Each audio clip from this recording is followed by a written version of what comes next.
Good morning, ladies and gentlemen, and welcome to the Collegiate Esports Commissioners Cup May Madness pre-show.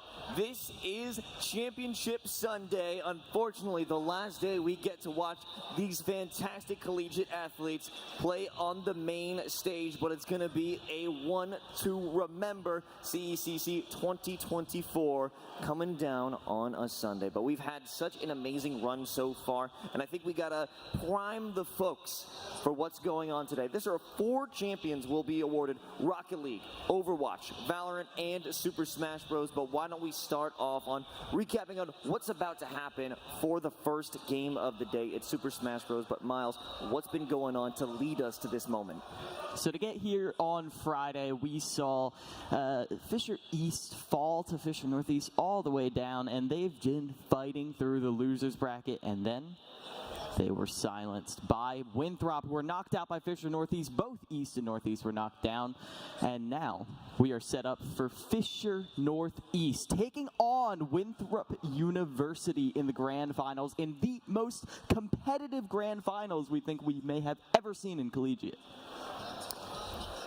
I cannot wait. I was a doubter of Winthrop, and I paid for it. I apologize to all the folks over there. I believe that this is a monumental attempt for not such an up-and-comer team, but one to dethrone Fisher potentially. But we'll get there when we need to. But speaking of Fisher being thrown, or at least removed from the event, already talk to me about Overwatch last night. So last night we had Fisher take on Illinois State, and Illinois ended up winning that in a very quick fashion. However, one of the other powerhouse teams that many of us had our eyes on was fighting off stage against Northwood, and that was again one of our, oh my goodness, my brain just decided to completely blank out.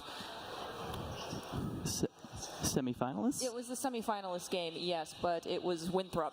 That's who it is. Yeah, 3-1 for Northwood over Winthrop. Caffeine is not kicked in, yes. So we ended up having Winthrop, one of our favorite squads, getting eliminated by Northwood. So we have Northwood taking on Illinois State for our grand finals today. I don't know who's going to win. It was completely out of my predictions. I mean, I did terrible with those yesterday. Anyway, so with that in mind, it does not matter to me as the analyst who ends up coming out on top. It's just a matter of actually who, in my opinion, really played the game perfectly and makes least amount of mistakes. You know what? Hey, it's still the morning. We're going to wake up. Hopefully the players are going to wake up. We're going to see less and less mistakes as the day goes on. But again, there's not many chances for that to happen. This is the grand finals. You lose here, I mean, hey, you made it pretty far, but you're not walking away with a trophy. And thinking of another squad today, a squad that we kind of expected to go a little better, or at least perform a bit better. I'm talking about Rocket League. It was Ball State versus Akron Esports. Ball State had a perfect run, a perfect series against Akron Esports. I don't mean that it was just really good and we all enjoyed it and had a good time. We did, but that's not the case. It was a game or a set that had no goals scored against Ball State. Not a single one out of the 4 games that they played against Akron. They're going up against Boise State a little bit later. And Artie, I know you're our resident Overwatch, but also Boise State expert here today. So the Broncos actually, it was, of course, they want to celebrate the fact that they made it in the grand finals. Talking with Chixa, our fellow on-desk analyst, who will be joining us later for the actual Rocket League segment. She does believe that match will heavily favor Ball State, but speaking with the players, speaking with Doc from Boise State, they did say that between Akron and Ball State, the team they actually really want to fight against is Ball State. So, I mean, if we're all horrified by the idea of ever having to compete against someone of that caliber in any game within respect to what we play, I mean, Boise State, that is very gutsy of you to just be like, yeah, that team that's just perfect in Super Smash without taking damage, I want to play against that team. Even though you have shown that you yourself, Boise State, can bleed, are you going to be getting gutted during grand finals, or will you actually be throwing stones? to fully sell that, they did in fact come up in front of the analyst desk to look us in the eyes and tell us, we're not scared of Ball State whatsoever. We saw what just happened, and we don't have a care in the world about that. We're taking them down, and I think that's pretty inspiring. Yeah, Doc Haskell practically rushed the desk immediately after soft predictions about how well Ball State just played. He said, are we really worried about this team? We're a team that knows what it's like to play on the stage. It's no fear for us. So Doc's got to back up some words with the players. Yeah, no exaggeration of Doc rushing the stage. Immediately yelling behind those cameras, "We are not afraid!" And I'm like, you know what? I believe it. I believe you. And ultimately, our match that actually isn't determined yet. It's Valorant. We still don't have a final setting yet. We're still in semis, over in the pit. They're grinding it out. Who do we have potentially on the docket, Cat? Yeah, we got one game with 4 teams remaining. I think coming into this event, we had 10, if not 8 teams that we expected to kind of go the distance here. And it's down now to St. Clair and Winthrop, and Blinn and Fisher White. On that first side of the matchup, St. Clair, number 1 in the collegiate rankings right now. Will they be number 1 at the CECC is the question. Right now, Winthrop, after their CVAL game this weekend, are undefeated currently in the CVAL East. Haven't dropped a single map at this time. We'll play Grands later today. That's one that they're hoping to win. And, of course, hoping to win here at the CECC stage as well. On the other end of things, Blinn and Fisher White. I got to say, Blinn is playing the best Valorant I think I've ever seen them play. They've certainly hit the peak. Stayed late last night to watch the NECC Grand Finals. That hit the main stage last night. Took a very dominant win over Northwood. So there's some wind out of the Northwood sails, but there is some definite updraft being seen on the Blinn side of the coin. Really going to be interesting to see who comes out on top in the semis and who walks away with a championship overall. But I've realized, folks, I have not done justice to my squad. I haven't even introduced you. It's like a band that kind of does the opening act. We play for a little bit. You get super excited because we're so stellar. And then we talk about our names. My name is Carlos Ivan, and I'm joined with the amazing cast of analysts. First to my left, or your right, is Catnator, the Valorant expert. Everyone clap at home. Woo. Yeah, thank you at home. Our Overwatch analyst, Artie. And on the other end, Miles, who's looking absolutely dapper right now. A serious villain in the house, but man, you love to root for him. That's our Smash Man. How you feeling? I'm feeling pretty good, especially with this matchup we have coming up behind us. They're all getting set up and ready. Like I said, it's Fisher Northeast versus Winthrop University, and these are, the 2 powerhouses. Listen, I gotta say it, gotta get it out the front. Down the line, down the analyst desk, Fisher, predictions. Yeah. I stuck with Winthrop from the beginning. Before we saw that amazing performance yesterday, I still have a chance of being right. I just want to say. You know, there's some truth to that. I will say that Winthrop matchup, especially Lima, 18 of 24 stocks on Fisher East, almost single-handedly dismantling that squad. Great performance at the end. That interview said, I'm not scared of anybody on Fisher Northeast, minus Sonics. So I got to pose a question to you, Killer Miles. Is Lima enough to take down this guy? So the problem is, it's all about strategy, because you look at skill to skill, head-to-head. No one on that Winthrop roster is taking down Sonics. You're going to have to strategize. You're going to have to preserve resources. And we brought it up yesterday. It's a pity that CJ Frozen isn't here because... I have to stop you right there, Miles, because that is not the case. In a turn of events, a real twist, CJ Frozen has flown in last night. He is going to be joining the Winthrop roster as their coach. All right. Yeah, okay. I'm seeing CJ out there, and that is a big paradigm shift because CJ Frozen up there with the likes of me, with the likes of Aaron from Fisher, is probably one of the most knowledgeable people about the landscape of the collegiate scene right now because he's actually been playing in it. Unlike me and Aaron, he's been fighting in this bracket for a long time, and even though he may be graduating yesterday, right? He is here. He is ready, and he has the notes. He has the strats that might just give Winthrop the edge over Fisher Northeast. Who would have thought? You know, we had this idea that this was going to be a big blow to their strategy, to their overall strength as a team, because you could have a fist that can be incredibly strong, but if you don't have the brain to know where to send it, it's not going to do much damage. But speaking of damage, there's a lot of power on Fisher Northeast. Can you walk us through who else is going to be a threat? We know Sonics, but what else is awaiting Winthrop? The two people who I have my eye on more than any are Vidad and DM. Vidad coming all the way out from Spain to play for Fisher, and he has been doing work the entire season. Some of the most lethal edge guards in the game, and DM, fast, quick, efficient. A lot of very mobile characters coming out from DM that can adapt around a lot of zoning that Winthrop may put out there. And then, rounding out the roster, they have a whole bunch of other people. Fire the Pyro comes to mind as one of the key people to keep your eye on, one of the best Mii brawlers in the game, kind of invented a lot of the tech that Mii brawlers use to decimate people from Japan to Europe, and now Fisher has all of them who would be a top 5 roster without Sonics, bolstered by the fact that they have a top 5, arguably top 1 player in the world rounding out this team.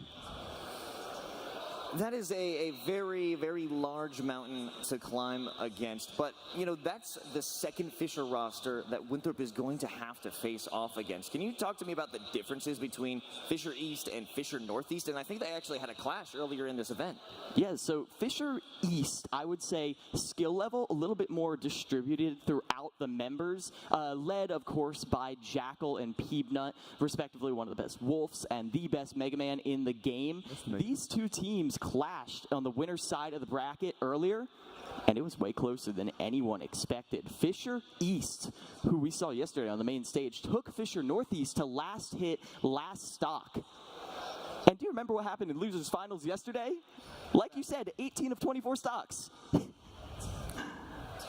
A sensational story, and I can't wait to see its conclusion, but we have a little bit more time to wait for the players to get ready. They're kind of setting things up, but Kat, what's on your mind? You know, with some extra time, I want to hit momentum strategy specifically.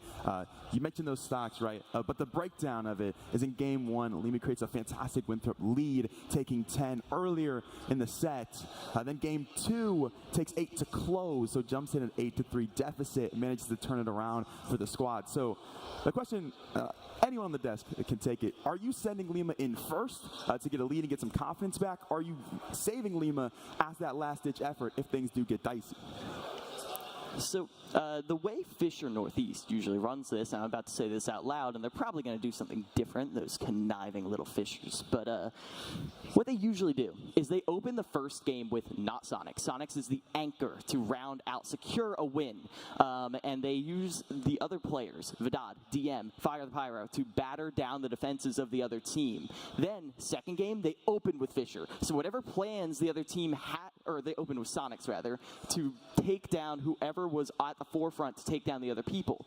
So I feel like, obviously, we've set up this head-to-head of Lima versus Sonics. Yeah. I don't think we see it. I think the strategy Winthrop will probably want to go for is to make sure they get as many resources as they can into Sonics, get rid of that player, and then they don't have to worry about him. Lima can do his thing and run through the Fisher roster like we saw yesterday, which I didn't think was possible, by the way, to run through that many good players, but Lima's built different. Now let's run through the desk to see what our expectations of this match are going to be. I know both of you, Ken, already chose Fisher. Miles, you chose Winthrop. I'm going to change my mind. It's going to be Winthrop all the way. CJ Frozen's in the house. Oh my God, I can't wait for it. Are you two, though, are you going to be sticking to your initial predictions, or will you jump ship? Let's be honest, Carlos. You only said Winthrop because you got booed yesterday. You couldn't take another a crowd disfavor. It's going to be Fisher. Look, I remember distinctly last year Sonics being an absolute menace in the best way possible for his team. So that is why I initially chose Fisher, but I had never seen Lima before.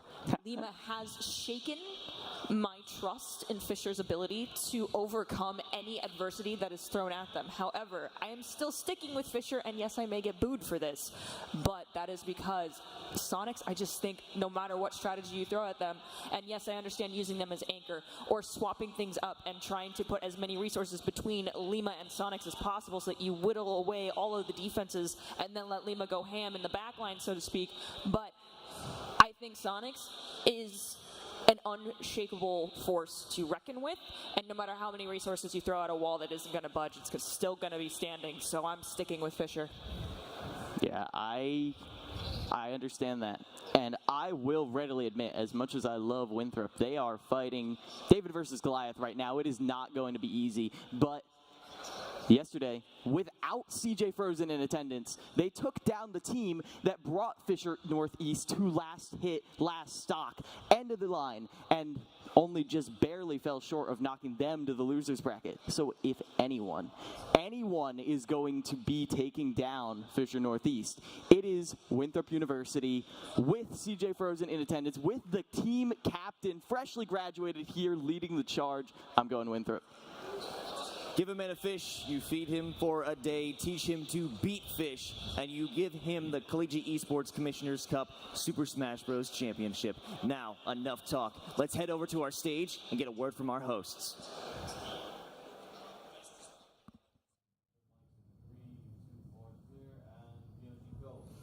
Ladies and gentlemen, please welcome to the stage your hosts, Hercules and Septolence. What's up, brothers? Get loud. It's Championship Sunday. You know what that means? Special teams, special plays, special players. Everybody, welcome to Esports Stadium Arlington. My name is Hercules. I'm joined alongside Septulence. And guys, it is the 4th annual Collegiate Esports Commissioners Cup. Let's give a round of applause for that. Welcome to CECC 2024. Over the past year, the top schools, teams, and players in collegiate esports have all battled it out through regional qualifiers, through not only conference seasons, but of course, the last chance qualifiers. The LCQ, always my favorite. We're going to be talking a lot about that with Overwatch in particular. One of our grand finalists made it here through an LCQ and are now all the way in the grand finals, but we're not here to talk about Smash Ultimate quite yet, are we, Herc? No, not quite yet. We're going to leave that one over to the desk. For now, though, we do want to say a brief congratulations to each and every one of you for making it here this weekend, but more importantly, for making it to Championship Sunday. So congratulations. Let's give a round of applause for all the teams that made Champ Sunday. It is going to be a good game. These are two very, very talented teams of some very, very talented players, and I do want to give a big thank you and shout out to Hungry Box and all of his viewers as well that are joining us here in the arena, in the stream, and ready to give these players, some of them, the send-off that they deserve, and others just the attention that they have deserved because they have fought to be here, and we are eager to see how they're going to play. Well, speaking of send-offs, you can't send someone off without introducing them first. Guys, get ready, get loud. Player walkouts are about to begin.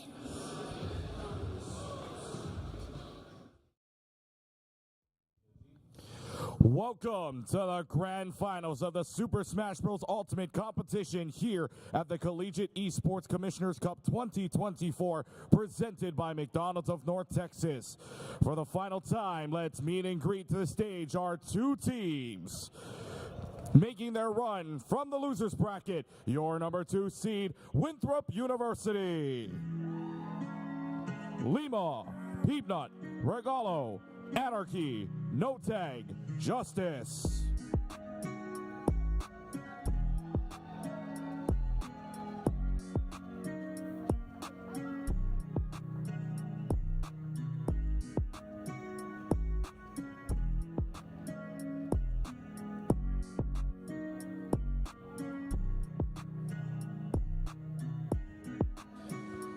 And their opponents, undefeated in the bracket, the number 5 seed, Fisher College Northeast.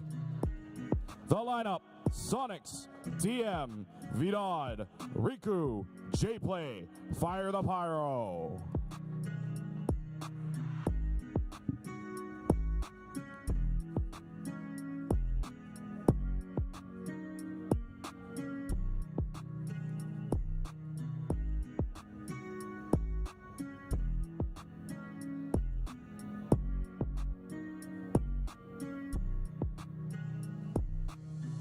Now, please welcome back to the stage for the pre-match showdown, your host, Hercules. Hi, everybody. Welcome back, and thank you so much for hanging out. Guys, congratulations on Champ Sunday. I'll let you take your seats. Before we get started, though, I would love to talk to a couple of y'all if anybody wants to come and hang out with me. We're going to see. I think some of y'all are figuring your way up to the front. Hello there. Welcome in. Hi, Hercules. Hi, welcome up to the main stage, man. All right, this is kind of crazy. This is full-blown David and Goliath. You've got somebody who has never lost. You guys have been on a rampage this weekend. It is insane. The whole world seems to try and take you down, and you are not letting anybody do that. What does it feel to kind of be on a team that has had so much success? You know, it feels pretty good to be on a team like this. We got a bunch of crazy players on my team, you know. We got a bunch of crazy players on the other team as well. They got an army, but we got the Hulk. And he's, this time he's blue and he spins. And let's just say, they don't know how to deal with that shit. And they don't know how to deal with any of us either. So we're ready to fucking take them on.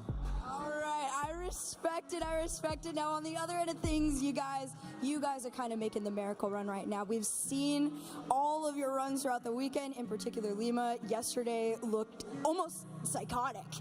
What are the expectations that you guys have for yourselves today coming in against somebody like Fisher? I watched our JV team take their throps all over 75% of this team over here. So I'm going to watch our varsity team use their throps all the way out as much as they can. And I'm going to be here watching the whole time, supporting my team, because I watch these 6 players do all of this without me. I love Winthrop. I love those 6. That's my varsity team. I love it. Everybody, give it up for Fisher College and Winthrop. Let's get our handshake going. And we're going to kick things off here. Congratulations, boys. Good luck to the both of you. Thank you for hanging out with me. Everybody, it is officially time. Championship Sunday for Smash Bros. Here at CECC 2024. With that being said, casters, take it away.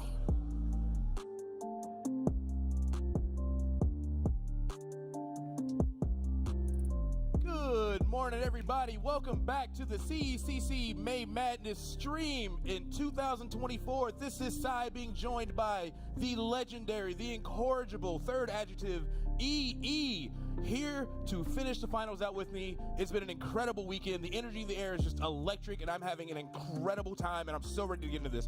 How do you feel this morning? I'm feeling pretty good, man. I must say my first comments are going to go to DM on that stage. I understand you're excited. I understand you're ready to get this thing started. The sponsors, brother. The sponsors, okay? Let's tone that language down just a tad. That's coming from me. Let's just tone it back just a little bit, okay? And take all the aggression and put it in the game so y'all can go ahead and defend this title, man. Because I know Fisher, they are ready to go. They got a lot of support, a lot of people behind them. But this Winthrop squad, man, they have been putting up numbers, mainly courtesy of Lima. That performance yesterday was outstanding.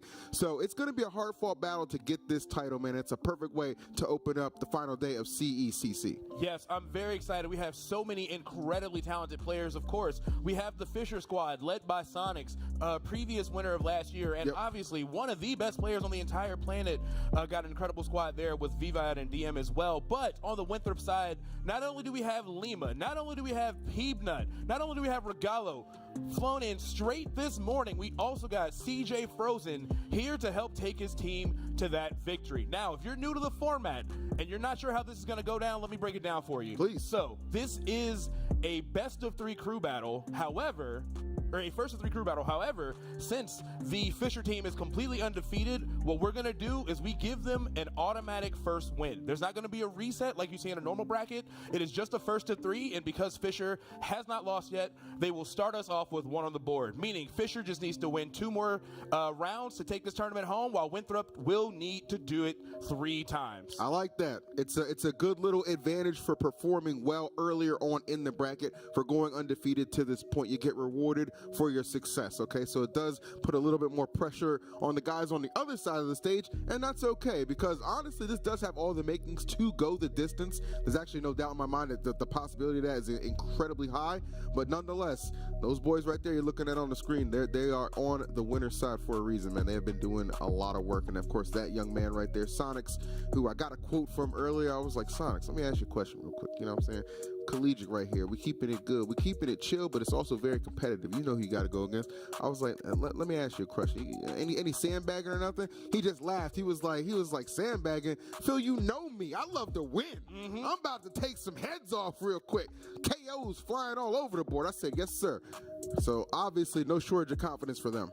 Yes, and we are just so incredibly lucky to have this caliber of talent on the stage. Also, I know it's the final day, but I want to give one more big shout out to this venue. The Esports Arena Arlington has been fantastic. It's treated us great. Yep. You can see a crazy amount of setups all throughout multiple games. Valorant, Rocket League, Overwatch, anything your heart desires, we have it here for you with tons of awesome sponsors waiting in the wings. Of course, this event is sponsored by McDonald's of North Texas.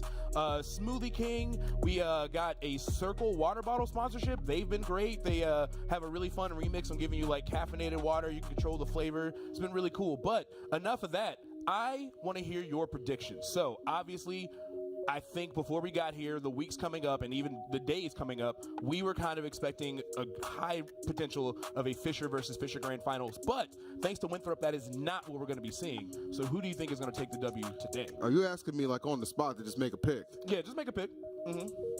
This is tough. I'm not going to lie to you. This is very difficult, actually, because on both sides, I see players that I like. I see characters that can be very frustrating and, of course, very effective. Obviously, so this is the finals. But if you put my feet to the fire, if you're like, Phil, you got to make a choice. You got to make a selection. I'm going to need a pick. I'm going to go with the team that's just as good, just as good. And they're already granted a first game.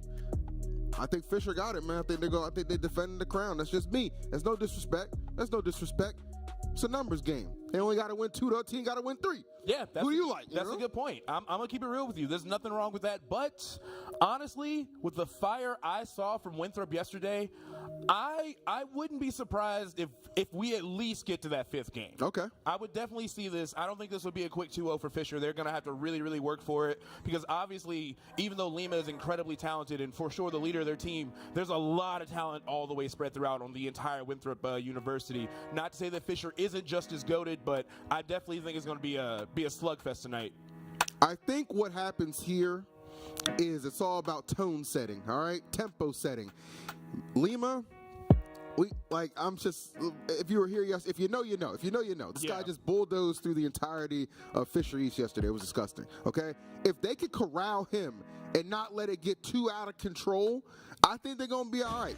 They got a Steve player here in Riku, a very, very talented individual for sure. Oh. That's who you're hoping can keep this Bayo menace in check. But right now out the gate, that's a quick little 82 unanswered. I don't know if anybody's putting him in check. Yeah, I actually just realized this Riku is the Steve Riku. Yeah. This dude is incredibly good. I've seen him make crazy runs at Florida events. I saw him go on a really big run at CEO, upset a lot of people. So, God, Fisher is so stacked. Either way, Lima had a pretty hot start there, but Riku firing back with 62%, kind of got the ledge on control, making some great adjustments to make sure that he stays out of APK and F smash range. Really got Lima kind of trapped in the corner here. Yeah, for sure. I know Lima, again, just as incredibly talented as they come. We, again, can't harp on what we saw yesterday enough, but it is a new day for sure. A new day, new opponents, and a new set of circumstances as well. And right now, Riku really rising to the occasion, was getting completely owned at the start of things. And look at that right now, takes the lead, building little blocks for safety as well. Yeah, that was huge for Fisher. Grabbing Bale out of her jump, it is very hard to edge guard that character, but a super smart, unconventional option is going to come through here. Now Riku, of course, going to get tagged on ABK to the back air. Things are going to be evened up here, but now we have a huge problem. Now we have that diamond on deck. Yeah, anytime that's obviously like, resource management for Steve, man, you always got to keep that in the back of your mind. But 1, 2, 3, you're gone, baby. Carrying him off to the right side. The power of Bayo, this character, it's so crazy to think that in the early beginnings of Smash Ultimate, this Bayo just wasn't seen as much of anything. Obviously, there's been some patches, some tune-ups that have helped change and shift that mindset. And, of course, some dedicated players like Lima to bring the attention back to this character. But, my goodness, it is a heck of a thing to see. Yeah, it's incredible seeing how fast Bale can just take a stock from you off, like, really almost any errant interaction as long as you have the skills to back it up. Yeah. was a lot easier in the previous game. Now you really got to work for it. But Lima, no stranger to hard work. Riku, by the way, racking up a lot of damage, seemingly unfazed after that huge 0-death that we saw there. And unfortunately for Lima, now Diamond is back on deck.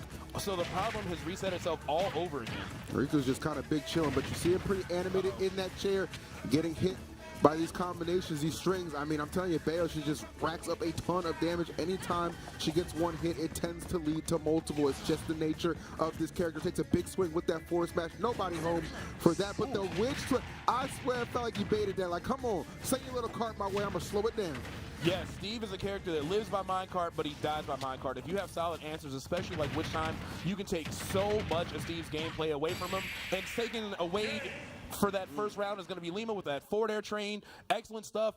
Great way to close that out with a 2-stock because things are getting really dicey. Listen, it's such a difficult position to be in because it's like, okay, do we send Sonics in here and just like, and just hope it's just like, okay, son, we're in a hole already. We need some help, brother. Like, what do you do? Because I mean, you would think just off rip, like Riku's very good player, Steve, best character in the game. You would think hand in hand that would be enough to at least get him down to the last stop. Yeah, you'd think at least 2. Yeah. But this is a crew battle legend right here, bro. They will tell tales of this man's ability in a crew battle for years to come. And the legend only keeps growing in front of our very eyes. 2-stock to open things up for Windrop. I'm going to be real with you. After what we saw yesterday, the slaughter that Lima put on everyone that was not the team captain, but also the team captain, I say you got to go in swinging and throw Sonics in now. It's no disrespect to the other players. Vivad is super dope. DM is super dope and was talking cash money on that microphone. So I'm not saying you don't have a bunch of talented players to pick from, but Lima will run through a team with no sweat. I think you have to send your strongest and your best against Lima and kind of readjust your game plan from there. So I would send in Sonics. I think the 2 juggernauts on the team, and everybody's great. There's no dispute about that. Everybody's great. But the 2 juggernauts, the 2 powerhouses have got to be, one, Lima, who, of course, backs it up, and then, of course, Sonics on the other side, who was very instrumental in them winning last year, you know what I'm saying? And just a global threat at multiple tournaments regardless, right? So I think you just have to accept that those 2 are going to have to be your, boom, button heads anytime the setup presents itself, and then you need the others to step up and bring it home. That's really what it's going to come down to me. You know what I'm saying? You got your superstars, and then you got your stars, okay? Let your stars bring it home. Yeah. You just want to cancel each other out if you're Sonics and Lima. That's the way I would look at it. You know what I'm saying? I'm not CJ Frozen level of coaching over here. I'm just giving you my 2 cents from what I see up at the perch. Yeah, because honestly, even if this was the other way around where Sonics took the first lead and it wasn't Lima, I'm like, throw in Lima. You have to keep that balance going. I understand it's a good idea to like throw in someone that isn't your captain to try to shave stocks off if they can, but I'm just too traumatized from what I saw yesterday. But looking at the roster over there, we do have Peepnut possibly coming in after Lima if Lima goes down here. Mega Man, a very difficult character to counterpick. I know they're going to have Rob on their side, and I feel like Mega Man does great in that matchup to the point I've even seen Zamba get really flustered, I think dealing with Peepnut specifically. So Vivad, one of their next strongest players, he's going to have a tough time. He ends up having a butt head with Peepnut. Yeah. And then the Winthrop team still, they have like No Tag, which is a fantastic Mario player. They got CJ Frozen. They have a really good like pool of characters that is kind of tricky to deal with and great to counterpick. The Fisher side, of course, Pikachu and Rob and Sonic, that's all solid. And of course, Riku the Steve, completely forgot he was on this team. He's incredibly good.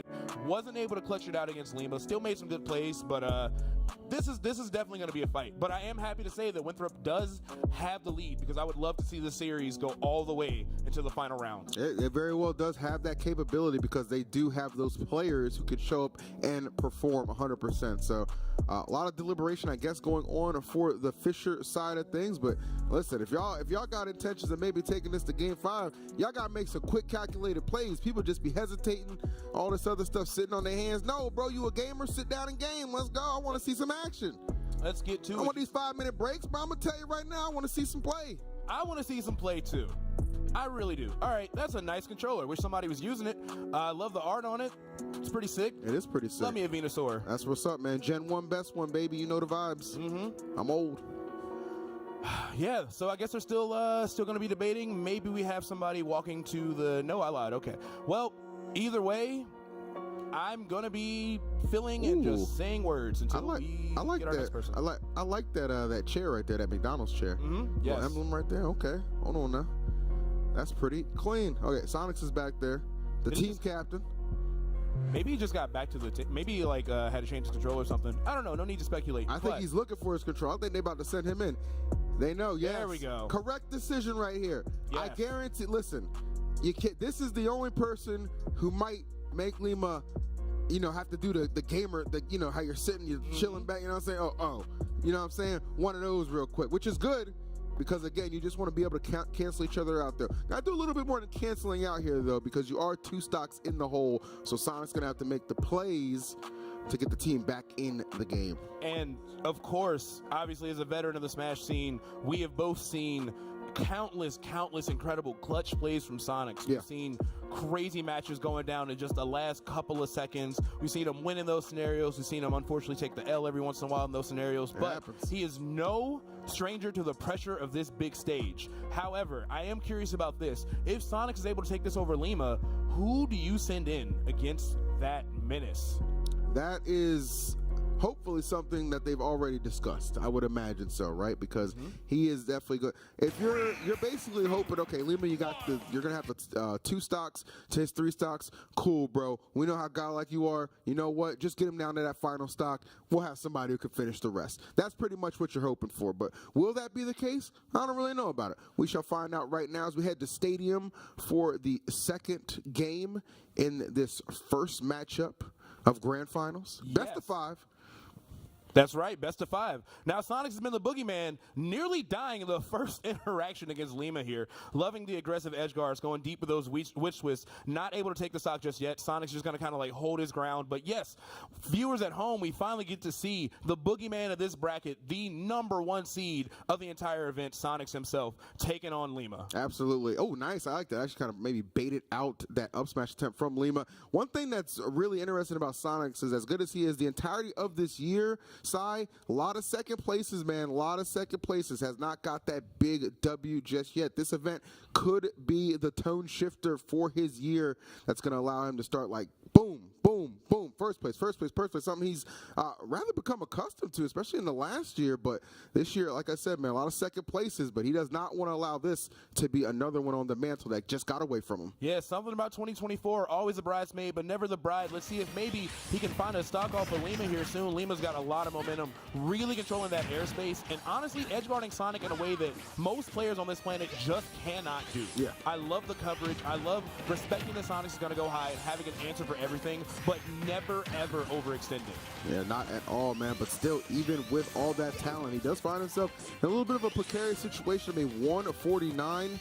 That's definitely going to be something Lima's looking to take advantage of, and there it is, right on the money. Beautifully done, and they are just swinging. I love the aggression between these two. Great call out from Sonics as well. The recognition to hit that up smash, 10 out of 10. Yeah, incredible play from Sonics, and a great way to take advantage of all this rage, because Lima starting to get to those Marthritis percents where things don't really confirm anymore. Gotta kind of look for a stray hit, maybe a jab or an up throw or an F throw or something stray. But that back air will do it, so Lima does get that stock off. Lima already taken 4 stocks off the Fisher team. Sonics here with 2. And obviously, if you're familiar with Sonics, you know he loves to take his time. Just going to wait on that angel platform. Oh, timing on these floors. Oh, not again. Back to back. Hold up now, Canelo. Slow it down. Slow it down. He ain't got to hurt nobody.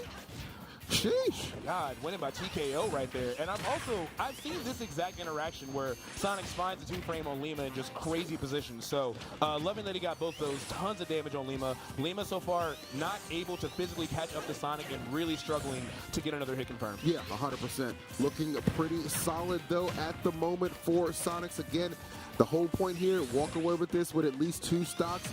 Close that deficit by 1, and he's practically there.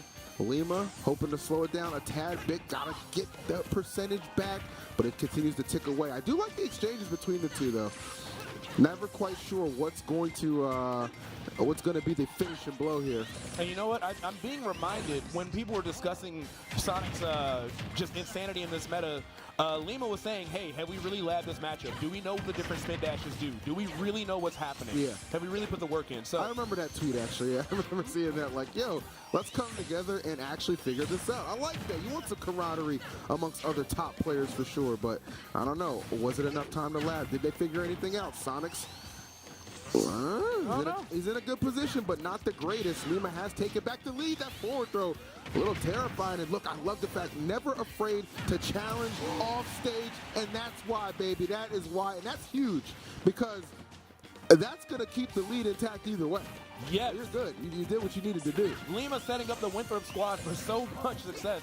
Not only taking out the first player, but 2 stocks off Sonic, the scariest player in the building. Lima gonna barely survive. Oh, and the homing attack gonna clutch things out. Sonic said, you want an edge guard? I will give you an edge guard. Incredible play from Sonics. It's funny that he went for that, because I remember it was either yesterday or Friday.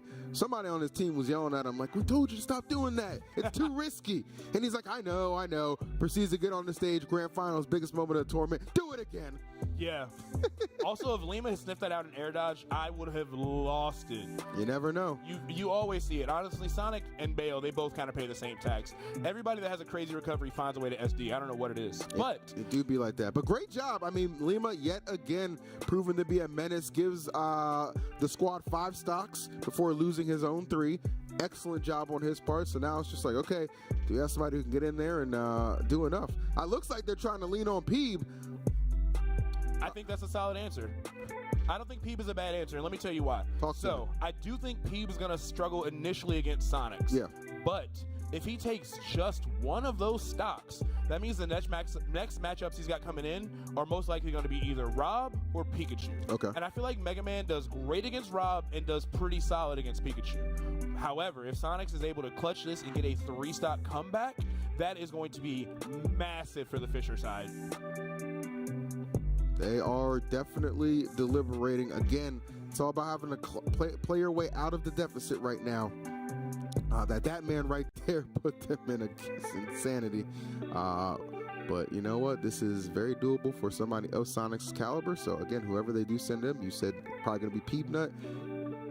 Needs to be somebody who can just match up and just like, you know what, I'm good too. Right. I'm good too. Right. I know what I'm doing. I'm in this competitive scene for a reason. I think Peanut is a good answer for that. Yeah. So hopefully he can find some answers to Sonic. Sonic is very.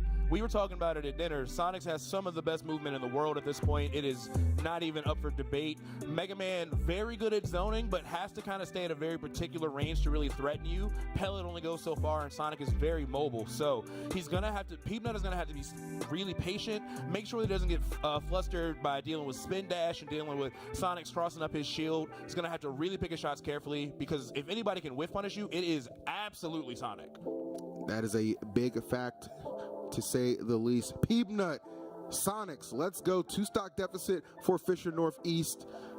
Hoping that their main man, their MVP, their go-to guy, the cleanup man on the squad, can erase the deficit. Yes, we will have to see. But I like the way we're playing. Winthrop starting us off with a good lead here. I think if they can close this out against Sonics, if Peanut can win this, Fisher's going to have a really, really rough time, because on the other side, they've still got Regalo. We saw that crazy Lucas player. They've still got CJ Frozen flown straight in for the tournament. They've still got so much talent on their roster to deal with. But I am curious to know on the Fisher side, I've heard a lot of great things about Vidal, especially from Miles, really telling me about how legendary this player is. I'm very curious, and I'd love to see him hit the stage. Rob is an incredible character. Still been one of the most popular characters, like tournament-wise, for years and years now. So Fisher still got good options, but it all comes down to if Peanut can hold the fort down and not get overwhelmed by Sonics, and if he can sit down at the setup. That would really change a lot for us. That would change a lot, but a lot of prep, thought process, deliberation. I get it, I guess. Head massages? Are they trying to put ideas in his brain? No, that's a headset. Oh, it's a headset. I thought they headset. That would be insane, right? I was like, all right, camaraderie is one thing, I guess. Okay. Moving different, bro. Hey, whatever it takes. Whatever gets you that dub. Also, shout-outs to all the viewers, and, of course, big shout-outs to Hungry Box for the restream. Love that you're here supporting this event. through the channel. That's really awesome. Shout out to you guys for watching. Chat, I'm curious, who do you think is going to take this to squad featuring Sonics and Riku and Vivad, which is the Fisher team, or do you think it's going to be the Winthrop squad with Lima, Peebnut, and Regalo? Good Lord. I guess we will find out later. Man, I remember back in my day when we wanted to play the game, we sat down and we did it. You remember those days, EE? These guys are comical. It's very entertaining. I think half the fun of watching, sometimes to me anyway, is just like, okay, what are all the necessary preparations to actually play? You know what I'm saying? That is hilarious. Dude, I know this one guy will not start a match until, I can't remember the song, but it has to be like 3 minutes in and like 44 seconds of an 8-minute song, and he won't skip to it. He lets it play. Oh, I'm like, my God, bro. This is a while ago. This is like 5 years ago. I can't even remember the song, but I was like, all right, bro, we all got our superstitions and our way of doing things, but sometimes we got a bracket to run, people. Yes. But looks like we are ready to go at last. Sonics, Peebnut. Again, Sonics looking to erase a 2-stock deficit set upon them by Lima earlier on. Yes. Drop a couple stocks. And as long as he's ready to get ready, I am ready to watch the madness happen. 3, 2, 1, go. Nope, there were 2 left. 3, 2, 1, go. All right, there we go. All right, let's see. It's going to be really big if Sonics can jump out in the lead first. I was really, the liberty of just taking your time is on both sides, but for sure, Peebnut, like, look, you got to make up this deficit. You got to come to me. But rest assured, when Sonics does get in there, when he does close that gap, things like this will transpire. They will follow. Easy combinations right there. Couple up airs into a back air. Yeah, 49% off just the first grab here.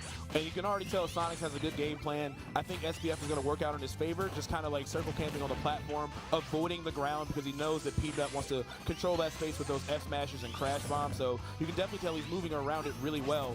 And I think if you're Sonics, you got to play this nice and slow. You got to play this real surgical to make sure you can force some errors from Peebnut's side. My goodness.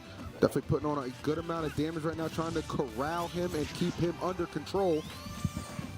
Oh, crash bomb at the ledge for the 2-frame and the dare. Wow. Gonna set it up for Peebnut, making effortless work of Sonics' last stock, and that is a huge, huge boon to the Winthrop team. Wow.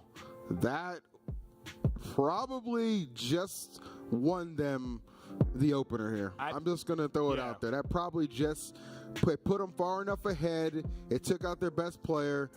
That is going to be a very hard hole to climb out of if you are the defending team here. Wow. Yeah, that's unfortunate. You can see a little bit of anger on Sonic's face too. I'm sure he had a game plan, but that was not how he wanted that to go down. Yeah, probably a lot of disappointment there, understandably so. I mean, that was a fantastic effort from Peebnut. I mean, it was almost expected he would at least lose a stock, and then of course I'm sure Sonics wanted even more, but it just did not happen. So wow, great stuff. All right, they've got 2 members left, and they're sending out, who is that, Joda? Joda. Joda's who they're sending out. Okay. I actually didn't do my diligence on Joda. I think the main people I was really, really locked in on were DM and Vivad. So I'm curious to see what Joda is going to bring to the table. He's definitely gonna have a lot of work cut out for him because Peebnut, of course, probably the best Mega Man in North America, I would say at this point. So it's gonna be a tough day for him, no matter which character he goes.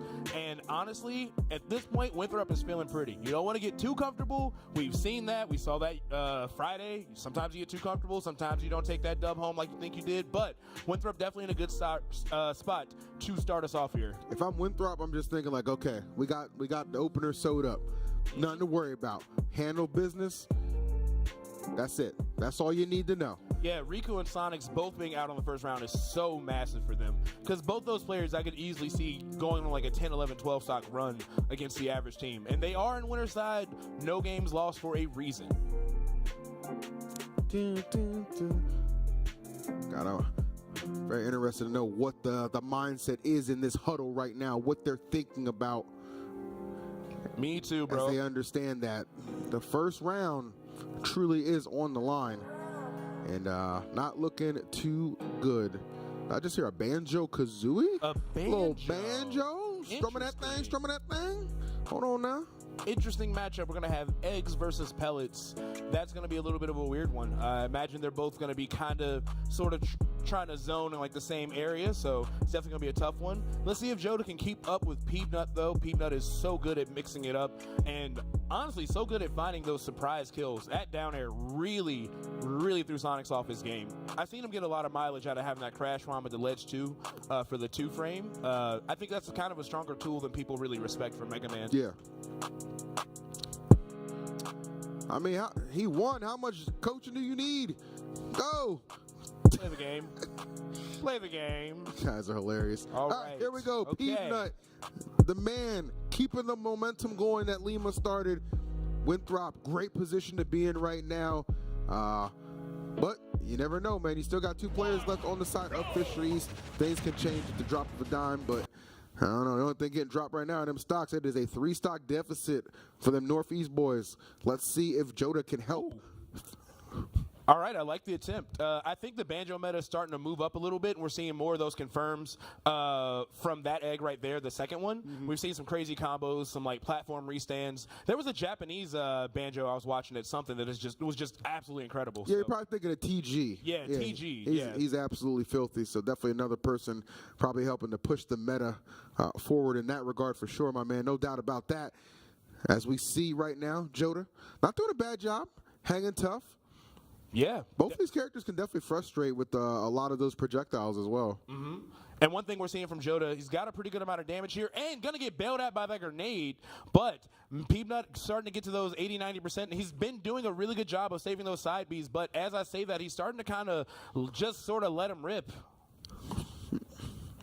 Definitely kind of comfortable, man. You might see, you honestly might see a few options that seem a little bit more risky just given the comfortable lead that they do find themselves in, right? So you do get the ability to take a little bit more liberties, but that's pretty basic Mega Man action right there. Let me pressure you in that corner, come through and just slice you out with that back air. Clean execution and gameplay from Peanut early on. But the Wonder Wing catching them big, but not enough to KO. Yeah, that's the exact situation I was talking about, and I totally understand why we have Hollow Bastion. So easy to find that confirmed with the middle platform is such an important part of the stage. So great counter pick from Joda. Wasn't able to take the stock just yet, and Peanut still ramping up here pretty good, but definitely going to be respecting that option from here on out.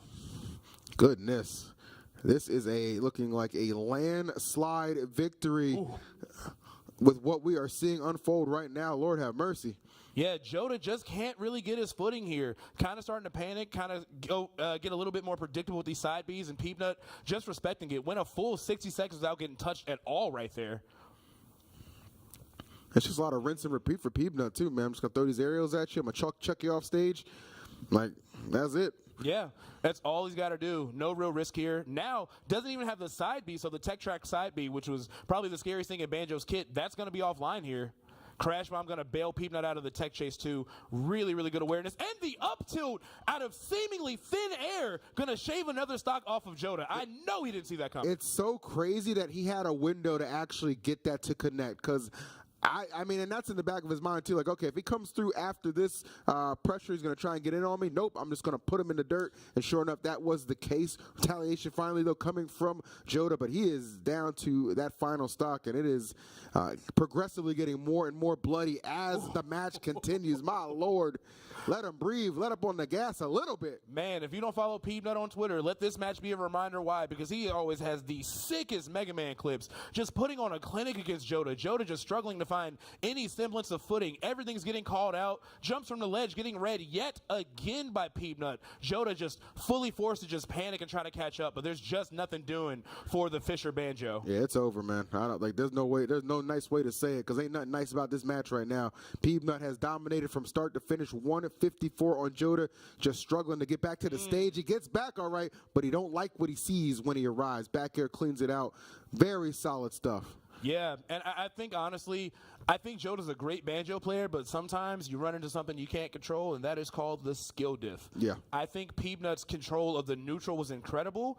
I have never seen Banjo edge guard it for that long, or ledge trap for that long consecutively, and after burning the side Bs, Peanut respected all of them, so if you don't have that option in your pocket, Banjo really struggles in that position, and Peanut took full advantage of that. I like how Justice is over there gassing up his boy like, yes, sir. Yes, sir. Light work at the office right now. As DM comes through. Now, DM had all that mouth earlier now. It's time to back it up. It's time to live up to it, my boy. Using a lot of words that we're not allowed to say on this side of the desk. So, 9 stocks to 3 in our opening match with Winthrop versus Fisher. Not what a lot of people saw coming. I know the Winthrop team is stacked. We're well aware because we've seen it go down all weekend, but I think a lot of people just tuning in up from home kind of assume this being an auto W for Fisher, but that is not what we're going to have happen. Yeah. However, if you're keeping score, because Fisher's on the winner side, they do still have 1 point on the board because they have not lost the entire tournament, so they do have an advantage, and this will simply tie things up. But unless DM can take 9 stocks from Winthrop, it's looking like a rough first start for them. Yeah, honestly, that champion's advantage is just, it's kind of rendered null and void after like what is going to be inevitably the conclusion of this match, because it's like, okay, you get the automatic freebie, pressure's all on them. Those guys said, oh, pressure, we love that stuff. Give us some more. And they was like, you know what, we got this, no problem. And now it's like, boom, it's gonna be 1-1. So they should already, if this Fisher East team, like they should already be thinking, okay, yeah, I'm Riku over there stressing out, bro. Like they should already be thinking what we're gonna do for game number 2 and how we're gonna adjust. Because there's no like Winthrop might elect to switch it up a little bit and maybe not even open up with Lima. But I think in the championship, you just keep putting your best foot forward. He's clearly your best opener. He's gonna clearly throw them for a stir and a loop immediately. That's the way to do it. You know, the other wild thing about this, I don't think Fisher made any misplays in their roster so far. I think they should have started with Riku because Steve is an incredible character. Very easily can shave 2 stocks. Riku just got to play better. That's what it comes down to. Riku just got to play a little bit better. If they're going to open up with Riku again, cool. Got no problem with that. We know how good he is. Just got to play better. But DM is here bringing out the Pika Pika. The rat. The infamous Pikachu, a character I've always thought was incredible. Shout outs to Shiny Mark, of course, giving us some really, really incredible results recently at these majors. So, DM got a long fight ahead of him. And honestly, Mega Man, not the most favorable Pikachu matchup. It's not bad, but Pikachu can definitely struggle a little bit with Pellet. I'd agree with that, but it kind of makes you almost wonder, like, why would you not go maybe DM into Joda just to, you know what I mean? Like if you had the option, but nonetheless, it is what it is.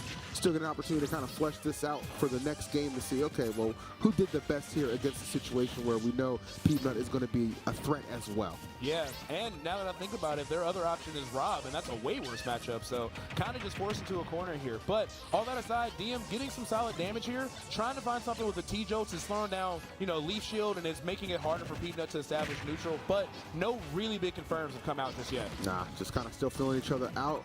Oh, okay, like the drag down. No grab, though, to follow up on that one. Quick attack. Ooh, nice. A lot of explosive play, though. Starting to build up from DM. Try and put, obviously, Peanut a little bit more on the defensive as the stock starts to get a little bit more in jeopardy. Yeah, Peanut actually getting it to some pretty high percents here. DM still looking pretty solid. He's doing a really good job with moving with purpose. He's not just running there trying to overwhelm you like a lot of lower level Pikachus would do. Great spacing with those F tilts too, really catching Peeb off his guard. Oh, okay. The movement right here between these two. Nobody trying to give up an inch, but DM closing that gap, trying to get in there. Nice back throw, though. Peeb said, okay, now let me alleviate some of this pressure. Get up off me real quick. Ooh. Nice dash attack. That is fantastic timing on the part of DM. And now Peeb down to that final stock, and this is where Pikachu can definitely excel. Combo Fiend. Jesus, 45% off rip from the Angel platform, and it's still going.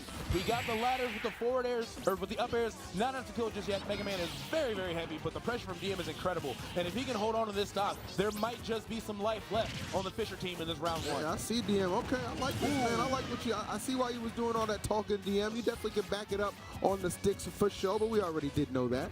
Yes. I actually was familiar with your game. Yes. But Peanut, of course, still a legend himself. Trying to set up the footstool Metal Blade. I love those combos, but they are very hard to do, especially on a character as small as Pikachu. So nothing doing just yet. DM taking great use of the stage, hanging out under the platforms again, circle camping Mega Man, making sure you're not just running in face first all the projectiles.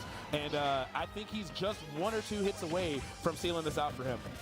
It's looking like actually like a pretty darn good situation for DM to be in to finish this one off. Forward smash not going to connect. So a lot of evasion going on from Peanut in hopes of finding these gaps to start getting these hits to add up a little bit.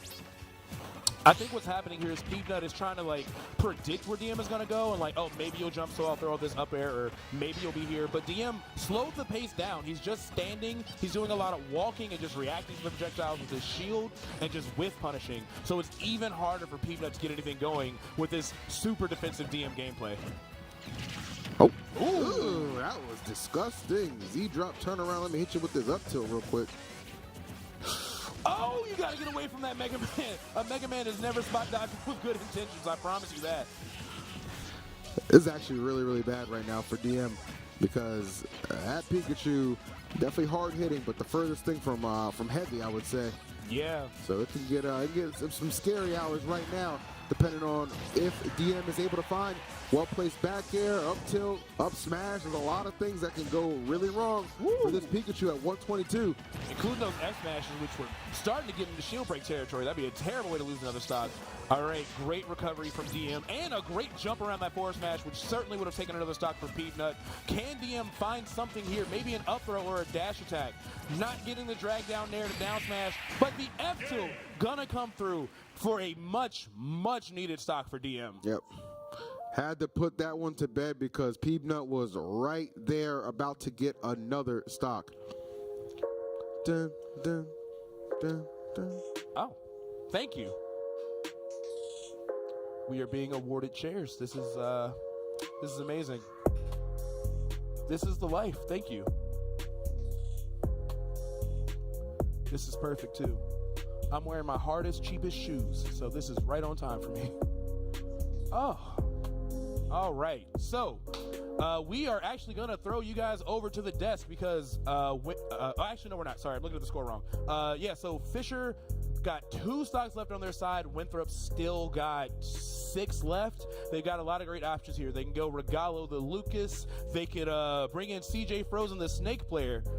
They still have no tag as well. Mario traditionally very tough for Pikachu to deal with. So a lot of great options from Fisher, from Winthrop. Meanwhile, Fisher just 2 single Pikachu stocks left and a mountain to climb. Dun, dun, dun, dun, dun. I believe CJ might just be here as a coach, so they actually can't put him in. But the benefit of still flying him out is all that knowledge that you highlighted earlier too. Like, he's a very knowledgeable individual, so just having him on the sidelines to feed knowledge, keep everybody calm, cool, and collected, that is a good way to go about it. So it's going to be Regalo they're actually going to send in hopes of finishing off this battle. Lucas player. Yeah. Excited to see. If you're not familiar with Regalo's game, one of the craziest Lucases out there. Always got some Twitter clips floating around. Really, really advanced offense we see from him. And as I saw from yesterday, really good about controlling his pace, really good about conditioning you into thinking he's done pressing a button. So very high level play we're going to get to here. All right, let's get it. We'll put SD from DM. 2 stocks, 2 threes. Very well could put this opening bout here of Grand Finals, the first game, could very well put it to rest. Yeah, let's see what DM has in the tank. If DM is able to do this somehow, of course, could be in a solid spot, but Regalo, no slouch. 3 stocks off of Lucas is a hard day, especially the way Regalo runs it. Yeah. Oh, nice. Yeah, already racking up a ton of damage here. Not going to get grabbed. That could have been a disaster. Lucas's PK Thunder 1 we've seen set up for tons of edge guards, and so does the PK Freeze. God help you if that hits you off stage. Yeah, I can tell Regalo is all the way involved. Oh my goodness, he is content. Let me just keep tossing him, keep him off the stage. You want to come back, you're going to pay that tax for it. Yeah, this is looking brutal. DM only finding straight hits with these quick attacks. Nothing really too scary for Regalo, and Regalo's edge guarding has been phenomenal in this first stop. Yeah, Regalo is on it. Oh, that there, yeah, that's enough. That'll send you to the blast zone across the stage. Well done. Final stock here for Fisher Northeast. Yeah, things not looking so great for the Fisher team so far. But maybe we've seen miracles happen. Who knows? Either way, Regalo still only at 82%, just kind of hanging out in the center. got some great shield discipline the DM really hasn't been grabbing him out of yet. So he's more than happy to just kind of play this tit for tat token game and see what he can get. Yeah, that is 100%. Oh my goodness, I love the commitments right here that we are seeing. Smart, yep. Pikachu obviously going to throw out the projectiles. Lucas has the ability to absorb those, regain some percentage, and keep this train rolling. Yeah, very important back here for DM right there. Regalo was looking for some nasty stuff with that drag down dare. I've seen Lucas get crazy lucid. You really wouldn't expect that character to have, but he's just fully in control of the pace right now. He's taking his time at the ledge. DM is just struggling to get anything substantial on this final stock for Fisher. Or he's just being worn out, essentially. I mean, goodness. Oh, what a crazy Pick up the phone, bro, because you just got called out. Good grief.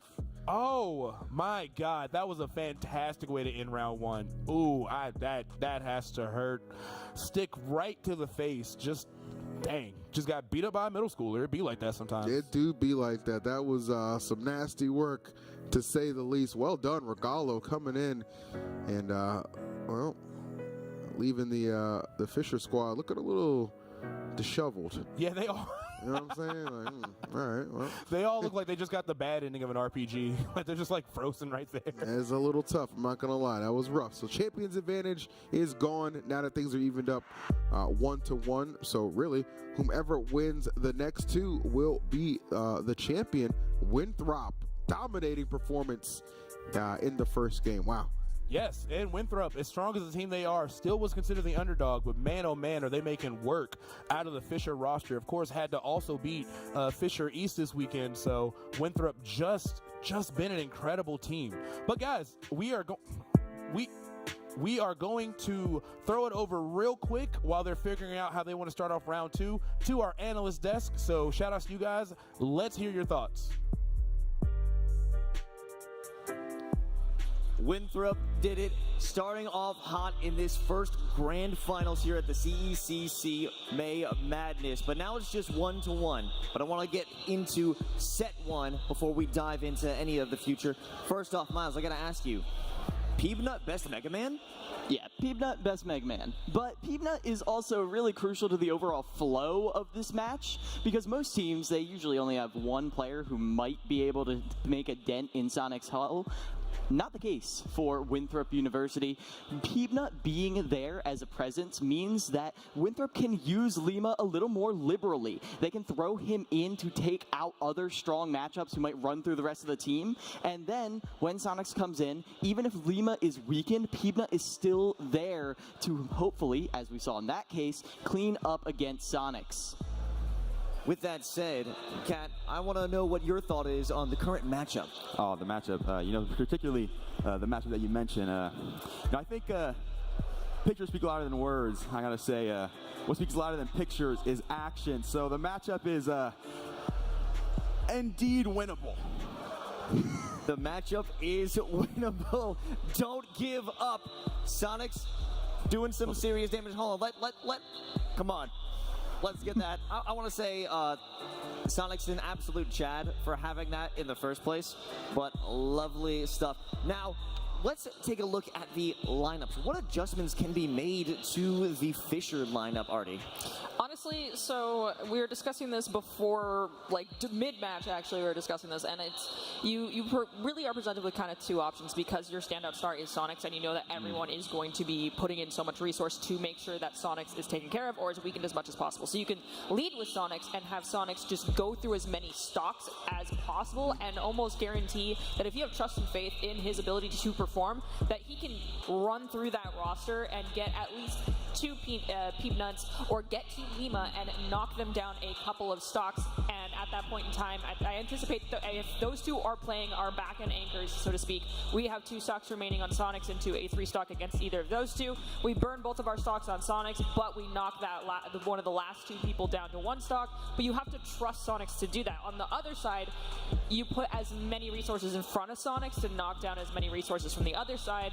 But the issue is that when you have such a powerhouse of a player and you're expecting a 3 stock to go up against, in theoretically 6 stocks still remaining, you have to have confidence and trust in your teammates that they are going to wither away the fortitude that is existing on Winthrop's side with their own power. But one thing that we also discussed is, Winthrop, they all practice together. They have a kinship, a bond that because they are all together in person, it's really hard to develop that when you are a pro player that is focused on the pro circuit and you're traveling a lot because of that, and you're split between school focus. You don't get to hang out as a friend group or have the camaraderie that Winthrop does have. So there is a lot of faith in those players to do what needs to be done, and you trust that, hey, my whole point of going in here is I'm probably going to get 3 stocks. I don't need to play risky. My goal is literally just to take 1 stock off of this other person. But if you put the pressure on yourself to try and actually 3-stock them, and instead of taking a singular stock, you mess up and all of your stocks are gone, that is where the problem starts to hit. That is because you lost faith in yourself. Your team trusts you to do something, and you need to trust yourself to accomplish that goal in conjunction with your team to follow through with everything else you've discussed up until that point.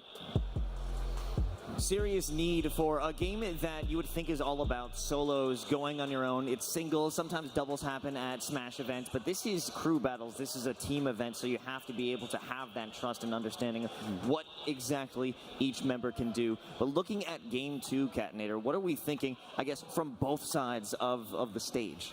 I think going to Game 1 on stage, Game 2 in series, and then into Game 3, I think against Artie's point, I would like to see Sonics held to the later stage of this crew battle. I think the choice initially to throw Sonics into the Lima matchup isn't bad, but I don't think it gets the result you would have expected. I do like to try to throw in the wall of Sonics. It doesn't have the proper effect, so I would like to see Sonics save for later, throw resources in onto Lima early, get Lima out. But then again, you make a good point, Miles. Peem that's right in the back line, sitting in the back pocket. So if you do take down Lima, are you able to then take down the best Mega Man? It's very difficult, as we saw there. Peebna actually made a bigger run than we saw Lima do yesterday. But also, you got to consider the fact that one of Sonic's stocks is often worth, on average, 3 stocks. So if Lima took 2 of those, I don't know. The math there, I think, adds up to Lima taking 9 and Peebnut taking also 9. So yeah, around there.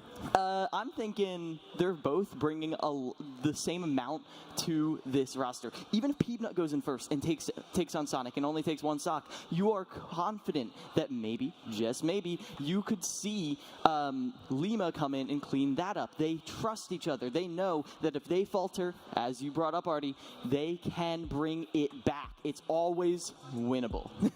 Always winnable, and I think you could always win if you have one of the Dude Perfect Smoothie King smoothies. They teamed up to create a new epic smoothie packed with real fruit and vanilla protein, now available in 3 limited edition collectible cups. So make sure you get the new Dude Perfect smoothie at Smoothie King. And now we're going to have a smooth transition back to the stage. Sai, EE, let's see set number 3, technically.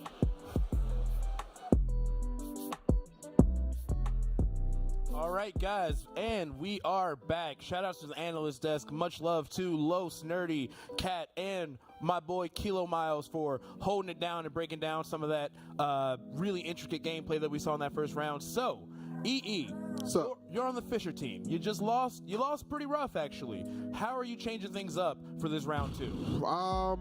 Everything is going to have to be dependent again on your lead, right? Because you don't throw Sonics out there right away. You just don't do it because it's still not a guarantee they're going to send out Lima. Those two have to cancel each other out. If I'm the Fisher team, I still have full confidence that the squad is talented enough to get this done. I mean, you guys ended up on the winner's side for a reason, right? That was not by accident. Correct.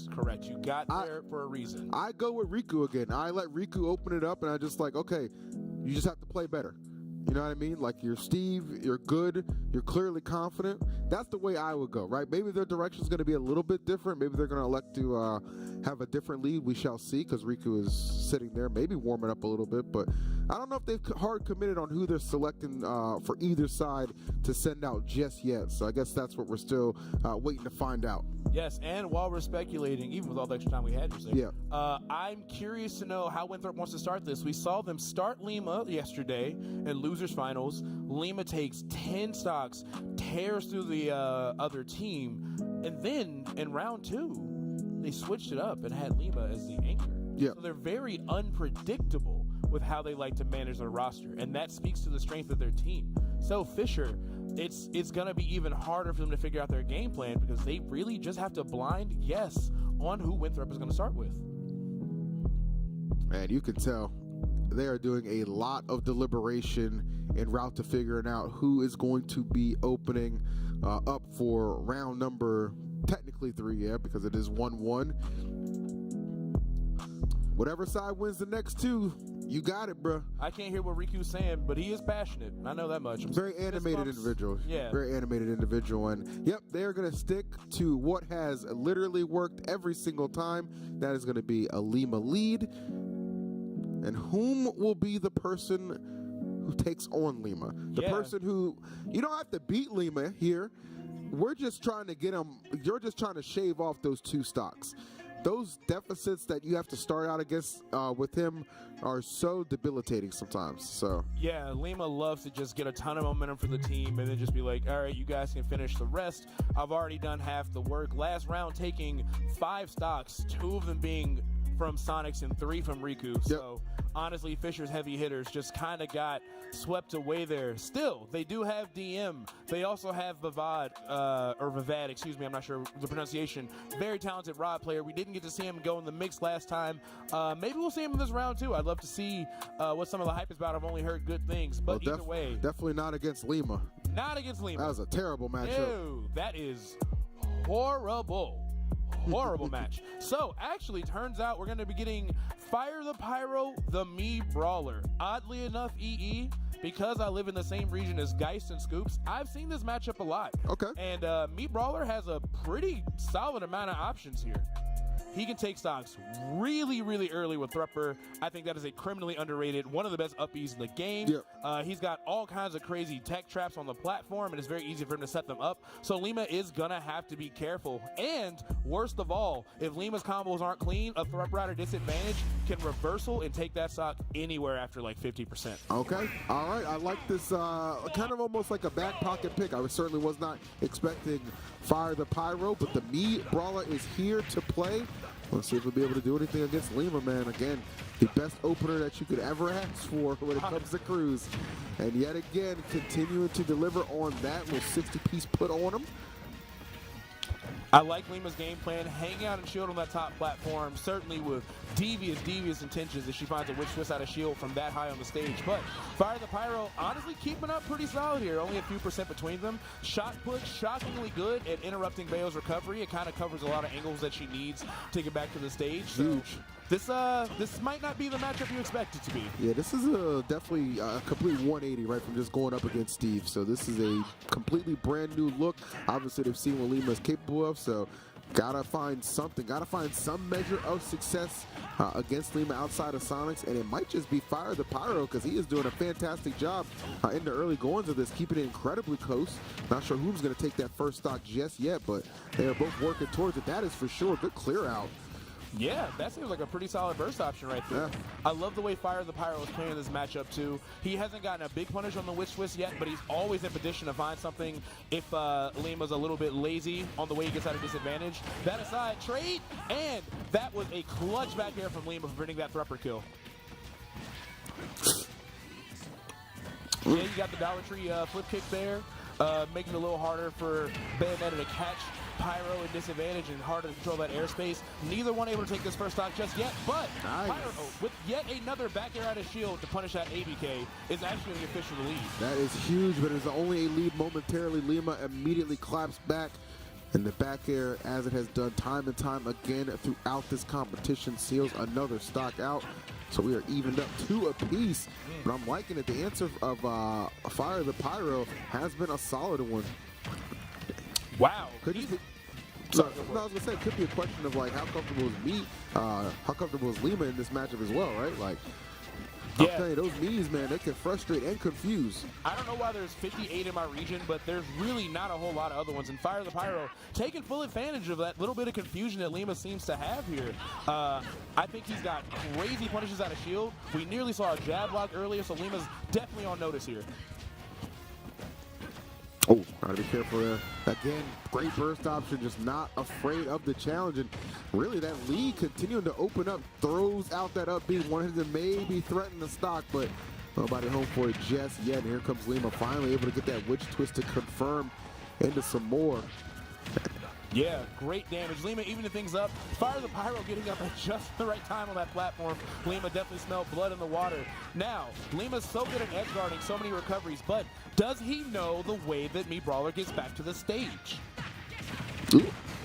Is that enough? Oh, it is. Yeah, man. Golly, those rapid jabs are insane on the side of Bayo. So Lima going to take the lead back. That is actually very, very scary because Lima's ability to get you off stage or maybe super high can certainly threaten that stock, but it was not even an issue this time. Yeah, this is huge for This is what you wanted. Yeah. This is what you wanted. Even if Fire the Pyro isn't able to take that round one, 2 stocks off Lima while you still have Sonics and you still have Riku in the tuck is going to send a lot of momentum on their side as long as they're able to keep this up. However, Fire the Pyro, for what it's worth, is taking a ton of damage here, 78% right off rip. Lima not looking to slow down, definitely wants to close this out and do what he can for the next character. Oh, my. Whoa. Oh, my goodness. That was such a good response from Lima. That dare was insane. That was so well played. Wow. I was just saying, does he know how Me Brawler gets back to the stage? And with a resounding yes, that down air is going to seal things out for him. And once again, one of the gods of edge guarding. I wasn't familiar with your game. I shouldn't have doubted you. But yes, Me Brawler, it's not that you can't edge guard him, it's just no one has the matchup practice. So I'm glad he was able to wake up and adapt and figure out what he needed there. So Winthrop, once again with the lead, but in a way different scenario here against Fisher. Yeah, only one stock separating them at the moment. So this is where you really want to think about it. It's like, okay, we're in a position where if we think Riku could just go in there and simply just either get the stock first or only lose one, we're chilling. We're cool. It is what it is. We're only down a stock. We still got Sonics. That gives us the advantage against the rest of their roster. As good as they are, that there's a gap. As good as they are, there's still a gap with Sonics there. Yes, and I'm glad you said that. If they send in Riku and Riku is able to take that last stock from Lima, the matchups on the other side get real hard when you have to deal with Steve, because Mega Man Steve, not that great. Snake Steve, kind of just okay. A lot of characters on the Winthrop team will really struggle against Riku, so if Riku can do this and keep at least 2 stocks, he could really kind of snatch that momentum out of Winthrop's hands. 100%. Looked like I thought maybe they would go with Riku, but I saw Sonics kind of interjecting a little bit too, so I'm not sure who they're going to settle on here. It's actually quite hilarious. Like, they really have to do a lot of deliberation and consideration because again, we know how good Lima has been in these crews, so you don't want to leave it to chance. It's like, okay, we're in a good spot right now. He's on his last stock. It's only a stock advantage, not a big deal. We don't want to see this thing tip out of our get out of our grasp, out of our reach. So play it safe. I go to safe right here. I mean, you could be a gambler if you want, send somebody else and just say, you got this, I'm not worried about it. I'm playing it safe. That's just me. Yeah, play it but safe. I'm also terrified from what I've seen literally since yesterday and today from this man, so take it as you will. I wouldn't be shocked if we saw Sonics, and of course, they want to take their time. $3,500 on the line for first place here. So definitely want to take that cold hard cash home with you, especially after how long this series has been just to qualify for this event, let alone to make it all the way up to grand. So yes, I totally understand taking your time, but I'm selfish. I want to see some Smash Bros. I want to see you get in there and mix it up. Looks like we are going to get Riku after all, or maybe we're not. He's second guessing himself. I'm not sure, but hopefully we get Riku. That'd be nice to see some Steve versus Bayonetta. I'm getting less confident. Okay, we're getting Riku. I'm pretty confident Riku's going out there, man. He's just, man, and for him it's good too, because you could almost get a measure of redemption from what happened in the previous game too. Obviously, letting Lima get that 2 stock on him was not the way he was hoping to open up, but now Lima's only got 1 stock, so just get in there, take it first, take it fast, boom, even things up, and now they got to figure out who do we want to send up against a healthy Steve to contend with. Yeah, and that is just such a nightmare fuel character, so tough to deal with. Not really a lot of losing matchups. I'm starting to see some answers here. I remember recently I got to cast, it was Nail versus Onin, so I got to see the Corrin Steve matchup. Corrin has a lot of crazy options there. I think people are definitely starting to figure some things out. People are getting better at punishing Minecart and Anvil, two of the best moves in the entire game. And if anyone knows how to punish this character, it is definitely Lima. Like we said, lab monster, put in a ton of work figuring out how to dismantle Sonic, a very confusing character. Steve, an even more relevant character in the meta, I'm sure Lima's no stranger to it. All right. Lima, Riku, here we go. One stop separating Winthrop and Fisher Northeast at the moment. Can we get things evened up with a blockbuster play from Riku, or will Lima keep the lead intact, or maybe even help it gain a little bit more ground as well? Let us find out as Lima's going to drop that first stock, and we'll get right into it on Small Battlefield. Predictions. Now, I will say, the last time these players interacted in the previous round, we did see a really crazy interaction with Riku finding a grab out of Bale's jump, something you just don't see often. But other than that, it was kind of a slaughter. Lima was just in complete control, and Riku was just forced to kind of minecart haphazardly and just reset himself into being punished. Yeah, it definitely felt like a one-sided affair for sure. That's why I said this is a little bit of redemption for Riku. Oh, Lord have mercy. Lord have mercy. Let's talk about redemption. Normally, we like to learn from our mistakes. You know, we like to adapt, figure things out, get a new game plan. And right now, Lima's taking 3%, and it's only because he himself has been hanging out in the bubble. And what did I tell you? What did I tell you? I said, do you want to gamble here, or do you want to play it safe? You know what playing it safe would have been? Sonics. 100%. Would have been Sonics. Now you're gambling a little bit. Oh, she did. Yeah, okay, there you go. Okay, good job, Riku. Good job. All right. So it's only still a stock deficit. It looked like the way it started off, it could have got a lot worse. But thankfully for them, that was not the case. Yes. I'll say this much. I expected Riku to lose a stock and then find the next one, but I did not expect him to lose a stock in the very, very first interaction of the round. I mean, that was just a body bag from Lima. But Riku cleaned it up. TNT killed really early. Lima was at 76 at the ledge, and it still killed. I don't know if that was like a DI thing or what, but... Bro said, we'll take it. I see you with your Fisher jersey on. I see you. They need more than that jersey, boy. You better start cheering.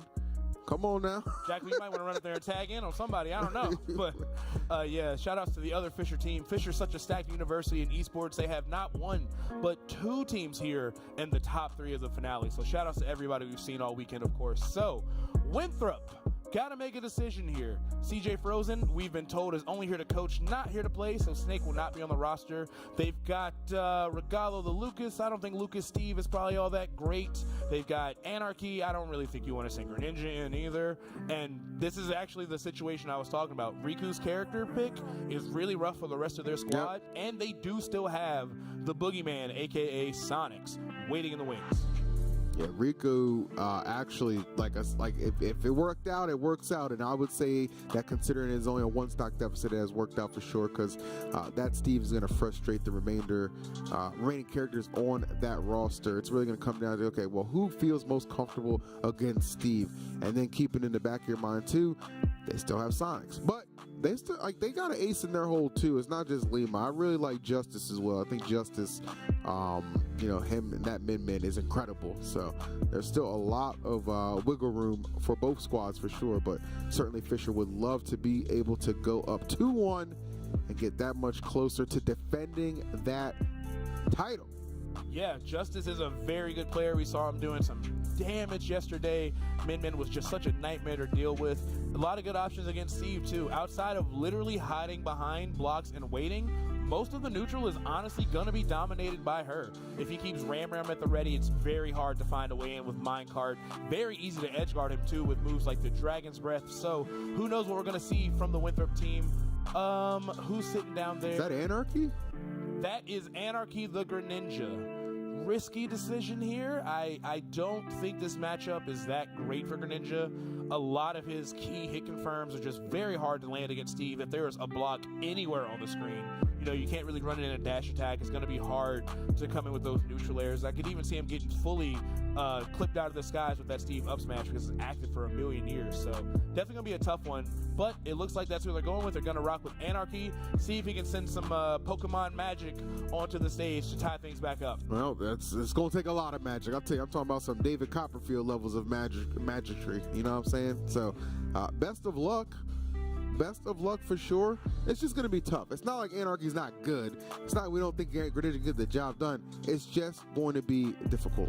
Yeah, just going to be really challenging. But who knows? Anarchy's still a legend in his own right. Don't want to discount the boy here, but yeah, he's going to have to play really on point. He's going to have to control so much space with forward air. Water Shuriken isn't really going to be getting him a whole lot of mileage.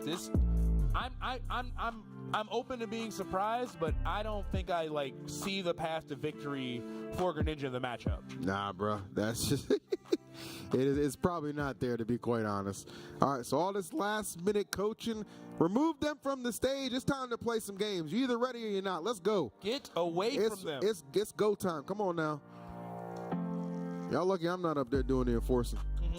We be on game 4 already. Like I said yesterday, 30 seconds, I'm getting a spray bottle. I'm letting it sing. Y'all got to get out the way. We got to get the match started. Spray bottle is great. I really think they should have one. That's very funny. All right, Anarchy, Greninja, 1 stock deficit. Let's see what's going to happen right here. Again, Greninja, interesting choice to go against Steve here, but if you look at the remaining roster, as we said, it's definitely some struggle bus characters right now for going up against Steve. So either way, it's going to be a difficult challenge, and you still have to keep in mind Sonics is still fresh with 3 stocks waiting in the wings as well. Yeah, my only theory here is maybe they send in Anarchy. If Anarchy can't do it, at least to shave some stocks from Riku so they can send in Peanut. I know Mega Man Steve is kind of tough for Mega Man as well. But still, you had a player like Justice in the wings, I probably would have pulled out the Min-Min. I would honestly, at this point, I'd probably try and keep Peanut for Sonics if it gets to that point, and then maybe consider Justice coming out here if things don't go well for Anarchy. Not the greatest of starts right now. He is definitely taking a hefty amount of damage, but Steve's starting to get racked up as well. 76, not to sneeze at.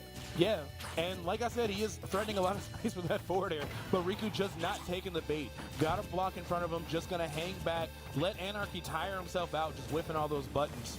In the meantime, it's very easy for Steve to just stay out of the position Greninja needs, but a great call out with that fair. Not enough to do it, even on Town and City, but Anarchy definitely keeping it close. Yeah, probably a little bit more closer than he might have been expected, but that raw force smash, we're just going to go ahead and just take care of that stock. So, all right, evened up 124, though. Steve can obviously make this up quick, fast, in a hurry. Oh, it broke. It broke. Literally got bailed out. He was going to be in that jab for a long, long time there. Got very lucky. Yeah, the tool just ran out. And when that tool just breaks in the most you know what I mean, like unimaginable time, you're just like, you got to be kidding me. But the good thing about Steve is you can get it right back. You can get it right back, and you can get that lead. First one that Fisher Northeast has enjoyed all throughout this grand finals. It's evened up now, but it's exactly where you want it to be, Cy. This is a good look for them. Yes, and unfortunately, Diamond on deck, just walking his pet across the stage, showing him around town, taking him for a bathroom break, jabbing him all the way to 45% here. Diamond is tough to deal with, especially on Town and City. Maybe not the most ideal place to take Steve, but hey, what do I know? I'm over here on the desk. All right, let's see. Yeah, nothing doing on the Shadow Sneak. Of course, Riku gonna sniff that out. Got a lot of ways to mix up his recovery too, so not so easy for Greninja to take that stock. However, Riku out of mats here. Only got nothing, literally nothing on there. So if Anarchy can get in there and mix it in, maybe start overwhelming a little bit, this could swing in his favor. It really could. I mean, this is an opportunity to strike for sure, take advantage of, again, those resources being so low. Ooh. Will it matter, though, at the end of the day? That is the question being posed right now. Riku continuing to put some space between them. They literally went from high stakes to button check. They're both just kind of just throwing out aerials, hoping somebody else takes the bait. Great counter on the minecart. What an answer from Anarchy.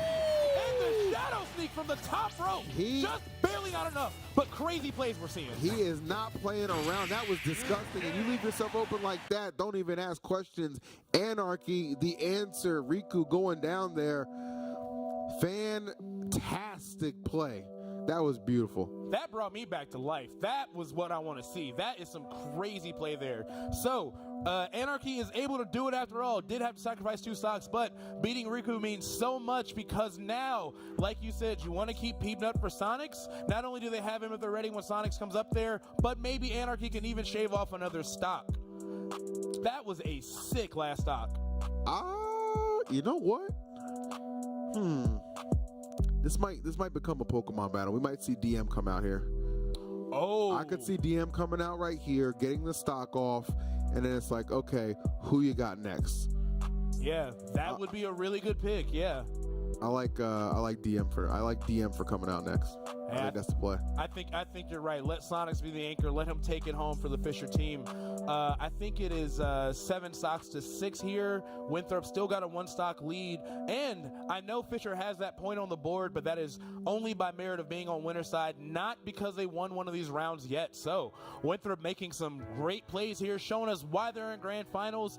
Honestly, with this lead, could go up 2-0 and put Fisher in a terrible position. Shout outs to everybody in the crowd, though. Want to say hi to y'all. Crowd looking good, looking on. They are ready to see who is going to come out on top in the opening game of today's championship Sunday here at CECC May Madness. Yes, we've been fighting for months, weeks, days on end this weekend, but I'm so nervous to figure out who is going to take this home. Anarchy playing amazing, really waking up right there. I think he kind of might have lulled Riku to a false sense of security. He's like, I'm only just throwing out pokes, I'm not really going to be aggressive, but that counter on the minecart completely changed my mind about that matchup. Yeah, that was pretty nasty. And then like to follow it up with the shadow sneak too, gets the perfect positioning. Riku's like, oh my goodness, I'm on stage. Okay, like just panics, just throws out that grab. And he's just like, nope, coming over the top and sending you on your way as they look to send in DM, which I thought would be a good pick right here. So that will leave Sonics for the anchor, a position I'm sure he'll be very comfortable in, especially if DM can go ahead and take this stock off of Anarchy without losing one of his own. Yeah, and you're right on the money. As soon as after all that craziness went away, all he did was revert back to the original game plan, start spacing that forward air, and he just wasn't ready. That was a just super high level way to shift the momentum around. So DM, of course, put in some pretty good work last round, but just had way too many stocks to take on his own. In a much better position here, only down 7-6. So I can definitely see some damage from him, but definitely want to see it after all that cash he was talking on the microphone when we first got here. He was yapping. He was not playing, but that's the confidence you need. You can't be nervous. You can't be trepidatious about if you're good enough. You're in Grand's winner side. You know you're good enough. Now all you got to do is take it home. That's it, man. Show why you deserve to be here, and I'm sure he will do just that. So some last-minute words being exchanged between Justice and Anarchy. Riku sitting back down, or excuse me, not Riku. DM sitting back down. Let's do it. Let's play. Yeah, and I gotta say, when we were hanging out with Oscar last night, the Houston coach, he really did go in depth about like how important it is to have a good coach on your team. I know they are spending a lot of time huddling, and selfishly, you know, I do want to get back into the action, but it means a lot to be able to dissect the other players, to know the matchups that they understand best, and to counter pick accordingly. So I'm glad that in Grands, of course, we're still seeing that from Winthrop and Fisher, both being really cautious. But enough with the yapping, enough with me stalling. I want to get into the game. Let's see what DM can do to this last stock for Anarchy. All right, Pokemon battle about to come up right here. I'm feeling pretty good about DM's chances of getting this stock off first with for his sake, hopefully not too much of an issue, because it is lining up very nicely at the moment for this Fisher Northeast squad to get on the board the proper way with a W here in Grands in one of these games. Let's see. Gotta drop 2 stocks there if you're Anarchy. Then just knock that out real quick. And then Smashville as well for the stage. I like this actually a lot for Pikachu. All right, let's get it. Trying to control space with T-Jolt. That is going to be really important against Greninja. Going to make dash attacks harder as well. So Anarchy going to have to use some pretty good movement here. But both characters super fast, super slippery, and both have crazy combo routes. So I am excited to see some really exciting stuff here. Yeah, 100%. And really, if you're Anarchy, it's just like, okay, you know what? I got to bring the fight to you. I'm not going to let you just overwhelm me, kind of similar to what's trying to take place right there. I've got to, oh, wow. I was going to say, got to keep the DM under control. Pikachu will make you pay in so many different aspects. And right now, trying to tax you just for landing for a minute there. Yeah, nearly found the thunder on that air dodge read. Again, Anarchy with a really sick counter. He's very aware of where people aren't expecting him to go and pull that out. So I love the way he's playing here. DM still got some great pressure going on. Just trying to find some way to seal the stock. Of course, wants to keep as healthy as possible here. But Ooh, fair. You're done. Easy money right there. Easy money, Anarchy. Wow, he has really shown up in a big way for this Winthrop team. And they needed all of this. Yeah, really, really putting that work in. Done incredible. Taking 3 stocks so far in a very clutch way because we all know you don't want to be down, especially dealing with Sonics. But DM, after that surprise kill on the side, kind of still struggling. Honestly, kind of still getting ran over. Yeah, DM, seriously, you got to pick it up, man. Ooh, you are in danger of potentially losing 2 stocks before Anarchy even loses 1. What is going on here right now? Yeah, this is looking kind of rough here. And I see what you're talking about, why Smashville's a good pick, because we're seeing Anarchy make great use of that platform. Up smash is a huge problem, and Nair sets you up for it beautifully. Oof. Let's see. Still unable to gain any real ground, and at the same time, Anarchy playing with house money. He knows this is still a great position for me to be in. I'll survive that. Not worried about a thing. Yeah. Just honestly, just kind of sitting pretty. DM just been on the back foot the whole time, despite having such a big stock advantage. Nearly seeing another stock, and we are seeing it. Embarrassing. Yes. Embarrassing. You have got to play better, brother. I'm just going to say, your team needs you. You're in a perfect position to set it up wonderfully for Sonics. And now I'm not even sure you're going to get a stock off. This could be a disaster. And the cover does it. Get out of here, bro. Get out. Don't ever hand this man a mic again. All right. I know that's got to hurt. If you're unfamiliar with Smash, there's something we know called taunt to get bodied. I've never seen taunt to get bodied happen before you're on the sticks, but golly, am I seeing it right there. 3 stocks taken from Anarchy. Look at a that. disgusting counter to seal it all off. There's levels to these gym badges, bro. There's levels to these gym badges. That's why Gary had about 10 of them. Yes, he had 10 when he only had 8. He was flexing on y'all. He's different, bro. He been in gyms you ain't never seen before. Let's talk. I'm telling you. Gary is him. Bring back Gary. I don't know where he is in the series, but in this series, looks like Winthrop is sitting pretty. Incredible play from Anarchy. You definitely could have seen things even up real quick, but now Fisher down to their final 3 stocks. Anarchy still got 1 sitting here, and they still have Regalo, and they still have Peanut. This is not the story you're used to seeing from Fisher University. What a perfect, I just can't get over how perfect the circumstances were for Fisher to get in such a strong position of power. And there's just been, back-to-back fumbles, essentially. And now it all rests on the shoulders, rather broad, shouts to my man Sonics, the shoulders of Sonics to carry this one home, man. He's got a lot of work to do. 3 stocks to 7 to be exact. Good grief. I will say, when it comes to team captains, it's not impossible. We saw Lima take 10. We saw Lima take 8. And if anybody's clutch, it is for sure Sonics. But man, oh man, what a mountain of talent he's going to have to go through to get himself on the board. Tough. This is a big ask. And honestly, Anarchy is playing out of his mind right now as just an additional boon for the Winthrop team. All right. Well, it all starts with 1. I mean, that's the only way you can really approach a situation like this. Fisher Northeast realizing they are on the cusp of a real surefire deficit here. I mean, Winthrop, if they win 2 in a row, that is nothing but confidence building. They could be going for the real shutout. Okay, again, the only reason Fisher Northeast even has a point on the board is because they were awarded it because they got here through Winterside.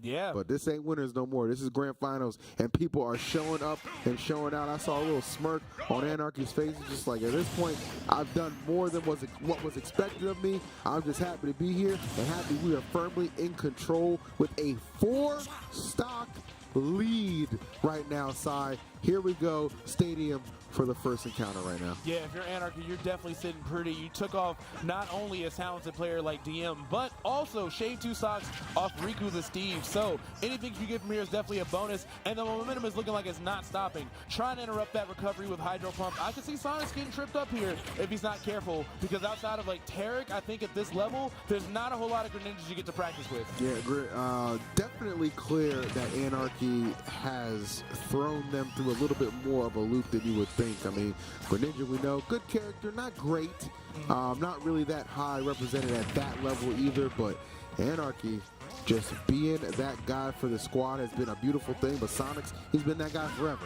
He's been in situations like this. Back to the wall, no problem. I'll handle business. Don't worry about it. Oh, yeah. And Sonic's definitely waking up here. Saw some excellent edge guarding attempts with the 2-frame, with the F smash and the spring. I can see him getting some momentum and at least taking Winthrop to their last player. But if Anarchy can seal off another stock, this will all but be wrapped up for Winthrop University. Definitely. All right, patrolling a little bit, trying to pick the spot. Sonic's putting some distance between them, as he should. Ooh, don't get caught air dodging or get caught up in those skies. Goodness, is Anarchy looking to go on a run of runs right now. Yeah, put some respect on this boy's name. He is here to play. I love calling out the spin dashes with down tilt. That is such a frame-type punish to find, but Anarchy looking really, really well practiced in this matchup. Yeah, I am actually very, like, Anarchy just rising to the occasion. Just zero fear. He's pretty comfortable against Sonic as well, which is not something everybody can definitely say, especially Sonic's being the best in the business with this character for sure. Clashing a little bit with the back air. Stock still remaining intact. Let's see what we can do. Oh, Sonic's possibly giving up an opportunity. Could have found a back throw there. Just didn't pull the trigger on the throw. Anarchy, if he can win this trade out, still going to set them up for success. But Sonic's not looking to give up this stock. Having some great defense, but still getting tagged by that back air. Anarchy taking 1, 2, 3, 4, 5, 6 Fisher stocks on his own. Good Lord. The tag Anarchy certainly being lived up to, bro. This is just all the way insanity that we're seeing unfold right here. And I'll tell you what, the thing with Anarchy is, yeah, he gets the one, and he don't stop just there, bro. You know he's hungry. He wants another one of those hedgehog stocks. He's looking for it. Yes.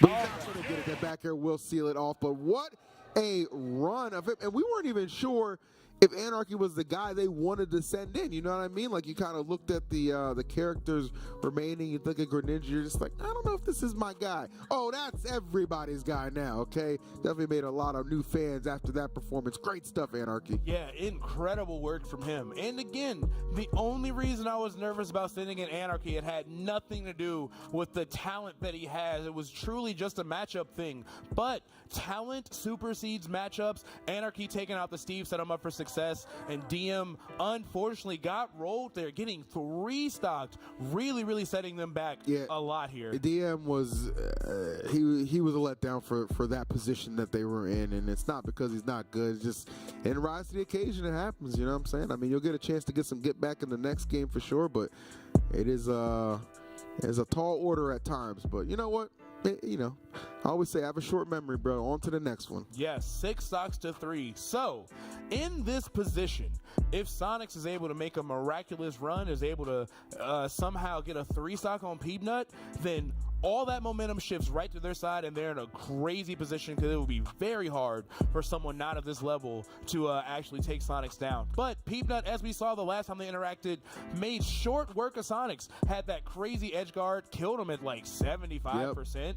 Made it look easy, made it look consistent. He got that boy up out of there pretty quick. So yeah, you know, again, this is why it's like the perfect person to have in the reserve. It's like, all right, we thought this was actually kind of maybe come down to a situation where Peanut might not be necessarily coming into this with all of his stocks intact, but some things have definitely unfolded to give them quite the advantage. So Sonics will drop 1 stock. Again, a 4 stock deficit still remains on the board. Here we go.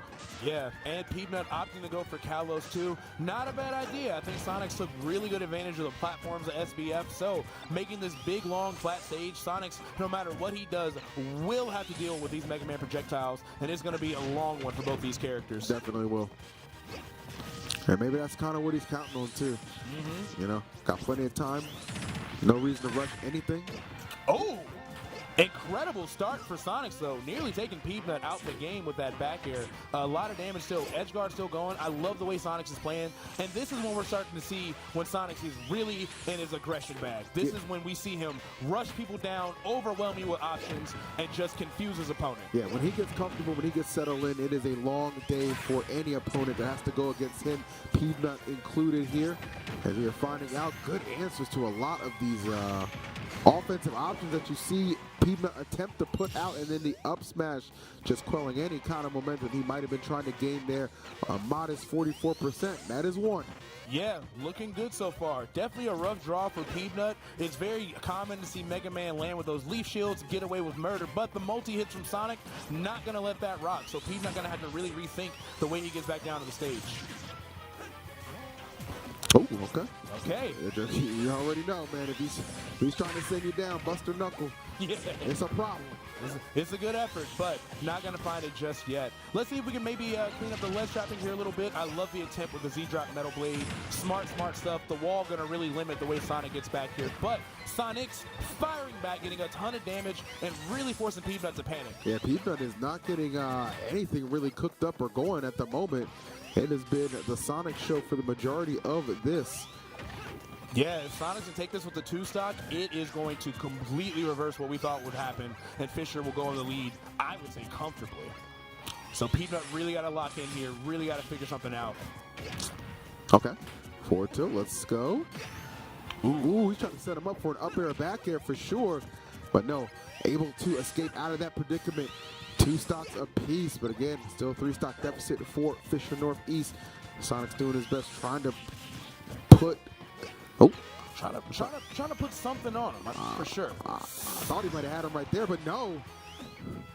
Yeah, F smash not enough to cut the mustard. Kind of the counter pick working against him a little bit. But yeah. The second one will do it. Peanut puts Sonics on his last stock. Is going to make this a lot tougher for the Fisher team.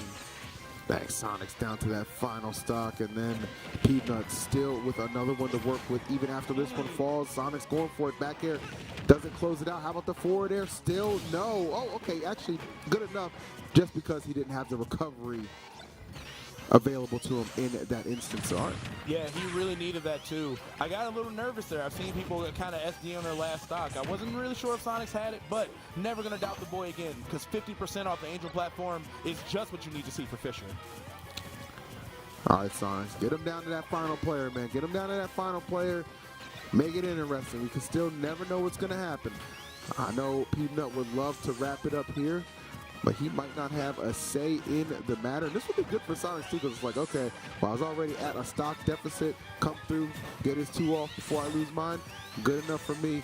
All he wants is a chance. All he wants is a shot to still anchor this and bring this home for the team, and he might just get it. Yeah, Peanut really just kind of floundering here, throwing those projectiles out, none of them really confirming. Finally seeing a little bit of something with the kale salad, but nothing really too crazy. Sonic's more than happy to just wait in his shield, wait it out, and now find a crazy offstage back air. Yep. And that's what Sonics is capable of doing. As deadly as they come, trying to single-handedly drag his team out of this deficit and popping off right there. Yeah, let them know. I like that. That's what we need more of, bruh. Let your squad know you're here for them. You're invested. Yes. It's a beautiful thing. Love the camaraderie. Shout outs to everybody in the crowd. I even see Angie, one of the most prevalent players here at CECC. Thank you so much for obviously giving me this opportunity and selfishly putting me on the big screen for longer. There you Loving go. that. Loving that for us right now. But yeah, Winthrop down to their last guy. Sonic's down to his last stock. And boy, have I seen a whole lot of 3 stocks from Sonics. So yeah, that is something, and it can happen quick. Like if that first stock, he takes that first stock off moderately quick. Oh, they're gonna use Regalo. Okay. I think that's their best choice. I like this. I think he's a very capable player, very strong. And Luke is pretty good at edge guarding Sonic. If Sonic has to go low for any reason, there's tons of tools that Regalo can have just to sneak 1 stock away, because that's all that they need. But Sonics with 1 stock left, not going to have any choice but to play like a madman. And I'm excited to see what one of the best players in the world can do when he is down and his back is against the ropes. If I'm If I'm Sonics, I'm just chilling there, man. I'm not even trying to talk to nobody right now. Yeah. I'm like, no, we're not doing that. We're not doing. I know what I'm doing here. I don't need nothing. Nothing y'all can tell me is better than what I already know. Exactly, bro. I know what's on the line. I know the high stakes, and they are high right now. And this would be incredible for Sonics, man, if he could erase again a 4 or 5 stock deficit that just came out of nowhere. Calm and cool under pressure is what it will take for sure. But Regalo, he knows the task at hand. I only got to take one. And it's hard to bet against that with what we've seen out of this young man already. Yes. However, as talented as Regalo is, this is where that pressure sets in. You know you only got to take one stock, but can you actually do it? It starts to become your game to lose. We've seen that all over the place with fighting games, for decades at this point. It's not your game to win, it's your game to lose. Yep. So, can Regalo do this? Sonics, one final stock for the Fisher team in round 2. Let's see how he responds to this situation. Should be a good one for sure. Again, this Lucas has just been full of just tricks and talent for sure. But Sonics, they're going to try and put you on notice, let you know, look, there's not too much that can catch me off guard, all right? Yeah. I'm well studied and well versed in every matchup for a reason. Sonic starting off strong, saying, I'm not here for the gimmicks, I'm not here for the games, I am here for the dub. Starting to finally get tagged by one of those PK fires, but otherwise respecting the zone real well, making sure that he's not in position to get tagged by those Zares. Lucas gets a million Brazilian damage off that move, so Sonic knows exactly what he needs to do here.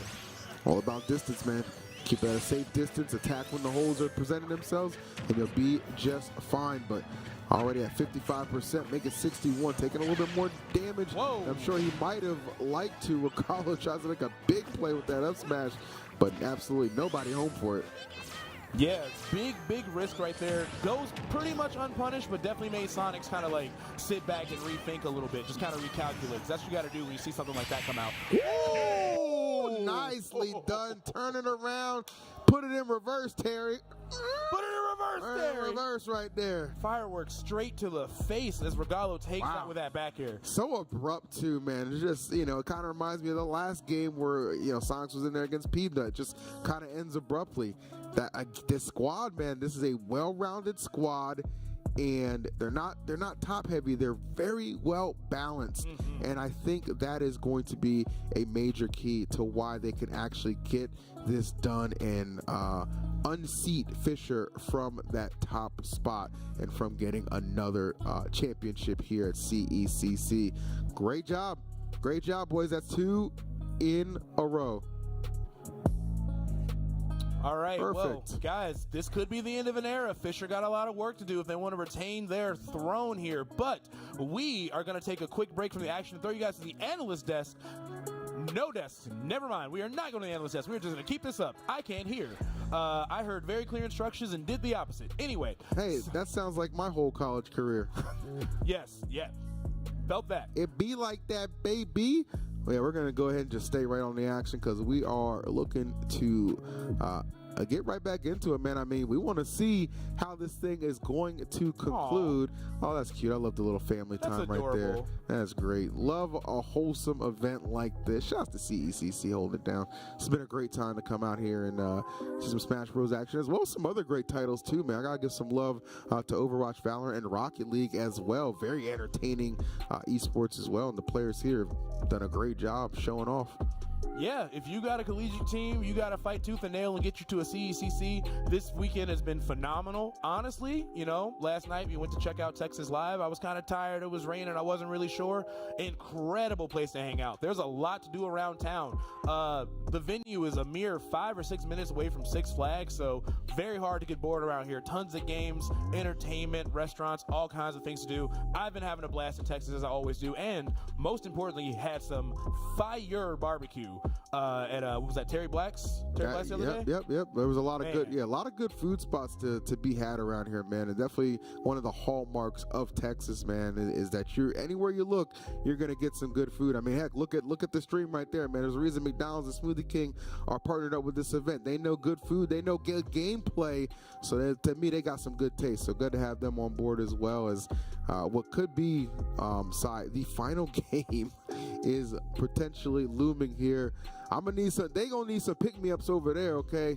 I need some smiles and some hopium. Y'all gotta rally. Y'all gotta get you some circle energy. You gotta do something. If you look defeated, you already are. You know what I'm saying?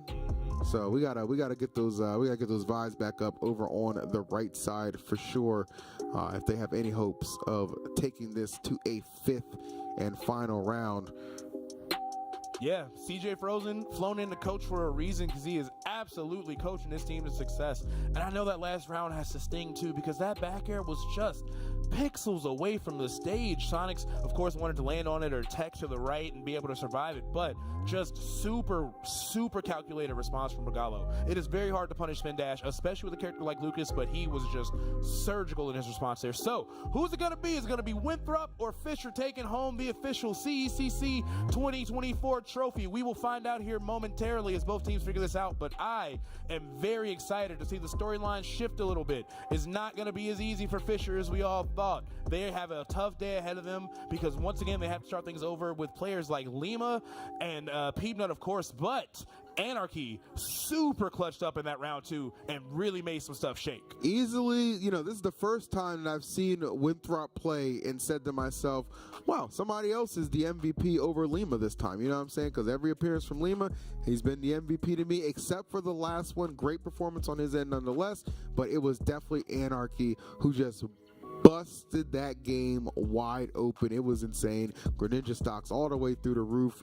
That man right there, unfortunately, was a casualty of that. But hey, it be like that, man. It be like that. When you're here to catch a body, sometimes it just someone's got to drop. You know what I'm saying? Stock's got to drop. So one of the things I've been thinking about for the Fisher East team, we're 2 rounds in, and we've still yet to see Vivad, that crazy Rob player, come out. But as I'm thinking about the matchups, Bayonetta versus Rob, horrific. Nah, that's Mega Man versus Rob, horrific. Yeah.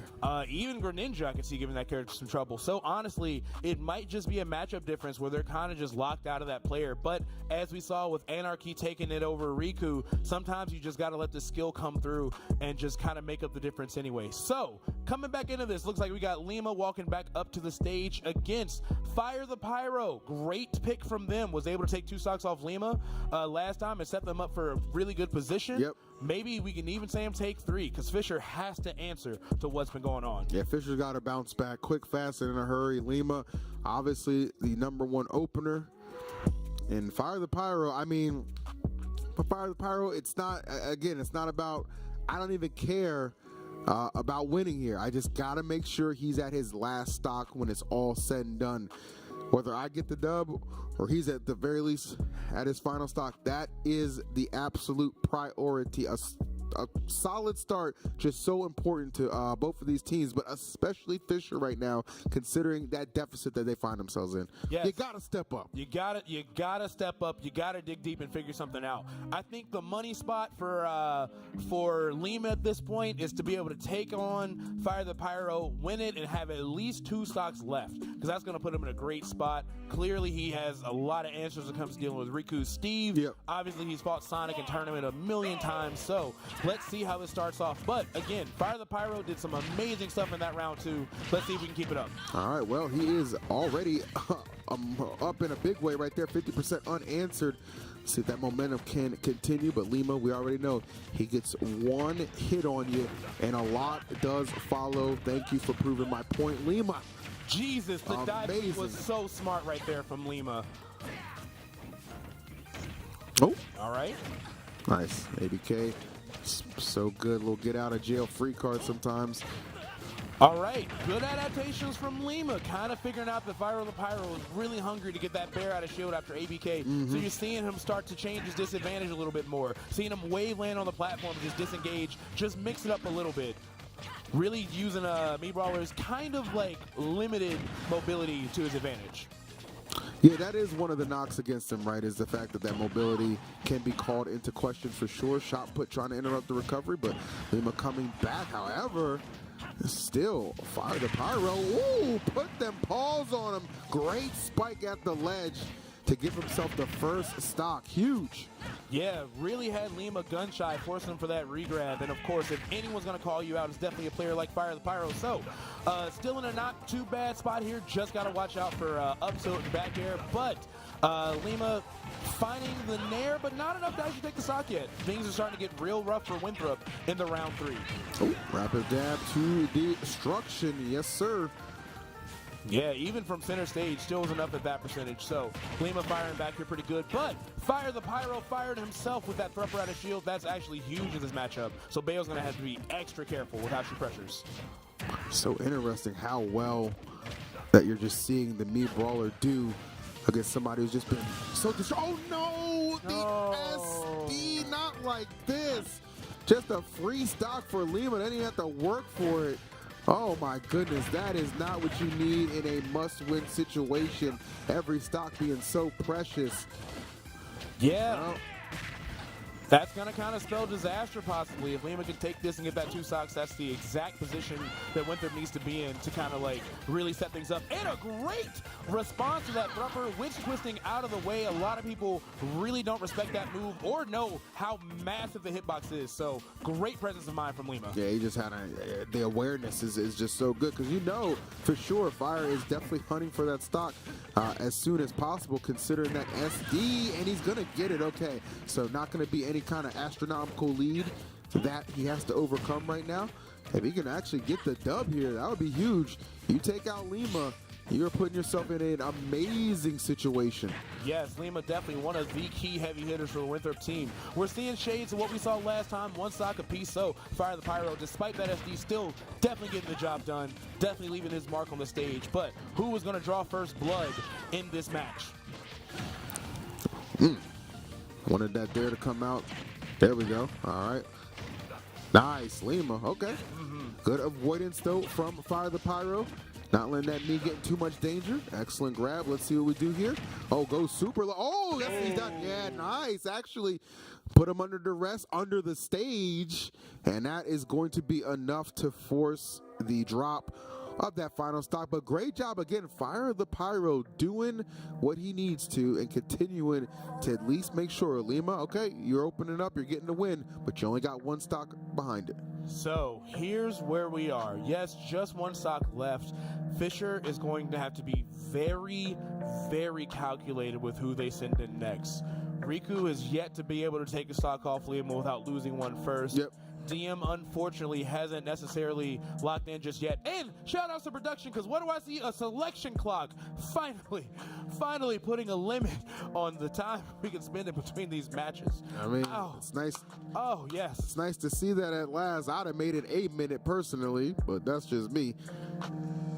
Oh, I got hyped just for that. So, going up, it looks like they're thinking about throwing DM in there, trying to see if he can take a stock off of Lima and hopefully preserve his. If he's able to do that, again, we run back to Regalo DM, and that didn't really go too great, and Anarchy DM went even worse. So, they definitely got to be careful here. 50 seconds left on the clock for them to decide who they want to run up against. Winthrop, who is just on a massive slaughter right now, could upset the world, eliminate Fisher, and not just a dub, but a 3-0. Good choice here. Send in Sonics. Send in Sonics, yes. Enough of this gambling that somebody's going to do. No, you're going to set yourself up for disappointment. Send in Sonics. Your best chance right here to get the KO on Lima, and boom, even Steven.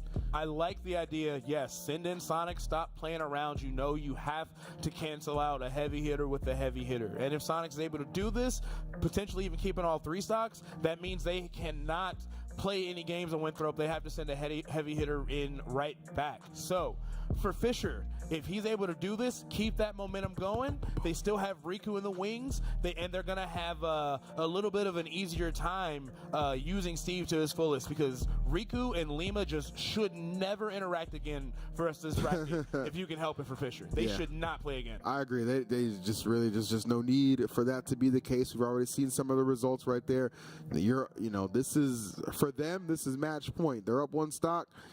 Doesn't really matter that much right now. It's when it starts to open up even further, when those deficits become 2 and 3 stocks, that's when the holes become too great, seemingly, to climb out against this team of. So, Bayo versus Sonic, Lima versus Sonics. Sign me up for this one, bro. It's going to be good. It's going to be huge. If Lima gets a stock off, tremendous. If not, we're even Steven yet again. Yeah, and again, of course, tons of matches between them. I remember seeing some really crazy stuff at, I think it was Coinbox IRL, where Sonics was able to just bing Lima right in the face with that F Smash 2 frame. Didn't look like a whole lot the Bayonetta could really do about it. I mean, that trade is just way in Sonic's favor. Yeah. So, gonna have to be careful. Gonna have to focus recovering high, but Sonic can shout that out too. Sonic's got great mobilities. But enough theory crafting. Let's get into some Smash Bros in this round 4 of Winthrop versus Fisher. All right. Lima going to have to go down to that final stock. Again, courtesy of Fire the Pyro, who was fantastic. All right. Taunt, that means it's good to go. Taunt means go, baby. Let's do it. All right, going to PS2 here. Interesting stage. I feel like both characters are good here, but Bayo, I'd argue a little bit better.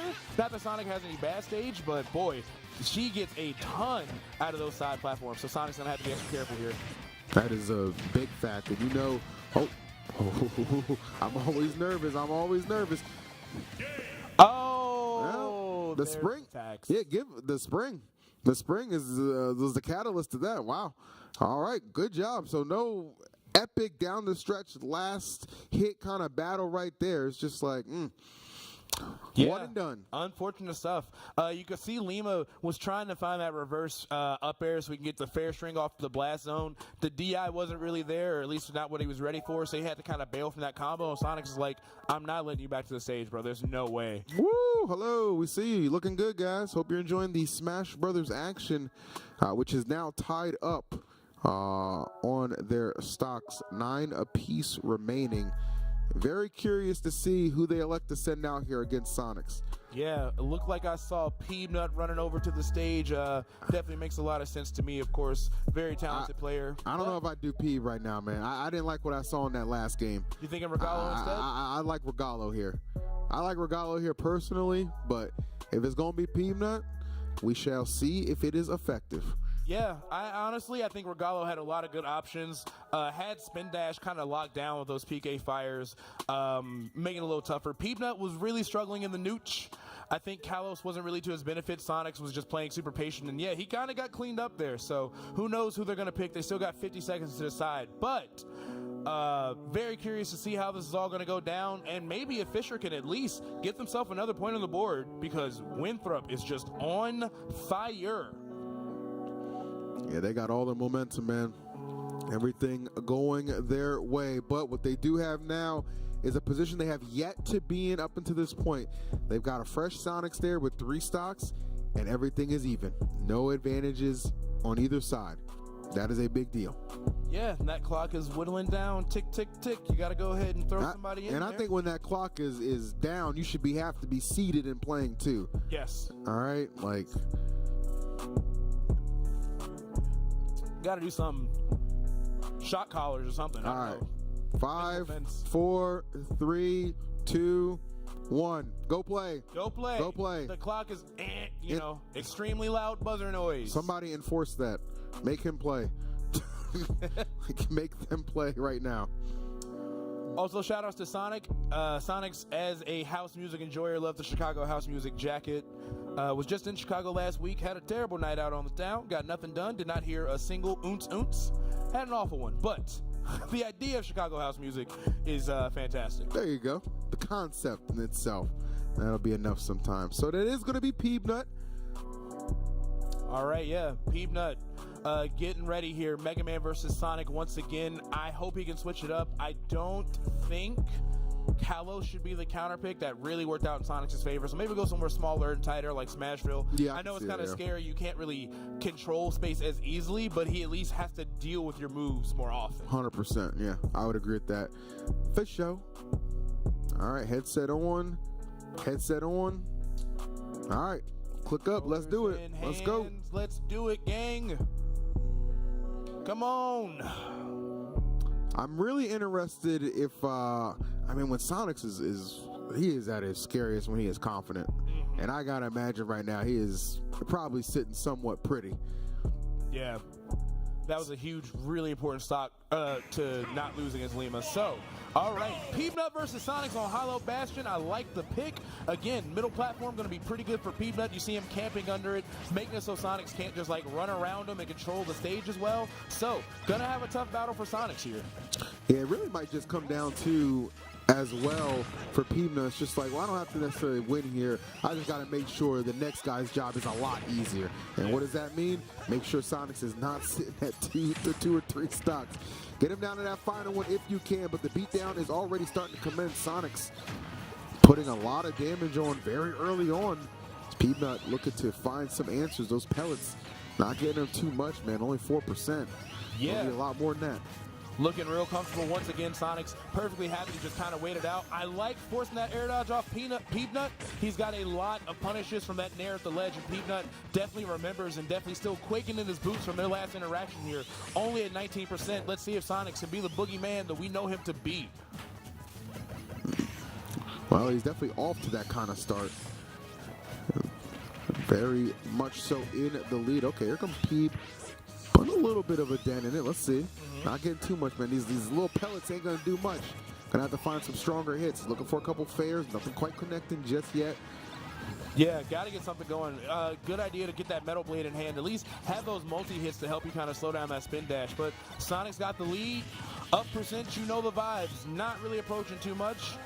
Even hanging out under the bottom of the stage for the opposite side of the ledge. Peanut, once again, like we just saw in round 2, struggling to actually secure that kill off Sonics. KO definitely now for sure available for Sonics. And they're just going right through him, man. Like it's such an interesting position because it's like, you know, Sonics doesn't need to be in a rush right now. And whenever he's in one of those situations, it's just that much more difficult for the opponent, who has to be responsible for all the approaches, has to get up in there, has to try and make the comeback. So much pressure just shifts to your side. Yeah, and when it comes to positioning right now, feels like a lose-lose scenario for Peanut. He's losing up close, those pellets are losing out, and he's just missing all of his zoning tools and projectiles. Starting to find something, getting some damage up there, at least got him at 93%, but Sonic's still not in too much danger. Ooh, okay, I like that actually from Peanut, but the back air gonna hit him into the stage. Red Sparks, no chance of survival there. Our first one going to Peanut. Free down air. Oh, wow. The homing attack, instead of the spring to come back to the stage, came at a different angle. Peanut wasn't ready. Incredible options from Sonics here. Yeah, that's just good awareness, too. Like, okay, you know what? I see the predicament I'm in. My opponent's probably not going to expect this. Let's get it done. But Peanut getting things done himself. He's keeping this incredibly close. Again, you just got to make the next guy's job easier. Yes, that's 100% true. And now Regalo going to be in a great position, even if Peanut goes down the next 2, because it looked like he really wasn't struggling too much with Sonic. However, Fisher does still have the option of Riku on the back end, so Steve is still going to be a pretty tough one. Very good for them to get Peanut out of the way now so that he doesn't have to deal with Steve, but he's really going to have to make sure he clutches up and sets Winthrop up for success. That is a big fact right there. 23% apiece up until that hit. Fair, finding it. Here we go. Sonics continually finding ways to get the lead back. Still has a metal blade in his hand too. Yeah. He's rolling on that for a hot minute. Yeah, he threw his frisbee over his fence. He's like, I'm keeping it. You're not getting it back. Not till your mom gets home. Not playing nice at all. Tired of these games. Nice, good up air. Ooh, great. Nearly got the triple right there. Peanut once again still down a percent, just trying desperately to make something shake with these pellets, but honestly they haven't been all that effective against Sonics. And now, once again, another edge guard coming in. Spring gonna set him up for success here. Peanut barely avoiding that 2-frame. Yeah, that was so close. You weren't even sure what was gonna be the result, but Peanut keeps the stock alive at 168. Gonna need a little bit more damage to feel comfortable coming in on that final stock to get Sonics down to his. So we gotta find a way to pick this up. You got a lot of rage on you. Maybe put it to use here. Might just take a big play, big swing. Yes, and of course, fortunately, because this is a crew battle format, there's no chance of a timeout. But if we were keeping score on the clock, we're about almost 6 minutes down here. Either way, Sonic's still sitting pretty, and even still got himself the metal blade just to make it harder for Peanut to get those opening confirms he needs. I think Peanut's probably resigned himself to the fact I'm not going to win this, but I need to get one more stock off. Can you do it, Peanut? Can you make it a little easier for what I would imagine would probably be Regalo, who might be waiting to come in? Oh, nice connection and confirm. Gotta find it. Nice flashy stuff, just not enough to kill it just yet. Peanut definitely still showing us some signs of life here. I like another thing that he's doing. He's been going for those Let's Trump, trying to find Let's Trump Bear, but Sonics is instinctively rolling. He knows he can't afford to take that chance. That Mega Man back here is crazy powerful. That it is, which is the kind of the cause of the slowdown again. Not trying to give it away for free.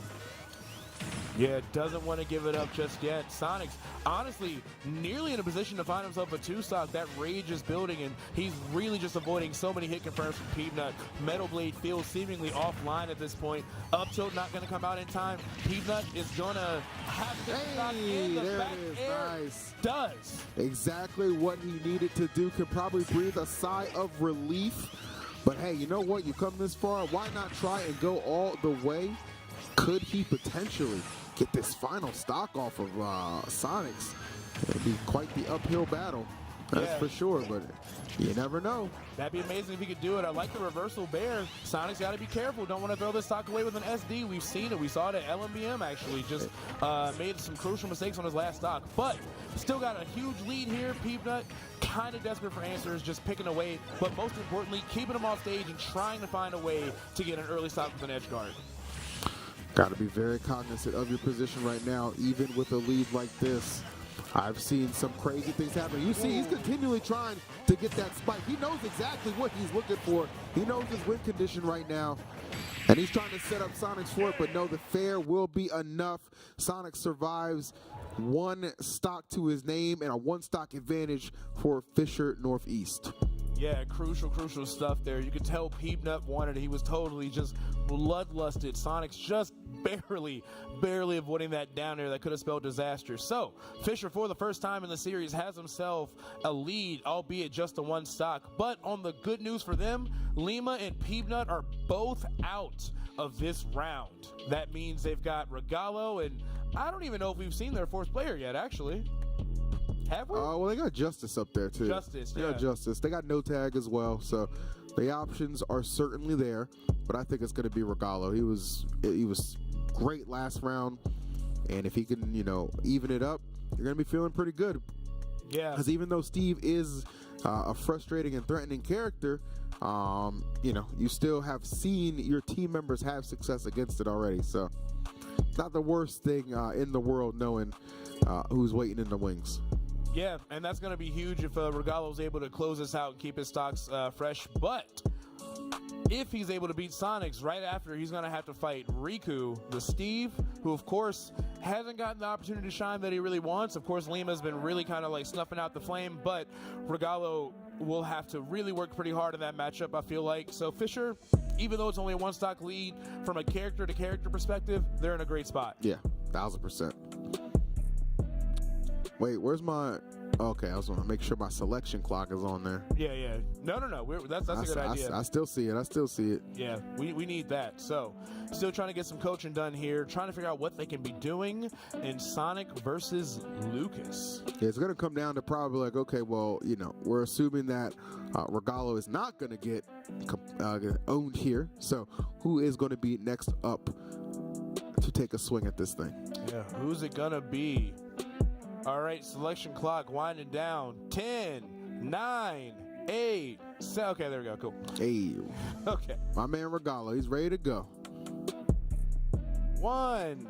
Happy New Year. Let's get some magic. Regalo. So, last time they interacted, didn't lose his stock. Took the first one pretty solidly. Looked real comfortable. Had a crazy edge guard.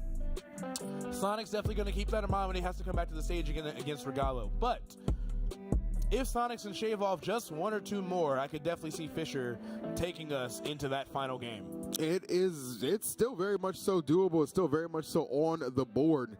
So if I'm Fisher, I am not discouraged at all. I still got our best player in there with even 1 stock. I'll take him with 1 stock over people I would take with 20. You know what I'm saying? It's just the way it is. This is how good he is.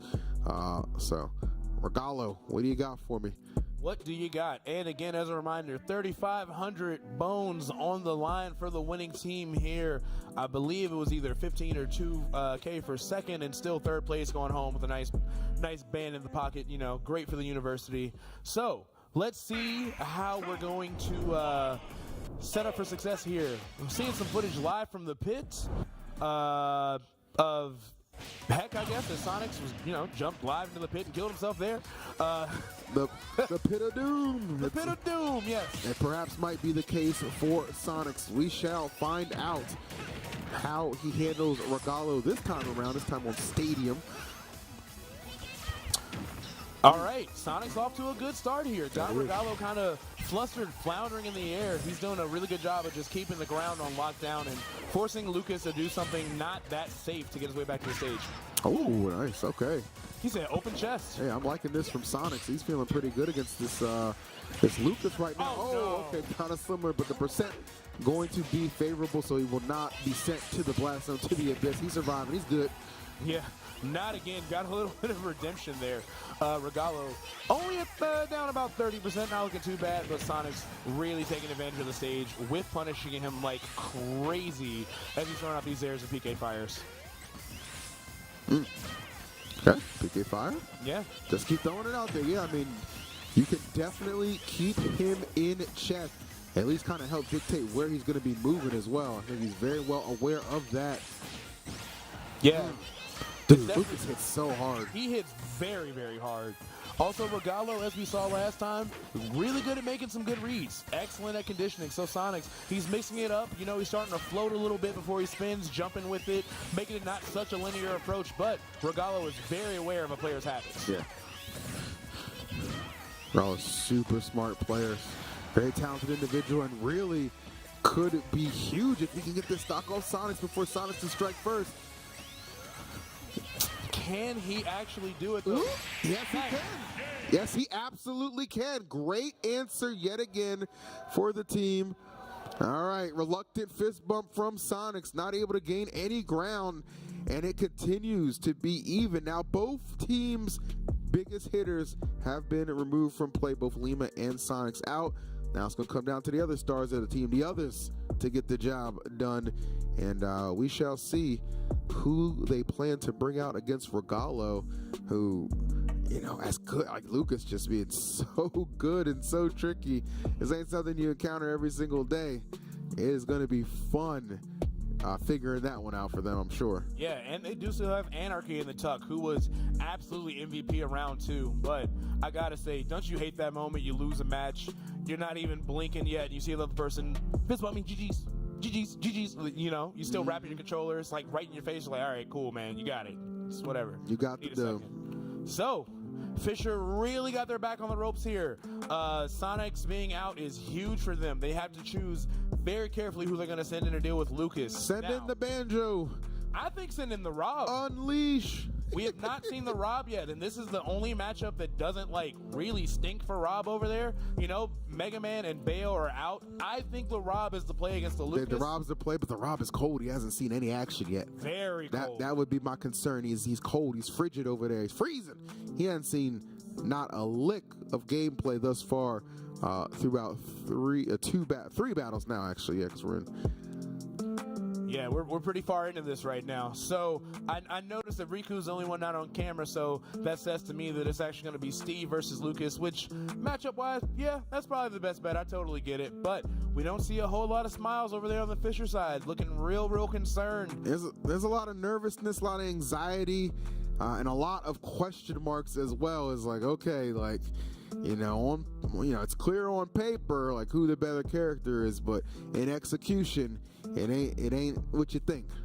Yes, and as the clock is ticking down, they're making their final decisions here. Oh no, that's not Riku. It's not Riku? That's not Riku. Oh. Zoom in on the camera. Let me see who that is. Who that is? Come on. Fourth row to the other slide. Who is this? Is that the Rob? Maybe it is. Yeah, maybe it's the Rob. Maybe it could be. We'll find out here in mere moments which of these players is going to be. Sorry, I have terrible posture and possibly scoliosis. So, it is going to be Vidad, the Rob. I've been saying his name wrong for an hour straight. Sorry about that. Vidad. I like it. All right, Vidad. All right. You up.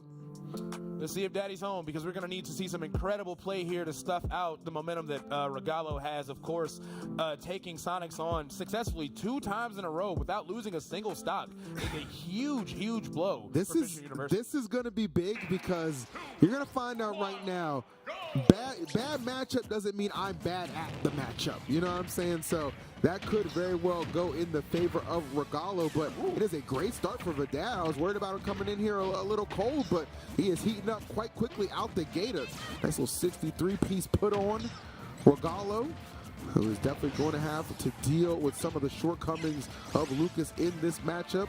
Of course, Rob is a big target, but doesn't really matter when you're always on the defense. Yeah, and I think a key thing here, as long as Vidal is respecting PK fire, Rob will outbox Lucas. Lucas has great boxing tools, but Rob's are just a hair better. We're really starting to see that difference there as he's winning these interactions with these fares, cutting off Lucas's short hops and these down tilts, making it so he can't rest easy on the ground. Not at all.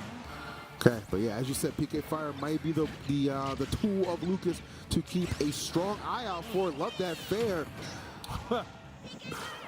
There's gonna be some opportunities to get some damage absorbed too. Those lasers come in haphazardly. Keep an eye out for that. But they do come in fast too. Yeah, Vidal started off strong, but Regalo responding even better, getting a ton of free percent off this PK Thunder 1. Gonna be a while before Rob dies, but the side B out of nowhere gonna give Regalo yet another stock for Winthrop. All right, great stuff from Regalo. Gyro actually interrupting what could have been potentially a lot more, but Regalo said, don't worry about the gyro, I'm still coming from behind. Putting on a lot of damage, my lord. This Lucas absolutely unleashed. Ooh. Nice, that's smart. Empty hop, that should KO. Yes, even without the assistance of the platform, that percent way too high for Lucas to survive. Yeah, and the way Regalo was moving, you never even know he was down in percent. Just smothering Vidal at all positions here. Got control of the gyro, burning his air dodges too with these fares. Things are looking good, but Rob, much like his namesake, will rob you of a stock if you're not careful at these low percents. That he will. Ooh, okay, I thought we had another nasty follow-through coming from Regalo. Jesus. Just getting pieced up. Just speed bag moments there from Vidal, tagging him in the face, but still struggling to make it back to the stage. Regalo once again in control of gyro. That's such a huge part of the matchup. Beautiful F tilt to send him back up, and honestly, that. Oh, you're done. Freeze back to the Ice Age with you, robot. You have no place here on my stage. Regalo playing like an absolute madman. Yeah, just incredible play with that PK freeze. Tesla's driving the winner, and Regalo driving themselves to a victory. If we see another edge guard here, because Fisher will only have 3 stocks left. Tons and tons of pressure for Vidal right now. If Vidal does not pick it up and get a stock right now, just hand Winthrop the trophy. How do you stop this little boy who's on an absolute rampage, tearing through anyone in his path? And what does Rob do here? There's no offstage scenario where Regalo hasn't got free damage. Regalo nice. Respecting the laser, reflecting, absorbing it, everything he needs to just take these tools from Vidal offline. Was waiting for an absorption to come through, and at the nick of time, Lord have mercy. There's so much that can go wrong right here. Just trying to get back to the stage. Gyro creates a little bit of an opening. Oh, here we go. Beside, you gotta take this stock, bro. You just gotta. That should get it. Nice. Okay, Vidal coming through. It's a tricky situation to be in for sure. It's still doable. Yeah, still doable. You know, 4 stocks to 4, not the worst position, but that was not the best position for Vidal to be in as Regalo finds that fair. Just surgical dismantling of the Rob neutral we saw there. That was nasty, bro. Regalo, like I said, man, I don't want to hear nothing about bad matchups, bro. It ain't a bad matchup to me, and he just showed you exactly why. Well played. The clock selection immediately begins, and the defending champions, Fisher, all looking frazzled as they are down to their final 3 stocks, down to their final guy. Who are they going to trust to get the job done? Yeah, you're seeing some of that Texas Folsom Blues over there. You know, Johnny Cash and the speakers. They are struggling trying to figure this out. So, one final player potentially for the Fisher team, 4 stocks to 3. Who can they send in? My bet is absolutely Riku. Stop even considering it. Steve is an incredible character. He can clean up stocks. He can do everything, does your taxes. He's phenomenal. Other options, they do have Joe Tag the Banjo. Not a good option. Don't choose that option. DM the Pikachu. Unfortunately, not looking like his day. Don't choose that option. Go in with Riku and literally just have that man clutch up, because Winthrop is just 3 mere stocks away from being our CECC May Madness champions? I'm going to be honest with you, bro. Send in banjo for the fans. For the fans? For the fans. Oh, is it going to be DM? It could be. All right, I guess it is going to be DM. Interesting, because I felt like DM got his confidence shattered in that last one. I didn't even know he was. I didn't know he was going to be up for the game, but looks like they're going to rely all their hopes. And by the way, this isn't for them to win. This is for them to just stay alive. This is for them to force a game 5 and keep this thing going. That is what they are playing for right now. Regalo, they are on championship point. Yeah, and Regalo just playing out of his mind. I know he's been good. I've seen him play before, but he is super, super ready for this tournament today. Going in with DM, here's the thing. DM, Pikachu versus Lucas, not the worst matchup, but if he does it, he's gonna have to deal with either the run back with Anarchy, which definitely went in Anarchy's favor, or could be playing Pikachu Min if they choose Justice. I would probably go Anarchy if he's able to take this stock. I would definitely probably go Anarchy there. I mean, especially after that performance we saw in the last one. So they are really probably sitting pretty uncomfortable at the moment. But right now it's just about sitting down and playing. Let's go. Let's get it. Come on. A lot of games to come as well after the conclusion of Smash. Again, Overwatch, Valorant, Rocket League fans, you'll be eating good later as well. Yes, we are at the Collegiate Super Bowl Sunday at this point, and I'm very excited to see who is going to be our SSBU champions. Will Winthrop dethrone the reign of terror that Fisher has put us through, or will Fisher hold tight, clutch up, take these last 4 stocks, and remind us why they're the 1 seed in this tournament? All right, well, we shall. Ooh, interesting. So we're going Pyramithra instead of Pikachu. Now, I did see DM's Pyramithra on Friday, and it was in a winning effort, I do believe. So, all right. It is a character. It is a character that he definitely has for sure. So we'll see if it's one that can be successful in an absolute kind of must-win situation. Yeah, Pyramithra, I think the character is very good, but not one of those characters where like XYZ just wins you the game, you know, like you see with like Kazuya or other characters that ilk. Still, DM not even getting hit just yet. Regalo failing to punish that F smash and nearly dying. Yeah, just a couple pixels away from losing his life. Yeah, Regalo unable to do anything thus far. And okay, finally, there we go. Starts to get a little bit of damage going, but already very much so in the danger zone. And I'm sure DM knows that. Pyramithra, with all the capabilities of dissecting Lucas. You know, I gotta say, I didn't know that Pyramithra was an option here. Regalo gonna go down, only doing 14%, getting cleaned up there by DM, which I know he needed that emotionally. He really needed to bounce back and, you know, get his head in the game there. I gotta say, didn't know Pyramithra was on his plate. That means the Pyramithra versus Greninja matchup, I think, will be a lot better for DM in the run back. Well, it might not necessarily be Anarchy coming up. That's true. It could very well be. It could very well be Justice. Like, I've yet to see Justice get any action as well. I mean, I know how good Justice is. This would be the time I would actually think, you know what, your time to shine here, man. Min, because I'm pretty sure he's character locked, right? Yeah, he's character locked. He's character locked, so you know what you're going in against. I gotta say, it's also so funny looking at the cameras. You see the demeanor of the Winthrop team. Everyone's smiling. Lima just chilling, clapping his hands, just having a good old day. And Fisher just, you know, absolutely just digging deep, trying to figure out how they're going to take this back. You know, the clock is ticking. The pressure is on for them to do something because they have yet to win a single round of our grand finals, minus the point they were awarded. I think you're right. I think it's Justice. I think Justice is the right pick for this. I would like to see Justice play. I think that would be cool. This also is the closest it's been, 3 stocks to 3. This is the most even we've had all night for as far as this grands goes. But will they decide on Justice or will they decide on sending in Anarchy? Who's to say? It's hard because I like Justice here. I like Justice here personally. I really do like the Min actually against Pyramithra. I don't think that's a bad matchup. But Anarchy was just like such a demon to deal with in that last show, and it's hard, man. I mean, you got the whole squad down there considering, thinking, vibing, plotting. What's going to be the call, man? Who do you put the fate of the event? Is it going to be Anarchy? It's going to be Anarchy. All right. Right. They decided on Anarchy. Now, I had to eat my words. Wasn't confident on the Anarchy pick just for the matchup last time, but this time, I've seen what he can do. I've been well reminded of the caliber of player that he is, but he's going to be mixing it up against Pyra/Mythra instead of the Pikachu.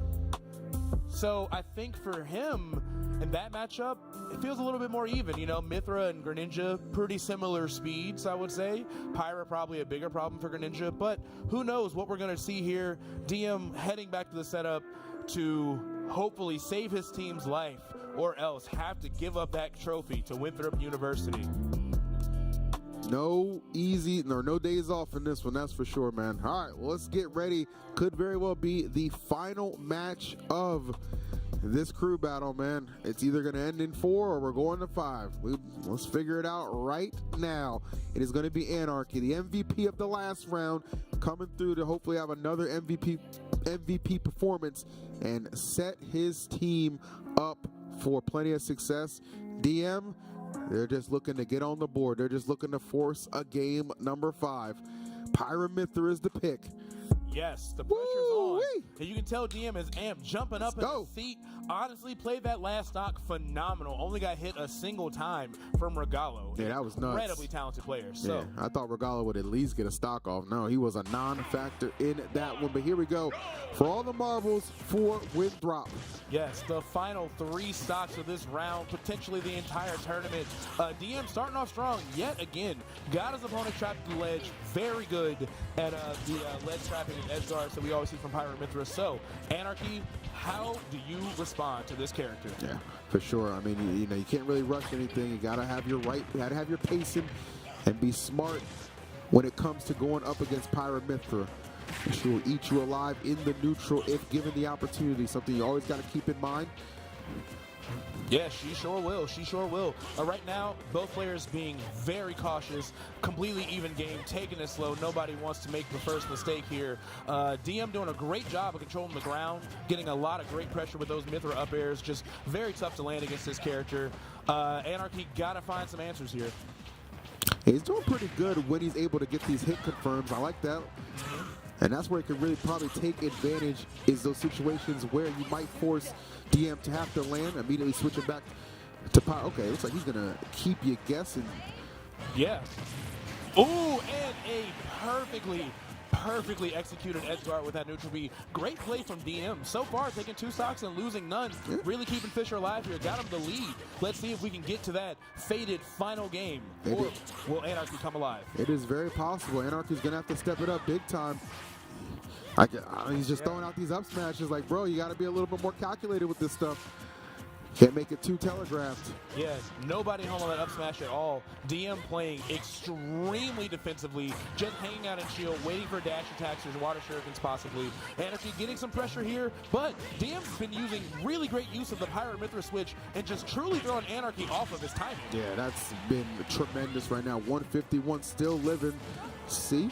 And we are going to continue to. Nice prominence revolt, just forcing his way back to the stage. This lead, exceptional right now. Good grab too, great recognition, and just rinsing and repeating. All right, might have had a little too much dip on his chip right there. Didn't find the stock just yet, but DM still in a great position here. Anarchy at 111, and Pyra, one of the most powerful characters in the game when it comes to just that raw knockback.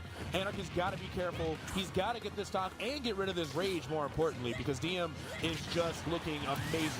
All right, took him a while to get there, but finally able to shave off that stock. Actually bringing out Mythra. Surprised the Pyra's not here just because. Oh, okay, I like that. Old jab lock. Let's see what we got. That's the play Anarchy needed, 60% right off the bat. I know you want to be Mythra for the ground speed, but you kind of just need to secure that stock because Anarchy just ran all over him there. He's trying to do a little too much with that counter, not falling for it though. Good stuff and recognition from DM.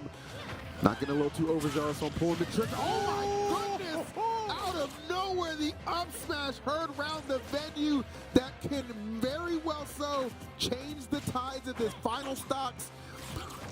Yes, just absolutely clutch awareness. Wow. He's been wanting that up smash for a while. He finally finds it, killing Mithra, landing it at only about 80%, but DM responding back, getting tons of great damage from Mithra, putting on a clinic with these neutral airs. It is very hard for Greninja to deal with it. DM has figured that out and is not taking that out of the game plan. He is focused on beating him in the air-to-air. Yeah, you can see though, but Greninja just able to get in there one time and can do so much damage. That is the benefit of this character. We're seeing it put on display, and he has taken the lead, and it is a good one at that side. We very well could be seeing the end of this. I haven't seen one water shorty can at all. Finally puts one out there. The Nairs finding their mark. Here comes.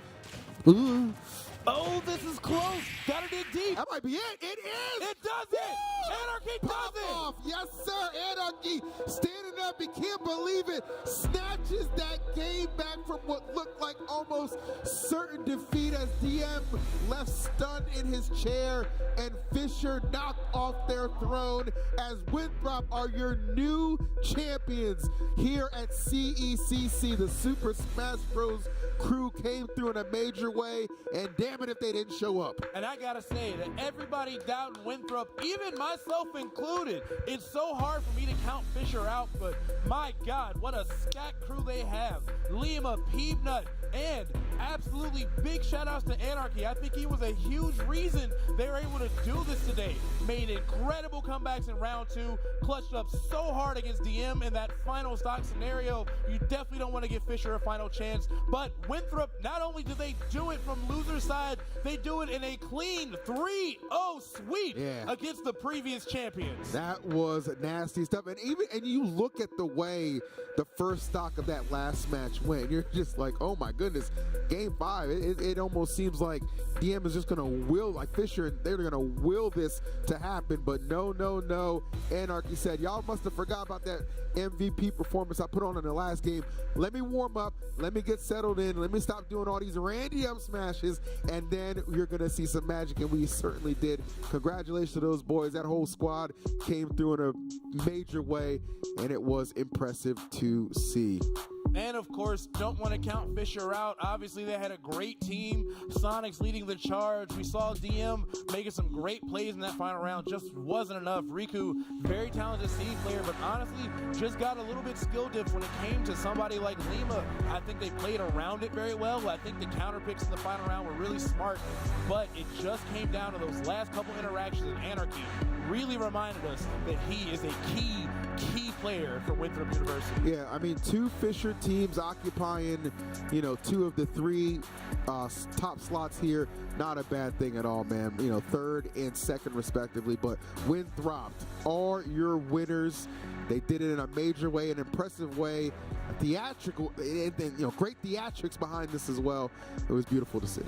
Yes, shout outs to them. And also selfishly, I'm just going to say it, if you liked my commentary this weekend, definitely go ahead and throw me a follow on Twitter at PsyPBLK. Don't make me explain what that stands for, because I don't want to. Check me out there. Hit me up in DMs. I'm always looking for more gigs. You guys will see me again soon at Combo Breaker. I'll be there for the 3-peat, giving you guys some more Smash Classics. And I'll also be hanging out at Gommel, so if you're just there, come up and say hey.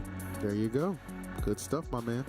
Well, I know we are definitely going to be hearing from these winners as we should win in major. All right, but we'll send it to the stage because, guys, we got a beautiful trophy ceremony to share with you, so enjoy it. Hope you have a good time.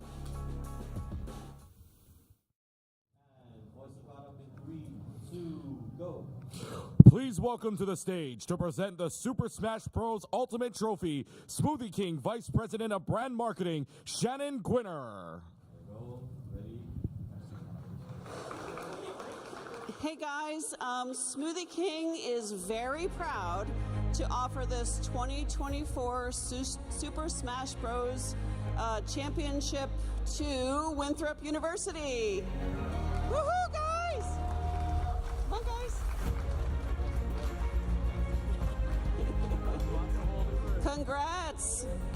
Who's gonna hold it?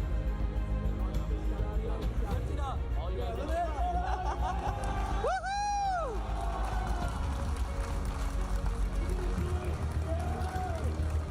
Congratulations, guys.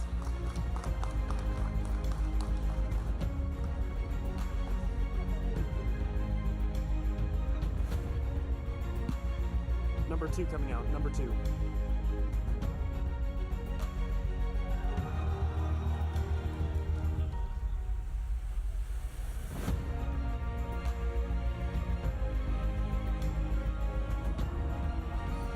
Up here with Winthrop, who let's make some noise for a little bit more after a very, very well-deserved victory. Winthrop, who am I chatting with? You can answer my questions here? Who we got, man? Justice. Justice. I mean, it doesn't get better than that, man. You guys do a great job. CJ gets the chance to make it out here. We were all wondering if he was going to be here. He gets here and makes it work. How are you guys feeling about this victory? It's a simple question, but what are the emotions right now? Awesome. Something that I'm really grateful for is that these are my teammates, these are my brothers. I love every single person on this team. We've been living together for months. Might start crying. It's a well-deserved cry, brother. This was a lot of work. Yeah, the most work ever. This was such a blessing and such an honor to be here with my brothers and win this national championship. Let's go, baby! Let's go!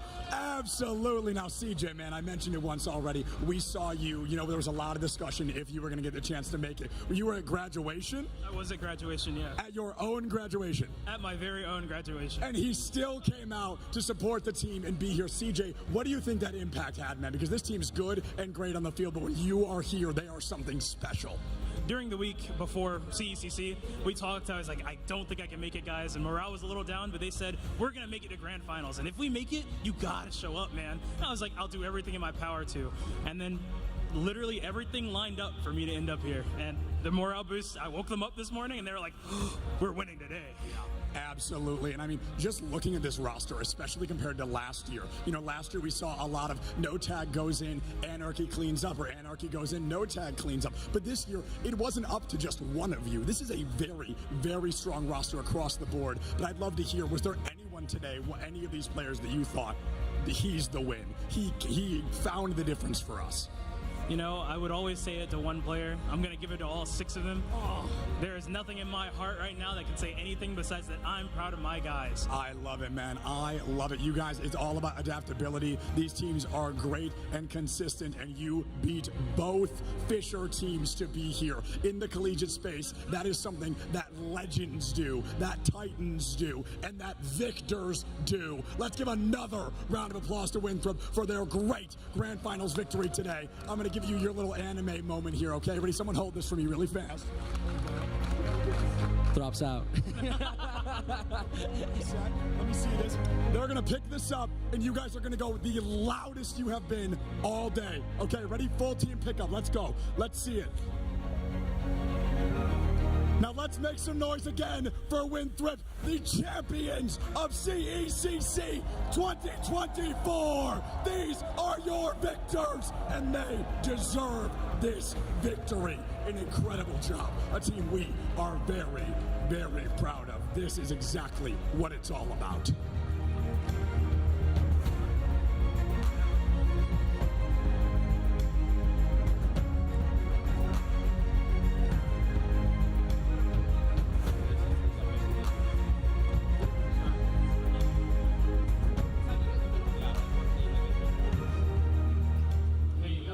All love on the stage after Winthrop take the Smash champions here at CECC. And it's something that, Miles, you predicted this. You thought that Winthrop was going to take it the distance, but did we ever expect it to be in such decisive fashion? I think it's actually you who predicted it, talking about Fisher and the competition leveling throughout the season. Yeah, throughout the season, throughout the last past seasons. 2 seasons ago, Fisher had never lost a crew battle. 1 season ago, yeah, they've lost a crew battle, but, you know, they've never lost a game, and Grand Finals wasn't that competitive. But this season, coming into it, teams were better than ever. Players were getting picked up out of nowhere. All of a sudden, Fisher looked shaky. It looked like they weren't the top dog, unquestionable, untouchable anymore. And right here, this is the culmination of all of that. This right here is the overall skill level of not just the CECC, but the entire collegiate scene going up another step with a new champion here in the CECC presented by McDonald's North Texas. without a doubt. And, that's 2 Fisher rosters that had to be defeated by Winthrop. And, Ari, do you think there's a bit of an issue with splitting apart rosters and sending them into competitions like this? Yes. Look, I don't think it's a bad thing to have multiple teams, but being so, I guess, gung-ho about securing 2 teams into a championship series or into the grand finals to make it to a LAN actually made it so the odds of you winning drastically decrease. I mean, yes, we have Sonic's arguably the best player in the entire world on your team, but then you have, other players that are ranked within the top 5, and instead of having this powerhouse of a squad together to take down possible titans you've never gone up against before, instead you decide to split it, to have faith in the idea that you could have possibly a Fisher head-to-head in grand finals, which in itself is not paying the time and attention that these other teams deserve to go up against the best. You need to guarantee yourself the opportunity to compete at your top level, and the way you do that is making a top-tier team. If you have 2 top-tier teams, there is no way they are the best. Put your best players first and accept that it's going to be hard to have 2 that are the absolute greatest teams in the world. Sonics, Master E, Jackal, DM, that squad possibly would have taken down Winthrop. I like that. The second to last word, possibly would have taken them down. And this squad looked phenomenal all the way through this series. In the semifinals, we see Lima drop down 18 stocks, looking like the angel investor for this squad, getting them to finals. But today, the company went public. Everybody stepped up for this squad. Anarchy finishing the set in phenomenal fashion, able to take stocks off Sonic with no trouble. Regalo, same story. The way this squad came together to grab stocks off of this Fisher squad, I don't know if even all the Infinity Stones combined would take these guys down a level. I mean, we're taking a look at this highlight reel. Every single member is being featured on this. It's not just Lima. It's not just Peanut. It's Anarchy and Regalo. And I think we had a little bit of a shaky start, or at least a shaky idea of what Regalo was bringing to the table. But Miles, I think we really saw him and the rest of the squad take it to the next level. Yeah, you, Kat, have exactly the right idea. Everybody stepped up on this roster this finals. Because the question is, Lima raised it himself in the winner's interview yesterday. Yeah, we have a plan for everyone except Sonics. We don't really know how we're dealing with him. They figured it out. First, game 1, it's Lima who comes in, takes 2 stocks off, Peanut finishes it off. But then they find a counter to Lima, fire the pyro, shuts down Lima. What do? Peanut steps up to the plate and is able to help finish off Sonics. But then, oh no, Peanut's getting countered to. Who comes in? It's Regalo who's coming in and finishing him off. And then Anarchy took a stock off of Sonics too. Every single player answered that question Lima raised yesterday and created this victory out of thin air. Yeah, and it also speaks to the fact that we have been saying Sonics all darn weekend, but that's kind of the problem. We weren't talking about how Riku is going to be a huge issue. We weren't talking about how DM was going to be an issue, or Joda. That's the problem. You can't have one player be the #1 focus, and that also speaks back to what you were saying about splitting the teams, trying to have 2 squads compete in the end. But again, it goes back to the entirety of the CECC, that competition and strength and skill levels are rising. Every year we come in, it is a stronger squad coming up. Even if Fisher had been dominant in the previous years, we have new teams showcasing that they have what it takes, and that's a fact because there will be no repeat winners from the 2023 CECC. It is going to be all brand new champions, and I think Winthrop is a great way to get things started. I mean, any final thoughts on the new winners, the boys out here showing some love? I think I gotta say, sorry I predicted Fisher yesterday. My bad. Yeah, I'll echo that sentiment. My fault. Winthrop, I didn't know you were going to be cooking. I figured it'd be the Lima show, but yeah, you showed up. You showed out. The whole squad got involved, and I love to see it. I actually, yes, Winthrop, I just kind of went on a soapbox for Winthrop, I feel like.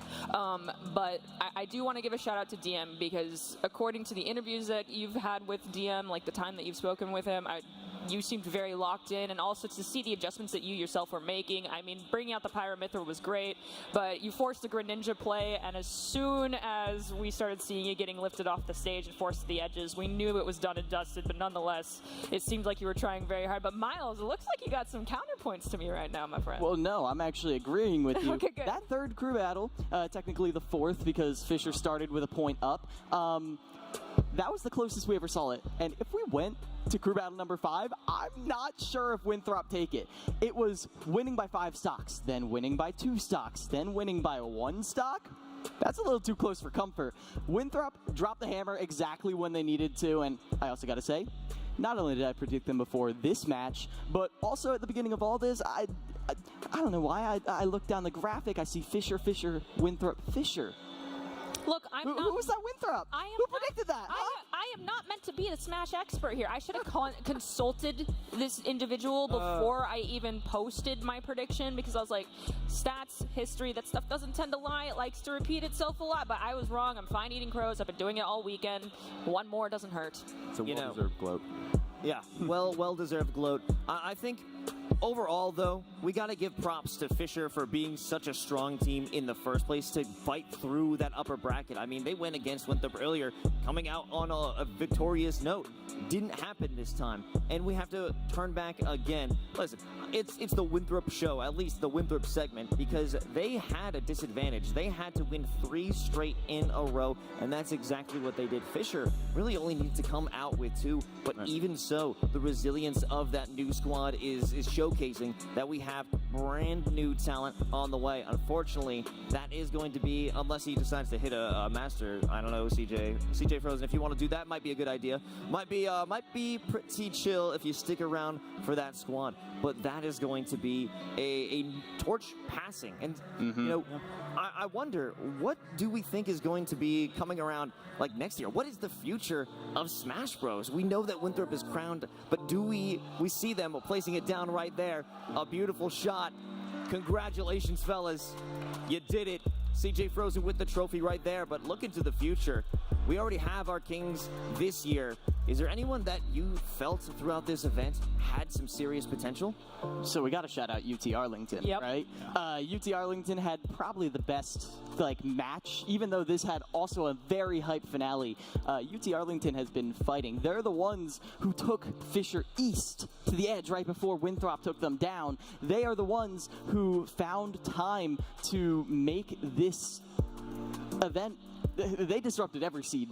They made every single person a little bit more scared, a little bit more tired, and that is another thing. The skill level rising means everyone has to try harder to get to the finals. There is no, oh yeah, I sweep through this team, and oh, now I have a hard matchup. No. From round 1, there are upsets. From round 1, every single player was facing adversity, and Winthrop was the one to fight through it all.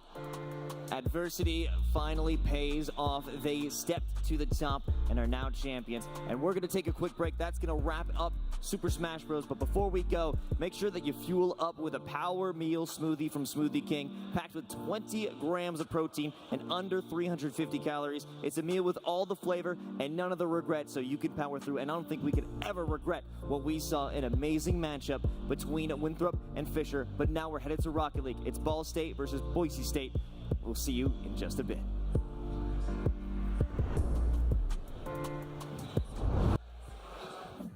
No, go middle. Get back out it. I don't know what's wrong. Are we missing something? I don't know. I think maybe we should just take a break. I mean, Britton's getting close to retirement anyway. He's turning 20 soon. Dude, why don't we try looking at a different screen? We can order food right to us, so we don't even have to leave the lobby. So I've got 3 meals and... Yo, Adam McFlurry. Okay. And fresh food delivered right here. What's up? You guys ready to lock in? I think we just found our new coach. Okay, you're doing great. Everything's gonna be fine. Just keep clicking the buttons right now. You've got so much work to do. I want you to open up a training pack, okay? You open up a training pack, everything's fine. There's no hope. Eat a chicken nugget, grow up, figure this out, everything's gonna be fine, okay? Just eat your chicken nuggets. We're good. Everything's gonna be fine.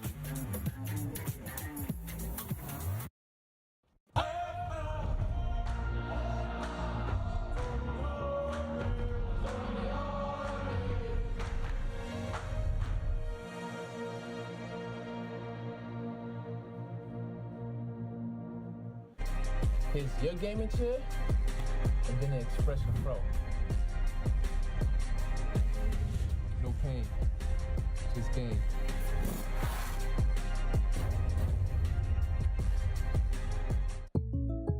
Jake from State Farm.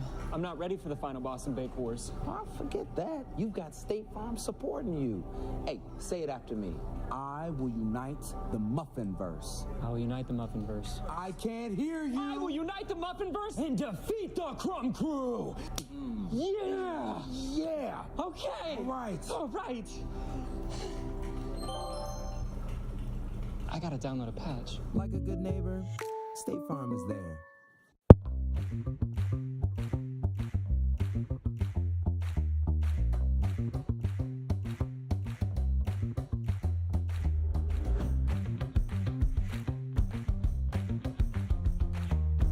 What's Circle? Circle makes your water taste amazing. With one bottle, you can transform your water into over 100 flavors. Just fill with water, fasten on a sip cartridge, dial in the flavor, and enjoy delicious tasting water. Get yours at drinkcircle.com.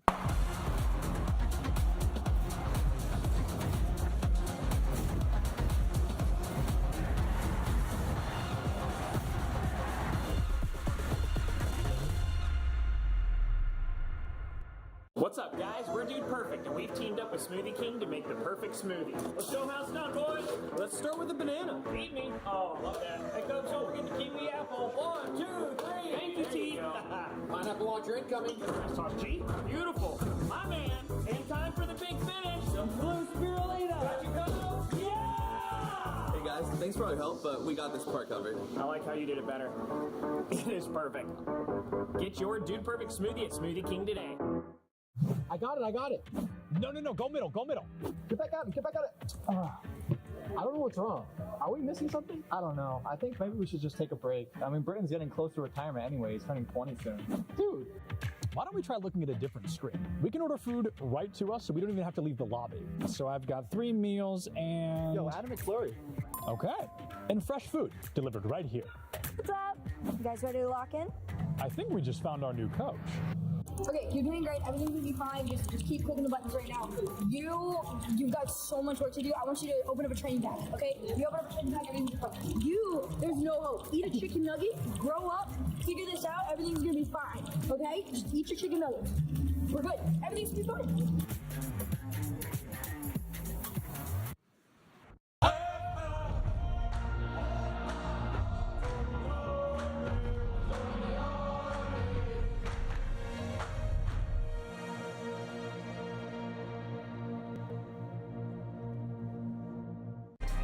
It's your gaming chair, and then the expression pro.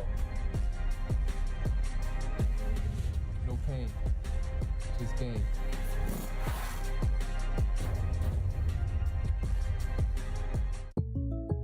Jake from State Farm.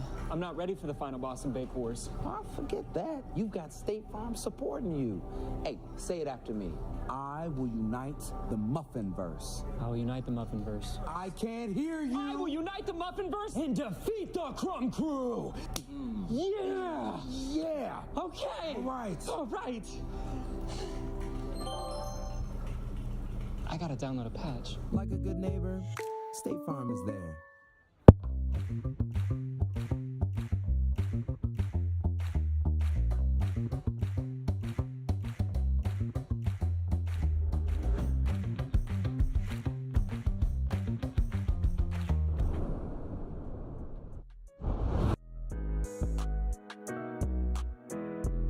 Welcome to the 4th award segment of the 2024 Esports U Collegiate Awards, presented by McDonald's of North Texas. These awards honor the achievements and impacts of those in scholastic esports. Presenting the Coach of the Year and Director of the Year awards, please welcome to the stage, Joey Gariziak. Woo! Yay, Joey. All right, how do we follow that match up? But we followed up by giving out more awards. We're going to give out some more hardware here. Director of the Year and Coach of the Year. We're going to start with the Coach of the Year. And we all know that it takes a village to raise a child. Well, the same thing can be true for coaches that we have here for esports. The unsung heroes of esports, coaches spend long hours in an often thankless and stressful job. The impact these coaches make is immeasurable. This coach has helped build teams and develop students, and they go above the call of duty, pun intended, and do so with a smile on their face. This coach is a living example of the values that we seek to promote in collegiate esports. The Coach of the Year this year goes to Ethan Stone from Indiana University. Unfortunately, Ethan couldn't be here, so accepting on his behalf is George Gilman. So George, come on out.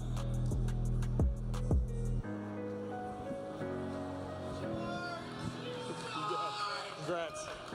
Thank you. Ethan wanted me. Hello? Oh. It's on. Ethan wanted me to thank some people. Daniel, Ted, Brandon, Antonio, Drew, Amin, Anders, Philip, and Gage. Those are all his players. Long roster, I know. And I just wanted to say Ethan is doing this on his own while he's getting his master's in 4 years at Indiana University in a computer science degree. So the amount of time he puts in outside with no salary or anything like a lot of esports coaches gets, it's really commendable on his part. So congratulations, Ethan. I know you're watching.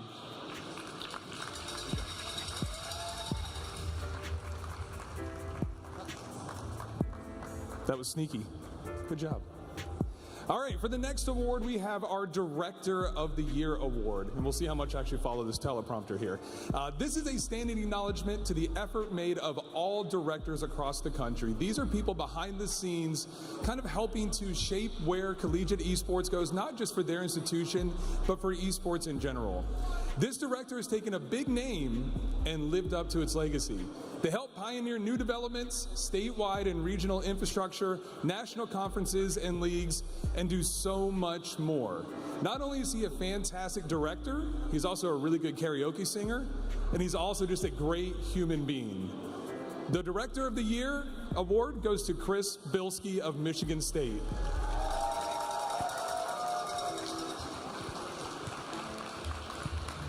Congrats, brother. Thank you. Wow. I am so incredibly honored and humbled to be here today accepting Collegiate Director of the Year. I want to thank Joey, Doc Haskell, Dan, Sari, everybody who's supported me from coaches and directors. You know, I wouldn't be up here today without your guidance and inspiration. I'd also like to thank Michigan State University, the whole community, our students. I'd like to thank our staff, John O. Eaton, Grayson Harding, Jimmy Jordan, Alexander Mills. My staff is phenomenal, and it is the work that they put in every day that helped me to get here today. I'd also like to thank our champion at Michigan State, Kirsten Thorson. Kirsten has been a huge part of the reason that Michigan State esports is what it is today, and I just appreciate her mentorship so much. Lastly, I'd really like to give a thank to my family. I'd love to give a thanks to my parents, David and Vicky Bilski.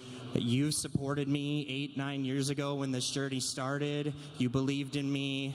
You gave me the tools to be successful, all the love and support that I needed, and I can't thank you enough for helping to make this possible. And lastly, but not least, I'd like to thank my fiance, Rachel. She has allowed all of this to happen. She supported me throughout this entire journey. In a lot of ways, she believed in me even before I believed in myself. So thank you, Rachel. Like, this would not have been possible without you. So thank you, everybody. I am so humbled and honored. I appreciate each and every one of you. Go Green. Let's get ready for some Rocket League.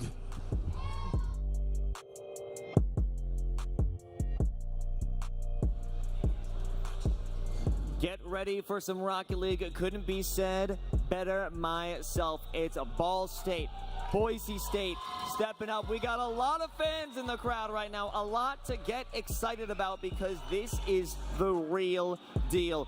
As we said previously, a new champion at CECC will be crowned. This is no repeat, but there is a repeat showing on the stage. Miles, can you walk us through the Ball State matchup that we saw on stage yesterday?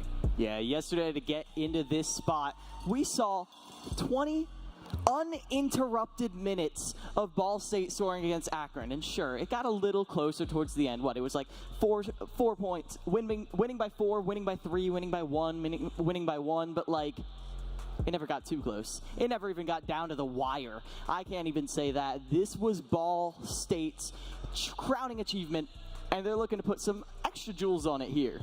So we saw them on the stage, but what was going on with Boise State? Actually, what was the full bracket run, the journey between these two teams as they made their way to the grand finals, Kat? Well, specifically for Boise's in this playoff run, it has been a rocky road, you could say, for the team out of the Mountain West. A 4-2 with Lubbock Christian, a very close set there, and then another 4-2 against Fisher. Struggled pretty hard in the semis. We got some Rocket League updates live on the desk. It looked like it was going to be a convincing game. Had it in 3-1 fashion. Ended up taking them a little bit longer to convert that one, but of course not the same case for Ball State. You mentioned the 4-0, unbelievable stuff from them. They also 4-0 Maryville. Have had legitimately no troubles here. Tristan yesterday, if you saw his player came at the end of the game, could not believe it. I don't think anyone in the crowd could either. You know, I don't think I believe it, and I was watching it live. We were all here, and we were all stunned through the action. We have some serious... Is that a face paint out there? Oh, my God. Boise State's going crazy. But now I got to shout out Chicksa now joining us on the desk. Chicksa, welcome. And now, has this matchup happened before? Is this a repeat matchup? Is this a salty run back? Oh yeah, oh yeah, oh yeah. Go back, set the stage come November, it's fall, it is CRL. And right now, both these teams, Ball State has made a phenomenal lower bracket run. Who do they run into? They run into Boise State in lower grand finals. They take it to 5, and guess what? Boise comes out on top. Stops the Cinderella run. Boise ends up placing second, losing to Northwood, who wasn't here and isn't here in this tournament. So we have the top 2 dogs from all the way back in fall here again to run it, and this time one of them will come out on top. The top dogs, are they all Bark? I think Miles knows, especially as we had a fun guest on the stage. Yeah, Doc Hassel from Boise came up on the stage. We talked about it earlier and was like, we are not scared of Ball State. We saw it, we were watching, and we have absolutely no fear in our hearts, in our minds, in our bodies, in our hands. We're going to take them down. But like you said, all Bark. I want to see some bite. I want to see some action. I've seen nothing to indicate that that was truth-telling and not a bunch of bluster. Now, I want to hear more truth-telling. Chicksa, you were inside the player rooms. You got the inside scoop. What do we know about these people? What do we know about the Strats today?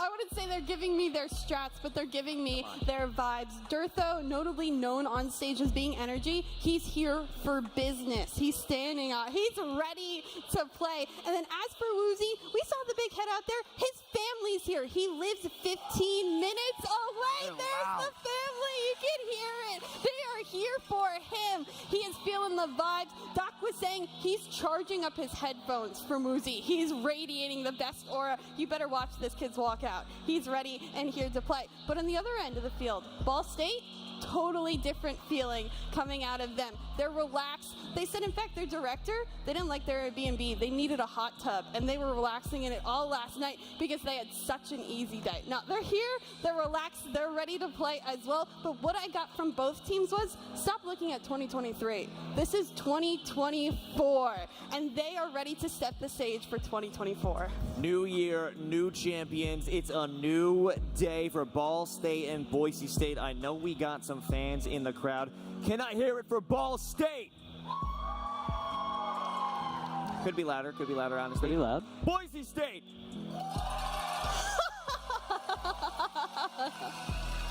Okay. We got some friends, we got some family, and I did see a full face paint team. I love that dedication. We need more of that in esports. That's what I want. People who are going to possibly ruin their clothes for this, because you gotta have dedication for the squad. Big shout out to the Boise fan club. I know Artie is probably in the crowd right now because she's our resident Boise expert, and if it doesn't go their way, well, who knows what's going to happen when we see her back on the stage. But I want to get some initial predictions going. Wait a minute. Where's our sauce?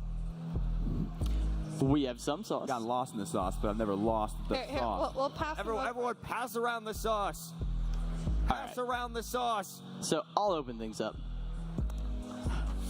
because I got to look at the draw. I think it's going to be Spicy Buffalo. There's a lot of talk from these teams, and also Ball State is pretty hot because they've been in a hot tub all night, just relaxing, getting ready for this. I think it's going to be a Spicy Buffalo game. These two teams are going to go at it. I'm hoping it goes the distance, but I got to see some proof in that early stage of the game, though. Chicksa, what do you got? Give me the sweet and the sour. For me, it's really sweet. We have the families, we have the fans, we have everyone out here. They're playing for our first big collegiate Rocket League event. We're finally going to crown a winner to end out this semester, this school year. So give me the sweet, give me the sour. One of these teams is going to lose. That's the fact at the end of the day. We can only do one grand final winner, and I don't really want to pick it because the fact is both of these teams, after being in the rooms with them, I love them both to death. I love the teams, I love the players, so I hope whatever they do, they put out their best.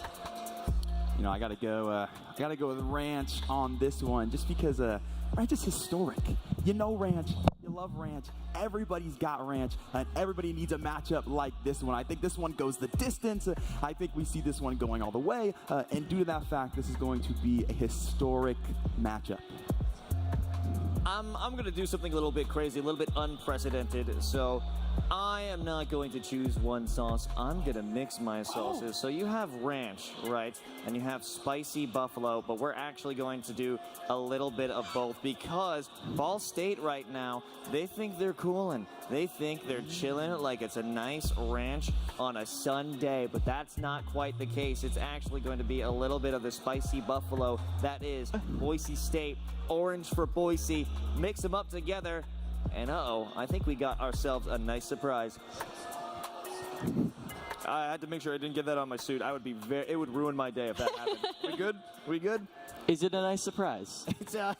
It's spicy buffalo and ranch together. It's exactly what I expected. I dip my rings in ranch. It's good. Usually there's some like meat on the bones, but like, you know. It's a little spicy. You know when you start the day, like, and that was my first spicy hint of the day, and you know your body has to get acclimated to it. I choked up a little bit. I'm not weak, guys. Come on, I can handle spice. Am I appearing weak? You haven't cried or anything like that. I haven't cried. Okay. Okay. Good. So I'm actually gonna put some score preds out. I believe that it's going to be Ball State 4-2. 4-2. Big prediction going on. Big prediction going on, Kat. You know, I'm going to go Ball State. I think I'll go 4-3. I think this one goes all the way. I think it's going to be a very close set. And if I said anything else, you know, an older gentleman might come up here and rip me off the stage. I really didn't want to put numbers down on this. You'd have to. Okay. You know what? Only because of that crowd noise.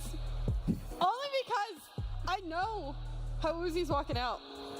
I know what he's bringing to the table. I'm giving Boise. I know Doc said he wants a Ball State death just to caster curse it, but you know what? I can't do it. I think at this point, Boise has come to play today, and I'm gonna go in 4-3 fashion. It goes to the distance. Now I've talked a lot of talk. Boise State fam, are you out there? Good, because I'm going Ball State. All the way, baby! Ball State got a 4-0 yesterday. They're going to get a 4-0 today. Clean, professional. very little soggy. I hope they dried off, but I'm going Ball State. You're a villain. You're a villain, Miles. Someone has to escort you out the venue. Don't listen to the crowd. Don't listen to them. We're up here. You're down there. Allow us. But just don't say anything mean to us when we step off the stage. We have feelings and hope everyone just has a fun time. I think that's kind of the most important thing. We're all here to have fun. That's what the Collegiate Esports Commissioners Cup is about. It's about having fun, obviously, and winning, because winning is a lot more fun than losing. And upgrading everyone's game when it comes to Smash, Rocket League, Valorant, Overwatch. And I think that was sorely needed, Chicksa, because there wasn't too much collegiate Rocket League going on this season. No, unfortunately not. I've said it how many times again, how sweet this is to be here today, to actually feel like you're finally crowning the best collegiate Rocket League school in the nation, just because I haven't seen anything. And I mean, the players, the coaches, they radiated the same thing. They missed being in this environment. In fact, a lot of these players, this is their first time being in the environment, and it took them that adjustment this weekend. Normally they'd have more exposure, but the fact was they just didn't get it this year. I want to see more games. I want to see collegiate Rocket League continue to succeed. So I'm looking to the future. I'm really happy we do get to crown that winner today. I mean, I can't imagine how the players are feeling in that retrospect of finally being able to show themselves. I know they're ready against their opponent, but when they look at that big picture and they kind of look at what they've done in their college career and how they finally get to stand on the stage and play, it's a nice feeling. Yeah, like you mentioned, first time in the atmosphere for Ball State, such a young roster, their first time really in the collegiate season in the first place. We got 2 freshmen on that squad, a sophomore on that squad. We look at a battle of experience versus a battle of mechanics, it feels like what wins the day, especially looking at a stage. We know Boise have a home setup that is phenomenal. They have the arena, they have a stage setup. So in some aspect, they have been used to that crowd, right? They've been used to the noise, but will Ball State be as used to it as well? I would say it's an adjustment period. I know for both teams, at times Ball State especially needed to get used to this weekend. They managed, of course. They completely crushed their bracket, so they've got back into it. I mean, huge shout out to their coach, Too Fast, who has done a wonderful job of keeping them mentally in it. He said after the series yesterday they had, he was exhausted, but the fact was the team didn't show that. He was very impressed with how his team was able to portray themselves. But then at the end of the day, on the other end of things, Woozy said this was his first LAN environment, but he has the family. Now he's feeling charged up. Now he's feeling ready to play. We've seen Durtho on stage before. I know he's cool, calm, collected, and that's why he said he's here for business. But at the end of the day, it's both these teams that have gone through this weekend. They now know how to feel. They now understand the stage, the environment, the crowd, who has been absolutely amazing today in particular, and all the viewers on the field. There's a lot more even to the aura that we're feeling today, and I hope both teams can adjust after that first game. We'll just have to wait and see, but we have to wait a little bit longer. A few technical difficulties, but no worries, folks. We're going to go to a nice interview between Bubba Gaddard and a representative of the U.S. Army SFC, Tito West. Take it away, Bubba.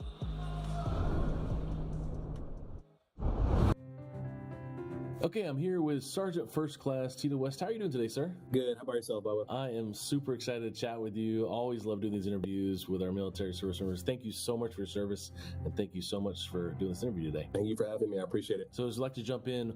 What was the first video game you think you ever played? First video game was Super Smash Brothers mainly.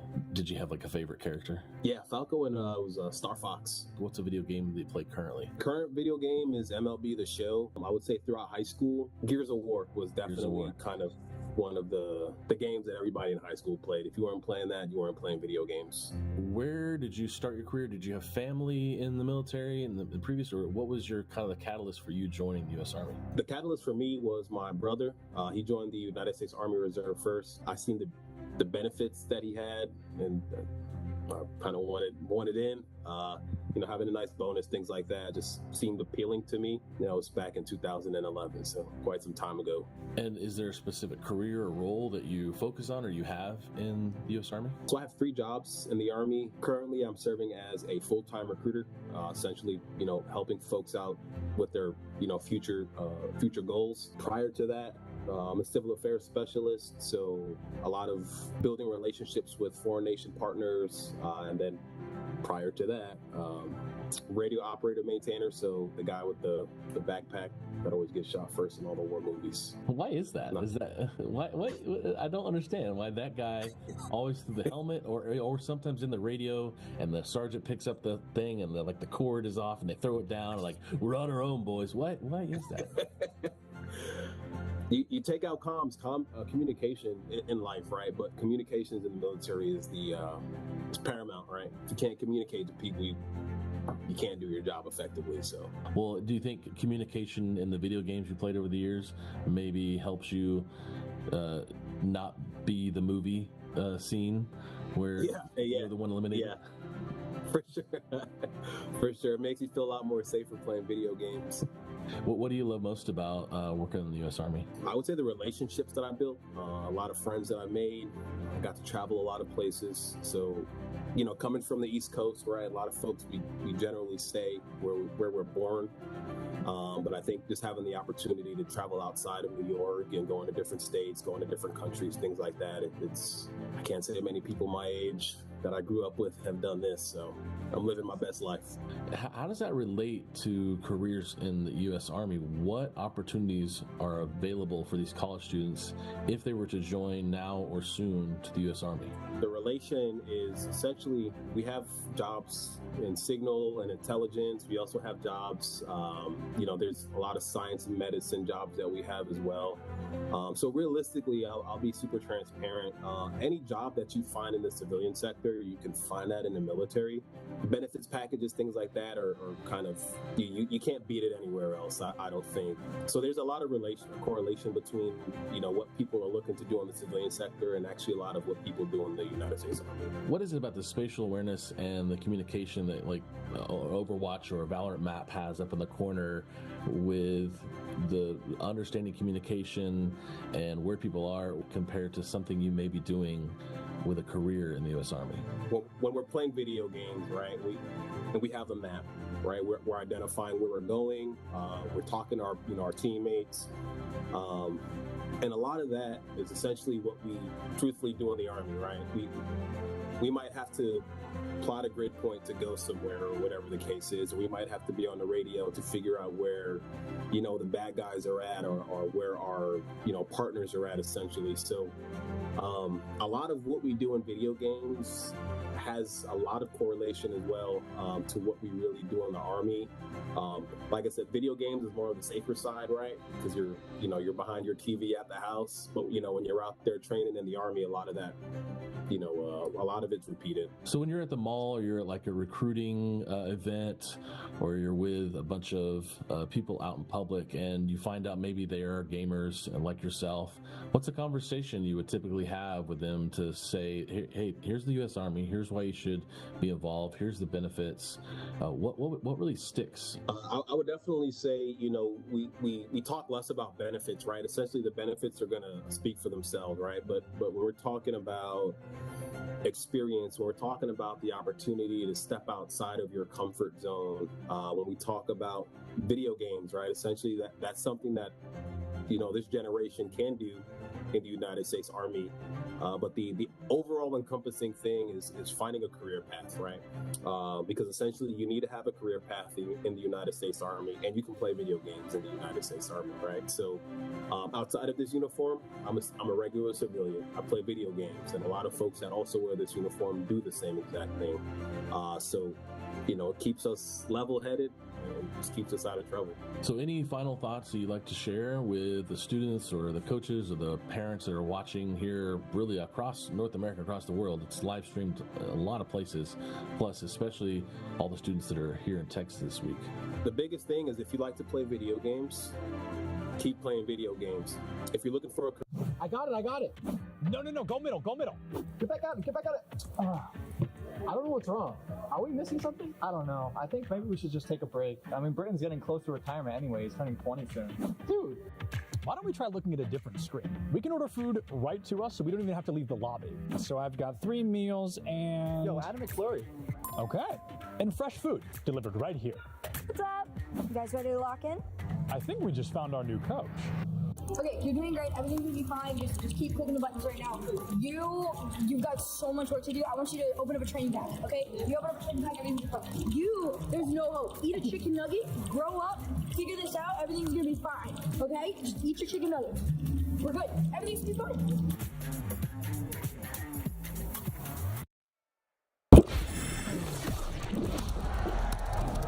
Red Bull gives you wings.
Welcome to the finals of Rocket League competition here at the Collegiate Esports Commissioners Cup 2024, presented by McDonald's of North Texas.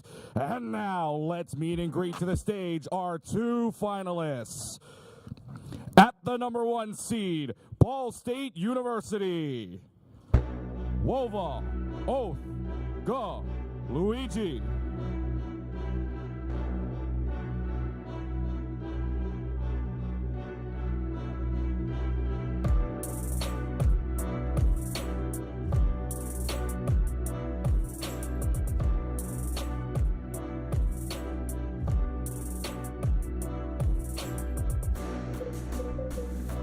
And their opponent, the number 2 seed, Boise State University, Woozy, Durtho, Preston.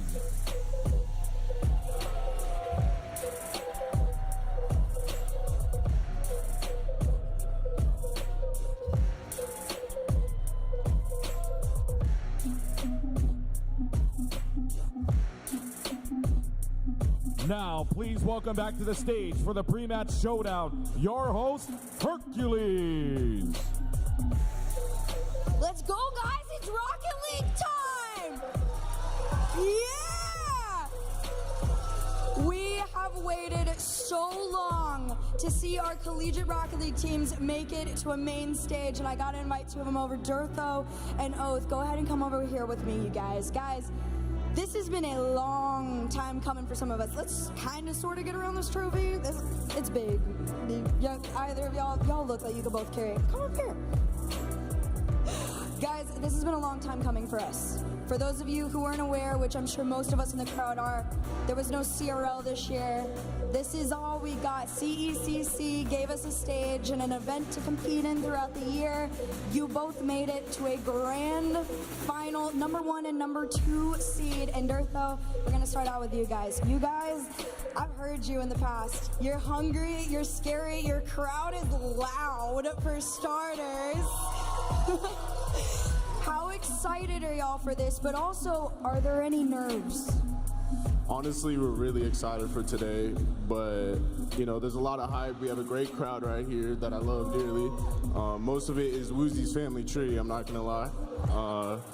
But honestly, we're here to handle business at the end of the day. CRL Worlds isn't gonna happen this year, so we're here to leave it all on the pitch. Leave it all out here on the field. And Oath, I got to come over to you guys. Ball State making a grand final. I remember y'all in the CRL. There was a lot of the times where people weren't really picking y'all. You were kind of the team that everybody slept on. What does this mean for you guys to make a CECC grand final? Yeah, we've come a long way from where we were even just last semester in fall. We ended up playing Boise and got top 3 in nationals, and we ended up losing, but hopefully we can keep up our sweep streak that we've got going here. And yeah, it's definitely amazing to be here coming from that and just going all the way up here. And it's thanks to the amazing community and program that we have at Ball State. Okay. Now, before I send the both of y'all back, I do want to give each of you a moment to say something to the Rocket League community. Shout out to Tenacity. We know y'all are watching. Pretty much the entire Rocket League community is on stream watching the both of y'all right now and your team. So if there's anything you'd like to say to everybody, now's the time. It's time to show them what collegiate's all about. And this one's for you. Same thing, showing people that CRL is a lot better than it used to be. There you have it. CRL's time to shine at CECC. Boys, let's get a handshake going before it's time to head out. Full handshake. Good luck to the both of you. Guys, it is time. The moment we've all been waiting for all year long. Boise State versus Ball State. The CECC 2024 Rocket League Grand Finals is about to commence. We've got Taco and Bass on the mic for this. Everybody get loud because this is Collegiate Rocket League.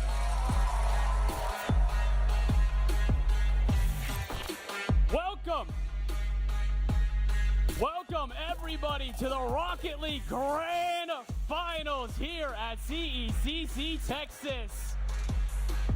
Taco, we have waited a full year for a collegiate national championship just like this. And I gotta tell you, it feels not only good to have these two teams, it is East versus West. We have waited so long for an East-West matchup on a LAN stage. And you can't really ask for better than that because specifically it is East and West, but it is the first and second seeds. When we were asked before this whole event saying, well, what do you think? That's kind of like off your collar predictions for how this is going to go.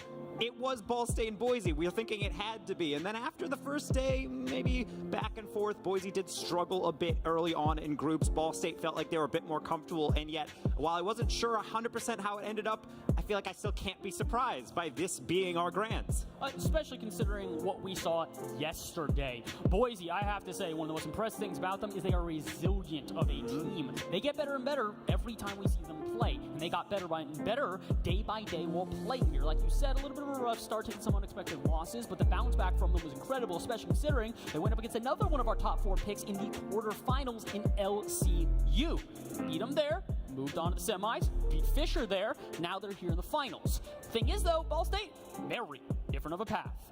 Ball State has gotten here through not only an undefeated run, 2 sweeps in a row. 4-0 in their quarterfinals, 4-0 in their semifinals, a perfect sweep, and now they arrive here in the grand finals with momentum behind them, confidence behind them, but a Boise State, the CRL runner-up, in front of them. Absolutely. As we said, Ball State have been indomitable at times. A perfect sweep, as we mentioned, on stage just yesterday. And we're thinking, well, how can a team possibly take them down? One of the few teams to do that, Boise State. 4-2 in the lower bracket of the national championship in fall, but this is not fall. It is May. It's May Madness, our RL Grand Final between the 2 best teams that we have assembled. Let's run it. Let's get into it. Ball State versus Boise. Boise in the blue, Ball State in the red. And these 2 teams are going to give it their all. As we mentioned, we expect this one to be very close back and forth. But the teams, not exactly the same expectations. I have a quote, probably my favorite one so far here. Talking to the Boise State players earlier today, I'm walking up to their room to have a conversation, and I hear one of them go, yeah, we're going to embarrass them today. They are that confident. They are that confident not only in their abilities, they want to show. Their last win was not a fluke. It's what they do, and Boise doing it right. It's the big man Durtho making an appearance early and hopefully for his squad, often hitting it on the backside. Pure finesse. Othenga can only pre-jump that from that type of range, and a rare mistake on the backboard. Typically, you saw Ball State really lock that one down previously. Hopefully that's something that they have to be 100% aware of. I will say, Ball State usually a team that starts off pretty hot, so to see Boise almost immediately get themselves their, first goal, it's surprising. Good thing is, though, it doesn't look like it's going to scare off this Ball State team whatsoever. They'll take back into their half. Wova, lob up high. Is anyone there to receive it? Indeed. And a follow-up from Wova. Double touch to the backboard. Where's the shot? On and in! And Go will tie it. Ga is always the man to be able to deliver these shots, but let's look at the build-up. Wova getting a double tap and knocked down. It's straight back out. One of the hardest reads in the game for Preston, and even he is not that good. Boise State and Ball State showing this is going to be a shootout to remember. Neither one of these sides is going to hold back. And honestly, this is kind of what you have to expect. We mentioned this yesterday when we watched Ball State in the semifinals, as they are one of the most aggressive teams in all of collegiate Rocket League. And this is not unintentional. It's the game plan that they go for. They're going to pre-jump you. They're going to meet you for every 50 challenges like that, where they will dive in, not haphazardly, but very calculated and aggressive. The only issue for them is that usually they play with teams that are more passive, more controlled, more rotation-based. Boise State may be the only other team in the country that plays the exact same play style. It's always about a measure of whether or not you're playing scared versus actually respecting the skill and giving them the space when you can. And I think right now we're going to be seeing teams diving in real aggressive. That will be both to their benefit and also to their downfall. We're going to see plenty of goals in which a risk does not pay off, and it's really metering out that expectation for these two teams where we're going to see really that lead away, because we got that goal, but we have an answer back, so now it's back to the mid-game into what might actually emerge as a stalemate. Boise trying to get something started here, but that shot from Muzi on zero boost not going to be enough. Instead, pick up the corner, look for the pinch, denied by Oath, back up from Durthos into the backboard and down. But Preston doesn't want to commit. Understandably, he's the last one back, and a 50 out of midfield would have surely sent it into their half. So instead, Muzi to recollect in the corner. Preston on the backboard. Now will get the touch he was looking for, and a great carry out to now give an offense to Boise State yet again. Dunk to the backboard, but Oath at least to clear it. Always scary on those deflections, particularly when there are some disruption there. That's a bump actually on one player, so Ga a little bit short on boost, but still able to get to it. A little wall dash to boot, and now boost steal. How about a demo? What more can he do? Waiting for Oath to be able to clean things up, and a demo right back means Boise gets a free clear, and even more than that, how about a free goal? Ball State, what happened here? I saw the demo, and there's another one. That one I didn't see. Preston cleaning up the entire back line, sends him to the scrap heap, and sends a shot on in. Boise State a 2-1 lead. Obviously, no love lost between these two teams. They have a lot of respect, but it doesn't mean you have a little bit of hatred in your hearts for them. You want to embarrass them, in the words of Woozy, and you want to really be able to put your stamp on this grand finals if you're Ball State. We're going to be seeing a lot of mechanics, but also a lot of physicality. Durtho with a red carpet walk down center. We call him Big Man Durtho for a reason. It is not just in real life, it's in the gameplay. This dude is so aggressive and in your face. The dive out at midfield, the bump afterwards. Boise State, I will say, one of the biggest things that is a difference between them and this Ball State team, despite the similar aggression, the demos, the physicality, the way that they get in your face, not necessarily just mechanically, but physically bumping your car. It's unparalleled. I have never seen a team in collegiate do it like they do. And it really is so difficult to be able to get in your way, because Boise, that was the biggest thing I used to define them, is annoying. Granted, it's also super annoying when you have the waterfall straight down. You cannot place it any better than that on the solo. 2-3, and this is what we keep on talking about. The two teams going to keep going back and forth, and I will say that is something I want people to pay attention to as well. One criticism that Boise has never been able to escape throughout the multiple iterations of this team is that their defense seems to be the, I'd say, more lackluster of the two halves for them. Their offense is electric. Their midfield barely ever lets teams post them into defense, but when they are on defense, occasionally they are vulnerable. They're not bad at defense. Don't take this as, oh, Boise State's bad at defense. No, not by a long shot, but it is one of the few places teams teams can find the cracks in the armor and take advantage. Yeah, particularly with a team as organized as Ball State, but right now they're the ones that are on the back foot, a feeling that they are not used to within all of this. They've been playing pretty much all of our top-seeded teams, and they've been kind of just running roughshod over them. Granted, it is a new day. There's also more nerves and expectations, so whoever steps up is really going to be able to lead their team. Right now, it is Durtho, more or less the de facto captain for Boise State, doing that one. And right now, I'm kind of just waiting for Ball State's response here. Who wants to be the hero and who wants to be that IGL in the comms? That's just as important as all the mechanical execution that we are seeing, especially out here in the midfield. Another one kind of thrown away by Ball. I will say part of the reason we are seeing Ball State pressed in, though, is like we talked about, this Boise State that doesn't like to play past this half. They're happy to live here for as long as physically possible, and all they need to do is live here for another minute. Up by 1 as they have to carry it out of their half. Woozy, no boost in the tank, but a flip reset to at least clear the lines. Not that far, though. Oh, it's going to combine with his teammate to at least get to the corner, but no further. But a demo opens some space, has the pass, and it's not on target. The smoke screen blocked us, and apparently the shot as well. Sometimes you're just that good on defense. You get in the way predictively, and you're going to have to predict something because Guz up early, but so is Preston. That one could have been really deadly if there was a little bit more of the boost in the tank. Another midfield challenge. Oh, underneath a 1v1. Preston, what did you have to say? How about nothing? Easy and breezy for Oath. Throw in the hezzy, throw in a little bit of the stutter step, throw in a fake against Preston on the line. 0 boost, knows he needs to make the challenge. We call him GOAT for a reason. The GOAT shows up again and ties the game with 30 to go. And you can't give him that space. What are you supposed to do? You have to play fast. You have to get in their way. And Oath knows that. Super smart player, obviously, because he's a student at ball. But of course, as well as that, he's been around the scene, arguably the most competitively accomplished player in this entire bracket, not just this grand final. So something that is going to be yet another tool in the kit for Ball State. Now they just need to show off that patented expert shutdown defense. It hasn't been their way across this entire game 1, but now maybe it could be to their benefit. A counterattack not quite going to work out. Boise has to go coast to coast if they want one last shot. Durtho boosting the tank, gonna make the challenge and keep it up. And I think he'll even keep it up further. Gonna try to read it off the ceiling, but instead it's Woven that meets him for a 50, and it also meets the ground. We have overtime in game 1. Crowd, let me hear you get hyped for Rocket League. As things should be, the overtime is how we actually have to play things out, because we can't just have one-sided matches, particularly right off the bat. This is supposed to be the eye down. It's supposed to be where everyone excels, like going backwards over the shoulder. Ball cam has been going crazy, and yet he still nails the touch. Uzi, though, great catch. A little bit too far out in front of him, though. Can't get the follow-up. Good thing is, big man Durtho, the hat trick already. He's looking for a 4th. He will not at least find it on that shot, but he will find Preston on the backup. Boosting the tank, and a challenge from Oath. No contact. Shots on and in! And Boise take the first! It seems like all these goals are so easy. It's because the setup is so incredibly difficult. Preston baits that in flawlessly. Not even Oath can stop that one on its path on through. It took 7 goals. We've finally arrived at our first game win. And what do you know? It's the 2nd seed. Fun fact, that's the only team so far in this event through this or NECC that has taken the first game off of Ball State. Every other team, even if they have fought back like Maryville did yesterday, they had to do it later in the series. Boise starting off more than just strong, starting off red hot. And honestly, Durtho in particular, my guy, I know you want this. I literally talked to you like 20 minutes ago.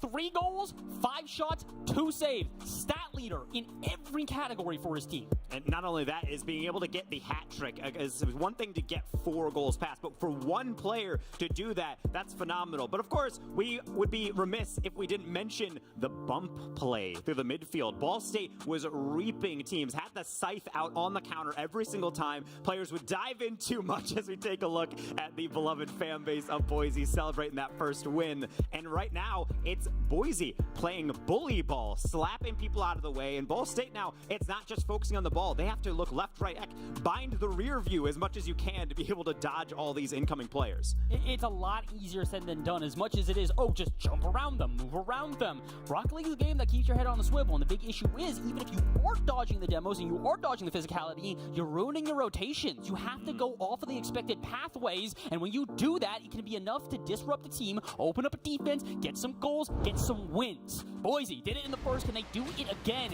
Game number 2 here in our best of 7. BSU trying to fight back, but might need to fight from a deficit again. Immediate offense from Boise. Jotho taking a lap and then trying to slow things down. Not going to work, so that's Woozy. And Woozy actually is the player who is a bit of the maniac, the devil on the ball that likes to just chase over and over and over. And Boise is more than content to watch him, kind of waiting to see whether the nerves of the grand final get to him, if he's going to play a bit more reserved, or maybe we'll see that playstyle slowly emerge as time goes on.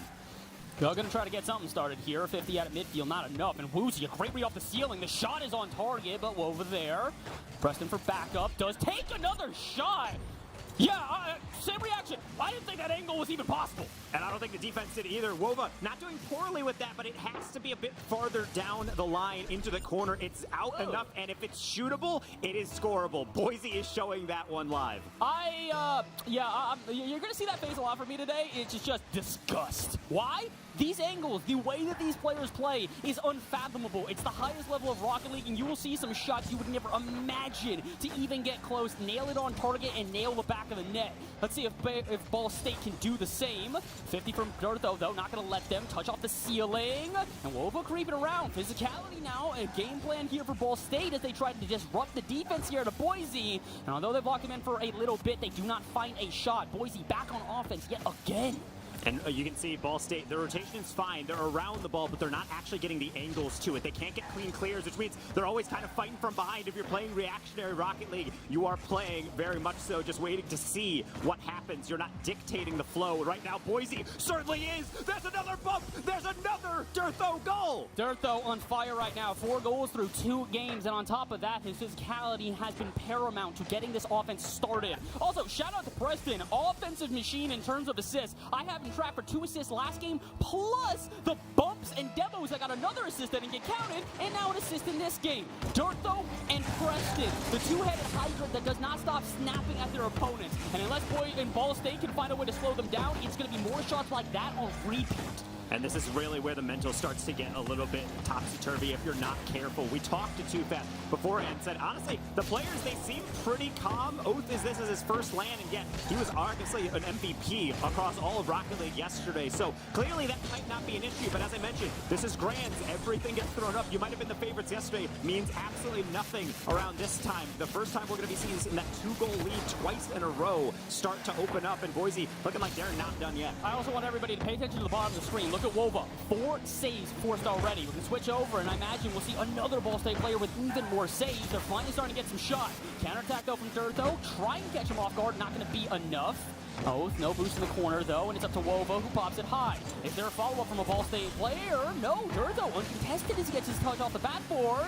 There it goes though, dropping center, dropping off the backboard, and the counterattack. Woozy's there, the goal is open, and he's not going to take a shot. Does not want to have another counterattack from Ball State. They'd rather just set up an offense. I said there it is, but there was no boost. Dortho, he's not perturbed by it at all. The double tap off the frame, that 4th defender, so incredibly clutch. Coming in for Ball. How about another follow, Preston? He was playing that clear, so a little bit too much faith in the Ball State defense. Right now, it's living on a prayer. The tap down again. Dortho, save some for everybody else. Hey, I think all of you guys at home can probably count as well, so count with me. That's 5 goals in 2 games. He's back-to-back hat-tricking if he can get even 1 more in the next 2 minutes. I don't even want to think about what's going to happen there. I don't think the structural integrity of the building can hold from the Boise State fans if that's going to keep happening. However, you want to make sure you mark those kickoffs. The 3-goal cushion can be evaporated so quickly, especially now that Ball State's starting to really lean forward in their chairs and also lean forward onto attack. They did have some kickoff strategies yesterday. I don't remember them being all too successful, but occasionally it paid out, especially considering Ball State just trying to get on the board in this game. Last time we went to an overtime, it was 4-3 in the last game. This time, though, it's 3-0, the largest lead, and not just the largest lead, a dominant one at that. Again, continue to look at the amount of shots that we are getting out of Ball State, the amount of saves being forced out of them, and even stuff like that. Dortho stepping up big. This is my bad. I criticized the defense, saying, oh, maybe it'll be a little bit vulnerable here today. Dortho went, no, me alone, that'll be it. I promise we know what we're talking about. When stuff like this happens, it's not necessarily a surprise. It's more so just really them stepping up to the plate. Dortho, back-to-back Hatties. What is this? Perfect catch, fake out the defense, wait to save the flip, and dunk it on their heads. You can feel that all the way back at Ball Ball State University. All of the directors there just have a little shudder and they have no idea why. And right now, when you're looking at this performance, it is echoing your sentiments that you had a year or more so ago.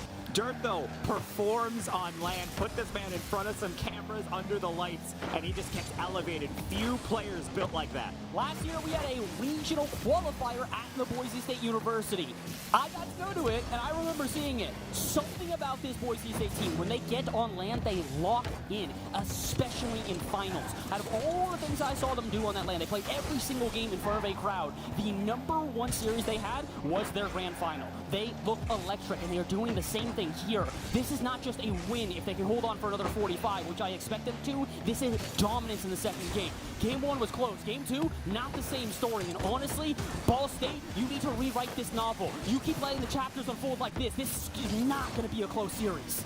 I certainly want to see the ending be a little bit closer. We have had all sweeps on the main stage. Yeah, like, come on. So, granted, that is not something I think will happen, particularly because obviously we're only halfway through a best of 7 after this game. But the thing to note is that this is a pattern we see in some of these top-level teams. Game 1, neck and neck, and then the one team gets it. And then once they realize the flow of the game, they kind of download that team, say, hey, I understand what we need to do. Let's just lock it in as much as possible. And with someone as veteran as Doc Haskell here in the collegiate esports space in your ear, provided that coaching, I'm not surprised Boise State look like this. Another game win. They're halfway to a championship. Hey, Woozy, I got some good news for you, my guy. Even if the series ends up getting a little bit closer from here on out, you said you had one goal, to embarrass them. That game? Could embarrass them for Ball State. I don't think they're real proud of that, especially when they allowed 13 shots against them.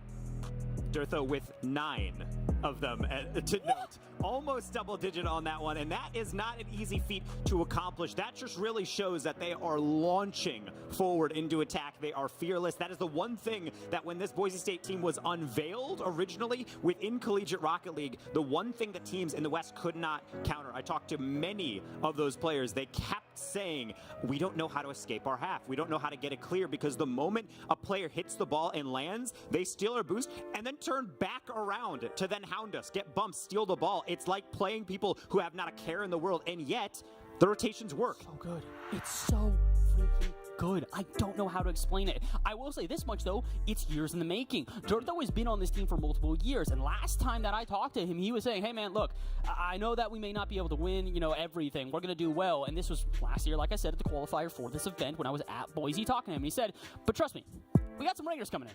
I got 2 guys coming in. Their names are Preston and Woozy, and they're going to take this strategy that we've been practicing for a year plus at this point, and they're going to perfect it. They were working with Wayton, they're working with Doc, and they have this idea of an uber-aggressive offense that will suffocate teams. Now, they're showing how it works. This is the game plan for them. This has been the game plan for Boise for a very long time. And this is the fruits of their labor. This is how it works when it works out well. Game 3 officially underway. Ball State, it is up to you to turn the tide. You lose this game, a reverse sweep necessary. And Taco, as much as I believe in the magic here at CECC, I don't know if I believe in a best of 7 reverse sweep. We like to be empiricists and go with what is statistically normal, but I'd have to say there's nothing normal about this grand final. We're getting a brand new CECC national champion this year because of how this bracket is set up. All these teams qualifying in. This is our West champion of Boise. This is our Midwest champion in Ball State. So naturally, when we do see these 2 teams, I think we just have to go down to what gets them here. Obviously the players, but also the preparation. Ball State, they have the hype man of Luigi. They also have the coaching of Too Fast, and they have 60 seconds between each game to try to figure out how to solve that dismantling. And at least in this first minute, seems like they're doing okay. They're doing better than they have before. Usually we're seeing Boise State, like we said, start off red hot. They might even start off with the first goal. Gonna find it! That is Ball State taking the lead early. The sheer intimidation factor from the front man. Look at Oath taking over, making sure Woozy freezes, because a half second is all the window that Gunn needs. He's the one starting to step up, not necessarily leading the charge, but he's got a handful of goals, and now it's about defense and balancing that out with making sure you have enough space to really ward off this Boise team. Ooh, speaking of space, got a little bit of time there to lock into a flip reset. Couldn't do much with it, but more offense here from Ball State. A good sustained one and an oath. Another flip reset. He went for Preston. He forgot about the ball and went, I'm going to go head hunting. I like that. We mentioned it. Boise State the more physical of the two teams through the first 2 games that we have watched played, but I do think Ball State could implement that into their rotations and their strategies as well. They are not a team that shies away from demos or that physicality. They just don't utilize it to the same degree. Good example there. Preston takes out his opponents, lets Woozy go for a musky flick, and he almost nails it. And that's the confidence you play with these players. That might be a fancy mechanic, but no, that's just another walk in the park type of play for them. So we're probably going to be seeing a lot more of that. Oath is going to try to make sure that is not going to be the case with Preston. Granted, he doesn't have any boost, so he's just going to launch that one. Wova playing that possession. I do like this approach from Ball State. I think they've understood that once they take that deep breath, they can use that space. It doesn't always have to be boomer ball trying to play catch up. They can play at their own speed, force Boise to maybe downshift down to their level. Big thing I will also mention here is that you mentioned the coaching of Too Fast, who I don't want to undermine what he has done for this team. It's been monumental. But they have another coach as well. They have a mental coach, something we've seen a lot more often in Collegiate Rocket League as of late, is coaches who are literally just there to calm down their team, to reassure them, hey, you are good at this game. You know how to beat this team. You know how to counter everything you've seen from these last couple games. It's just time to execute. And more often we see it, the more and more impactful these coaches become. Shout out to Ball State for putting that on their roster. It has made a huge difference from the conversations we've had with the players. Oh my gosh, and guess who else has made a huge difference? That man Oath. He has been so electric throughout this series already, and although he's been muted through 2 games, here in the third, he's making an impact. He's making goals. The backflip from the goalie, you can only do so much, and that's the thing about Ball State is that while many teams will rotate in and then try to go all the way back, they are able to have just an arm's length away from the ball at all times. The moment you slip up, they're there to punish you, and I think this is where we saw Ball State, where it's oppressive. The moment you make any kind of flinch, you sneeze a little bit, your eyes close, it's going in the back of your net.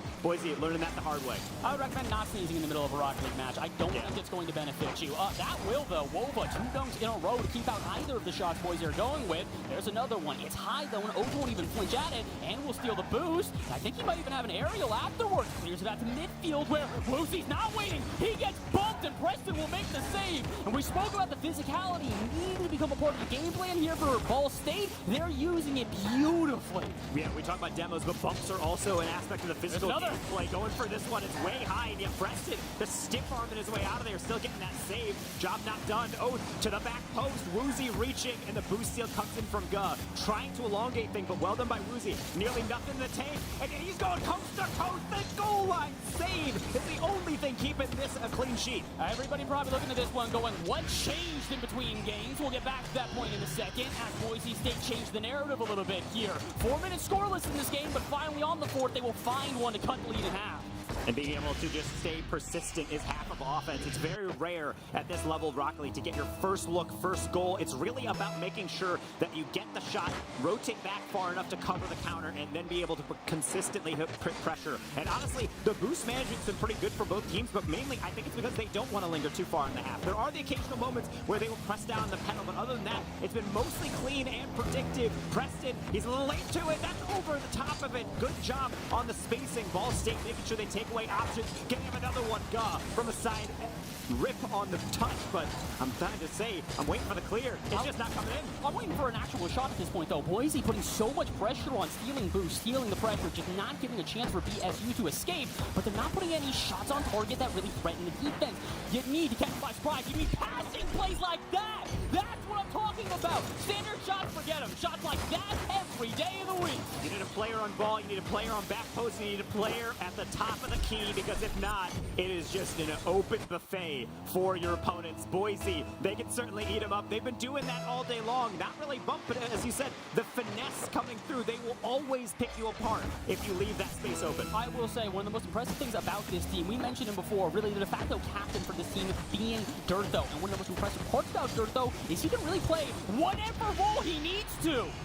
Last 2 games, 6 goals. This game, 0 goals. He's letting Woozy and Preston run the offense, and it's working out. In case any of you blinked, Ball State was in the lead in this game. In fact, they were controlling this game. But 5 minutes is a suspiciously long time, it feels like. When you really do get really deep in this game, you notice things can get away from you. Same as Boise, if they're not careful. A hefty clear from Dirtho. How about a beat over top from Woozy. He won't get it. Preston trying to put a bow on it, and instead it's 10 seconds to go coast to coast. Aga with the redirect. That could be open. Wova a bit late to go with the goal line shot. It's off the post. Wova doesn't get it. Oath doesn't have the angle, and that might be the game as it falls on down. Boise desperately trying to put it down. Oath at 0 seconds. What just happened? BSU! Find the resiliency! The first shot wasn't on! I thought it was done and dusted! I thought the game was over! And apparently so did Boise. They dropped the ball for 2 seconds on defense, and we will now see how many seconds longer it takes to end this game. Ball State, you need to win this. You lose this game, it's reverse sweep territory. And in my history of watching Rocket League, I think I've seen a best set reverse sweep maybe once, maybe twice. Can they do it here, or can they avoid the scenario? Offense building and ending the game! We keep going! It's 2-1! That is the resilience and the strength that you need to play in a Rocket League Collegiate National Championship in Ball State, showing that they're not going to be pushovers. They're going to push back. That ball is not down at 0 seconds, and Boise learns that it is never over until you can secure that clear. I'm gonna take a second here. I'm just gonna... You're good. You're good. There's only so much you can really exhale until we just collapse. Rocket League is not a game that's very friendly to the internal organs, particularly lungs, your heart, your throat, because it never really knows where it's going to go. I was seeing that counter coming in from Ball State. They missed 3 shots functionally in a row, and I'm thinking, probably along with Boise, well, that's probably the closest they're going to get, and yet they still somehow maintain the boost management to get that one final shot. Spectacular grit. I am trying so hard to keep my grit in this one, man. I'm trying to keep my stats down. I'm trying to keep my nerves about me. This is what we wanted, though. I did not want to see Boise State come in here and just steamroll their opponents. And after a winning game 1 that was close, we were like, okay, cool. Still got to get serious. And then you get to game 2. And it's a shutout. And it's a brutal shutout at that. And we walk into this game, and you go, all right, finally, this has got to get close, right? And then it's 3 goals unanswered in a row from Boise. And you're thinking, it can't happen like this. Ball State, thank you for proving it can't happen like this. We got games to go. It's a guarantee. We go at least 5. Can we go 6? Ball State looking to tie up the series after 2 games in a row without much control. The control's here. It's now, and it's game number 4. And it's Preston right off the rip, the slow play. And I kind of like the double up there, the layering coming in from Ball State, being able to prevent that one. It's so easy to get faked out by the first, so why not just throw 2 players at it? Getting inventive, apparently on both sides of the ball, is Ball State. And right now it seems like the defense dealing a lot better with this early Boise pressure. Oath, time, space, a shot, in and out save though. Not going to be nearly enough to completely end the offense, but we'll clear to midfield. Boise starting up, Durtho, again, time, space, no double touch, bumped off the ball. And that physicality going to be huge, but the defense still needs to make the save necessary. This one's awkward, the fakes everywhere, but where is the shot? Never found and cleared back out.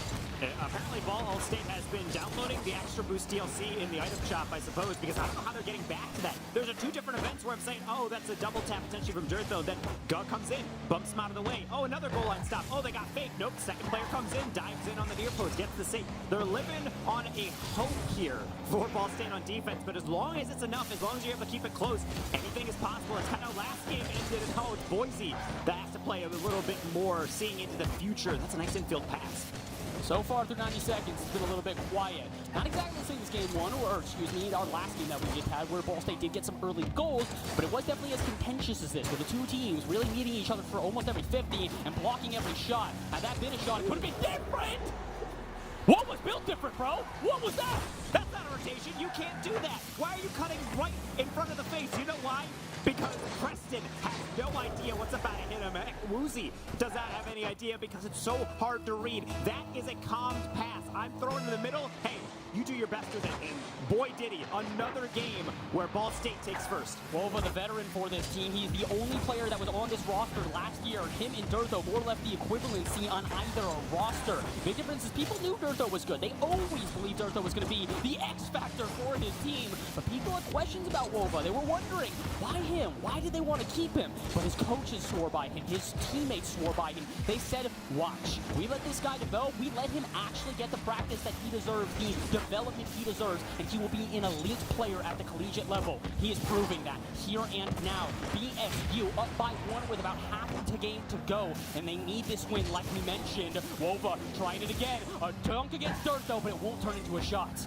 That's Guz's job, potentially trying to take that one from the sidewall. A little bit low, but that means Oath should be able to gather this one. He has to cut because it's actually a little bit too far behind him, but that's fine because now he's behind it. And with Wova instead trying to slow this one, a little pinch down, and he's not getting it through it. I think both these teams understandably want to play a bit more defensive, and because that lack of pressure's coming in, I think we're seeing a lot of balls kind of get thrown away, kind of like this one from Durtho. He has to rely on Woozy to actually complete that clear.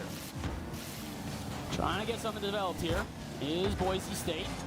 The shot there, not going to be nearly enough, and instead it'll actually out midfield. What's a double commit, though, out of Ball State, meaning counterattacks here. Durtho with the numbers advantage, and a shot from Woozy, but Woozy takes a second there and gives enough time for the defense to get set up. It's a good idea. You're trying to catch Ball State off guard, but I would say at this point, it's not the same as before. Ball State are no longer nervous on these challenges. It's a lot more calm and collected every time they approach. And you got to watch that bottom right up until Gug grabbed that 100. It was about 30 seconds without two more players having more than 100 boosts total. Durtho going all the way across. That's up and over the crossbar. It's actually off of it, and that's a read that no one saw coming. Woozy has to exit now. Here comes Oath with 0 boost, trying to play for 50. He's waiting for his teammates, and that type of play is crucial because if the boost steals are starting to come in from Boise, Ball State needs all the time they can to help actually move as a unit.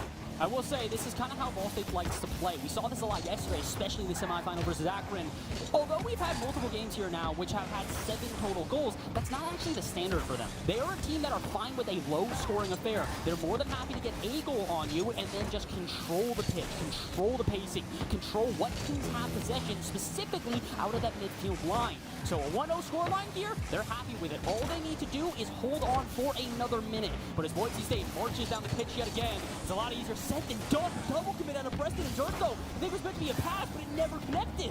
Now they're on the back foot trying to get that clear, but the problem is only one player on the sideline, which is Woozy. Has time to get the delayed flick. Should be a problem for Gov, but that's not the best clear. Preston coming in, and if not for Oath, that could have been a brutal one. Durtho trying to involve the brutality off the double, and yet that one is also just a bit too far away.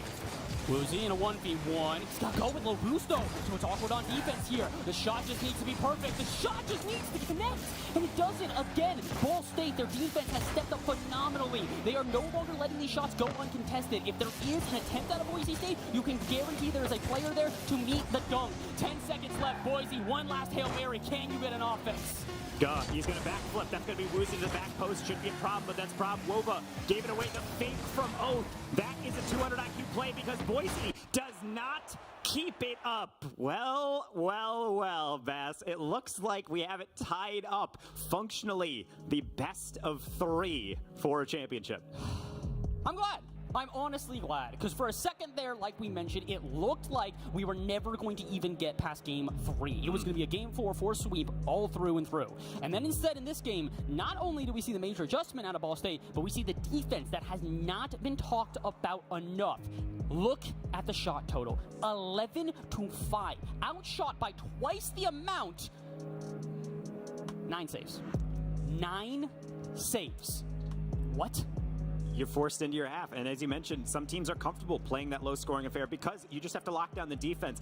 If anyone is new to Rocket League, this is a game that very much resembles hockey. It is very fluid. You have to move around quickly, and you do not play man-to-man. You play zone. You have to lock down moments. You would not know that watching Ball State. How many times in that final 2 minutes was there a pass down from Boise, and Oath is really glued to that third man to deflect it away? There's an air dribble coming in, and the player off the backboard doesn't get it, you have a pre-jump out in the middle where a player bumps that player out of the way just to disrupt. Sometimes if you can't play ahead of it, maybe you just have to keep an eye on it. If Boise wants to go for the tricky plays, they're not using a lot of solo mechanics, then take advantage of that. At this point, you have to make sure you are expecting the unexpected. It sounds cheesy, it sounds corny, and it sounds probably not possible, but that's what you're facing against here. Two of the least traditional rotations in all of Collegiate Rocket League, but that's become the meta as of late. Please tell me that's not going in. Part of me wanted to see the team pinch work out. The other part of me went, come on now, Ball State, you're just clowning on them. They might anyways. First goal, Wova steps up big. They might be clowning, but nobody is laughing on Boise State. Oath plays that timing perfectly, and then the job's not even done. It's one thing to predict the dunk and flip through it. So many players would bail out after that one, but no, he times it flawlessly to get the single jump to put it down right in front of his teammate. It's harder than it seems, and Boise knew that. That's why they simply were not ready. Wova delivering another one to go. That's not an easy read. He's going to bail out. That's the patience I'm looking for from Ball State. Not everything has to go for the jugular. I really did think he was going to go for that. Then I saw zero boost and went, nice of a redirect as that would be. It is smarter to just keep possession. Again, this is a Ball State. They're not eager to get touches. They are not here to try and have more touches than their opponent, more boosts than their opponent. They are here to control that the way the game works. If you get a shot, it's because they let you get a shot. If you get a save against them, it's because they initially put the shot on knowing you would save it. They are not a team that likes to let go of control. They want to control you in defense, control you in offense, control you across the pitch, and they do so with a midfield presence that is unparalleled throughout the rest of Collegiate. They're demonstrating it now. This would be their third game in a row, and after two, I would say, embarrassing losses to start the series, a 3-game swing would be insane. That's also insane. Ball State, what happened? As you mentioned, unconventional rotations are great until you realize, oh, that's why we have those conventions. Because we need someone in the middle. I would say splits the difference, threads the needle, but there was not really a hole for that needle to be threaded through because you really just have something wide open. Everyone's getting into the wrong time, and those are things that you realize after the fact. So hard to stay locked in, but that's why comms always have to be on an absolute maximum. Durtho getting an early steal, and that could be a solo. Doesn't really have enough boost to follow it up, but Preston does. We'll send it to the skies, and Go will be there. And he'll try for a long ball downfield. Lucy barely getting back, and now the two teams are to recognize, hey, we mentioned it before, two very similar rotations. So, if Boise can get Ball State off guard when they're playing too aggressive, we just say Ball State can't do the same. It doesn't work out there, but maybe it'll work out if they can get off their half. Instead, more pressure from Boise, a 50-50 against Durtho, and a follow-up from Woozy, but it will not turn into a shot. Now with Mova, time, space, a fake out, and a dunk. He's trying to get an offense started and still not succeeding. No shots on either end. Nice pass in, promise. It's directly at Woozy, and also the issue is that Preston had full faith in it. He has to get back, and that's not good enough of a touch. Middle causes some disruption, but looks like no one on Ball State wanted to go forward, and I think that's actually the deliberate adjustment I am seeing from Ball State. You want to be in their face, but you also know that Boise can read anything you throw at them. You don't really want to be able to stack the box because you know the counterattack is going to be complete freeload. They already got one this game. Let's not grab them another. Wova got some boost to work with. Can he get it past his midfield and get an offense started? Definitely, if Oates going to be there just bumping around the defense. Issue is, Go out of midfield did not have a ton of boost to work with, so he doesn't want to commit as the third man. Both teams starting to recognize that hyper-aggression from before, good but not great. And if the third men start to get a little too jumpy out of midfield, the control for either team is going to dissipate almost immediately.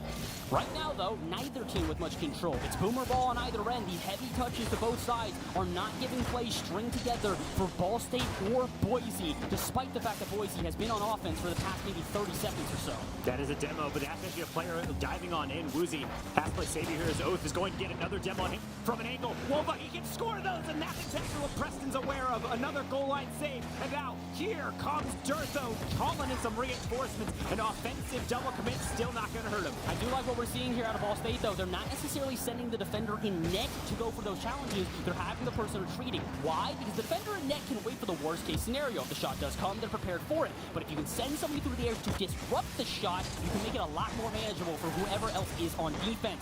Really good stuff out of Ball State here. They are catching this team by surprise, throwing in random challenges that you wouldn't expect, and it is making it difficult for Boise to get some sustained offense.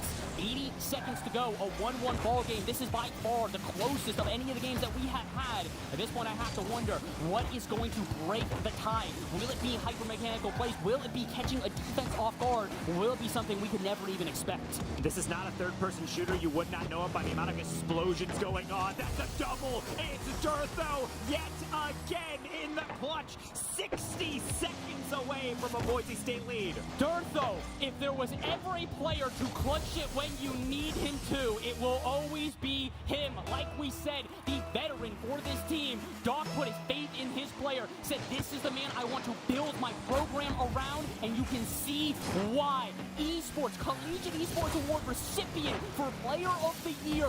He is built different, both on the pitch and in real life. We thought maybe Durtho, that boy built, and I can guarantee you, they win this, you're going to see him flexing on stage. Wova trying to combine with Guh. Oath diving on in. Guh with the back flip. Wova, you can see him trying to play for his timing, and he actually plays it pretty well. Preston, he does not have a lot. I don't know if Ball State knows it. That's a ball play. Durtho, he can't reach it yet again. Ball State has an answer. If there was ever a team that is clutch, though, it is Ball State. How many times yesterday did we see them and think that it was over? Heck, in this series, we saw the 0-second goal that won them the third game. Two teams that deserve to be here in the finals, and they are proving why. We are 30 seconds away from yet another overtime. Guh doesn't want that, though. Off the ceiling, needs another defense, not bad. Follow up from Oath. Kickoffs are a scoring opportunity. The easy setup, Woozy goes early, and that is their demise. There is absolutely nobody minding the shop, and when that happens, Ball State will rob you dry. Boise, Boise, Boise, you thought, all right, the comeback trail will stop them, will stop the streak. I mentioned it earlier, I will mention it again. Ball State, in the most complimentary of ways, are a streaky team, but so is Boise. That's not a fake, that's not a hesitation, that's trickery. Pandemonium in the backfield, and that is the consequence. Wova can't read it, neither can Oath, and I have to say, a cheeky bit of revenge. Earlier on in the series, we saw a player cut right in front of a defender. Why would you do that? You can't get power. It's about the misdirection. Are we headed for another OT, or can Wova not handle this? He gets the first backflip, but it's still not out. That's an open shot. It's Preston. Unbelievable from the Broncos. Boise, the never say die attitude might have just secured them a third game. 4-3, 3 seconds left. Ball State need a kickoff goal. Let's let the pin drop. Let's hear. Let's see. Can they do it? The fake coming in, actually. Guh keeping that alive from the back corner. That is not what you need when you have to go all the way across the court. Wova, he's getting dunked. Woozy is going to call game. When I say we were in for a doozy of a grand final, I was not ready for this. Get your cardiologist on speed dial. I think he already is. I actually probably, shout out to Cass at home, who I know is watching this. She's probably texting our doctor going, hey, when Oliver gets back, we're gonna need an appointment, like literally immediately. At this point, I'm gonna be real with you. I'm gonna need more water. I'm chugging through it back here because the energy is electric, and the players on stage are probably feeling it as well. We know the crowd is feeling it. Heck, we're in the Caster Dungeon all the way in the back here, and I bet you I can still hear you guys. Let's try one more time. We've talked about the crowd interaction. Let's get loud. Ball State, you need a win to keep this series alive. Oh, Ball State, what was that? I'm sorry, am I not hearing you? Are we not excited to see the series continue? Ball State, get loud, get proud, because if they don't, Taco, we're done. I mean, as we mentioned, that the entire Woozy family tree, ancestors of young Woozert, are here in the venue to cheer them on. And I have to say, Ball State had a lot of people behind them in the pit. I was walking around with a camera just trying to get some pictures, you know, some for the players. I could barely even see them because they were so crowded behind that rope line. And that's really the passion that propels these players, knowing that they have their whole school behind them, they have their program behind them, and they've got their family to support them. Shout out to the esports parents. You really help run all of this. And yet at the end of the day, you have to just sit back and really white knuckle it through a grand final like this, because we are 5 minutes potentially away from this being all over. Boise State have been champions of CEC once, but it was a LAN in Boise, like I mentioned, over a year ago today. But when they got to CEC Nationals, when they got to this national championship, the story was a bit different. A Northwood back-to-back champions, but there is no Northwood this year. We are guaranteed a new champion, and we could see them in the next 5 minutes. Boise trying to close the door, seal the deal, and send Ball State home. A 15-2 run yesterday? They do not care. They are ready to end this here and now improve. West Coast, Best Coast. Something that isn't often said within the history of Collegiate Rocket League. East has really had a stranglehold on things. Ball State is trying to be the newest iteration of that wonderful leave, and the misdirection, it's just so tricky. Dog, you talk about wonderful leave. I'm gonna leave the room. What was that? You just leave it. Wova goes, nah, I don't need to take the shot. Why not just let Oath do it? And he nails it. Bottom right like a trained sniper. And Ball State are back in. And right now, we are going to see Oath be able to come in and get that goal, and that's a player within the national championship in the previous semester who I was saying was my MVP. He was unstoppable, and it seems like when they lob a shot up, they're saying, Oath, please do your thing, and there's nothing he does better. Oath is one of the most impressive players that Collegiate Rocket League has ever seen. And it's not just Collegiate Rocket League. We've talked about this a lot. A lot of players here with professional experience. Oath, one of the mainstays in this current top 16 in North America. He's continuing to do it. He's continuing to do it with other collegiate players. Shout out to Maryville, who have found themselves on multiple occasions with really good players and players that team with Oath. He's so good, he's so talented, and he has found a way to take this Ball State team from good to great to tied.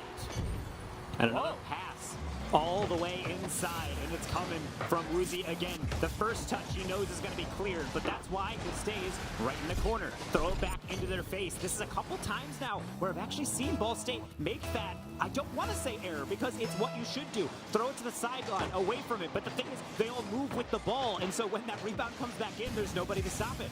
And unfortunately at this point, that's been a consistency throughout this. It's so difficult to slow down this Boise team, even when you think that it's all over. The resiliency from them, their ability to find these little gaps, which you wouldn't imagine, catches everybody off guard. Speaking of catches everybody off guard, that's kind of a triple commit, kind of a double commit. Definitely the end of the defense there. Boise completely frazzled, and now, with not much of a rotation, they gotta find a way to escape. That's a great way to manage your boost. Go for some creative. Where is Wova? Does he even want to challenge this one? Not only that, how about a dunk? How about a double? How about Oath there again to reap the rewards? The setup so clean. Fool me once, shame on you. Fool me twice, shame on me. Or maybe just fool me twice, you get Oath again. This dude just keeps doing it, and again, it's the close rotations. It's what we call the less traditional rotation. Because theoretically, in a play like that, you want it to bounce out to midfield. Why? Because you've got two players there that can control the pace, control the field, and just force these touches back out to mid and steal boost. That is not how Ball State play. Heck, that's not how Boise State play either. These two teams are effective because they play right behind each other with full trust and full control that their teammate is going to know what to do at the right situation. And Wova is 2 for 2 right now. 2 times he needed the fake for the shot to come in, and 2 times he has done it, and it has worked out. Really well done by Oath, using the air roll to be able to guide that one to the corner, making sure no deflection comes on in. Likes to be able to dribble, but he can only do so much when he knows his heels are being nipped at by the dogs of Boise, just trying to chase them down. As we said, the demo's still coming in, but also as the game is opened up, the demos are more off-ball. It's more about disrupting the rotation rather than acting, taking off a player. Some more off-camera. Woozy, put it down. It's another setup, and yet Ball State locks in, pre-jumps a save. We are 2 minutes away from a Game 7, and honestly, it feels destiny to go there. Could it end any other way? A Ball State that have finally found a team willing to test them, to push them to their limits. No other team here at CECC has been able to do so. And that shot goes in, I will almost guarantee we go there. But instead, 2 minutes left. Boise with time, space, and absolutely the ability to turn this game around, at least send it to an overtime, and potentially close out the series. Preston trying to do it here with a pass interrupted, and it's a counterattack immediately. In Ball State, they are a team that does not hesitate. Boise are one of the few teams to kind of make them fidget in their chairs. Not sure if they want to commit. I think we're starting to see that go away. Ball State did not come in scared, but they might have come in apprehensive. That seems like it is completely gone from their play style. They just have to make sure they endure it. You had 0 angle, but Durtho finds a way. What are you paying it? What are you paying the post across the bar? What are you paying them, Boise State? Because that shouldn't go in. It's off the corner. It is literally perfectly shot. 1 centimeter up, that's going off the backboard. 1 centimeter down, that's bouncing down and out. Perfectly slotted, and maybe a perfect scenario here. Boise looking for the overtime. Wova doesn't want to give it though. He sends it to the backboard, and Ball State get the offense off the kickoff.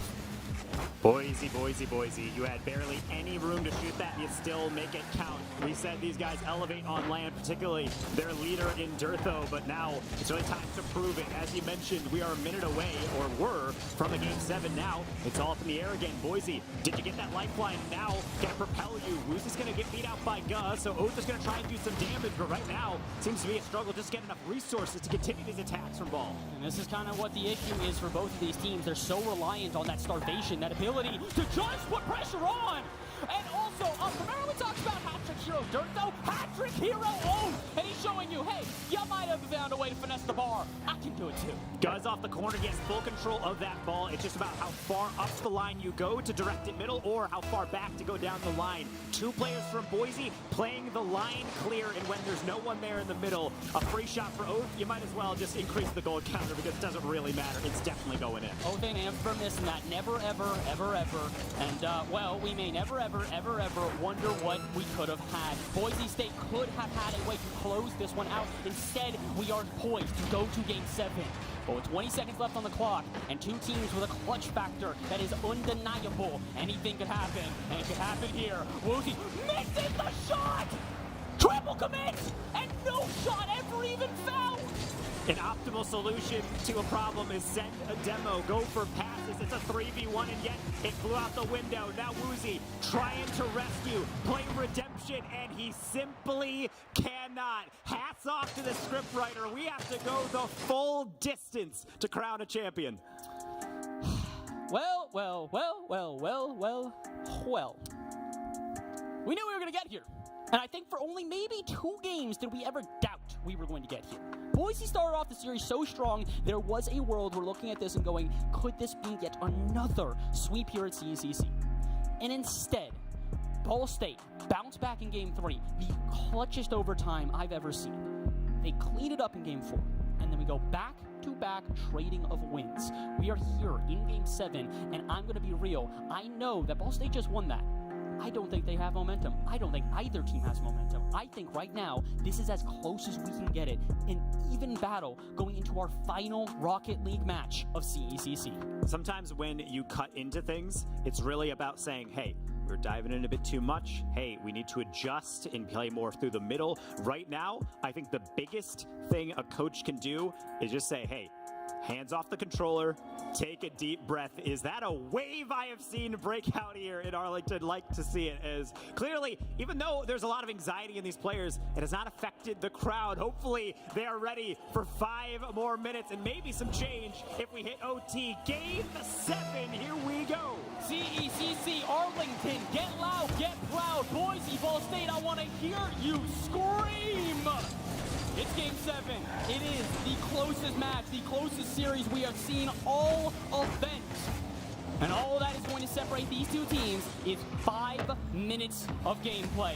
Ball State trying to win their first ever CECC land. Boise trying to prove they are not just regional champions, they can do it at the national stage as well. And honestly, I believe both of them. Let's find out who is here to win it all. It's not going to be from that shot, though. Barely on target is Boise. One of those clears you don't expect to be open until you hit it, and then you realize if it's right down the middle, very much so something that could increase the goal tally, but instead, it's going to be Ball State, or rather, should I say, Boise, sent it right on back. I think Ball State wanted to try something else, and they need to pivot to a quick clear, so maybe Nerds coming on in. It's not the first time we're going to see that, and I don't think it's going to be the last here in our final match. Wova, gotta make a good save and a good clear, but the follow-up was far worse by Guh. I didn't think that was even gonna happen, but somehow, some way, BSU give way too much time to Boise on the other end. Now they get some time on the other end. They get a double, it's not on target.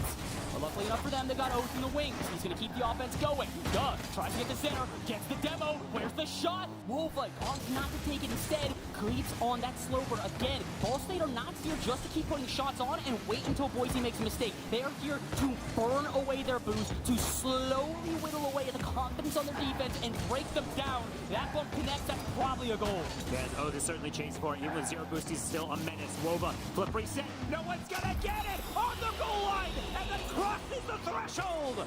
Ball State able to get yet another game in a streak, scoring first. That is perfect. We have had 3 shots in a row all off the bar, and they've gotten better and better and better on each consecutive shot. What on earth are we witnessing? This is Rocket League at the most elite of levels. And right now, if Ball State can keep that elite level, they're winning the championship. Doesn't mean much for the pattern of games. Ball State has been able to win and also lose when they score that first goal, and I think we've seen anything in this series. That one goal, obviously, not enough. Even having a lead right near 0 seconds isn't enough at this point. We've seen a lot of clutch plays come on through, so right now Ball State has to make sure they dig deep. Defense sometimes just isn't enough, especially when you can't escape your half. That's a bump in midair. Woozy gets the easiest shot of his life, and he delivers. There it is, a tie, and it feels like every time we have seen that 1-0 lead, it's almost always going back to 1-1. Every single time that we see one of the two teams think they've got the advantage, they go, no. You're not running away from us. Not quite yet. This game ain't running away on either side. We might be halfway through it, but we've got plenty of time for either team to either score or start to dominate. And it might be Ball State shots like that trying to catch the defense off guard. But Durtho staying steadfast on the line, not going to make a mistake. Oh, a little bit late on that one, but the little bit of delay on that early flick from Ball State means he's able to recover. Same with Guh, but that's the last he's going to be able to touch it. Wova just going to focus on getting some boost. Everybody from Ball State with 100 in their tank. Can't say the same about Boise. Durtho trying to slow things down, but they keep on marching. There's a shot. Nice marking by Durtho, keeping just close enough.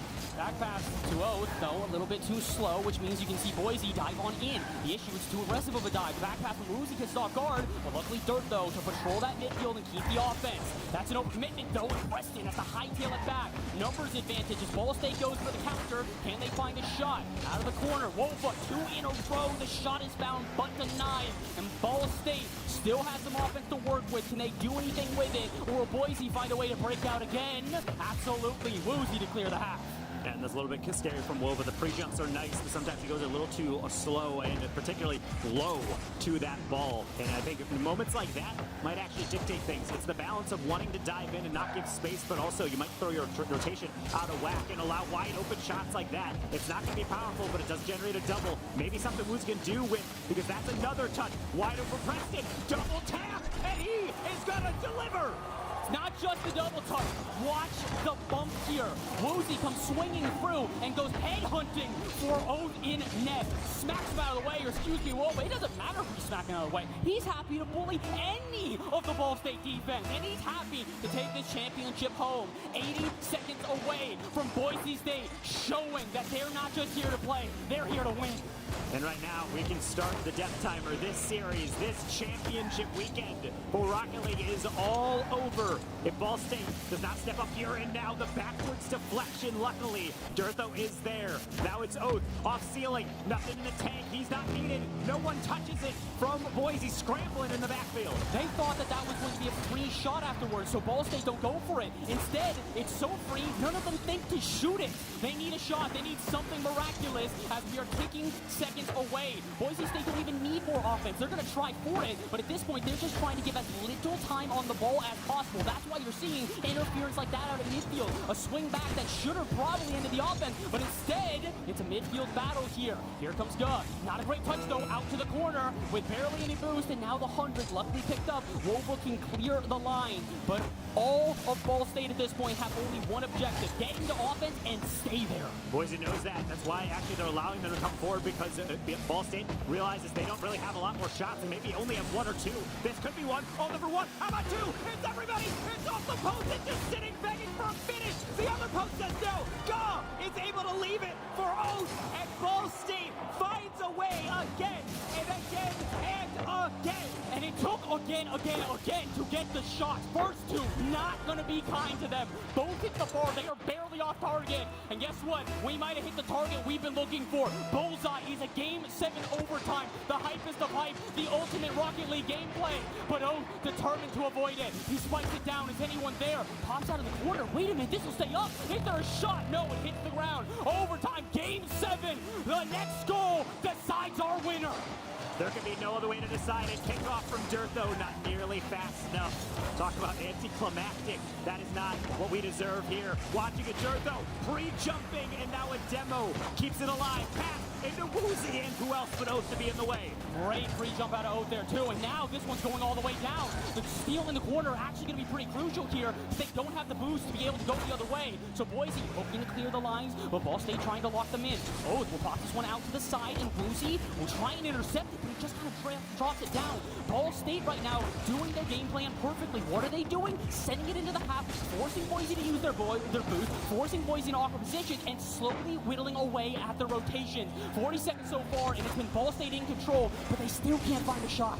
Yeah, I like those high lobs. It keeps Boise in their half. It doesn't force them to be able to move on forward. They have to respect all those plays, even with all the boosts at their disposal. Durtho with a musty from the sidewall means Guh has that carry, and with only about 20 or so boost, he has to take 450. This is where the staggering of the defense becomes oh so important. You gotta put a hand up. That's not a double from Durtho, but that means Woozy waiting for Preston, and Preston does not want to take that risk. Why would he? It's OT.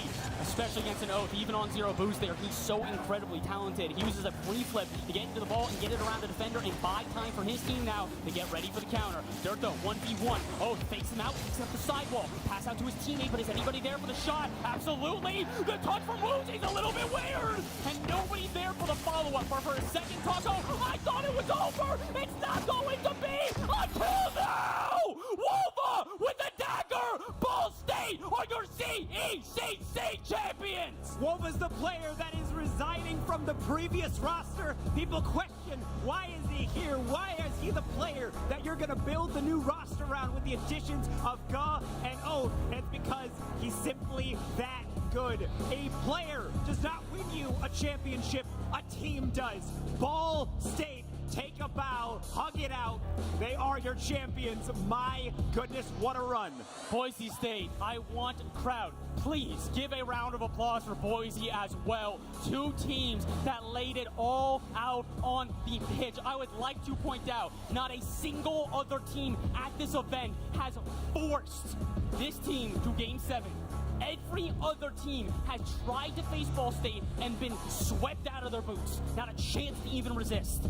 Boise gave them the test that we had been waiting for, and they didn't just pass the test with flying colors, they passed it with clutch. We mentioned at the beginning of the series, and they show it at the end there. Ball State in overtime that they will remember for the rest of their lives. This is about pride. It's about making a statement. Ball State had one of the most impressive collegiate lower bracket runs I've ever seen last semester in the CRL National Championship, and they came in and said, we know we're that good. We just need kind of a new bracket reset. Let's play how we know we can play. And now they've proven not only can they get revenge on Boise for 4-2ing them in that last semester, they can do it on the biggest of stages in front of some of the loudest and loveliest crowds that we have gathered here in Arlington.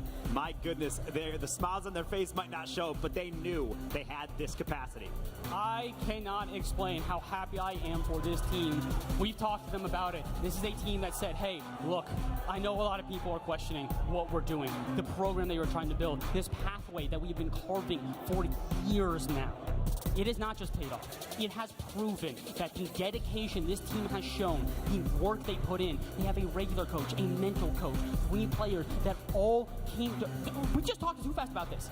For the last national championship, these guys have been playing from home. They've been playing in their own facilities. And he went, look, I know you guys might not want to make the trek all the way down to the facilities we have. This little studio we got in game, or that we got on campus. But it's important. We need the chemistry. We need to build ourselves as a team. And that's what they did.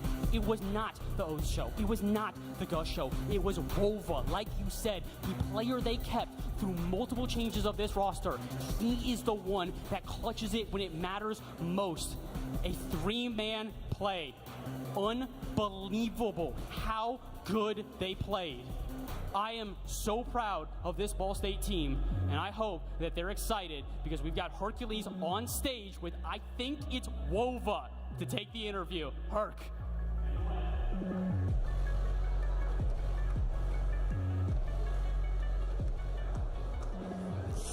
Welcome back, everybody. CECC Rocket League champion Wova and Ball State. Everybody give it up for your 2024 Rocket League champions.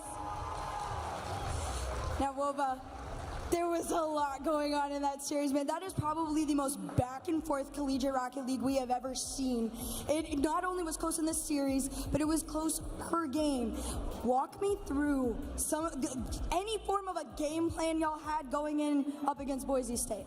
We just against them, we knew they're very aggressive with cuts and stuff, so we would just try to play spacing and just go from there and play our game. After those first 2 games, we honestly, personally, I was a little more, I guess, quieter. I wasn't really into it. But I feel like after that second game, after we lost that, I feel like we just turned it up. And after that, we just took over basically. But I don't know. I'm at a loss for words. That's just a crazy series. I don't know. A lot of emotion involved in it. I know you guys were the sheer amount of infield passing, but I got to talk about the solo plays that you were starting to pull out there in the second half of that series. And I can see the smile on your face when I bring it up too. Did you expect yourself to pop off? Was that a part of the plan? Because I know a lot of the times, Oath was kind of the forerunner for you guys, but then you started taking over in that second half. I mean, on this team, I just sit back and watch them do what they do. But that one shot I had in Game 7, that was absolute peak. Like, that's probably never happening again. But it's a peak on the biggest stage ever, so, I mean, fuck it, right? So. A peak on the biggest stage for Collegiate Rocket League right now. Thank you, CECC. Everybody, give it up for WOBA. Everybody, give it up for Ball State. Now, I'd like to take a moment, boys. It is the moment you have been waiting for. The trophy belongs to you. So let's all... One second, we got a special guest, actually. Surprise. Please welcome to the stage to present the Rocket League trophy, Staff Sergeant Oscar Luna from the Dallas-Fort Worth Recruiting Battalion. Present this trophy to Ball State. Woo! Good job, guys. That was a really good job. Really, best match. Can I lift it? Yes. You're gonna slide in? No. You guys got it. All right. You guys got it. 2, 1. Come on! Go! I'll let you go.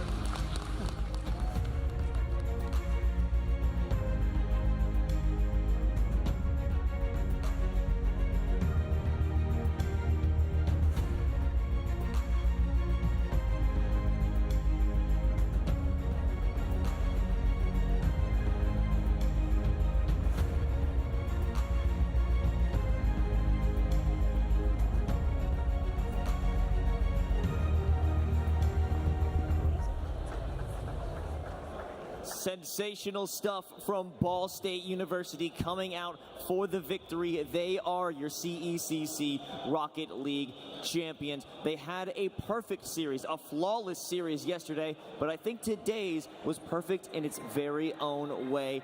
4-3 against Boise. A phenomenal finish and effort, especially from Boise State, but Ball State taking it in the end. Chicksa, I want to get your initial thoughts on that phenomenal gameplay. There's so much to talk about, so I'll try to keep it all in at the same time. Let it all out. That's what we're here for. I know. This is why we love Collegiate Rocket League. This is why I missed it. The casters in the booth missed it. I mean, I'm going to shout out Bass and Taco because they did a phenomenal job relaying how much we love Rocket League and the sport. They were so fired up. The crowd was fired up. Every moment, I mean, I could have cried at times, even though I was excited. It was sweet. It was very sweet to see the culmination of everything and the players do so well. You couldn't have gotten a better series. It goes to 7. It has the overtime. Everything's just absolutely perfect about it, and every player put their heart out on the field. Certainly so. And in the beginning, it seemed a very forward Boise State is in control in this manner. What was going on in the beginning of this series, Miles, that led them to such a strong start? Well, yesterday, looking at Ball State a tiny bit, we saw Ball State look unrelenting against Akron on the offense, but Boise State, they took that. They took the brunt of that force, and then they diffused it and turned it instantly into an attack of their own. That ability to take the offense from the enemy team, turn it around into your own in such a small transition period is what gave Boise the ability to just keep attacking and attacking and attacking way faster than we saw yesterday, but it didn't stay that way the entire time. No, that's right. After Game 2, in Game 3, we saw Ball State come back to life, showcase that they are in this series. Cap, what was going on? A third of both goals and shots, and demos from from Boise State come from games 1 and 2. You can tell really honed in for those first 2 games. Now, Chicksa, you mentioned before we jumped into it that Ball State was chilling in the hot tub last night. You know, maybe took a second to dry off in the series. Once they did, they certainly got activated. Were certainly able to get into the passing lane, started pre-jumping more, avoided those demos, and really slowed the pace of play down. It felt like those first 2 games trying to deal with Boise weren't quite ready for that pacing, got caught off guard, weren't quite able to avoid those demos, but as soon as they were able to get to the air, block off those passing lanes, things got activated. Now, I want to talk about taking shots, and in between Ball State and Boise State was sending shots way more than Ball State. What was going on? How did this end up in still a Boise State defeat, Chicksa?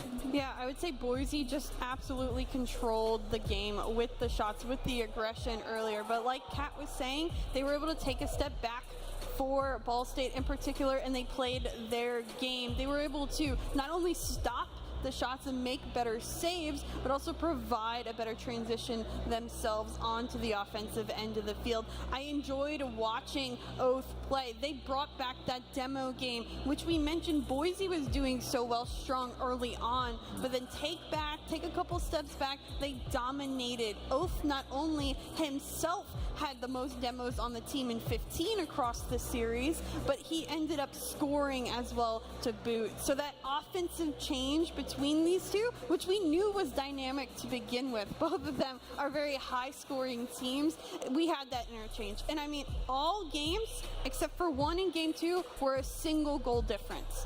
That's how close it was, because at the end it ended up being that shootout, that how many 0-second goals or end goals do we see? It was wild to watch. We were jumping up and down on this stage, but let's take a look further at the stats brought in by Oath, as definitely going to be our player of the match here on the analyst desk. And he was involved in every single aspect in the field.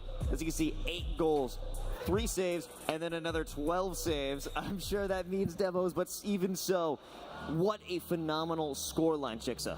Yeah, 8 goals, 3 assists, and 12 saves is what it ended up being. The average score, of course, 429. That's a pretty good score in terms of Rocket League play. I mentioned the 15 demos as well that he had the most on the team. In fact, by both Gut and Wova combined, had 7 and 8 apiece. So impacting the field offensively especially is Oath.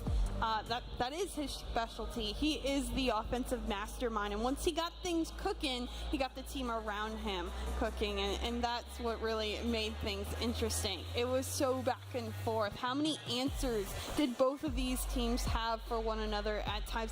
I like the unrelenting spirit both had in particular.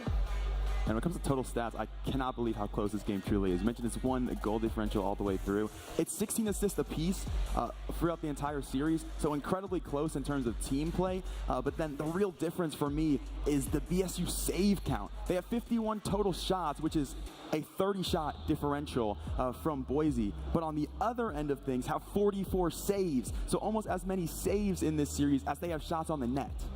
Yeah, and just that never say die mentality. The fact that they brought it all the way to that overtime, and then that overtime lasted longer than any other overtime in this series. It was close, but they never gave up. And Ball State, I feel like they broke through and became that unrelenting offense we saw in that overtime. Everybody in this arena was on the edge of their seat when that last OT was going on. I was losing my mind. I think I might have grabbed your shoulder and just going, ah, ah. It was such a crazy finish and a wonderful storyline for Ball State, a young squad, and I think this may have been some of their players' first LAN event, and to walk into your first LAN event and walk out a champion, what a beautiful thing it is, and I'm sure the boys over at Ball State are incredibly happy. And Chicksa, I want to hear more just about what does this mean for Collegiate Rocket League? Yeah, this is only, I feel, just the beginning. We got ourselves back into it. These teams have been collecting themselves. As you could tell, most of the players on the field, they're not seniors like we've seen a lot across. We have so much young talent, and talent especially, as I've mentioned, RLCS a ton this weekend. they can start competing at age 13, which is a freshman in high school. So you're going to get competitive players, even more so than we had before, start to leach into that collegiate scene, and it makes these games so competitive, just like the one we saw here. I'd say it was the closest game by far that we've seen all weekend across all game titles, and that's an impressive thing to say for a Rocket League Grand Final. I expect more talent time and time again to keep growing in this scene. You're going to see collegiate blow up in that space, and there's going to be a lot of teams that are playing professionally as well as getting their degree and playing on stages like this in collegiate. A game like this is a wonderful look to the future, but now why don't we take a look over to the other end of the arena for the MVP reveal and the championship bracket moment.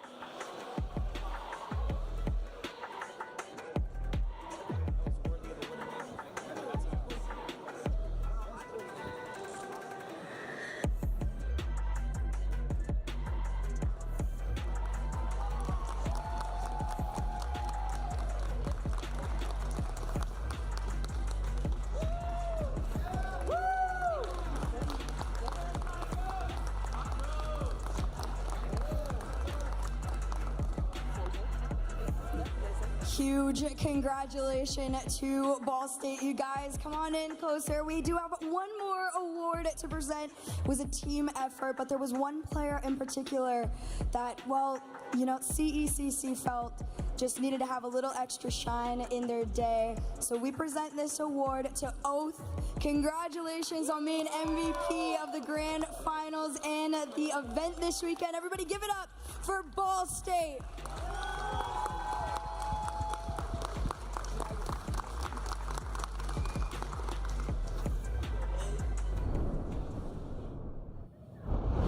I got it. No, go middle.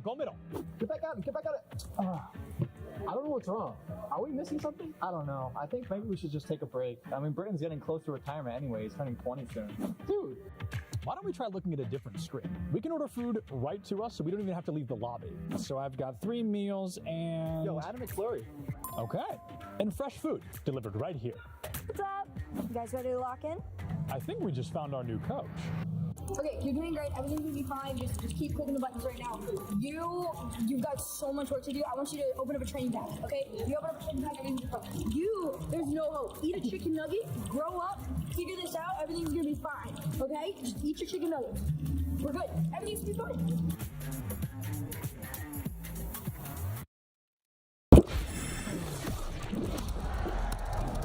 Red Bull gives you wings. Jake from State Farm. I feel like I'm the only person on the planet who still plays Witch's Broom. Oh, you think so? Guess who edits the Witchy Wiki? Your Mystical Khakis 15? That's me. Hey, whatever game you play, State Farm supports you.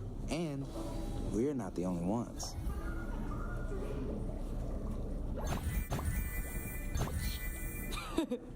Oh, there's a potluck every Tuesday. I'll bring my potato salad. Like a good neighbor, State Farm is there.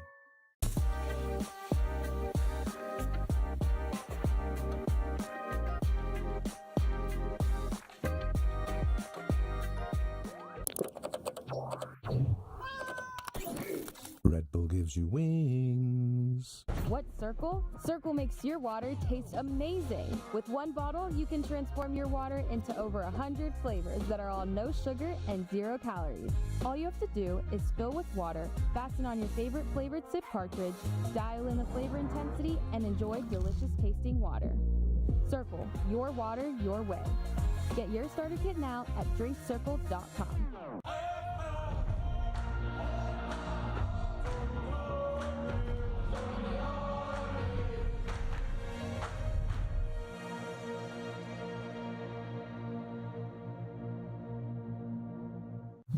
I got it. No, go middle. Get back out it. I don't know what's wrong. Are we missing something? I don't know. I think maybe we should just take a break. I mean, Britton's getting close to retirement anyway. He's turning 20 soon. Dude, why don't we try looking at a different screen? We can order food right to us, so we don't even have to leave the lobby. So I've got 3 meals and... Yo, Adam McFlurry. Okay. And fresh food delivered right here. What's up? You guys ready to lock in? I think we just found our new coach. Okay, you're doing great. Everything's gonna be fine. Just keep clicking the buttons right now. You've got so much work to do. I want you to open up a training pack, okay? You open up a training pack, everything's hope. Eat a chicken nugget, grow up, figure this out, everything's gonna be fine. Okay? Just eat your chicken nuggets. We're good. Everything's gonna be fine.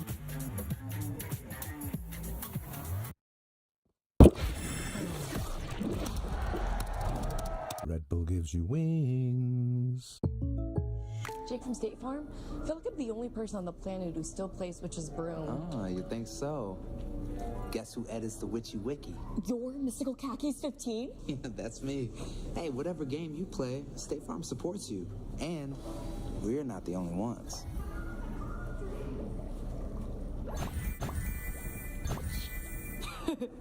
Oh, there's a potluck every Tuesday. I'll bring my potato salad. Like a good neighbor, State Farm is there.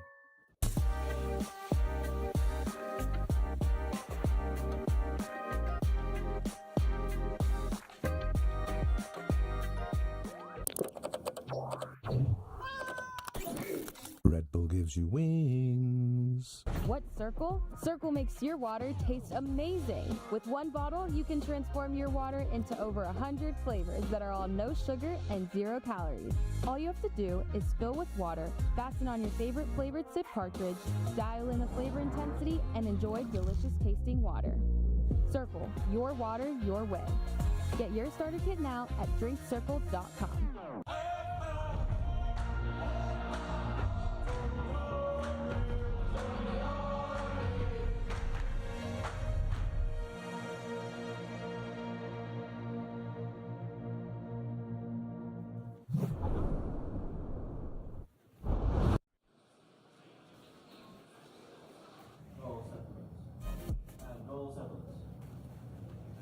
Everybody, and welcome back to the Collegiate Esports Commissioners Cup 2024. My name is Septilence, and if you've been watching all weekend, it's no surprise that I am back in the pit, one of my favorite places to be here at the CECC, and today I'm back at the U.S. Army booth. We were here a little bit today. We've got to hear from a couple of folks, and we've talked a lot about the PC that is here. There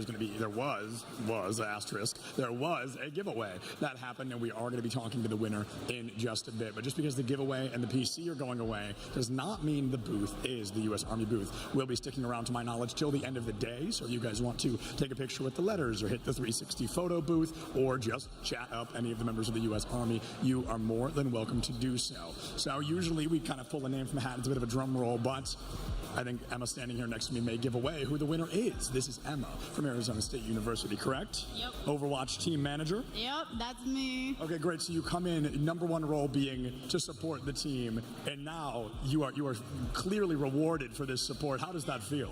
Honestly, it's amazing. I'm graduating tomorrow, so this is a great graduation present for me, so I'm very excited. I mean, a round of applause for Emma, everybody. She comes out here, graduation tomorrow, and she's still here to support the team, gets a PC out of it as well. What has your favorite part of the weekend been so far? Honestly, watching my team play together, because they've always been wanting to play at a LAN, so I'm glad to see that they had fun this weekend. Yeah, absolutely. ASU and I go way back, so it's always nice to see everybody from the program, one place or another. But hey, a big congratulations to you for the PC, and a big shout out to you guys for making it happen, being here all weekend, and just making this booth look fantastic, being a part of CECC here 2024. Folks, we're going to go ahead and throw it to a break as we get our next series ready, and if it's even half as good as the Rocket League we just saw, we're going to have a great series on our hands.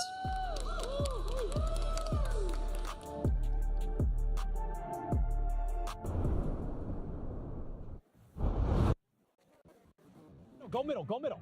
Get back out, get back out. I don't know what's wrong. Are we missing something? I don't know. I think maybe we should just take a break. I mean, Britain's getting close to retirement anyway. He's turning 20 soon. Dude, why don't we try looking at a different screen? We can order food right to us, so we don't even have to leave the lobby. So I've got 3 meals and... Yo, Adam McFlurry. Okay. And fresh food delivered right here. What's up? You guys ready to lock in? I think we just found our new coach. Okay, you're doing great. Everything's gonna be fine. Just keep clicking the buttons right now. You've got so much work to do. I want you to open up a training pack, okay? You open up a training pack, everything's fine. There's no hope. Eat a chicken nugget, grow up, figure this out, everything's gonna be fine, okay? Just eat your chicken nuggets. We're good. Everything's gonna be fine.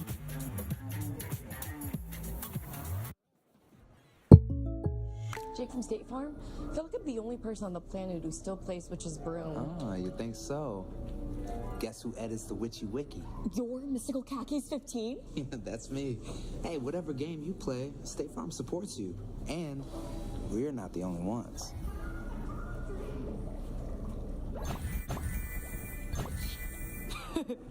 Oh, there's a potluck every Tuesday. I'll bring my potato salad. Like a good neighbor, State Farm is there.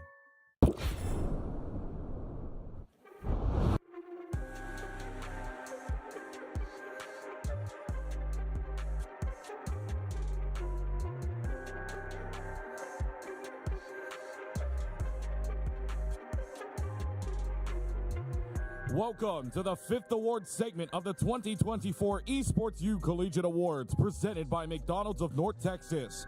These awards honor the achievements and impacts of those in scholastic esports. Presenting the Program Impact and Ally of the Year Awards, please welcome to the stage Director of Esports at St. Cloud State University, Chase Newcomb. How's it going, everyone? What about that match? My lord, we are so honored to be here. I'm Chase Newcomb. I'm the Director of Esports at St. Cloud State University, and Texas is a lot of fun. My throat, my voice is gone. Let's get into it. Let's talk about the Program Impact Award. The Program Impact Award recognizes a program that has made an impact beyond its walls and campus. In building a program, a focus can be made on competitive, academics, and community. And energy can be invested in exporting these pillars to others. This program has emerged as an example of how to make an impact.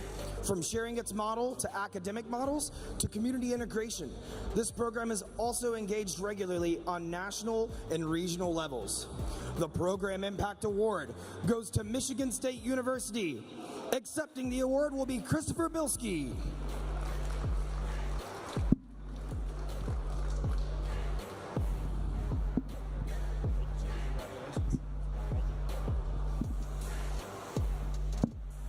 Wow, once again, very honored and humbled to be up here accepting the award for Program Impact. First, I just want to thank Spartan Nation, Michigan State University, all of our supporters, all of our students.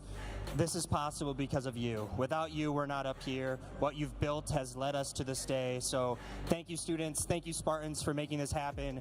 You know, when we took the opportunity at Michigan State University, our goal was not only to impact campus, but to impact the entire collegiate ecosystem.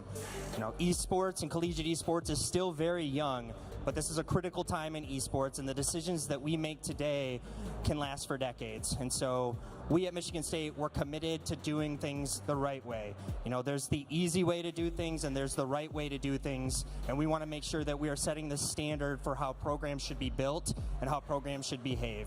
You know, we're truly an esports school at Michigan State University. We're excited about what we're building, something special and sustainable in the collegiate esports ecosystem. So thank you once again to everybody for making this possible. Go Green.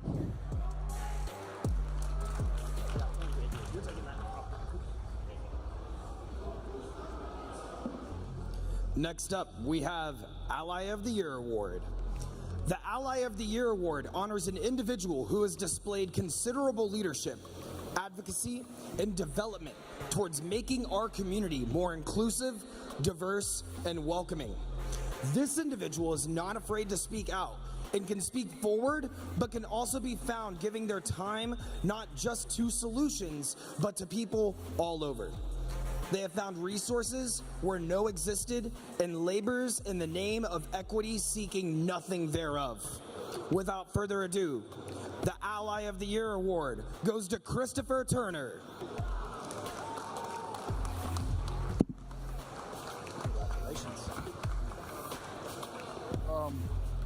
Thank you. Thank you, everybody. This award means a lot to me. It's the work that I do every day. I'm on Southern University's campus at the Law Center. I'd like to thank my wife. I'd like to thank my kids for giving me time. I'd like to thank everybody, staff included, students, everybody that voted. Thank you. Very appreciative, very humble. Thank you to the CECC Esports U for putting on a great event, and we'll continue to do the work. Thank you.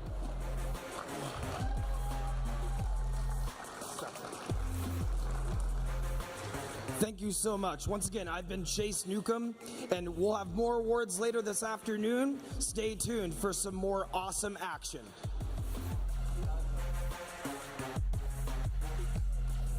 And now, to present the Super Smash Bros. Ultimate Most Valuable Player Award, please welcome back your host, Septilins.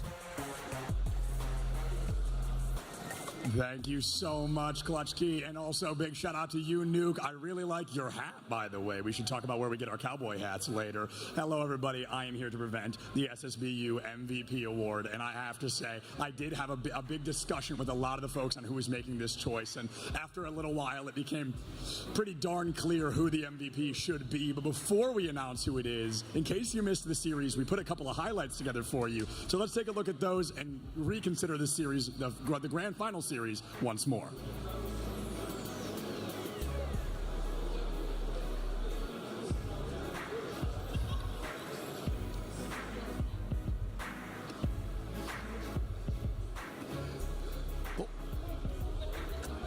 Or I am the highlight series.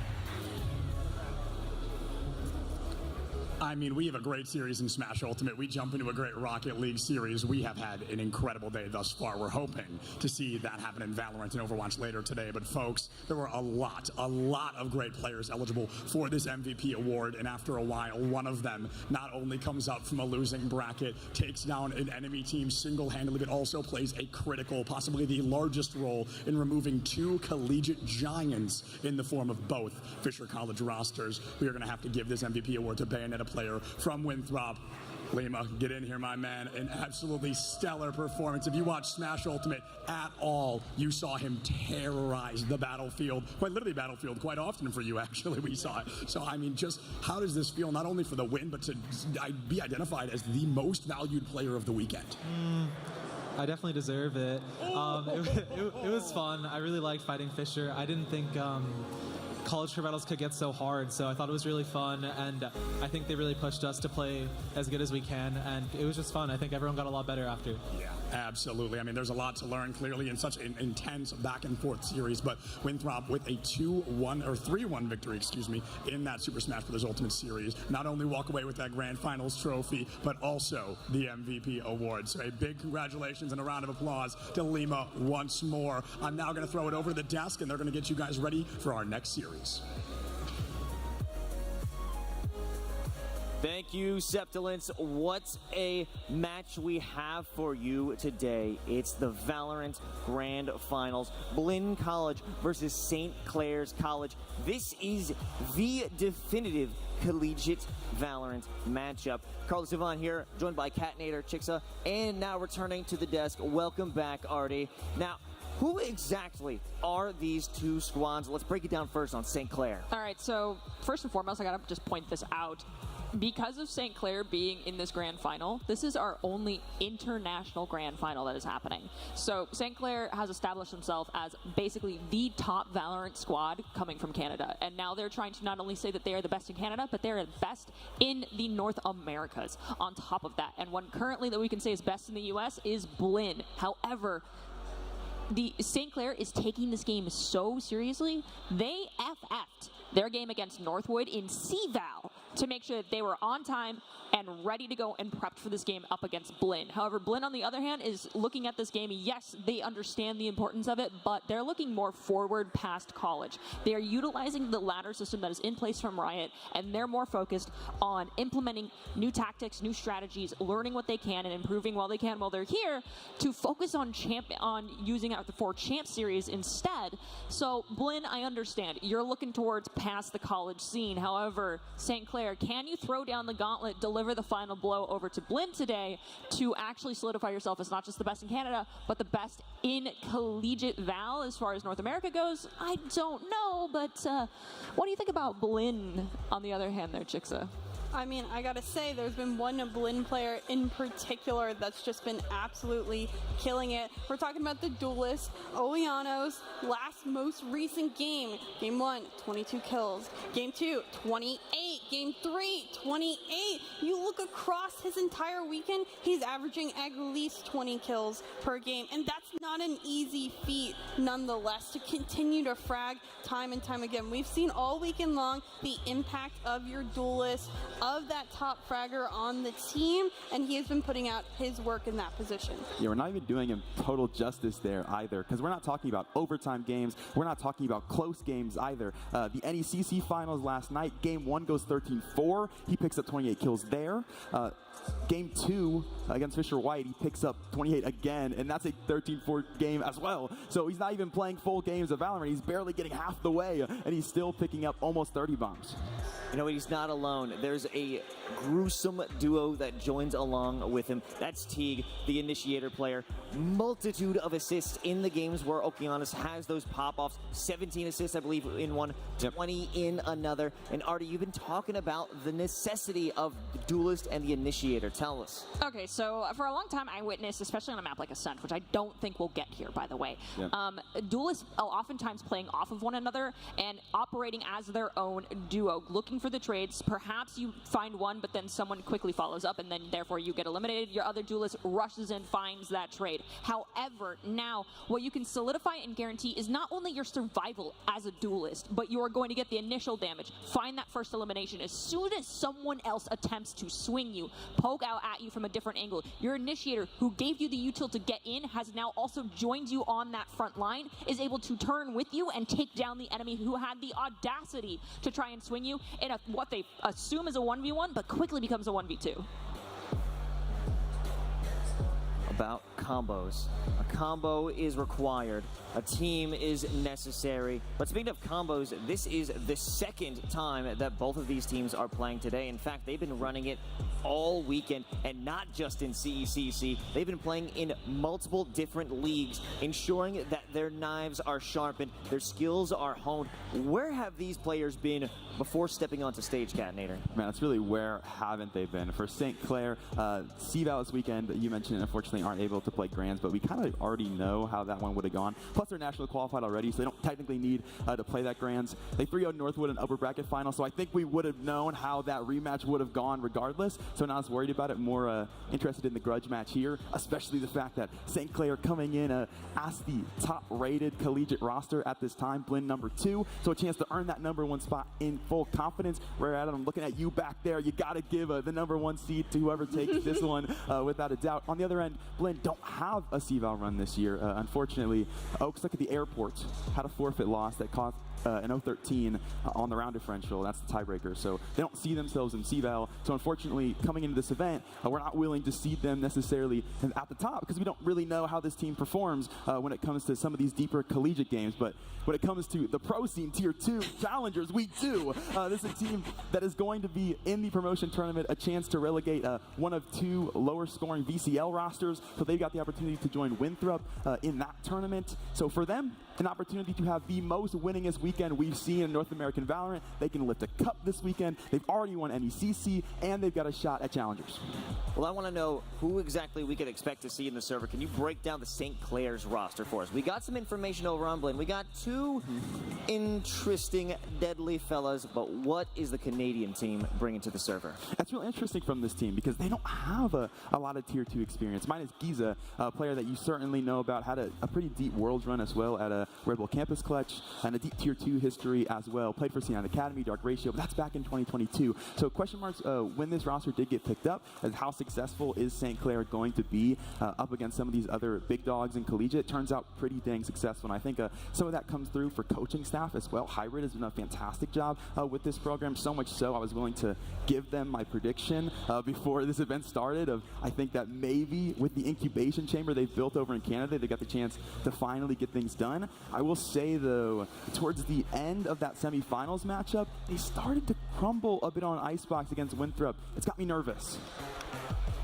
Perhaps some cracks in the armor, but I want to speak more on the point of not too much T2 experience. How impactful, I want to go to you, Chixa, is ensuring that your team is going to be competing outside of collegiate events. We're very thankful that CECC puts this up, but still, there's stronger fish, there's bigger fish in a bigger pond. How important is it to be swimming with the sharks? Yeah, absolutely.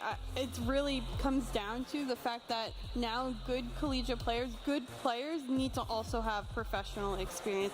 It's hard to hone all your skills at this point in the collegiate sphere only in college. There's other players that will continue to drop knowledge down, and that's why we've also seen players normally not of college age come back to college, get their degree and play as well, and they get to experience so many different vibes. I do find that the collegiate play and the professional play tends to not mirror each other at all times. You're going to get different strategies, different character picks, different comfortability in both, and the strategies tend to change. You're going to have maybe someone who's a little bit more risky in college play, or a coach that has different experience provide you. Professional play coaching is going to be very different from collegiate play.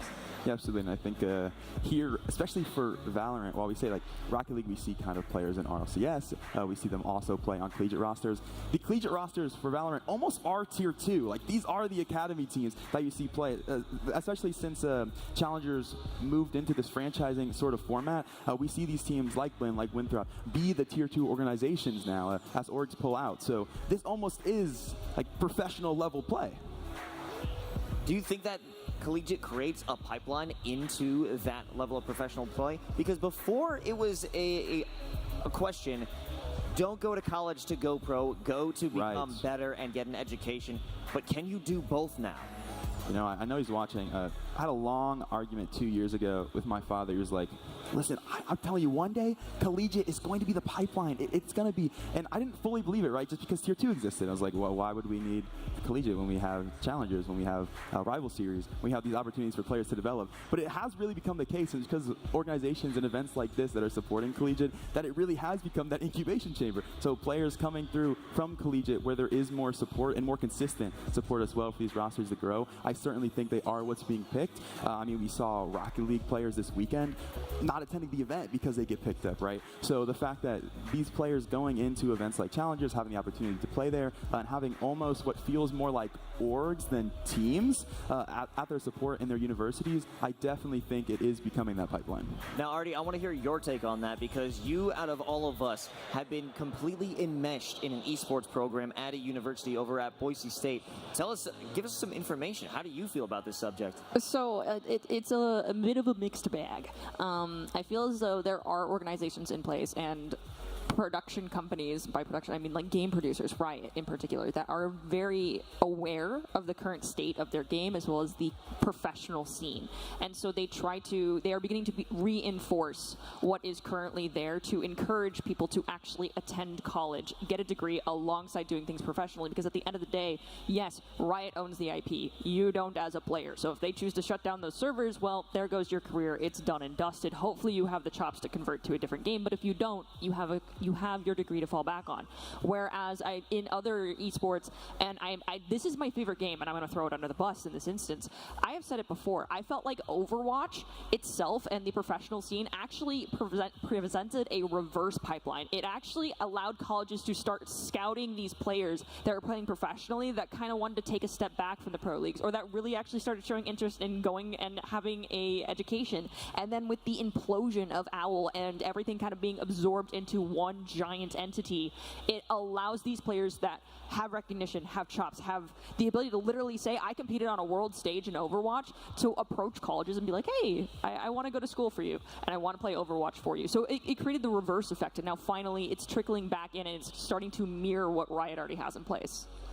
And ultimately, Chixa, I'd like to hear from you, as our Valorant competitor in esports. No. But you were involved in your university's esports program, right? Tell us about that. Yeah, I mean, I went to Rochester Institute of Technology. I mean, huge shout out to them. They were very supportive of the program.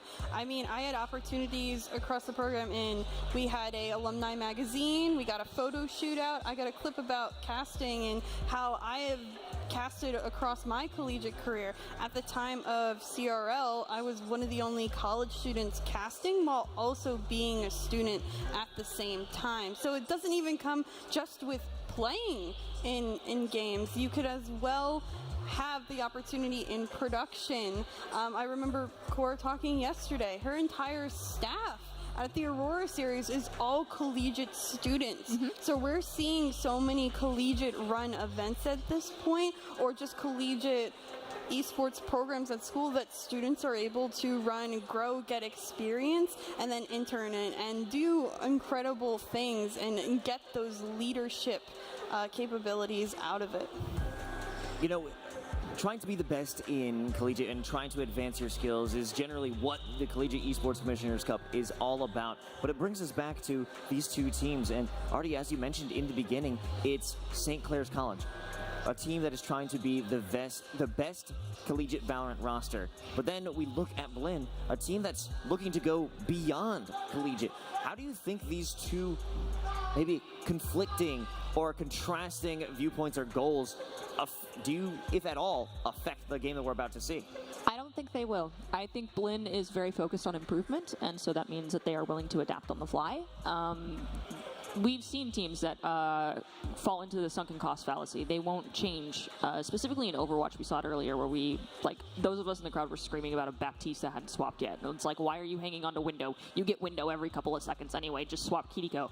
It took forever for the swap to happen, but instead, their sunken cost is not being turned away. It isn't a sunken cost. It will actually be like, hey, this isn't working, let's mix things up. And that means they'll be willing to adapt more often, more frequently, change things up during this gameplay and stray away from the set plans that they have, unlike other teams that are like, this is our bread and butter, we need to find a way to make it work. Whereas I think St. Clair, they're coming in because they need to make sure that they win that cup so that their loss, the 3-0 against Northwood, I saw the Twitter post, by the way, is, circumvented and worth everything in the end.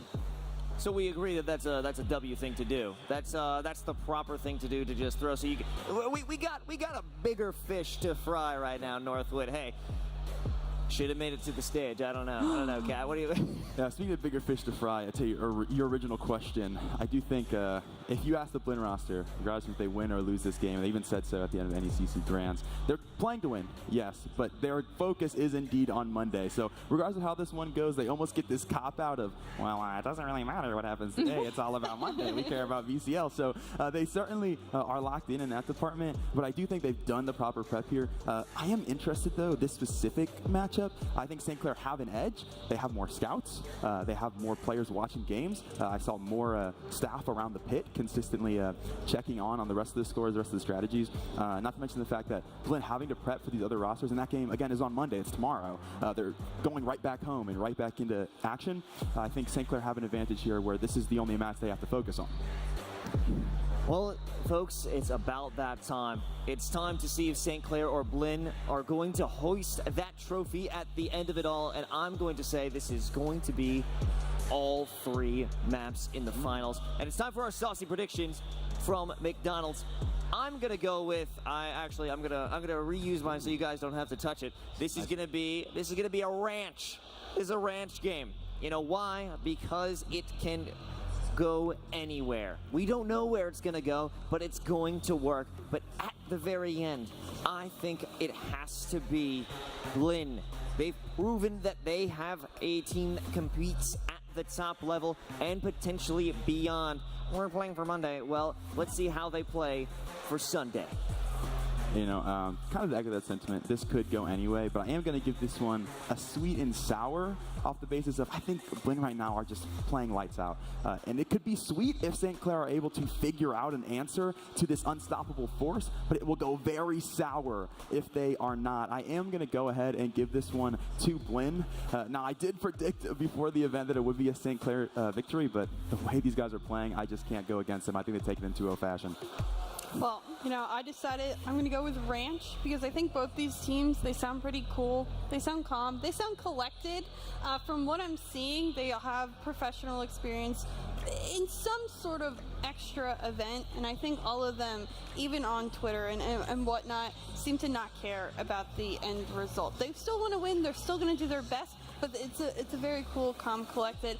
And to your point, I'm going to guess that St. Clair wins because you said something earlier that Blinn is struggling with retakes. So they didn't have a great retake percentage, and I think St. Clair is going to use that. You said they had scouts, so they're going to use that to their advantage and take this one.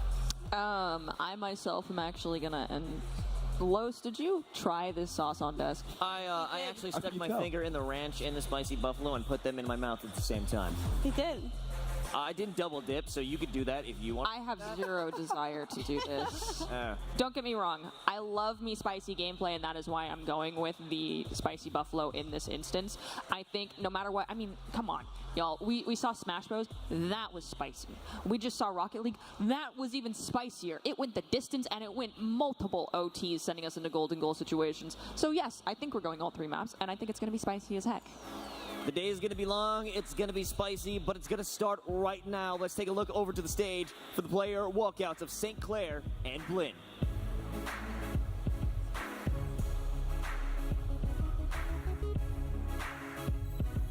Welcome to the finals of the Valorant competition here at the Collegiate Esports Commissioners Cup 2024, presented by McDonald's of North Texas.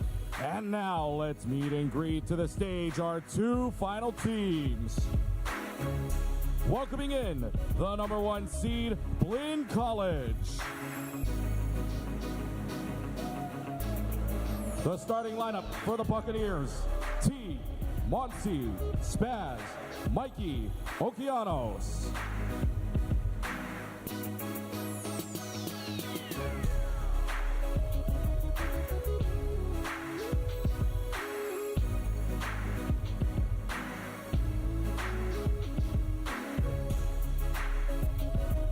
And their opponents, the number 5 seed, St. Clair College.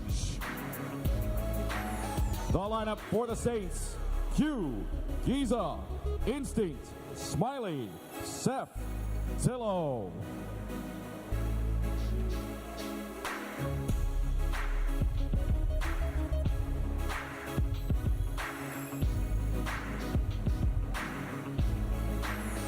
Now, please welcome back to the stage for the pre-match showdown, your host, Hercules.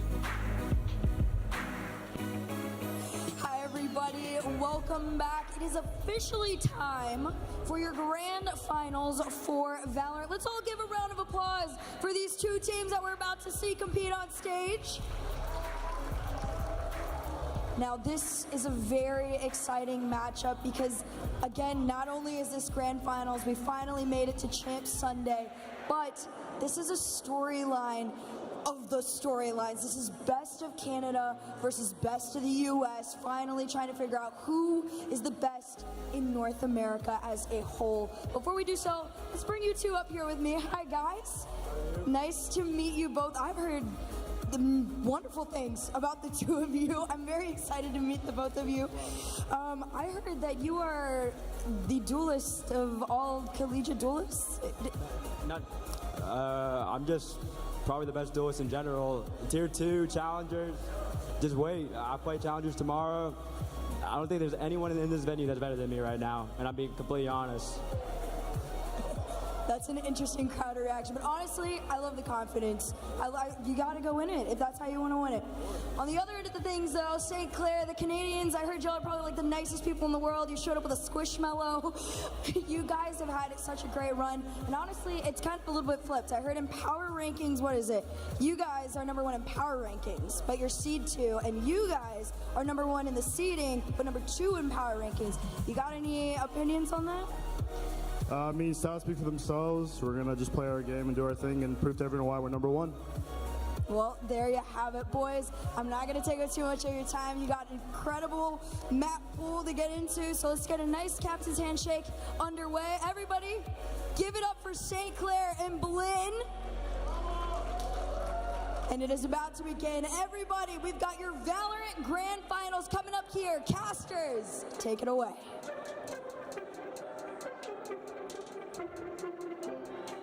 Thank you so much for that, Hercules. It is fantastic to be here on the CECC Grand Finals for Valorant. A lot on the line here. Two of the best teams, not only in the United States of America, but in North America. St. Clair College going up against Blinn College.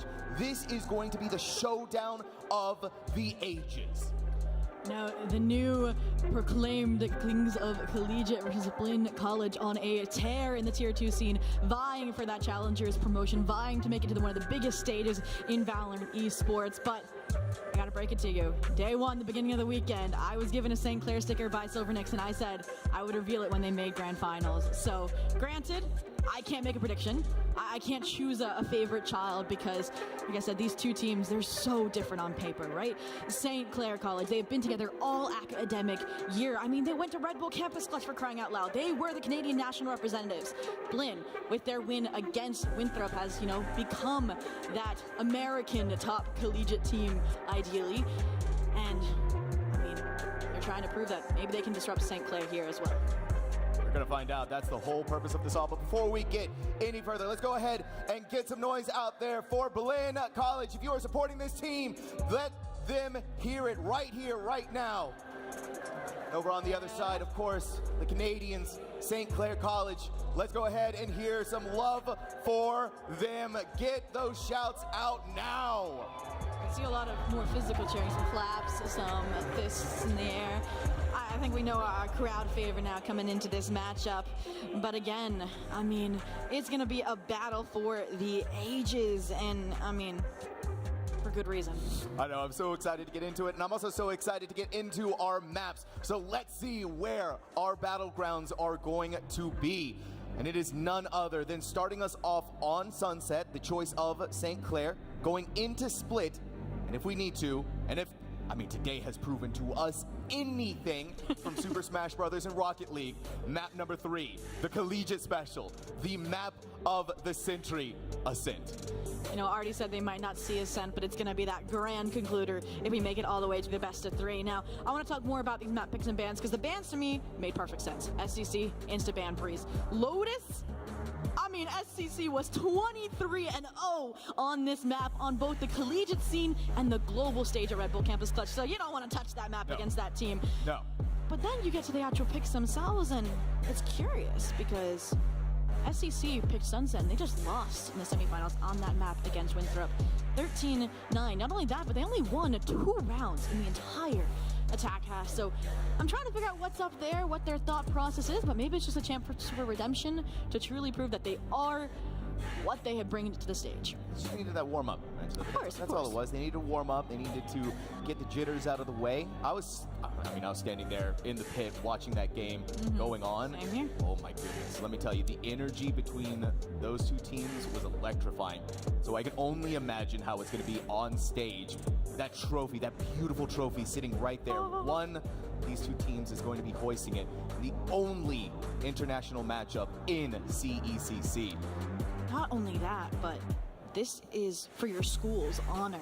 Neither of these schools have won a CECC title in any game in the Collegiate Esports Commissioner's Cup history. So by winning this year, one of these teams is going to cement their school in fame. Not only that, but both of these Valorant squads were taken out in the quarterfinals last year of the CECC Valorant Finals. So they want redemption here in Arlington, Texas Esports Arena. That they do. This is the first year we're also not seeing a perennial favorite of Northwood. Losing out in the first year of 2022 before eventually being crowned the grand champion last year. But no hide nor tail of them. These two teams ready to take it all home, ready to give their respective colleges their very first victory here at CECC, the Esports Stadium in Arlington, Texas. We're powered by McDonald's of Texas. We're also very excited to get into that map. But yeah, talking about Sunset, right? We got that little bit of a case study, of course, from Winthrop on how St. Clair did. We also got a taste of it from Blinn last night on the NECC Grand Finals. That was a pretty dominant performance from them. A different team, of course, with that being Northwood. but a good idea of what we're going to be seeing agent-wise from both of these teams. Yeah, I mean, Blinn running maybe not an orthodox composition given the meta versus, I mean, one of the first metas on this newer map of Sunset being run by the St. Clair Saints. So I'm excited to see how that'll fare, especially Teague on that KO. I know it's one of Lewis's favorite players for that squad. But again, I want to jump back to that matchup against Northwood last night because they ended the half 11-1 against that squad. The previous Collegiate Kings, albeit they struggled when the side swapped to close, and we ended, what, 13-7, I believe? But it shows that they are forced to be reckoned with, and again, brings up concerns to me of why SEC chose this map. But maybe it's just to shut down that mental, that confidence for Blinn right out the gate, because they have, as mentioned by the desk, as we've mentioned before, everything going for them right now. The new NECC national champions about to compete in that Challengers promotion, and this would just be the cherry. It's all compounding on top of each other, right? Blinn is on a tear. Blinn is on a streak. The desk was talking about, how they're really focused on Challengers, how they're focused on tomorrow, how they're really wanting to take that next step out. But even with that focus being slightly shifted away, this team is demonic. Don't get us wrong. No, this is a team that strikes fear and should strike fear in the heart of any of these players that have to go up against them. That's also the same thing can be said about St. Clair, right? Number 1 in the power rankings for a reason. I'm sure after this, after today, that it's going to have to be chaos trying to figure that out. I mean, yeah, as the stage put it, there are so many different overlapping storylines between these teams. I mean, yes, Blinn comes in as the number 1 seed because SCC qualified through that last chance qualifier, actually, to get here today, but then they're dominant in CVAL. They've guaranteed their spot at Riot's official national event, versus Blinn knocked out early on because they are this newer squad. They went through all of these roster changes. They couldn't quite pick up these players fast enough with their scholarships, with their invitations to get them implemented, set in stone to compete in CVAL in time. Now, they're here with a vengeance here to prove themselves again on the biggest collegiate stage at the Esports Arlington Arena. And they have such phenomenal support systems, both of these programs operating at some of the highest levels of support that they possibly can have. I mean, you see the dedication coming out from both the coaches of St. Clair and Blinn, and how far they've been able to take these teams. I mean, right, you think about it, sure, we come out this year in 2024 with some new roster changes here and there, but at the end of the day, the heart, the coach being able to mold these teams into what they've become now and putting them here on this grand final stage, bringing them out of the quarterfinals and doing it in a year. That is no small feat. That is no small task. And it goes to show you the tenacity and the, I would say, prestige of these programs. And it's just, again, SCC, they've been on this consistency this entire academic year. Like I said, starting out strong with RVCC right out the gate, and then continuing that dominance in CVAL against top teams like Northwood versus Blinn, right? They went for that challenger spot. They fell short in the first round of qualifiers, and now they're vying to be that second collegiate team alongside Winthrop to join them. But let's not deny this any longer. Let's get things started. Let's be loud in that crowd for the first map here on Sunset, St. Clair Saints map pick. And it's looking like we're getting a pretty identical look at very least out of the usual 3 agents. But the biggest difference here is going to be that double initiator. Monsi is switching over, has been playing a lot of that Gecko lately. And of course, T, perennial favorite, always on that KO. On the flip side, though, we're seeing Breach and we're seeing Fade. Some of the more standard compositions that we get out of Sunset. Some of the more standard metas that we have out there. Oh, definitely. And Artie's favorite discussion is how these initiators can facilitate that duelist. And that's what's so different about Blinn is if Okeanos falls, they are standalone players in their own right. And now I'll admit it, this is my first time actually getting to cast St. Clair Saints because, like I said, they're elusive. They're competing in the most prestigious tournaments. But I watched Instinct with the operator skills. They're also nothing to mess with. And as you mentioned, these teams sticking to their guns, sticking to what they know, both compositions being what they ran earlier today in those semifinals. So these teams know each other. And I bet they have scrimmed against each other. So they're going to know every play from their playbook. It's going to be a question of how those IGLs, Monty, Q, head-to-head adapt on the fly. It's always the big question at the forefront of every IGL's mind. They've seen some of our playbook. They know who we are. We're all kind of friendly with each other, but this is the battleground. This is the moment. CECC Valorant Grand Finals. St. Clair is going to start us off on defense, Blinn on attack. And as the gates open, we're going to see just how well this attack is going to be, leaning more towards this A site for right now. Most of the team actually in it, but you're sending off your Gecko towards mid to keep an eye and try to have that presence. Teague to start things off with that first blood onto Instinct. Fault line coming in seconds late, robbing them of their star duelist, of Instinct for the Saints squad. And now that's left this team reeling, trying to recollect here, figure out if they want to re-aggress with this Omen, with this breach over towards Elbow. But Blinn College, they take that frag and they rotate. They knew there was going to be some form of retaliation. They want to get out of dodge. The concern here is that they're going to be running towards this star, this Sentinel, this domain on the B site. Slow goings for right now. Even with the advantage in the numbers that Blinn has, you have to give respect over to St. Clair. That's what they're giving. The tripwire has been broken. Little buddy, gonna plant the spike. Oh, what have you just done? How are you landing these shots? And then you have Caillou, meaning that little bit of an extra barrier. He's jumping up, seeing if they can find this final pesky member of Blinn. Devastation has been wrought. And what a first round from St. Clair. What a first round from Giza. That is a way to shatter the silence. A ghost collapse followed up by an additional frag, and with limited utility. You saw this counter, all that utility getting destroyed, but I love that creative Cage to get their way back onto site, be on an uncommon angle just past its outskirts, and like I said, don't challenge a Cypher in their own terrain, because that is the outcome. He didn't even need a trip to do it either. It didn't. All Giza was like, let me pop out here real quick, let me come out of my own cage, take down 2, pick up a 3rd, survive all the way through, by the way, and then defuse the spike. It's already sitting at 4 of their ult points, by the way. 2 more, and they're already going to have their ultimate online. Massive value for a Cypher. Which is huge. I mean, you have that one info initiator, but if they fall, then you have to rely on some of those key ultimates. For now, though, that standard stock buy coming up, you know, some Stingers, some Bulldogs, all in the name of getting the second round on the board. The goal is to be as flawless as possible so you have a chance of converting that 3rd or more, but a very creative approach from Blinn College. You're trying to flip the map, trying to aggress, but look at this pinch play off of Paranoia from SCC. Brilliant blind. It's going to keep them out of focus for just the moment. Smiley swings back around, has another flash to give, and the reinforcements are here. Any move that Blinn is trying to make inside of mid is proving it to be their downfall time and time again. Now it's a 5v2, but this isn't really unexpected for St. Clair going into their bye round. Oh, and just Blinn looking to do some damage, and that will serve it up on a silver platter. So no flawless bonus here for SCC, but around nonetheless, a nice grasp of the game plan for Blinn College going into that eco, and they shut it down.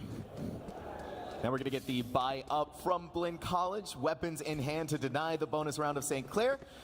Oh, Seth, what are you doing, buddy? What are you doing? You're giving me this is incredibly spicy. I mean, a Phantom to go into their bonus. They're going to try and be that hero. This Omen wants to... Okay. Come on. You ruined it. You ruined it for me there, Seth, but it's okay.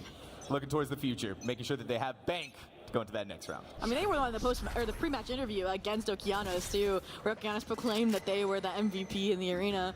So that would have been a definite way to try and get on the board. But yeah, look towards the future. This is a best of 3. This is your map pick. You want to obtain it as cleanly as possible, and that might require some diligence, some proactivity, and the first blood's stolen away, and they have gotten out like a thief in the night, but Monsi punishes back. Yeah, Monsi's there for the follow-through. Took a little bit of time to get there. Overstaying your welcome for a little bit too long inside of that mid, thinking maybe you could get another one, but no. And now for Blinn,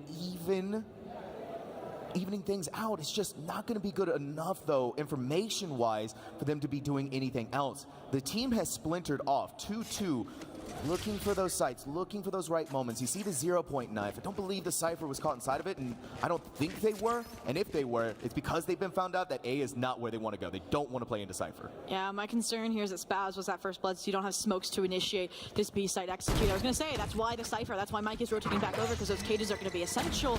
But look at this, that early indication from that productivity of the breach means that SCC can swarm back to this site. The only disruptors, Okeanos, Mikey, holding on, punishing any of that overzealousness to deny the spike plant, and that will maintain a Blinn College numbers advantage. 4v2 now. Smiley, how much smiles do you have for us, my friend? Spike is still taking some of that sweet time to get planted. Brilliant head shove, but he needs to go into even more. And just like that, the numbers are 2-2. A very diligent moment from both of these teams, but it's Seth only with that stinger. It's gonna be so difficult. Finally, another opportunity struck like lightning. One more to go, the final piece of this puzzle, and Seth isn't gonna be left out. Seth is gonna put their name on the leaderboard. St. Clair dominating in their bonus. They didn't need the Phantom. The Stinger's all they needed to shut down Okeanos for Blinn College and get that 3-0 closeout. And of course, it's going to be smiles on stage. This is the team that said that we were going to come in and dominate before our challenges run on Monday. Like, this is just a stepping stone for us. But I gotta highlight Smiley there. They recognize that this might be a split, a default. They identify that they're rotating back towards B when SEC was actually on a max rotation to A miscomm. And then they collect that hero rifle off the frag. They get back to fragging on site, and cherry on top, they're the flex player for this squad. Look at this. I'm scared. You see what Instinct's running with right now. I said it in the pre-show.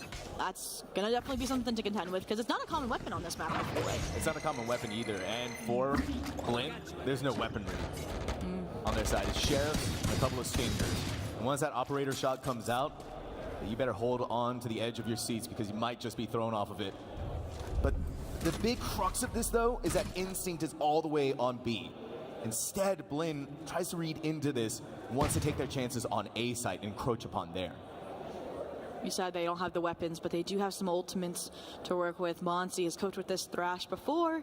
They're trying to maintain the numbers here so they maybe can overwhelm, get a hero rifle into Okeanos' hands so they can go cause chaos, delay a retake attempt. But it's that productivity from SCC, nice utility to deny any of this aggression. And once again, they're going to be walking in to the Cypher's den. Dragwire triggered, but no punish. It's actually going to be Giza, the backstab out of Link, but that is the weapon Okeanos desperately wants. A tether in play. They're forced to take this exchange, and I mean, there's so much utility getting done already.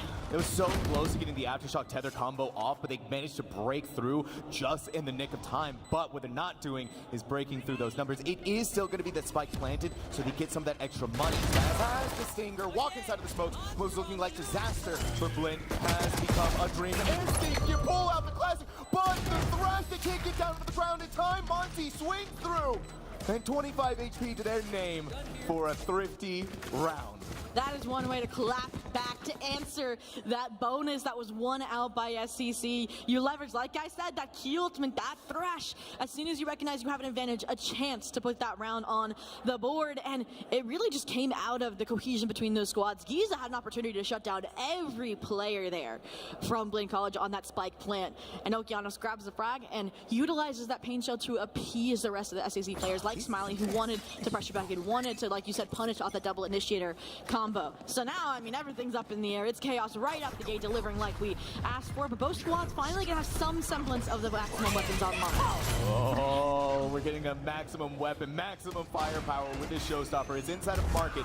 It rings through and does some minor damage, but not quite enough to secure the kill.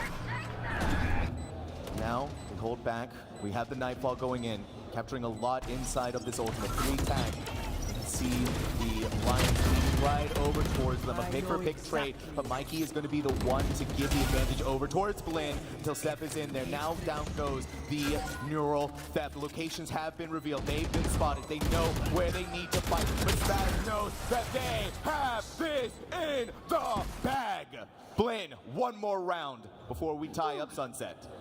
Like I said, you put these teams head to head, and they are so close. I mean, even when Okeanos, that duelist falls, each of these players steps up and fills in that gap. Spaz this time up to the bat, and they send it out of the park at 3K, like you said, to right that ship right out of the gate to give us an opportunity to tie things up here 3-3. And looking at that bye, the only spoiler, again, could potentially be Steph with that judge. Now, we have seen some crazy plays coming out of Judge, right? That happened a little bit earlier in Icebox that St. Clair gave us a look at. It's not going to be easy, but though Sunset is that smaller map, if it's anywhere that's going to work, and it's going to have to work in the hands of Seth. Giza's going to take some proactivity here. Some of the St. Clair squad is also pushed up a little bit more with them, try to secure that ultimate orb as well. But it's Blinn College, full 5-man squad that are slowly gaining ground on A. And Instinct, the only player here, does have the showstopper on line. So my thought process was they were going to try and use that showstopper as a scare tactic to push these players back into that 3-stack over towards B main. But the question is, can they hold on long enough? The majority of these players are coming out of elbow, so they're not going to have really any indication of which avenue to which choke point to take advantage of. But they've chosen correctly. Oh my god, it doesn't get much better than that. Now they get a showstopper. No way. They're stuck inside the gym, but no one falls. They at the very least get a shiny new weapon. That showstopper not hitting buddy is insanity to me. But now the real insanity is going to happen. They are swarming onto the side off of the back from that rolling thunder. Instinct. It all comes down to instinct. Big brain, big plays, good aim. St. Clair holding on. I mean, Blinn College using ultimate to get around on the board, to get a thrifty on the board, and of course, SEC is going to do the same exact thing, albeit it was a showstopper and a rolling thunder. But like I said, you get a hero rifle in your duelist's hands. The rest of you can just support that and capitalize off of that rolling thunder. And you kind of saw that attempt of the two Blinn College members to push into CTA to evade that kind of retake strategy. But there's a reason why this team is so dominant, why it is their map pick. That was also Instinct being kind of quiet throughout the start of this map. And then they come in through a phenomenal way to pull through for St. Clair in that thrifty. It was just the layers upon layers. And going back to Nerdy Bird's point about these initiators setting up their duelists, it doesn't get much better than that. But now St. Clair is furthering their lead. It is 4-2. Blinn is gonna make some headways inside of mid, looking to gain control through there. We haven't seen this from them in quite some time, not since the second round of this map. Whether they actually go through far enough into mid, doesn't seem like it. A fight breaks out inside of Market. That Giza is going to pick up the one. Spaz has immediate trade. Now you're looking over towards Boba. The smoke is going to protect that stairway from Caillou. How much more can it protect them? They land and shots like that. Give me a break, St. Clair. Okay, calm down, Caillou, please. You asked for a break, they're not even going to give them a breather. Yes, Spike goes down, you know, courtesy of Wingman, but that's just plant money at the end of the day. 4 players surviving for St. Clair. Like you said, second round we saw that mid play. They didn't push this time into top mid. They didn't get overwhelmed by the SEC players, but they sure got overwhelmed by that quick rotation and that quick flood back in. They are just the masters of understanding where Blinn College is hitting before maybe even they are convinced of it. And then obviously, I mean, Caillou, insane frags. I cannot hit those shots from backside Boba. Listen, I need to talk to Caillou, get that crosshair and get that sensitivity. It was all one taps too, right? It was all headshots. Except for the first one. The first one was a body shot because they were low enough, and then Caillou said, hold on. I can actually show off here. And then they showed off in a massive way. They didn't need any utility. They didn't need anything really except for the will of their own. Blinn College is massively on the back foot. It continues to slip further and further away, giving us right off the rip using Thrash. Gonna dodge through some of these tripwires and really wants to gain this market control. Not seeing anything, so Alpianos has it on the knowledge in their big brain. This duel is even blinded. Was able to land that headshot. An inherent understanding and a reminder of why they call themselves the best duelists in this arena. And of course, T, the one with the out of Vandal here in the closest possible angle. An overwhelming amount of utility gonna flush them out here. Monty leading the second round to potentially pull this round back from the grave. Add some additional input of a paranoia. They are playing down the clock as deep as possible. Every ounce of utility being used towards that effort. They're split up. That just needs more angles to clear, more players to deal with. And Monty, IGL in a 1v2 and a Singer that time. Nerfed won't be able to get the round under par. I like what Blinn wanted to do there. They wanted to go fast. They wanted to overwhelm whoever was on site. What does St. Clair do? What do you do on Sunset when you get hit that hard? You just back away. This is the retake map for a reason. You save your utility. And it looked like things were going really well when Okeanos had that early initial pick. But again, it comes down to the utility. They get the aftershock on the site. They try to flush out the KO, who has no choice but to, well, be blasted down.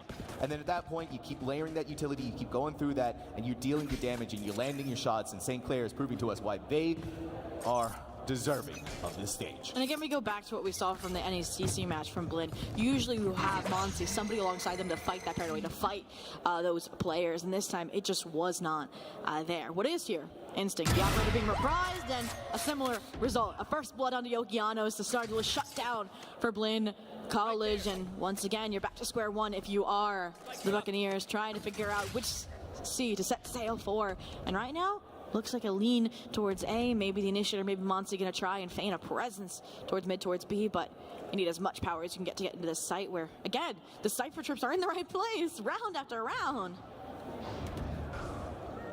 Prowler goes through. Mikey's going to take care of that, but he has to know something's coming towards them. Try and slow them down using that tether, but they've been caught out by the knife. It doesn't matter though. Not if Caillou's landing 6 shots like that. Seth and Caillou, the way that they have defended this site is nothing short of perfection. Spaz left to wonder, what do I do here right now? You lose this round, you lose a guaranteed advantage before the sides to swap, but a 1v4, you're pinged out. These players are going to converge on you and lock in that lead. 7-2, a blowout so far favoring the Saints, but I wouldn't count them out just yet. Like I said, only 2 rounds won on the attack half by SCC, and I think, to be honest, yeah, you need a breather, definitely. You're not getting online like you were hoping to, like you're expecting to, evident from the pre-show interview, but what do you think they are trying to remedy? Because it feels like they've definitely been innovating, trying different things round after round. And that's the whole crux of the issue, right? Is that they have been experimenting. They have been looking towards different looks. But whether it's been fast, whether it's been slow, whether it's been fast and slow sometimes in the same round, it just has not been working out. St. Clair has the read on this team so perfectly, it feels like almost every single time, and that's being reflected in this scoreline of 7-2. And so the discussions that need to be happening right now is what's happening with some of these duels that are going on? What's going on with the utility that we're not getting the maximum value out of, right? Because we're using this KO, we're using this Gecko, these initiators aren't quite, I think, gathering the right amount of information as to where St. Clair is. And so that creates issues when you're trying to go towards some of that backside pressure that you're not getting. And I mean, I already knew that Blinn had a complicated history on this map. When it first came out, they tried eagerly getting into it. They weren't finding success, but then suddenly once Okeanos figured out how to navigate this map, the rest of the team fell into place alongside them. And it's different from SCC, right? They've been also playing this map since the start. I mean, 11-2 on it here, so they've played it more than Blinn has, and that kind of, I guess, success, that history is showing here. But like I said, how cohesive, how they've cracked the code on locking down some of these sites. Got to unlock the door inside the mid. They just got to walk through the smoke itself. It's been tripped up, however. Giza, this team, like I said, SCC just knows what Blinn wants to do round after round. And so because of that, they're one Meridian tether! And then they're going to commit the Nightfall on top of that with the Neural Theft. So this is just easy peasy. Caillou doesn't need no stinking decay. No, it's just headshot after headshot after headshot. Not only for them, but for the entire SCC squad. 8-2 now. You just flawlessly shut down the momentum Blinn College was trying to wrestle back with that timeout taken. Granted, it is going to be this round that they plan for. The buy-up, the ultimates, all on their side. But I want to talk about SCC and that heavy investment, Neural Theft and the Nightfall. They may understand that next half is their weaker half. They want to get as dominant as an advantage of possible. And I mean, like I said, 11-1 yesterday, Northwood versus Blinn, and they wrestled it back, right? So you cannot count the squad out even at an 8-2. Here's the big problem that I'm running into as well for SC, that sometimes we see from teams that they hold on to the ultimates for too long. I like that proactivity from St. Clair. We got the ultimates, let's just pop them. And if you're Caillou 15-5, you basically just built up to your ultimate twice in this game. If you're just going based off of kills alone to grasp your ultimate. Now how can they grasp a site defense with Blinn back up to full strength, Vandals and full shields? Where does Caillou land in this puzzle? I mean, again, trying to capitalize off of Giga's utility, but this is the approach, right? You have your Cypher as far away from this null command as possible. The perfect counter to Dig, the perfect counter to this KO. Unfortunately, Caillou will get caught out by it, so they don't want to overstay their welcome. They understand that, like you said, these retakes have been textbook. So the first 5-on-5 we've seen in a really long time, but I'm concerned because Neural Theft shows up for all online, and you can see that they're trying to now fight forward. Unfortunately, nothing has connected. Nothing just yet. Oh, Kiana, the recon bolt.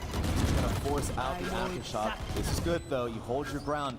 You try to stop the oncoming onslaught from hitting you. Seth over TPs onto the high ground, but now coming in the flank. This may be good timing from Teague. It may just be the entirety of SCC gone, but they did at least make their final impact known. Blinn, finally for them, another round on the board. What if it takes 3 ultimates to get around after that long? You know you've got to switch something up. Granted, I've seen the half swap be such a momentum shift for squads, but I think they really are going to want this 4th round instead of that 9-3, just to give them that extra cushion, that caution, so they can learn how, you know, SCC is going to approach that attack half, especially since they were rattled earlier by that 13 loss against Winthrop. They might change the standard, might change the homework that Blinn had researched. It's like the teacher changing the questions on the test after you studied for it. Oh, I always hated that when that happened in college. It's probably a good thing here, though, that these teams are in college. They're obviously very talented at what they do. Very talented. The great game of Valorant. That instinct or pickup is gonna use a flashbang, maybe try and catch him out. Paranoia there to catch KO off guard. How does it happen like that sometimes? It's so quick, so magnanimous. Seth? Well, they're just they're gonna get out of there. Smiley wanting to fill in the gap that was left behind by Instinct, but you're already seeing what St. Clair is doing. They give up the ground of this elbow. Monty's gonna peek forward. Double peek! Okeanos trying their best. They get the one, but you just gotta convert more than that. It's just not happening. I mean, just the fluidity of these rotations. Every player in a position to punish for SCC, and Mikey might be the receiving end of it, but no, they clap Bad Giza, and the next up to Bad decides that they're not going to follow suit. I mean, there's 30 seconds left. You still don't have Spike collected. A 1v2, a huge clutch to get that 8-4 half on Blinn's side. They just have to take every step one at a time, cautiously. It's step by step at this point now if you're Mikey. Your Spike hand's been taken out, the high-low. Beautiful brilliance. St. Clair domination on this first half. 9-3. But there's a curse. We said this is the most, I guess, scripted, the best storyline thus far in CECC. At least that's what the desk, I believe it was Los, said between the Nationals fight. But a 9-3 curse, that would be only fitting.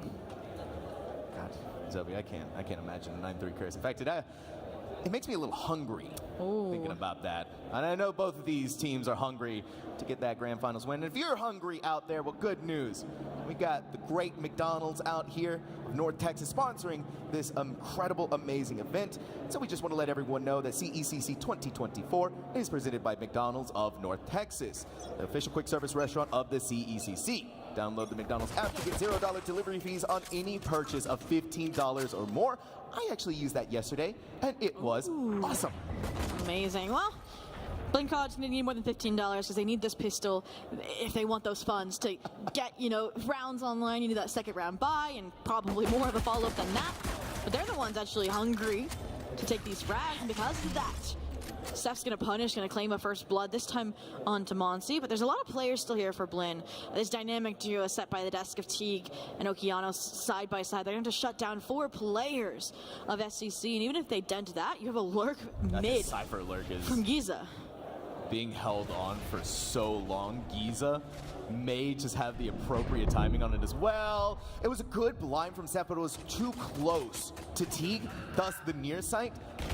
The rest of St. Clair, though, is indomitable in how they take these fights. The trades are instantaneous, and that's also what's happening with St. Clair. The way that they play together as a team has just been giving them so much value over and over again. Yeah, that round looked like Blinn College maybe missed their timing or got lost in the sauce tracking where the SCC players were. And because there were so many in elbow, they were able to counter those players towards Link. It's not over yet though. Spaz 1v2. We've seen Hero insane. I think it was a 3K on Bind that robbed them of this round. Look at these two. Look, that's disgusting.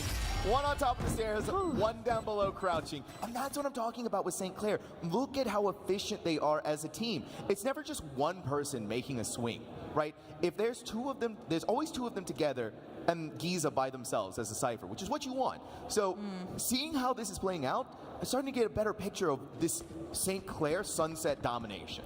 And it's so unfortunate because, like I mentioned before, Spaz has wrestled back pistols like that before. We saw it on Bind, for crying out loud, a 3K to put it away. That would have also been a 3K. But now SCC sitting on double digits, they get that buy-up and so confident that, yes, maybe we didn't see Seth with the last second. We see 2 players now with those rifles in hand. They know they lost only won 2 rounds against Winthrop. They're ensuring that they win those 2 right here, right now. Okay, I'm all for it. And then on the flip side, you have 2 players winning Ghosts. So this is the confidence levels that you're going into with your buy round. And I mean, it's hard not to be. You're in the double digits. It's 10-3 in the grand finals against Berlin. And you've been showing up in force every single time. Small find out here by the Cypher Cam. A little bit of a nerf that just came in as well, by the way. You can now hear yourself being caught in 4K. But this is St. Clair giving respect to Blinn. Even with how far in the lead that they are, no chances are being taken. There's still due diligence in clearing these angles and clearing these corners. IU with the spike planted. St. Clair backing all off of the site. No one left there. So 5-on-5 retake in the cards. Blinn College tapping into the fact that it is their only chance of getting this round on the table. You're going to see all this utility coming in, but the counters being met by these players off site. I'm concerned whenever I see 5 in main, but if Giza keeps popping off like this, then it should be no worse for wear. I mean, they've got 3. They're not far for an ace, but the rest of the team going to steal it away. Make sure they get their licks in as well to lock in 11 for SCC. No concerns here if Giza's on the map, right? If they're still in the lobby, if they're still alive, this Cypher is insane. I mean, 13-7 and 11 for a Cypher. That assist score line, my jaw is dropped. I mean, 10 for Caillou as well. I know. That's the difference between these squads. Like I said, they're just so well-rounded. I mean, a different member of the Saints is top fragging at the end of each lobby, and it's evident in how they are approaching these rounds.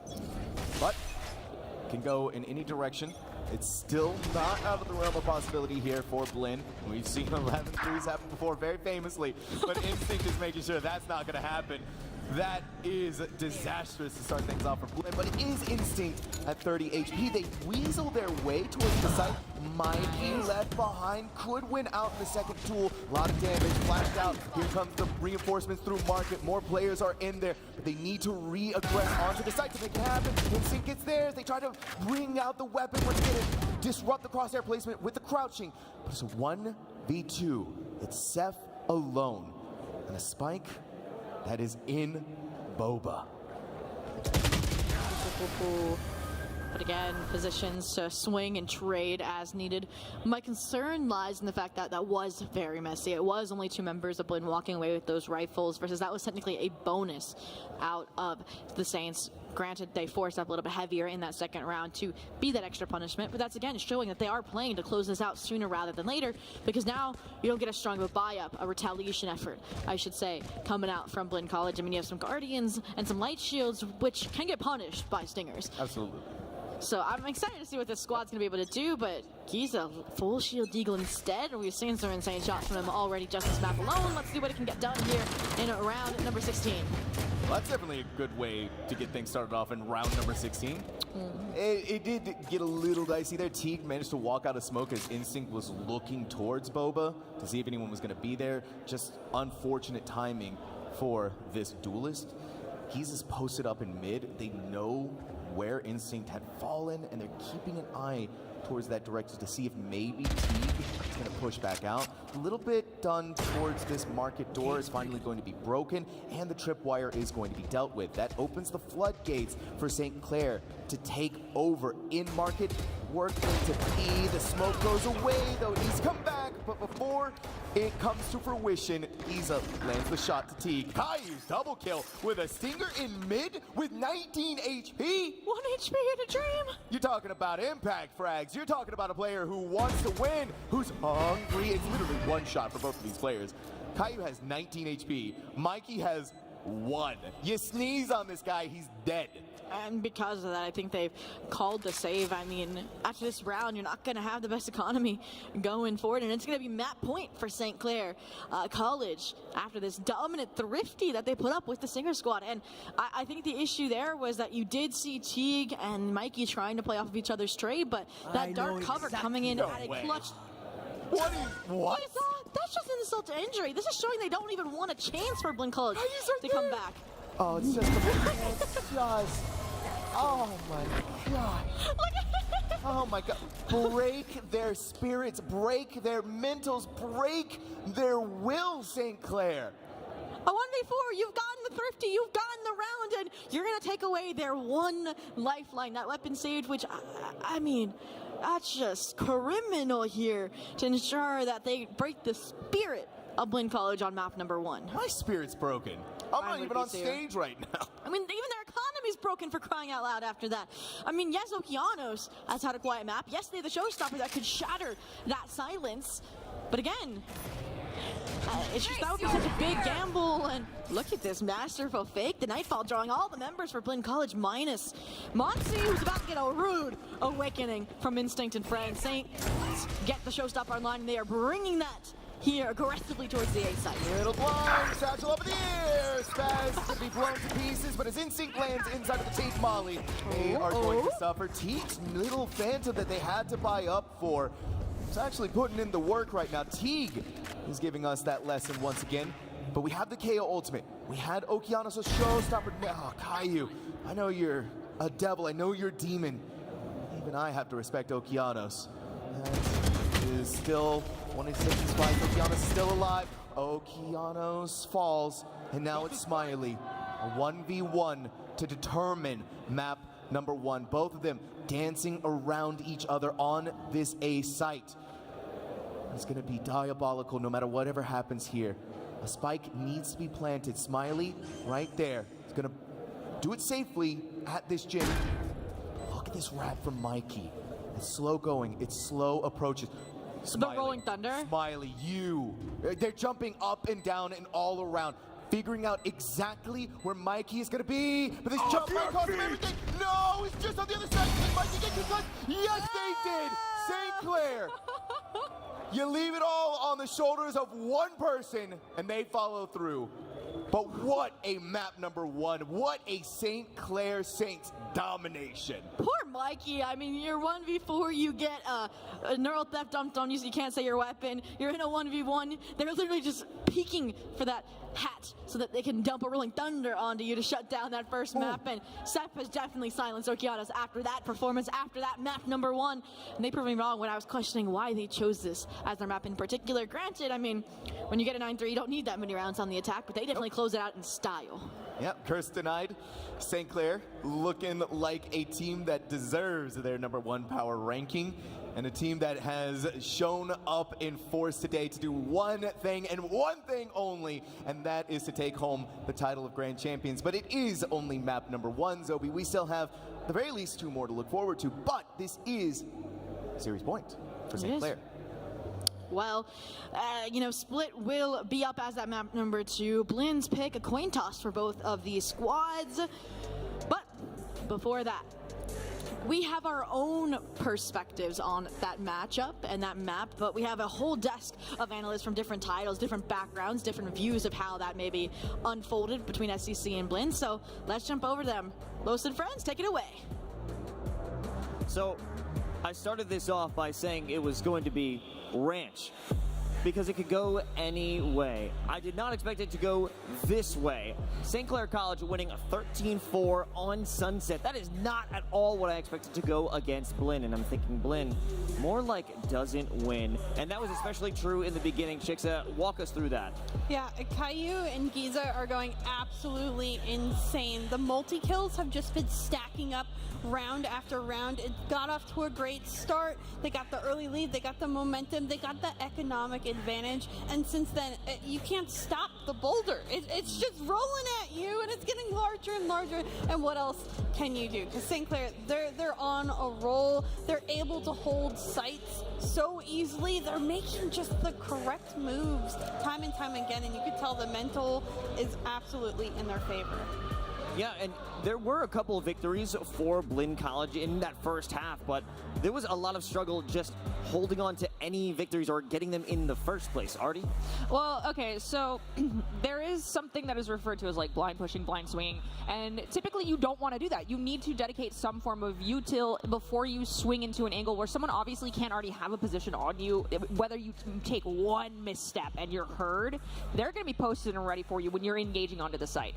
So that is why you dog out, you flash, you use something to give you intel as to where they're going or to eliminate their ability to actually push back at you immediately by flashing them and forcing them back or suppressing them with the 0-point knife. Now, the issue here is that when Blinn was on the attack in this instance, they were dumping resources in without confirmation of where people were. It is one thing to use a blind and flood into an area, but it is another thing to use more util on top of this unnecessarily. Like, yes, you know there's someone there, you heard the confirmation noise, but by dumping this extra util, you got to think of it as like a sine wave. Your sine wave starts going down as soon as you hit your first util. After you hit like that second piece of util, you start going up, you get the confirm, then you start using too many and it goes down, and you have to wait till it's back up before you can do a whole lot more. And unfortunately, by the time they've claimed the space and planted that spike, they're down here on their sine wave.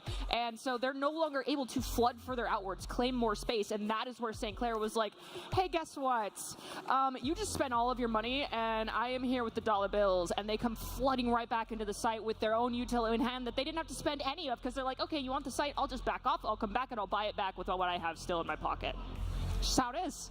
Just how it is.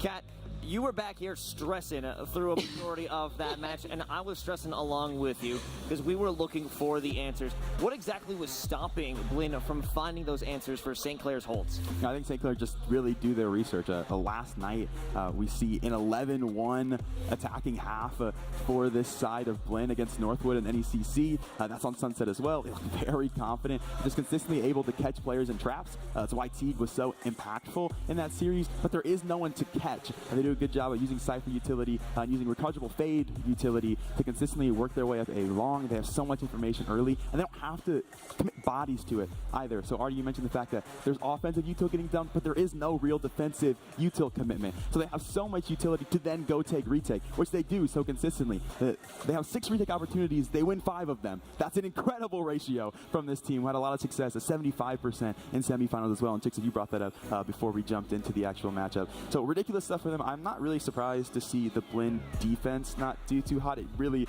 had some struggles in finals last night as well. So much so that 11-1 lead ended up being what was a 13-6 by the end of it. So slowly started letting Northwood get back into that game. So that's no surprise for me. But man, the way they're able to study this team and really adapt quickly. You mentioned Teague and their impact in the game in the previous matches, but let's put him under a microscope along with Caillou, because there weren't many opportunities that could be made. Caillou, one of the players who truly stepped up in the beginning. We have their stats. I have to take a look at that and give them props because they were truly unstoppable. It's about creating opportunities, and they certainly did that with the various haunts and prowlers that opened things up, not to mention the Nightfall. If we have that down below, you can see just the ACS is doubled. Over doubled the ACS and elims. I mean, the stats speak for themselves. St. Clair College looking fantastic as we head over to a split, and I think we're just about ready to go to the stage.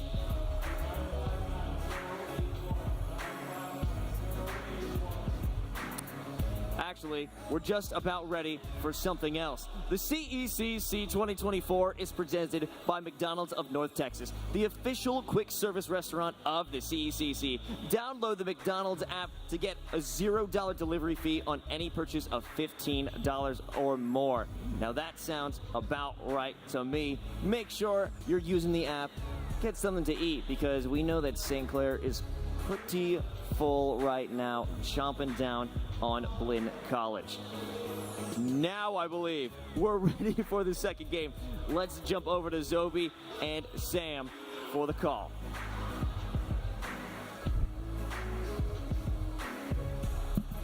By McDonald's of North Texas, and brought to you in part by U.S. Army, Smoothie King, Zip Chair, CVB. All right, thank you so much for that, Desk. And yeah, I agree with a lot of the points that they were making. It was, I mean, still at the end of the day, though, St. Clair is an insane team. And because of this win here at the CECC Valorant Grand Finals, that puts them one map away from victory. And so for Blinn, it is all or nothing on our next map of Split. But before we go any further, I need to issue an apology out there to the initiator god themselves, Caillou, because, I mean, just seeing the way that they were playing today, they deserve all of the props in the world. They deserve to be called the right name. Well, I mean, map number 2, I will say both of these squads lost their map 1 in the semifinals, so they take that time to warm back up. I mean, yes, this is Blinn's second time on the main stage since they got to for NECC Grand Finals, but St. College taking the spotlight, you know, starting to bask in it. But I mean, Split is a very different beast of a map and a beast of a history for both of these squads than Sunset is. Like I said before, SCC running one of the first metas created on that map with that Fade Breach combination, but they've been messing around on Split just in the group stage in the playoffs of CECC here in the esports arena in Arlington, Texas alone. They've been, you know, testing out different compositions, maybe even trying to prevent Blinn from doing their homework. I mean, that said, clearly they had watched that matchup against Northwood last night, so we don't know what form we're going to see from SCC, and neither does Blinn. What do you think of that? Well, I'm going to be honest, I haven't seen Split in a long, long time myself. True. It's been quite some time. It was even removed from the map pool for a spell there. Some bugs are happening. People were able to get on signs. Crazy things like that. But now that we're coming back into this, now that we're able to get our feet dirty in Split once more, just having that denial of information is always valuable. But we're not going to be denied the information of the agent select. Oh, wait a minute. St. Clair, you are teasing me right now with this agent choice. I don't think they are either, but you know, brand new agent.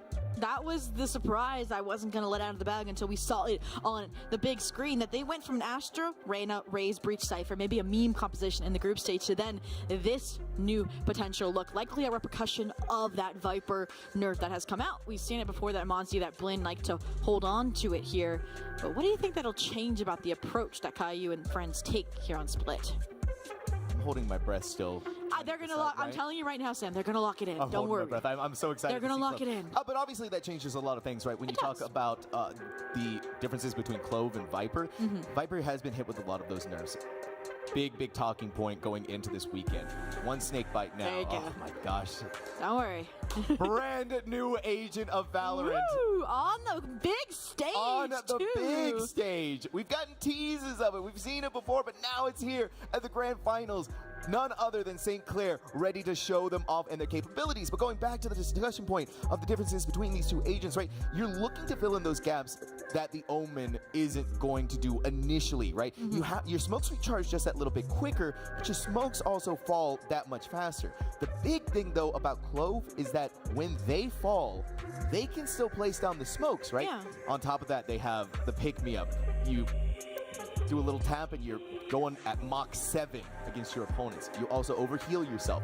And then you have Decay Orb that you throw out, ruins the days of many people. And so I would be imagining that from St. Clair, we're going to be looking for that aggressive plays. That's what you want from Clove. You want to be they're kind of that pseudo-duelist role. Yeah, and while Caillou definitely put up the numbers on Sunset to deal with and navigate this new agent and that aggression that they're going to bring to this defensive half, I need to point out two things. Number one, Blinn College. They've gone up against the Clove before. They just did on Sunset, Darkest from Northwood, so they know how to navigate this agent and what they bring to the table. The other thing is, they also chose the map that they lost in the semifinals as their map number 2. They lost at 11-13 to Fisher White, so they're looking for retribution in, like you said, one of the most dire times when they're down 1-0 in the grand finals of CECC. Wait a minute. Oh, Monzy, you lucky little fella, you. How much more can you expect here? Blinded, needing to use the flashbang just to be able to cover the escape, but Giza's not letting anyone escape. Again, this player is going to start off the pistol round, getting 2 frags right off of the bat. It doesn't feel like it's going to be stopping any more from there. Tiga, the paint shells land perfectly on top of them. 45 health lost. They're going to top off Giza with the Sky heal. Looking towards the heavens above. Sky in this corner, but they weren't able to get the shots off. They are going to get rid of them. Down they go. Down they fall. St. Clair, pistol number 1. Again, theirs. Flawless record so far, by the way. I was shocked over on Sunset by how lucky, or how intuitive, I should say, Giza was, always being in the right place at the right time, and this pistol is no exception there. 3 kills on the board again, and now they are 3 for 3 on the pistols in this series alone against Blinn College. And like we said before, map 1 was supposed to be a spirit breaker, and I'm hoping that we are at least going to see a showing at a Blinn College and that they aren't just going to succumb to the pressure. But again, I mean, full deagles, that's one way to get the job done. Lean into some of those star players, that star aim, that mechanical advantage you think you have as a tier 2 contender. And we'll see if they can maybe get a Thrifty thrown back in the face of SCC here in round 2. We need something. Blinn not starting off on the right foot, but there's still a lot of steps that need to be taken on split. 3A, 2 mid. Ramping up on ramps, unfortunately. Not again. Fortunately, no stars happening, no stars aligning for Blinn. All the stars aligning for Giza. Double headshot. It's going to send them out. Instinct maybe blind. They're still firing for the sky. There we go. That's the impact we were waiting for. Monsi is going to be that star blinding out the lights and clearing through heaven, but you're still looking over towards the other side of Giza's 3K, who already has a neural theft. Saw it come online early on Sunset.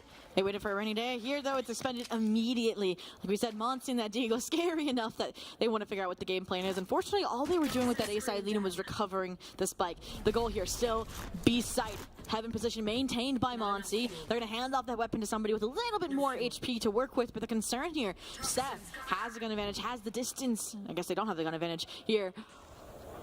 But, I mean, they have the positional kind of surprise element. That's Judge. Oh. Not going to get anything. And look, that Caillou even has their pick-me-up ready to go. Not choosing to use it. Could have swung out of there like crazy. But who needs to swing when they just keep coming to you? St. Clair, second round in a row. This is, though, the make or break in my mind. They had that dominant run on map 1 out of that bonus. And I'm hoping that we get to see, you know, I want to say some standard Valorant here, right? I want to see Blinn, you know, come back, win the standard buy-up now that they have the rifles in hand, and cleanly at that. Because we did see before, you know, oh no, I was going to say a normal buy from SEC that they leveraged into that 3rd round, but now a double judge. This is anything Oh but. no, I agree. Instinct. Oh my goodness.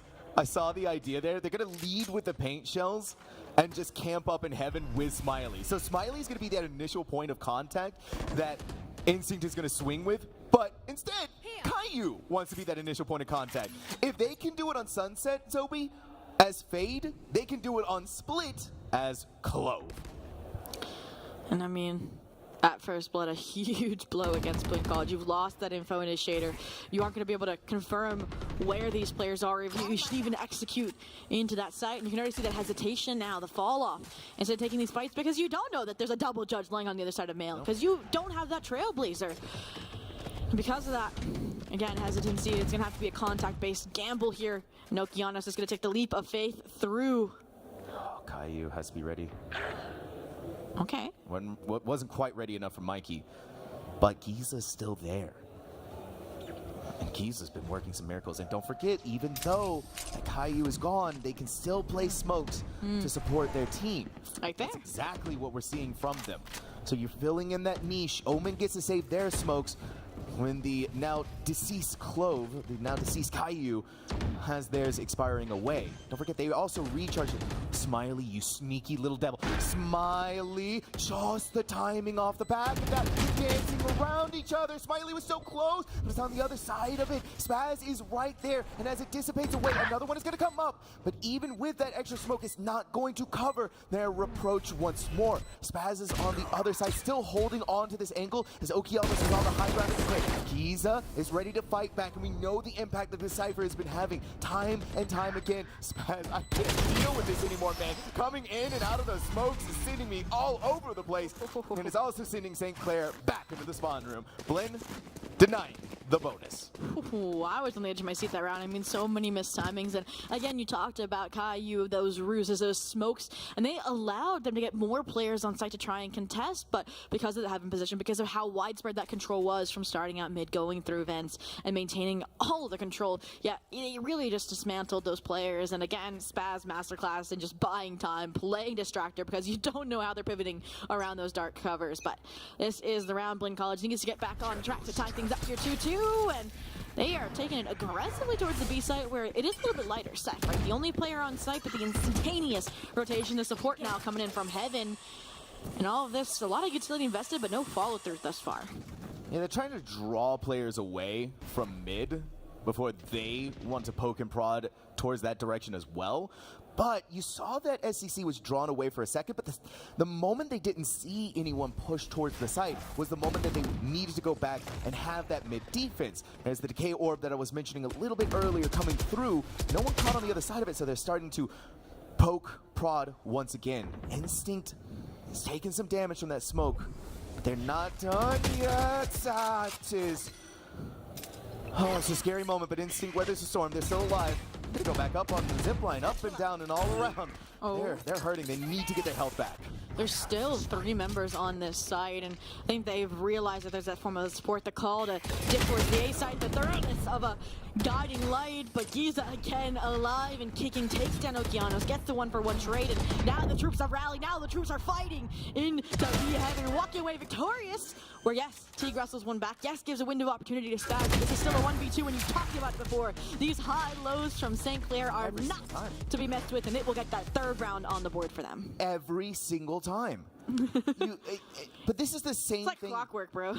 that's happening over and over again. And it was mentioned on the desk by Catinator.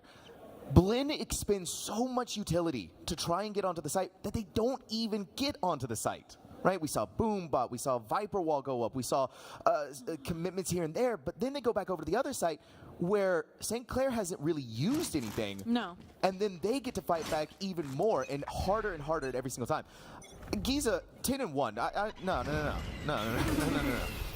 Steph, no. They're blinded. They were blind for so long, but Okeanos left that corner uncontested for that long. It was so free. It was so easy. And now, I mean, Mikey, you've been that lurk player round after round. This round, you're at least with your team on the day side execute, but now you've just witnessed a massacre and forced into a 1v3 to fight for Blinn College to not lose grounds on their map pick. But, I mean, there's so many players here, crossfires and all. Even if you just try and cross over here, 2 players holding that high-low in heaven on A side, of course.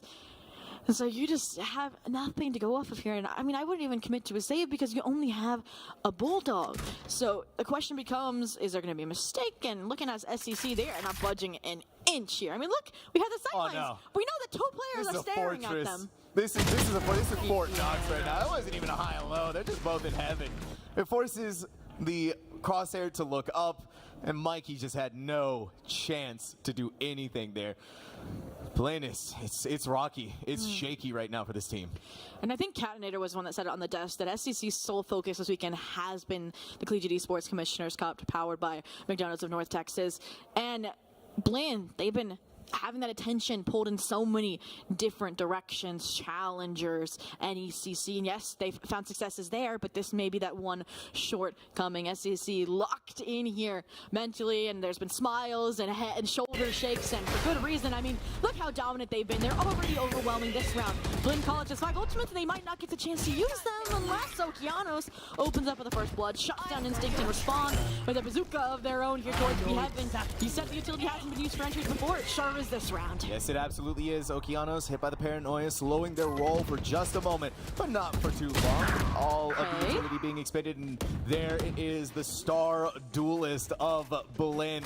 The Fragger doing their job. The sprite has been cleared, and St. Clair is in the unenviable position of trying to win out in this 3v4 now. Caillou equalizes the numbers, but Mikey's lurk into heaven is going to give them so much more. Smiley doing a phenomenal job, but they know, Giza knows that there's only one player out of that site. They know the Cyber is left behind in heaven, so Mikey, when they come back over here, Giza needs to have that inherent understanding. This is the snake bite, but it's only the one snake bite that we have. Thankfully, though, Mikey cleans it all up and gives Blinn a fighting chance. So one of my favorite lurks in the game, the Cypher presence towards mid, and Giza understanding they didn't have enough time to address both, just has to gamble and hope that the shots are missed, that they can maybe win out the fight against Monty. But we talked about it last night, that we've seen that one snake bite used time and time again, more for zoning, more for that decay and taking, or that vulnerability, I should say, and taking these fights, and they finally get the opportunity to use it for a post-plant. It buys just enough time so that Mikey gets the timing they want to take that engagement, take that fight against Giza. And I mean, hats off to Smiley, you did a good job. You cost Blinn College a few weapons, but again, they remedied the exact issue you were pointing out, Sam. Okay, Seth, you've been doing crazy plays like this over and over again. And now you want to try and push the issue to come out of garage. Doesn't look like they want to go too much further. They're just going to hold this close angle. It's a good thing, too, because Monsi's there with a Vandal. They heard the Omen TP onto the other side. Okeanos is getting some of that food control in heaven, and seem trying their best, but that Sheriff just cannot beat Okeanos' Vandal. You're looking down below again, Monsi blind, how much longer? Hey, took a frenzy and a stinger. Took two people to make that happen, but Smiley does live, they do survive. It's a 3v4 with that spike planted on B. And again, Mikey up to their business as usual until Giza shuts it down. That's the second neural theft of the half. They know they're all back here. This is a huge counter. The Stinger in its best optimal position. Not dead yet, though. Caillou said to dismiss out towards sight. Not a classic, right? I mean, that's what Smiley used to get a weapon to get this round back on track, and now the players, it's not even waited for them. They just wait it out. As long as Caillou does not get that frag there, they fall. But it takes Okeanos to come back in and swing through. Smiley's shot not hitting quite the same. They're dancing around. Okeanos wins out the shorty, gets the 4K, and now it's a one-round differential between these two teams. Okeanos finally showed up, means we have a match on our hands, folks. I mean, that was a 4K. They literally entry onto the site, they prod into CT, they even cancel out some of that aggression that was coming from B main, forcing, Smiley to divert that timing, so they couldn't really play alongside Caillou. Granted, some nice ultimates like that Neural Theft, like that Not Dead Yet, utilized by SEC to try and disrupt those plays, but at the end of the day, gotta defuse the spike, and that timing played to a T by Okeanos to put us one round separating these two squads. Monsi hit with a flash from the sky, and so now they at least know a little bit of where Blinn is wanting to make their final attack, or at least their initial attack, rather. Teague is going to hold this mid-corner tucked away, and see if everyone's going to be crazy enough from St. Clair that they have been in the past couple of rounds to push through that smoke that was left behind by Caillou. Flash over to the other side. Paranoia is going to blind, but they tried to go for the fight, but they managed to get out of garage just at the right moment. This swarm through mid is going to be a fake. They flash into heaven, but instead it's going to be pivoting towards A. You're taking all the zip lines to get up there and maybe able to overwhelm Giza, who hasn't been fought in quite some time. They did get the impact, but traded out immediately. Caillou's down on the ground. Pick me up, get their health back, get the speed boost. Okeanos was already there with a shorty. Fights back. Blinn College. You're hearing all the footsteps. Spaz just right there at the right moment. Instinct did not have their weapon out, unawares that they'd already had that heaven control just like that. But it's the rifle. Where's the guard? Wait, Seth? Wait, Seth? No way. No way. Planted for them. No way. They could have held on to that. I think they had enough time, honestly, to have done that there if they held the smoke for as long as they did. Finally, it dissipates away. Seth is going to hold the defuse. On the other side, in that corner, they need to beat Spaz. It was so close in that 1v1, but Spaz, a hurricane of their own with that 3K. And now it is a tied map, 4-4. I mean, uncertain whether or not it was halved or not. You got to take that fight sooner rather than later, and SFX sends it just long enough so that they cannot get that defuse underway. And I mean, that round was finally, I feel like, a glimmer of hope for Blinn College, just because they were able to shut down Giza. They were able to ensure that none of these players got more than just their one. They were traded out. They took control of that site. Maybe a little bit of a lapse since two players were more off-site when it wasn't planted for them, but they still get there in time. SEC economy reset, but their spirits are not. Giza, one weapon, and that's all they need to start fragging. And I mean, all these players are about to walk into their site yet again. Yeah, and they're hearing all of the footsteps all around them. Giza! Oh my goodness! It just takes one player St. Clair, put respect on the name, Kiza Blinn. I mean, the support staff behind definitely is rallying behind when they get these heroic plays. Like I said, that bye was fragmented, but Giza's hold on the A site was anything but shutting it down, that momentum that was trying to be built, and even now bringing the Instinct Operator back into the mix. So only silver lining for Blinn is it's not on the site they're about to try and execute into. I'm surprised they're even trying to run it back on A after that shutout we just saw, but maybe they have different ideas, different strategy in mind, like ramps instead of main, maybe the Trailblazer as well to confirm where these trap wires are, but again, no smoke screens. Why aren't there smoke screens? I gotta admire the determination to keep fighting against Kiza. They're doing it again, Sophie! They're doing it again! They've already gotten 2 frags! Finally, the demon has been put out to pasture.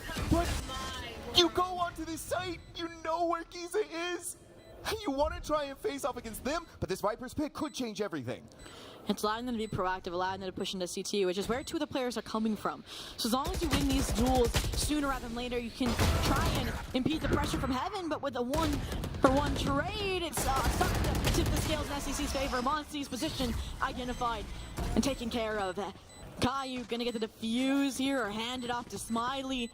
And that is how you get those procedural retakes that are at the core of Split. And again, it's just Blinn feeling like they're running out of steam, making mistakes that simply should not or typically are not made by the squad. I mean, Zobi. there was no screen smoke, Sam. There's no Zobi.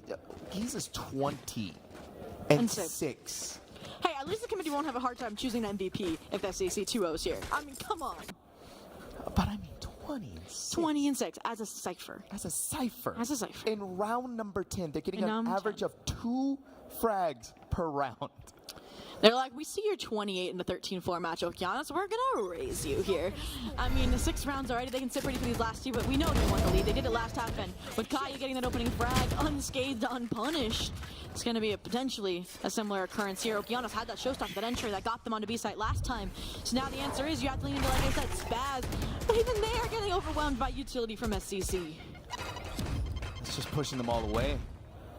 It's just winning every single gunfight and engagement. Blinn was so close. They were giving us that look of brilliance. But here's the big other issue that they keep running into. Sure, they're winning these rounds, but cost them everything to make it happen. And it is costing them everything right here, right now. Monsi walks through the smoke into the arms of death itself, of Seth itself. St. Clair. No matter what happens here, this is their half. Yeah, I mean, 9-3 half last time. An opportunity to improve upon that, obviously already given to Blinn College, looking for that 7-5 over that 8-4, so they have a close in contention before the side swap. But my concern here is that they tried to replicate the success they found from that mid to B, and it was shut down outright by the proactivity of Caillou. They're fighting towards market. So my question is, where are they going to bring the showstopper to right now? It looks like it's starting out towards mids here again, maybe from the right side instead of the left. And that's exactly what the doctor ordered, but they went right by each other. And Caillou was still in this corner. It doesn't matter. They don't need to do anything because Instinct is doing it all themselves. Up in the air. 3 kills in mid again. This is the domain of St. Clair, Blinn. A, mid, it doesn't matter. Caillou and Instinct, they are indomitable. I'm just lost for words at this point. An 8-4 half for SCC. I said it before. They changed this competition mid-LAN. The group stage, they were running, yes, they weren't even running a double controller for crying out loud. It was an Astra, a double duelist of Arena and Raze, and now they've swapped this, and clearly Blinn may be able to handle Clove on Sunset, but they have not figured out how to on Split. I mean, that holding down mid, you add Cypher, and this anchor of Giza, now still 20 and 6, but they didn't die anyways because Instinct and Caillou took the brunt of the work that last round. But how do you counter this? I mean, obviously he has to start with this pistol, but the St. Clair Saints are 3 for 3 right now in that department. 3 for 3. Can they go 4 for 4? Here's the thing, though. New half, new us, right? Blinn wiping it out. 8-4 is not a terrifying scoreline, though, by any means whatsoever. It is very easily doable, especially on a map like Split that does favor the defense. And so this is the opportunity for Blinn. Wait, to get rid of it. Giza is the first blood contact once again, and though they fall and Spaz is going to hurt themselves for that happenstance. In comes the one-way, along with the snake bite. Monsi is going to protect that entryway from Instinct. The tripwire is still there, and now that they don't have Instinct, St. Clair need to back away. Mikey, low on health, the Sky could come over and give them their HP back. Fatigue is all the way over there inside of Heaven. You need to be careful if they come down from this approach. I love this, the trap wire, the bait, making it easy to shoot so you don't try and clear out the corners. Same with that spy cam here, but Seth not going to take the bait. Back that disengages, instead will be a threat later in the round. Well, like you mentioned before, mid control has been the name of the game. They forced their way into Heaven. Granted, not as much firepower, and Teague has the timing, but that might just be what they need to tip the scales. Utility to appease this front, but now that Steph's been taken care of, they can put their full attention on these two remaining Heaven players, and because of that, we might be looking at Blynn's first pistol of the series. Whoa. Okay. Everybody, all the Blinn fans in the crowd, you can let out your breath that you were holding. Breathe again. Right? I can breathe again too. I can breathe again too. I was holding my breath with that one just by instinct. But hey, a first pistol round on the board for Blinn, and that's what we were talking about here with Split being more of this defensive-sided map. Giza did their job again. They started off with the first blood, but because they were trying to break through onto this A site, you're going through that Cypher utility, you're going through the Snake Bite, which is still, Zobi, that vulnerable. It still hurts. It still does its job. It hasn't been touched damage-wise or vulnerability-wise. It's just been touched in the amount that you have. So Blink getting that first pistol round of this entire series should help them out with their momentum and their mentals. My concern is when they went up against Fisher White on this map, it was a 7-5 half when they started out on the attack. So this is technically, the half they used to close out, but now they have to stage a comeback on it instead. For now, those better weapons should help them out, but Monsi a little bit further away. Instinct tries and succeeds in finding a frag, but the trade calms the storm. Okeanos now getting aggressive and punished with the classic. Okay, Monsi blind for a second. Caillou is two different directions that they have to look at, but it doesn't really matter there. Teague 3K is going to send Blinn into the 6th round. St. Clair looking to buy up on these big old guns. Stop the bonus of Blinn. Still a close match now, thanks to that pistol, that conversion factor. Like you said, an 8-4, not a scoreline that's really, really difficult to come back from. Obviously not the most ideal, but they have a hefty buy-up. I mean, you have one here, rifle fatigue, that 3K allowing them, propelling them into this heavier weapon. Light shields across the board as well for SCC means that this Judge, that this Bulldog, that even this Ghost will have a better time finding these frags to potentially convert a bonus. If they convert this bonus here, it's a whole different map for Blinn. It really is. It really is. It's a lot of pressure for Blinn to try and weather, knowing that this is the championship point for St. Clair. It's 8-6. So it's not at the end of the world. Definitely not the position that you wanted to be in. Okeanos looks up, back down to the ground. Shots connecting finally where they needed to go. The wall bang is going to end it there. You see that Okeanos was a little bit more diligent in how they looked. Monsi's Judge laying down the law inside of sewers. Vince, rather, apologies. So they back away, and they're still going to look inside of there in case anyone wants to fight it again. That's St. Clair's specialty. They work together as a team, so where there's one, and there's probably another. This time around, though, not so much. I mean, SCC potentially even making the call to save here unless they can find a glimmer of hope towards this B site. But I mean, that round looks like Blinn College has finally started to find their groove. They've set their sights on clear waters, and hopefully that'll lead them towards an 8-8 tie here.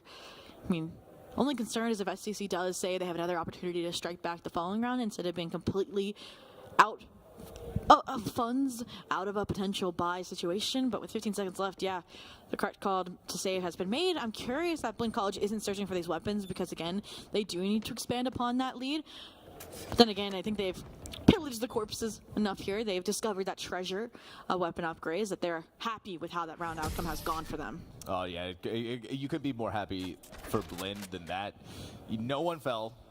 Everyone's alive. Everyone gets all of the shiny, nice new weapons on the board. And if you don't, well, then you can go ahead and buy them into the next round. But this is what we were saying. This is the discussion point leading into that round that if Blinn can convert, it will be game-changing, and now it is, because look at St. Clair. Look at what they have to buy. We're even seeing some 4 subs out of the Vandal and the Phantom from Giza and Smiley, because if they don't win this round, all of a sudden, Split, like that, is tied. They saved those weapons last round too, which is why this round's so much more important, because they gave up that 2-round advantage. They weren't going to try and go for it. I am concerned because we've seen some insane deagle shots, some insane Singer kills out of the Saints, but I think because of that we're going to see maybe some, you know, Blinn College patience, not wanting to take engagements early or head on. Even Okeanos not double slashing into main, instead playing this off angle here. Ramps, and now for a second round in a row they've found Giza, they've found Seth right after, and now they're even gonna get healed up, like we said, those initiator duelist interactions. And that's the Okeanos we wanted to see. That's the start to these rounds we needed to see. And that trapwire, that Cypher is going to give them all the information they need to pinpoint where SCC is right now. Yeah, Instinct walked through it, but there was no Cypher there to blow them up. There's no Blinn player there to send them packing away. And why fight onto site? If we could just sneak in through CT, go down the stairway. Teague wanted to commit the dog for a moment, but you go back around. Caillou gets a quick headshot onto Mike. He is still spaz left on this side. Really a headshot, though. The confidence in that swing. Yeah, you got to have that kind of confidence, especially with the performance that you had on Sunset. With Caillou still being alive, there's a smoke that could go towards heaven. Teague is going to expend the dog to go back on the site. Okeanos got the 3K. Not dead yet, but they might just be right now. They come right out of it, only to go right back out of it. In college. It took them a time. It took them a spell, but this is map tied again. Again, just getting those early frags so you know that you shut down and execute, so you can direct the forces, the attention towards that B site.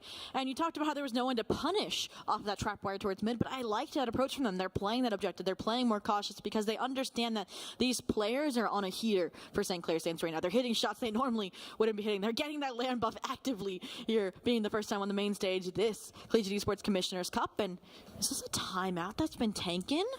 I think so. I think it has. By SCC, is it by SCC or Blinn is the question. I think we're working through that. We're going to figure that out, but I think for right now it is a good time to call the timeout. Oh, yeah. Regardless of whatever's going on, because of this moment where, yeah, the map is now tied. You were 8-4 going into the first half.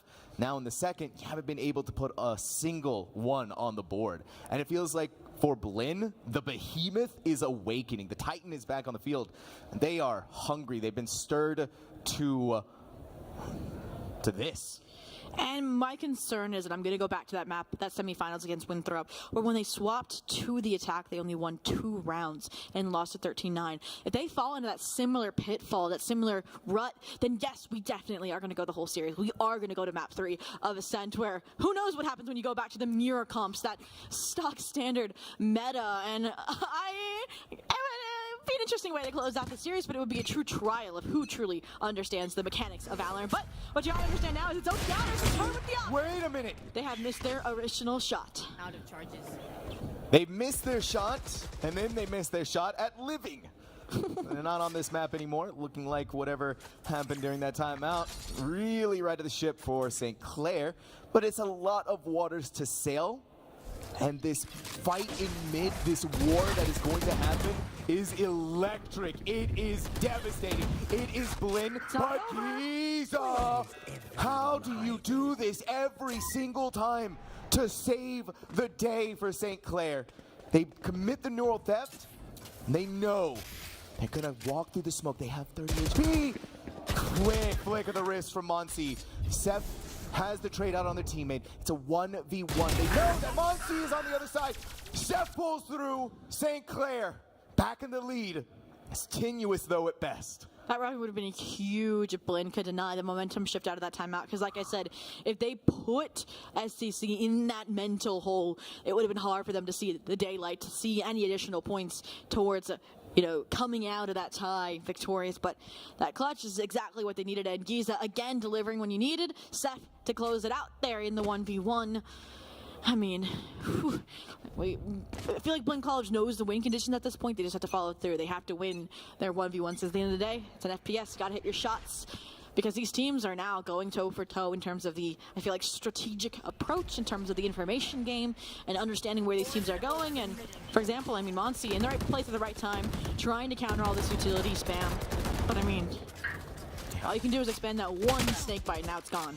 Yeah, we got usage of snake bite. We got smokes already expended. The poison orb has been dealt with. This is the new world that we're living in. Post-Viper nerf. But it's on the other side. Instinct got to clear that corner. And Titan's coming up on the top. Instinct had the right idea with the showstopper, but Spaz pushed forward long enough before they were able to fire their showstopper. And so that ultimate is clearly nullified. Now they're going over towards A. Seth walks out through the cage. Now towards the second smoke, but there it is. Kiza. So brilliant in how they take these shots time and time again. But now they look up into heaven, right back over. A 3v1. Blinn was looking so good, but that timeout has completely shifted the narrative back over to St. Clair. But it's still Mikey. And if miracles are ever going to happen now, it is on the shoulders of this player. He delivered clutches like these before in previous matches, but this time they will not get that photo finish. Yeah, and again, the cohesion, the power of friendship there of those swings has not been, hero outplayed, I feel like, from Blinn College thus far. And I mean, yeah, if you're SCC fans of the crowd, you definitely are happy with the developments that have been occurring. And I fall back to, once again, Blinn College had all the players in the right places. Teague was waiting the entire time. Yes, Spaz and Okeanos opened up the round. Teague had their moment to shine to provide a similar impact to what Giza has done previously, being an anchor on a site. And unfortunately, they just lose their one. They lose that timing, tracking where players are between Cubby and Main. So now, double digits for St. Clair.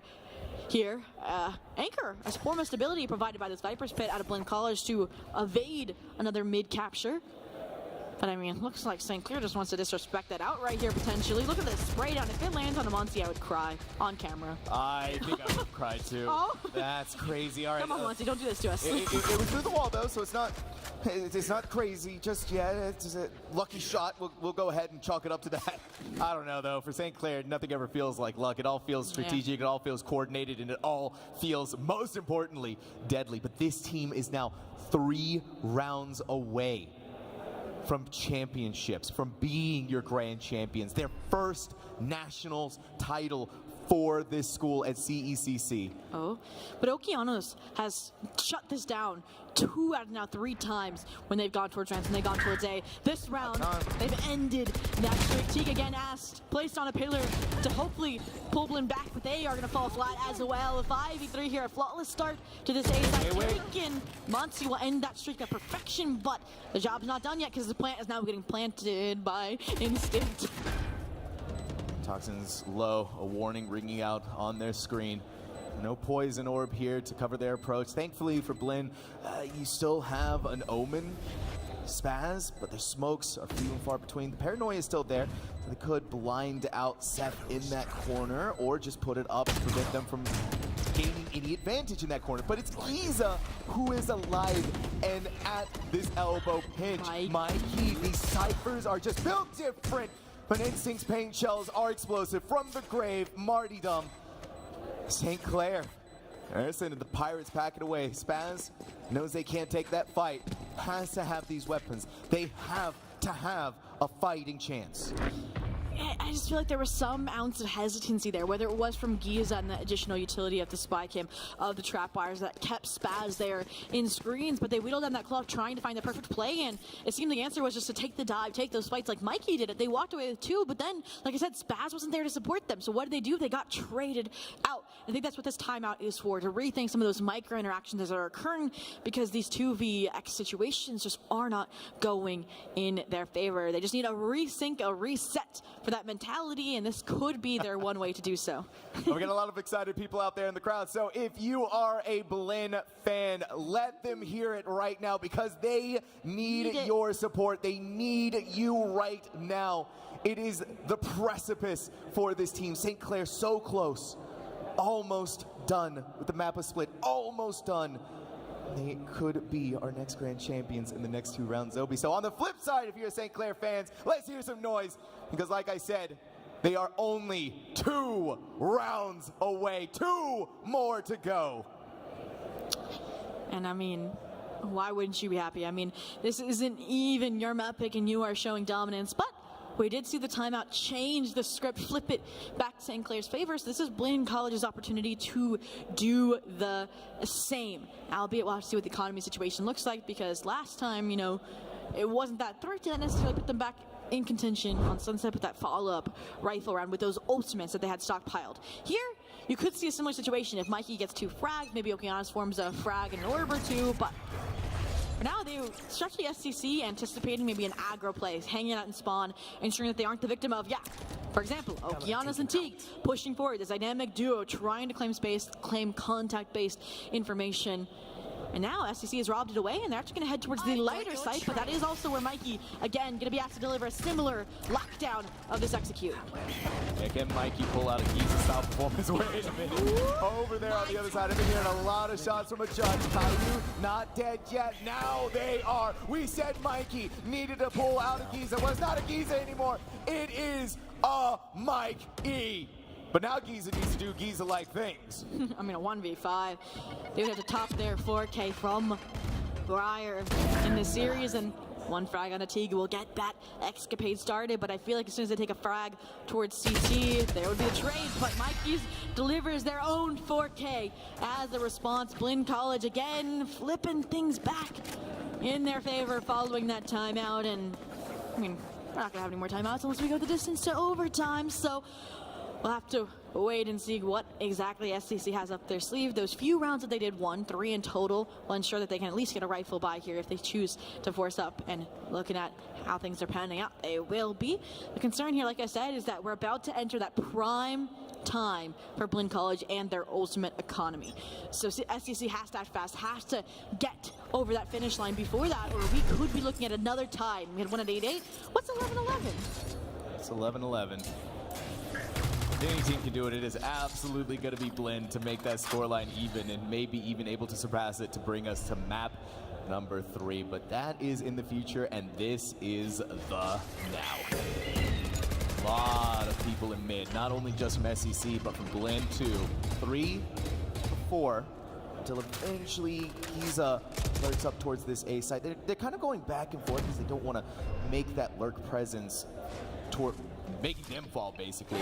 So Smiley's gonna pop out the flash. Dawson on the other side. Instinct walks in like they own the play. Another comes in, another for Instinct.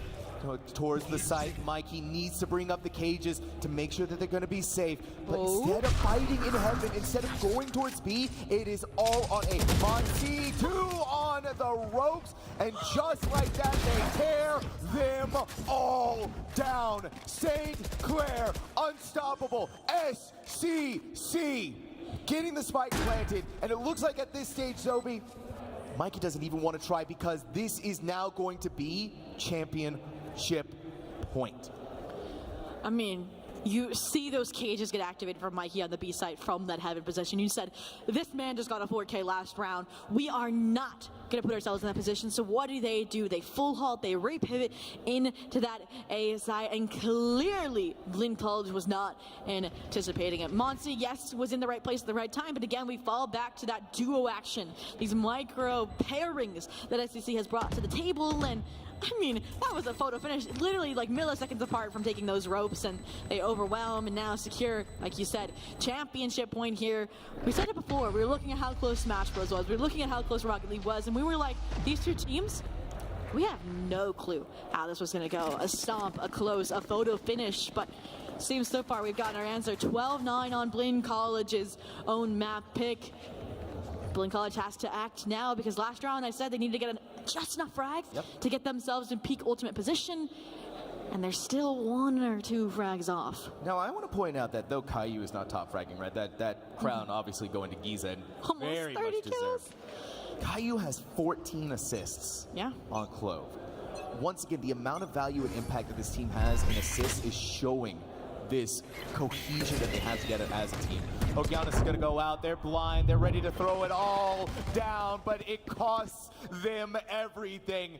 Blinn now down their star duelist, St. Clair. One more round to go, and they're going to be your Valorant Grand Champions. Instinct has blown the door wide open. A 4v2, make that a 4v1. There is no choice for Mikey. They need to fight. They need to go now. They have been spotted by the neural theft, and they are in the unenviable position of trying to win this. And they have to take this step by step with a timer counting against them. What do you do here? How do you handle this?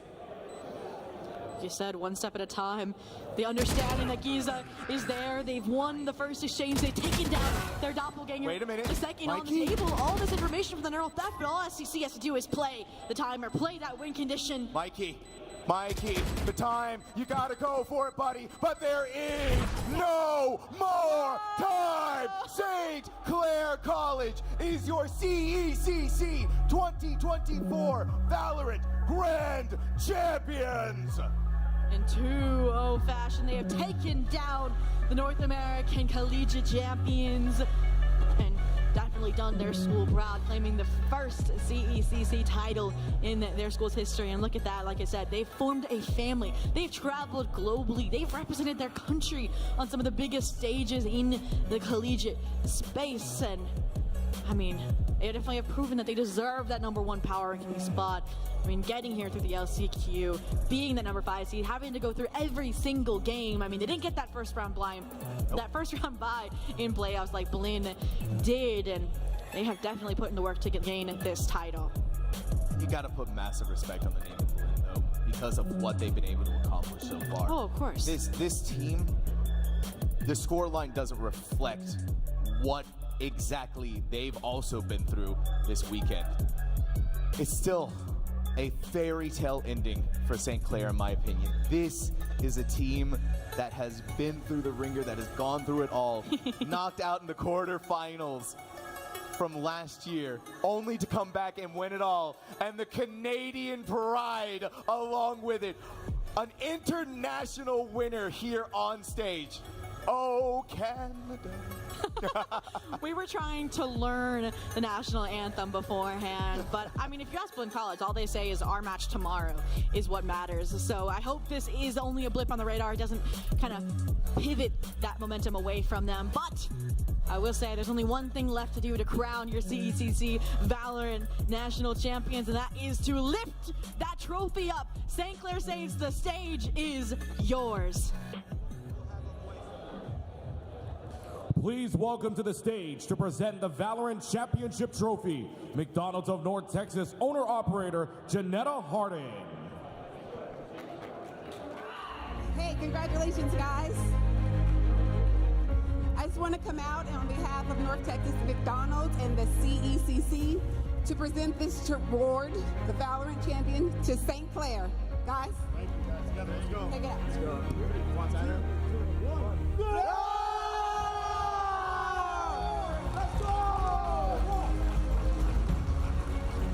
Good job, guys. Congratulations. Thank you. Congratulations.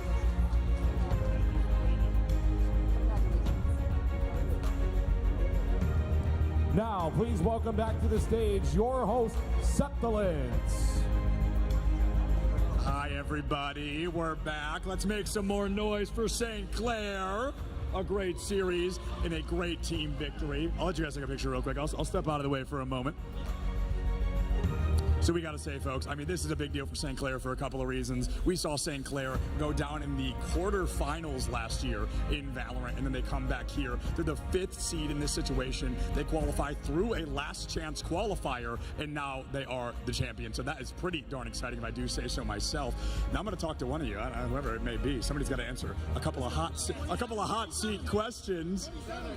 Yeah, Giza, your impact was a little too big, my friend. I think you are going to have to be the one we chat with a little bit today. So first question, going in map number 1, Sunset, pretty darn favorable for you guys. 13-4 final score. What was it about that map? Was it your composition? Was it the play style? What gave you guys such a competitive edge early on? I just think it was confidence, to be honest. Love it. I think it was just us just showing up to play and just doing our best. Yeah, absolutely. And doing your best clearly pays off at the end of the day, right? You guys coming in, was it that same confidence that kept you guys kind of level-headed during the several different tie-ups on Split? Yeah, well, I did drop 27 kills, so. I mean, that'll do it, right? There's the confidence right there. Yeah, absolutely. Confident indeed. So going into this series, you guys, as I mentioned already, were out in the quarterfinals last year. And then you come in, you're the 5th seed through a last chance qualifier, and you dominate. What changes did you guys make in that calendar year to come out and not only win, but do it in such an aggressive style? I honestly don't remember playing in the first qualifiers. I thought we had missed it, but I guess we did play in it. All I know is we put on the LCQ to qualify for this, and it was basically just a free run. Really haven't changed much. Just been playing with, like I said, confidence and just trusting our teammates and having a good time. Yeah, absolutely love to hear it. If the whole team's up here, if we want to do a trophy raise again, a little bit of a celebration, but they do seem a little busy, so I mean. Brato! They're fine. They're fine. We'll get the trophy in a minute. Come pick up the trophy, St. Clair. Come here. Come do it again. Come pick up the trophy. This is your big moment. Yeah, you can pick it up. You can do a little trophy lift. All right, ready? We got with the whole team. You're just picking up the trophy, and you're going to go, ah! All right, ready? Ready? This is great.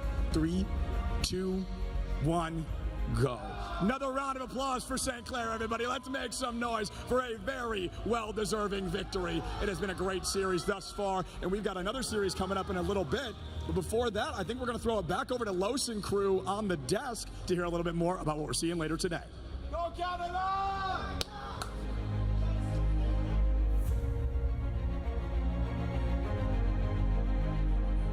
St. Clair College, they did it, and they did it in 2.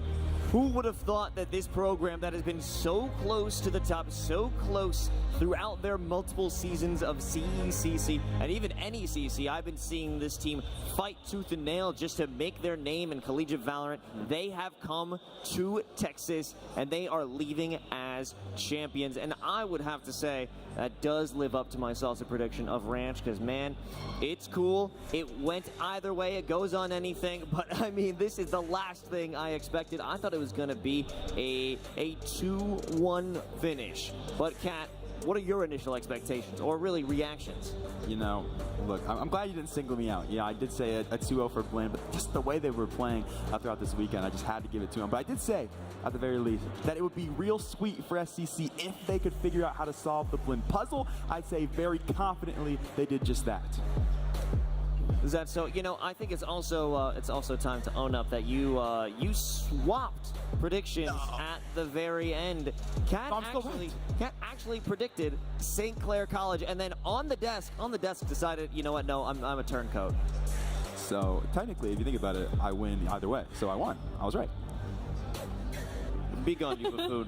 You absolute buffoon. I want to hear nothing more of you. Anyways, why don't we head over to map 2 of Split. St. Clair already had a very decent lead, but this time around, Blinn actually put up more of a fight.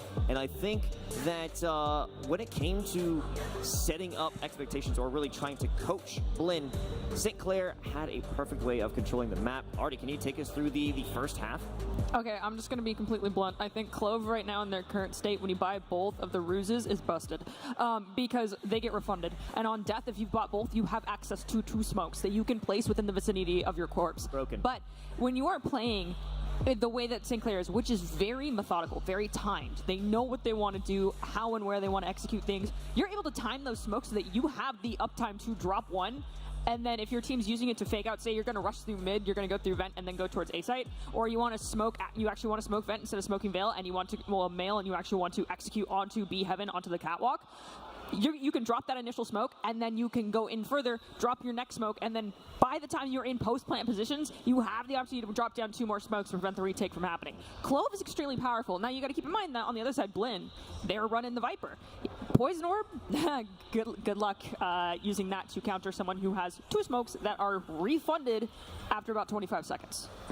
Clove definitely had a shake-up in the meta, and broken, as you may say. That's yet to be determined by my personal take. Hang on, Carlos. I also want to point out, this man had the audacity to say, who could have predicted a St. Clair 2-0? I don't think that. Chicksa, do you mind leaning into my shot right here with me? Did that? Is Chad, is this real? Gaslighting? Is this gaslighting? Us too. Yeah, we did. We knew it. There was no question in our hearts. Yeah, I don't remember that, but what I do remember is one player in particular who went absolutely bananas, bonkers, crazy. We just saw him talking on the stage. Talk to me about Giza, Chicksa. Yeah, Giza's him. I don't know what to say. The plushie! Okeanos was throwing in his.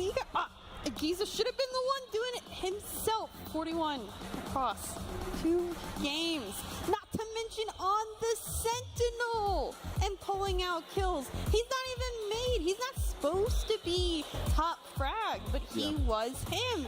And he used that util to his success, locked down the sites, and got the kills off of it as well. He was consistently pulling out those multi-kills. And what more could you ask for from your Sentinel? Yeah, absolutely. 27 of those kills as well coming from map 2. So much success in locking down the A site. I felt like every time that Giza stepped on the A site, it was an activation chamber. Even on the attacking end of things, so much success there. Every pistol round converted from St. Clair comes off the back of a Giza 3K. So consistent in every stage of the competition, able to find a successful 3-4K as well to try to swing big rounds. And not just that, Giza and Caillou both coming in clutch. You know, Artie, you were talking about initiator synergy, but not quite the way that we were expecting. How do you even feel considering that a Sentinel plus the initiator, those were the 2 stars of the show? So a Sentinel, I understand why we consider Cypher a Sentinel.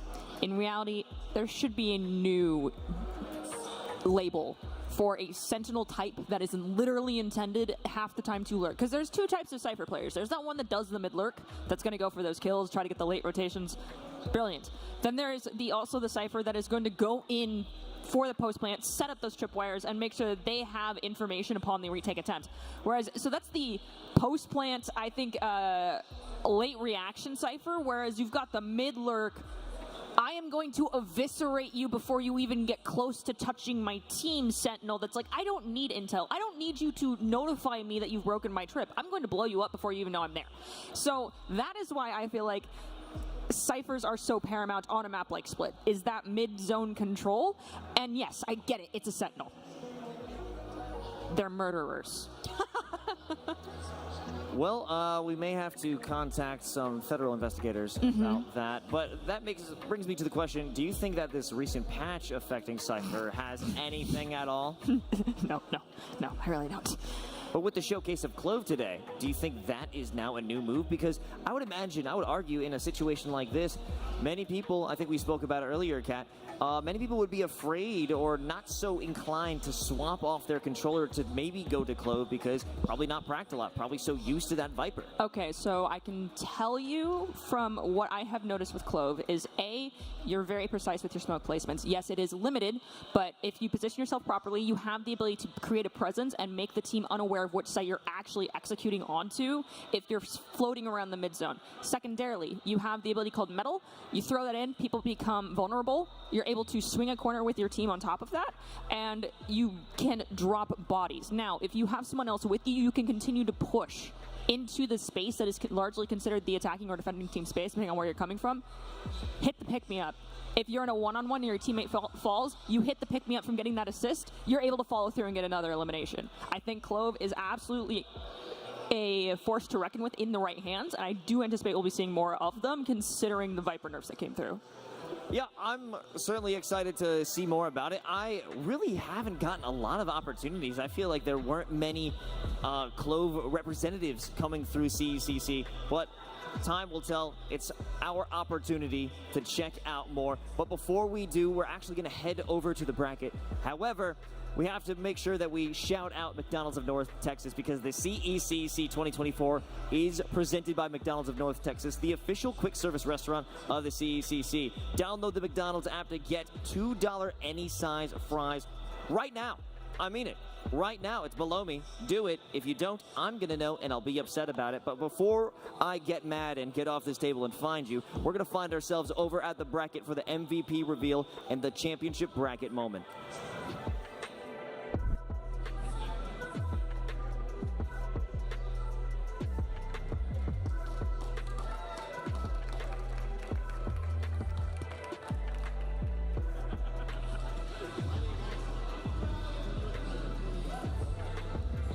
And that is our Valorant champions, St. Clair, our first non-US team to win a championship here at the CECC. A very exciting and very big deal. We're waiting for them to take their picture, and I am going to say hi, everybody. I'm back with the Valorant MVP award. I think we could make it dramatic, we could make it mysterious, but only one guy out there is dropping 20-something every game and doing it in style. So, of course, the Valorant MVP gonna be Giza. A round of applause for Giza and St. Clair on a very impressive victory today. It was a good one, it was an impressive one, and we are unbelievably proud of the journey they made from the last chance qualifier to the last team standing. We'll be back in just a couple of minutes with some more CECC action.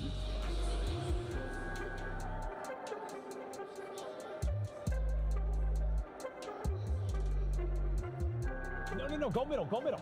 Get back out it. I don't know what's wrong. Are we missing something? I don't know. I think maybe we should just take a break. I mean, Britain's getting close to retirement anyway. He's turning 20. Why don't we try looking at a different screen? We can order food right to us, so we don't even have to leave the lobby. So I've got 3 meals and... Yo, Adam McFlurry. Okay. And fresh food delivered right here. What's up? You guys ready to lock in? I think we just found our new coach. Okay, you're doing great. Everything's gonna be fine. You've got so much work to do. I want you to open up a training pack, okay? You open up a training pack, everything's fine. There's no hope. Eat a chicken nugget, grow up, figure this out, everything's gonna be fine, okay? Just eat your chicken nugget. We're good. Everything's gonna be fine.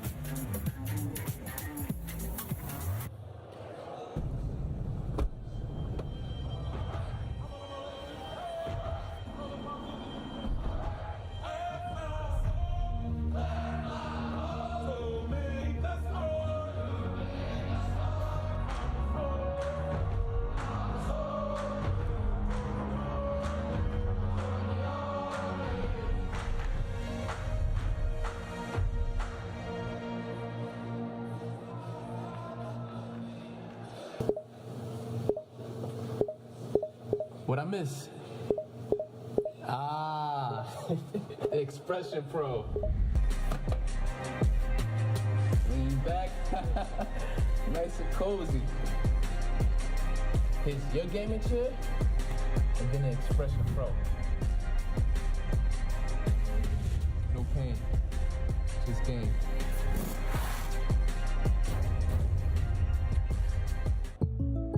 State Farm is there to support you. You can beat Bake Wars. Time to unite the Muffinverse and take down the Crumb Crew. I gotta download a patch.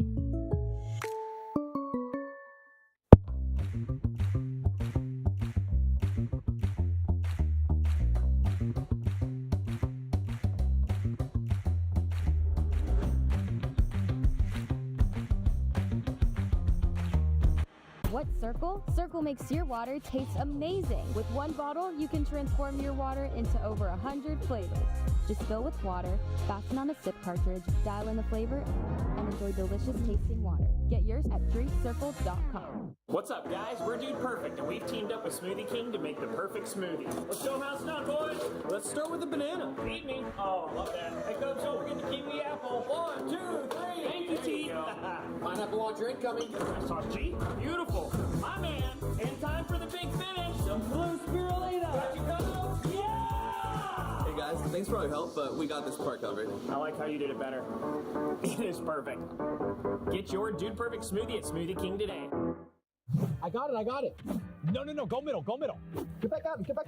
I don't know what's wrong. Are we missing something? I don't know. I think maybe we should just take a break. I mean, Britain's getting close to retirement anyway. He's turning 20 soon. Dude, why don't we try looking at a different screen? We can order food right to us, so we don't even have to leave the lobby. So I've got 3 meals and... Yo, Adam McFlurry. Okay. And fresh food delivered right here. What's up? You guys ready to lock in? I think we just found our new coach. Okay, you're doing great. Everything's gonna be fine. Just keep clicking the buttons right now. You've got so much work to do. I want you to open up a training pack, okay? You open up a training pack, everything's fine. There's no hope. Eat a chicken nugget, grow up, figure this out, everything's gonna be fine, okay? Just eat your chicken nugget. We're good. Everything's gonna be fine.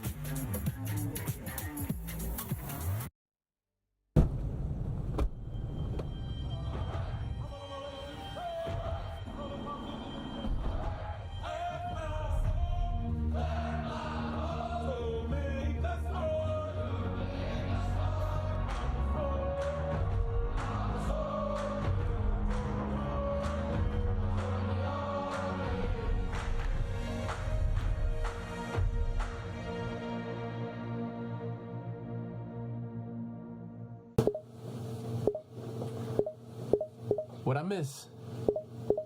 Ah, Expression Pro. Lean back, nice and cozy. Here's your gaming chair, and then the Expression Pro. No pain, just gain.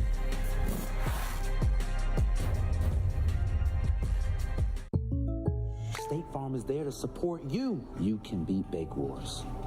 Time to unite the Muffinverse and take down the Crumb Crew. I gotta download a patch.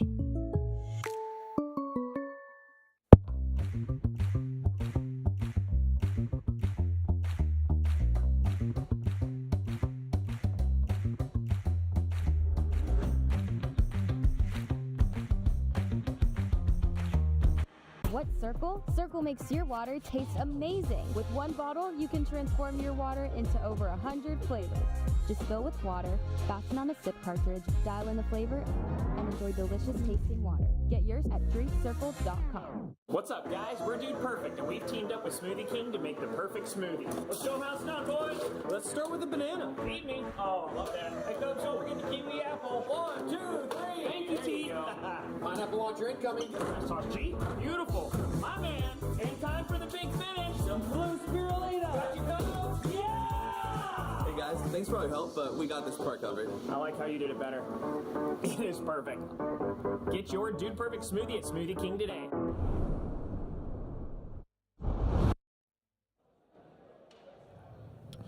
Welcome to the final awards segment of the 2024 Esports U Collegiate Awards presented by McDonald's of North Texas. These awards honor the achievements and impacts of those in scholastic esports. Presenting the Program of the Year and CECC School of the Year Awards, please welcome to the stage the Esports Operation Manager at Esports U, Tony Ann Convertino. The Program of the Year is an award given to a program that has made a statement by living the best values of college esports. From their origins in a club of evolving into a university-supported program, the growth of the organization is clear through their commitment of core values of community, academics, and competition. Their dedication to these core values are what we and the community hold most dear and true to our entire ecosystem. The Program of the Year award goes to St. Clair College.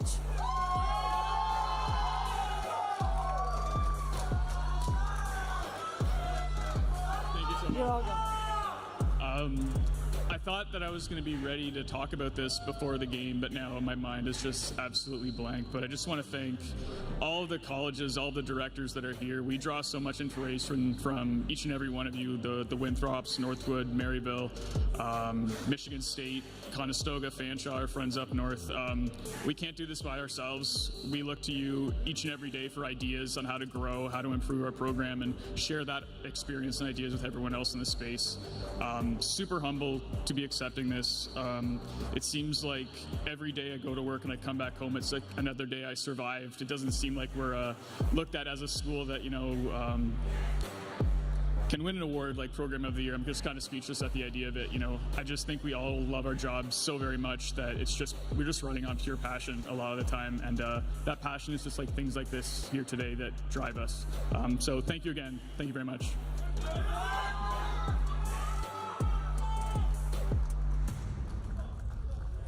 The CECC School of the Year award goes to a school that competes in CECC and lives the Esports U values of community and competition.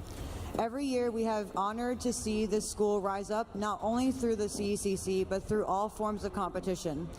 Their culture is rooted in student impact and development, and their focus on competition is world-class. Their lasting legacy endures within our esports community as well as throughout the national landscape. The CECC School of the Year award goes to Winthrop University. There you go. Congratulations. Thank you, everybody.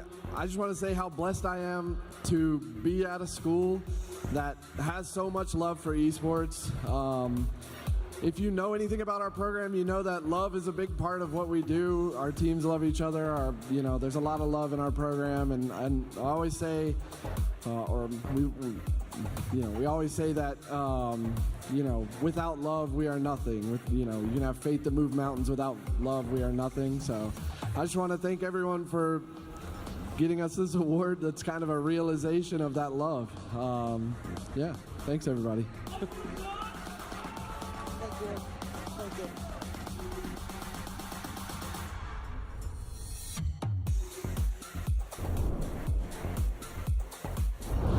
I got it. No, go middle. Get back out it. I don't know what's wrong.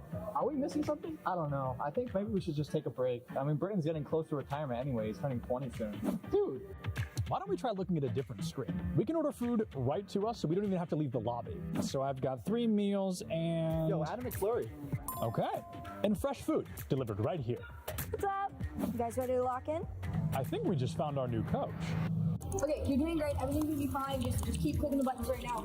You've got so much work to do. I want you to open up a training pack, okay? You open up a training pack, everything's fine. There's no hope. Eat a chicken nugget, grow up, figure this out, everything's gonna be fine, okay? Just eat your chicken nugget. We're good. Everything's gonna be fine.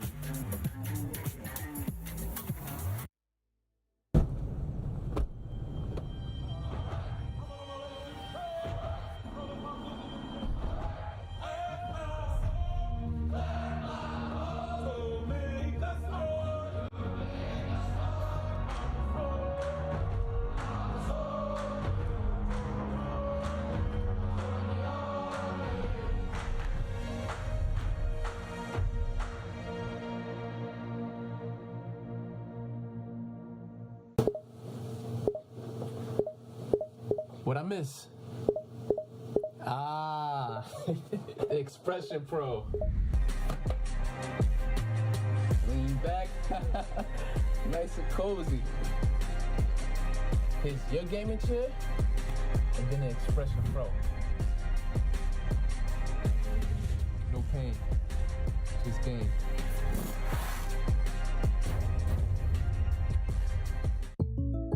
State Farm is there to support you. You can beat Bake Wars.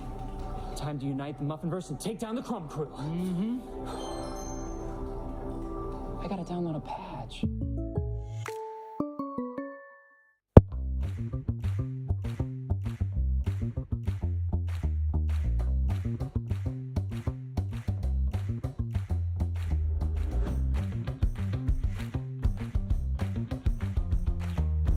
What's Circle? Circle makes your water taste amazing. With one bottle, you can transform your water into over 100 flavors.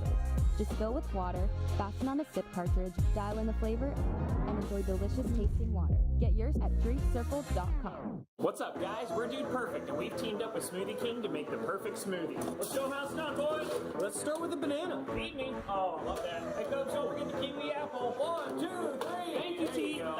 Pineapple launcher incoming. Nice toss, G. Beautiful. My man.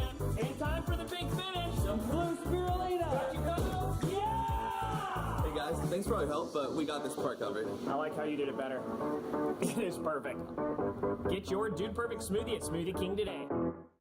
I got it. No, go middle. Get back out it. I don't know what's wrong. Are we missing something? I don't know. I think maybe we should just take a break. I mean, Britton's getting close to retirement anyway. He's turning 20 soon. Dude, why don't we try looking at a different screen? We can order food right to us, so we don't even have to leave the lobby. So I've got 3 meals and... Yo, Adam McFlurry. Okay. And fresh food delivered right here. What's up? You guys ready to lock in? I think we just found our new coach. Okay, you're doing great. Everything's gonna be fine. Just keep clicking the buttons right now. You've got so much work to do. I want you to open up a training pack, okay? You open up a training pack, everything's fine. There's no hope. Eat a chicken nugget, grow up, figure this out, everything's gonna be fine, okay? Just eat your chicken nugget.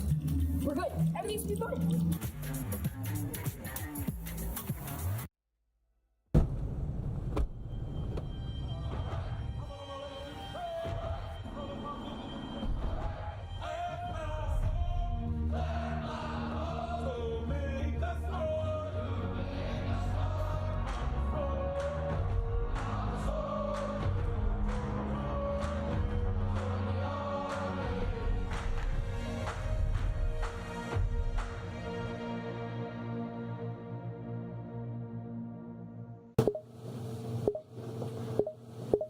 What I miss? Expression Pro. Lean back. Nice and cozy. Here's your gaming chair, and then the Expression Pro. No pain, just game.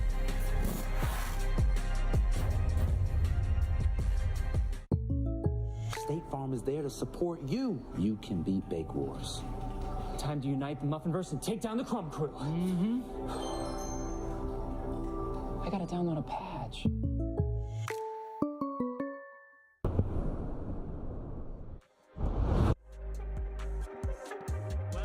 Welcome back to the Collegiate Esports Commissioners Cup. It is our final match of the day. It's Overwatch. I'm Carlos Yvonne, now joined by Miles on the desk, Chixa, as well as Artie. This is the last game of the day. It's sad, but it's also just a filling feeling, you know? Or maybe it's the fact that I'm eating. It's the McDonald's meal break. And we have some real ice cream, and it'll always put you in a good mood, no matter if it's a dessert or a treat, to enjoy all by itself. I'm a dipper guy. I think Zeppelin's did this, but he choked a little bit on it. I'm going to stop talking while I eat. So why don't you all tell me what you got while I just chew? All right, we got a little bit of an early dinner for ourselves, so I got myself a light little bit of McNuggets and fries. You know, a little bit of protein, a little bit of starch. Meld together in my stomach. It's gonna be delicious. I'm vibing with the classic McDouble and some french fries, because it's also an early dinner for me. Look, I'm not ashamed of what I consumed yesterday on this desk. 3 apple pies. What happened? I was not here for that. I ate 3 apple pies yesterday and called it my dinner and claimed I am a 27-year-old adult, so I can do what I want. I have a mom who still watches this stuff, and she was thoroughly ashamed of me. So I have 3 things of apples in lieu of that because I haven't had dinner yet, and therefore I need to save apple pies for dessert. 3 apple pies to 3 apple fries. I honestly think we would all be more proud of you if you scarfed down another set of pies, because that kind of sounds awesome. That sounds very fun, very cool.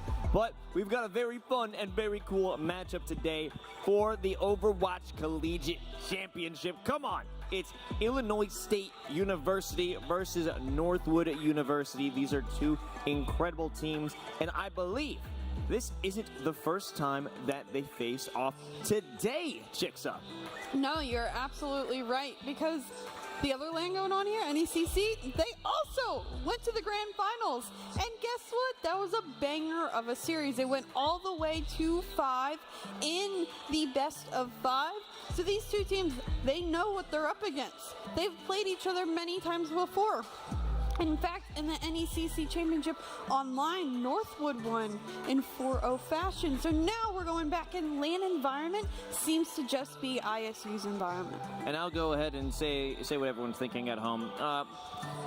On Wi-Fi, on internet, doesn't matter. What happens on LAN is what matters forever. Now, I want to get a bit more insider scoop, Miles. What were the matches? What's the breakdown of that previous series? So, not necessarily that series, but the 2 series before that to get to this point. We saw Northwood versus Brian Stratton on this stage right behind us just the other day, and also ISU versus Fisher on that stage. Both of them maybe up against a higher seed, up against a lower seed, and in those cases, both Northwood and ISU looked untouchable. They came in with a strat to every single map, and they didn't really deviate from that strat because it was working. And when it wasn't working, they kind of just better playered their way into making it work. So now, they're up against each other. Like Chica said, it was a banger of a series in NECC. Push to the limit, and I'm curious to see who's going to blink first. Who's going to be switching things up, varying their strategies to get the edge over the other in this grand finals. Let's switch back to the match last night that actually put ISU into those grand finals. Artie, what happened between the match of ISU and Fisher? Between ISU and Fisher last night?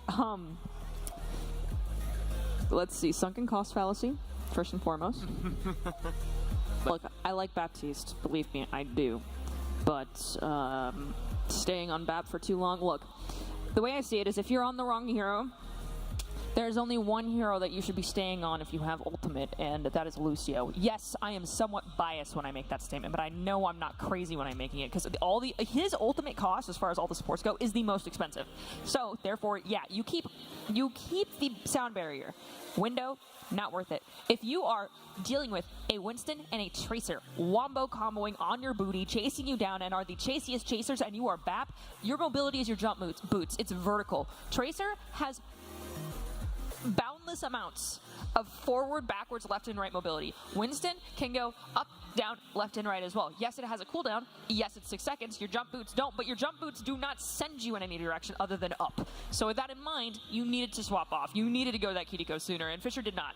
They were hell-bent on staying on the comp they had, and it wasn't working. Yes, Soldier is fabulous going against a Tracer if that Soldier can lock down the angle. Soldier going against a Winston Tracer? No. No, you're not. You're going to blow up. You need to admit defeat, swap the comp, go and swap to a composition that's going to work better. The Mauga, great. Echo into Mauga, not so great. You get those stickies on you, and you've already used your shout, you're going to blow up. The issue there is that you have a Kiriko Lucio who would have to dump all of their resource into you to keep you alive between your ability rotations, and they can't do that because your other teammates are also needing to stay alive.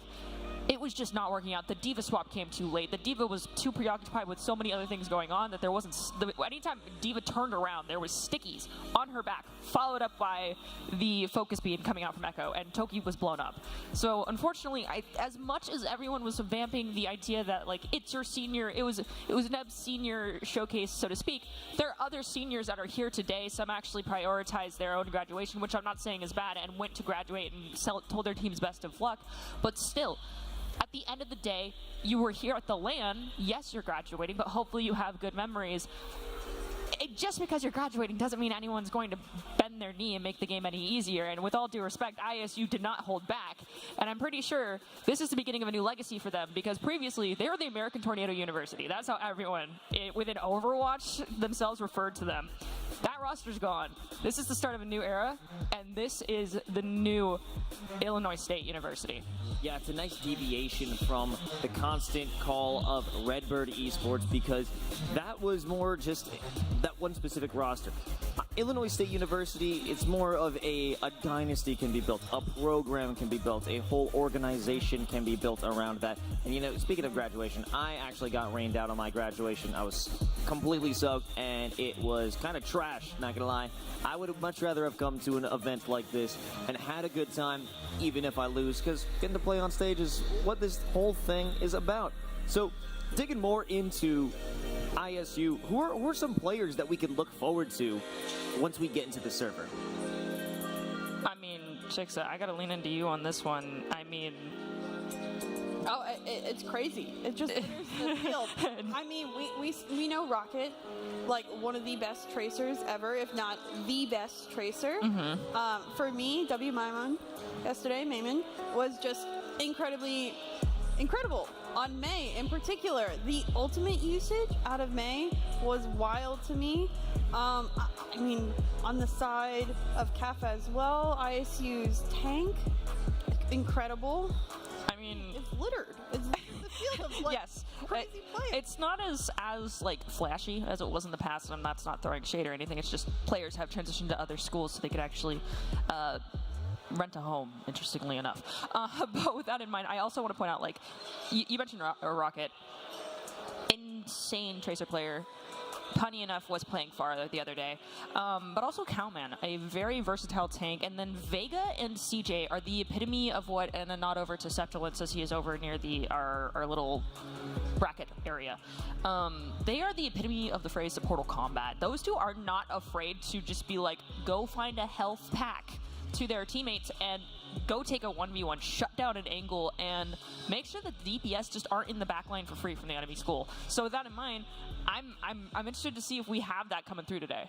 Yeah, I think CJ was the one sniping heads with that Kiriko. Like, incredibly snipey on the heads, and that's a wild amount of damage that a support character can do. And I think I also want to point out Lethal on ISU has been very good on the DPS characters, but did we name enough for you, Los? Do you have a picture of do we have any subs? Any subs we can bring up as well? Nope.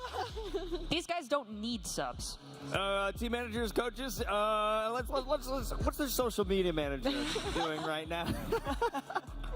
I mean, one thing that has been interesting about this tournament, maybe not for some teams, but Maryville going down pretty early, twice in pools to Fisher and then again to Illinois State, who was in our grand finals, has kind of presented an opportunity where, like, Maryville has been the measuring stick by which most colleges have been, well, drawn out. And now they're not here. This is a chance for different schools to get in the spotlight, different schools to get a chance to show what they've got. And yeah, they beat Maryville fair and square. I'm not saying that Maryville just happened to bow out, but like, this isn't this grand finals we always see. So, I need to rectify my previous statement for you, Carlos. ISU does have a sub. However, it is a tank, Ariel. And this tank player, I will admit, I love your diva play. I remember casting it in particular and being like, oh, we're bringing in Ariel. That means we're probably going to have Diva coming out. So if I see Diva and it's Ariel, I will be happy as a clam. However, Northwood, you might see Boat on the DPS come out. Yesterday it was just Haven and Rocket, but if Boat is necessary, the Boat will come sailing through on the stage. So those are the substitutes we have on hand, but Ariel in particular I know is a very niche tank player that they'll put in when they see necessary and fit for the map. So based off map type, we may not see Ariel, but we'll most definitely see Kuffa. Well, maybe we'll crash down into a place where Ariel can come through. And I just wanted to get an idea, is this the finals that all of you expected going into this event? Going down the line, no. When I heard that Winthrop fell to Northwood, in the middle of the bracket, emergency Overwatch alert, all of a sudden I'm like, what is this finals going to look like? Even though I saw Northwood on stage, it wasn't against a team of Illinois State's caliber. So now I've got to be wondering, okay, so Northwood, you beat Winthrop. Can you keep it going? Do you still have that energy that you had getting that upset here on the grand final stage? That's what I want to see, because I'll be real, did not expect this whatsoever. Chixa, what are your thoughts? I think you have your predictions up right there. I'm a little scared as to what I. What did you put? You want to expose all of us again? I do want to expose you. You've already exposed yourself on the timeline. I'm just gonna say I do see one person with a red bird on there. Okay. So Catnator, who isn't on this desk, Maryville, not here. Clearly, that prediction was wrong. me and Artie, maybe. Yo, wait. I'm colorblind. Chixa's colorblind. Yeah. We both kind of went Winthrop. And where did I go? Where did Kilomiles go? I assume. I thought that bird was red. I'm so okay. All right. Can I defend myself? No. Because now it's time for the saucy predictions. But I will say, I'm kind of surprised that the Overwatch League retirement home, Maryville, did not make it. Dante Juby, what's going on, fellas? Anyways, for the saucy predictions, I'm going to kick this one off with ketchup. Because it's about time that we catch up with what's new, what's hot in the collegiate Overwatch scene, and I think that's what we're about to do. It's a staple. Some people like to hate on it, but I think we're about to get a fresh take on an old, reliable Northwood. Now, me personally, I'm going with sweet and sour sauce because I'm sticking with my prediction. I'm saying that ISU is going all the way. And now, Northwood's going to get some plays in. Northwood is going to be able to get some moments where the glimmer of victory is there, but those moments of sweetness won't last. Sour comes in at the end for them, but sweetness for ISU. 3-1 for ISU, that's what I'm going. I'm going ranch, and I'm simply going ranch because we're in Texas. They have ranches, and this is our last game in Texas. This is our last game of the day. This is the last time anyone takes that stage. so they better make the most of it. You've wanted to drop that line for a while now. I think since the beginning of this event, you wanted to drop that line. Don't expose me. And Artie, close us out. I mean, I'm going with spicy buffalo. You know me, I always like it spicy. But I'm saying spicy buffalo not only because am I going to say it's going to be an ISU game. On top of that, I really believe once again it's going to be very interesting. It's going to be very back and forth. I also yes, we had to out ourselves thanks to a certain someone on the desk in regards to the predictions that we had that were extremely wrong. I really thought Winthrop would be on this stage today. Am I a little disappointed in them? Yes. Does that break my heart? No. Is it my job to actually predict the future? Goodness, no. If I were a fortune teller, I would be going bankrupt. So, That's perfect. It's okay. Literally none of us. With that in mind, I'm excited to see what we have here, but I still think it's going to be very spicy, very back and forth. I trust that these teams will adapt. There is very seasoned players on that stage, and it just so happens I don't get to watch the downfall of RuPaul live on stage this time because Winthrop was destroyed off broadcast. And I did just want to follow up real quick on something Jixa said about it's Texas. It's our last game in Texas. It is also the last time we are going to crown a new CECC champion right here. Neither of these teams have taken it all the way before. True. We're going to have a new team with a trophy. That's a fact, Miles. Now let's go meet our competitors as we head over to the stage for the walkout.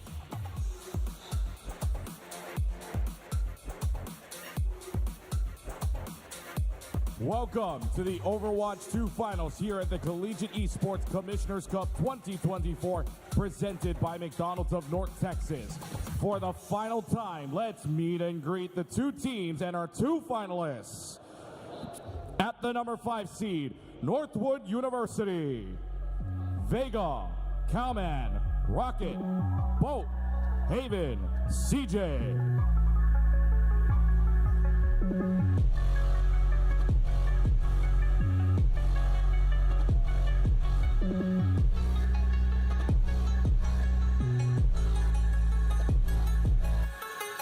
And their opponents, the number 6 seed, Illinois State University. Lethal, WI Mode, Kuffa, Sile, Admiral, Ariel.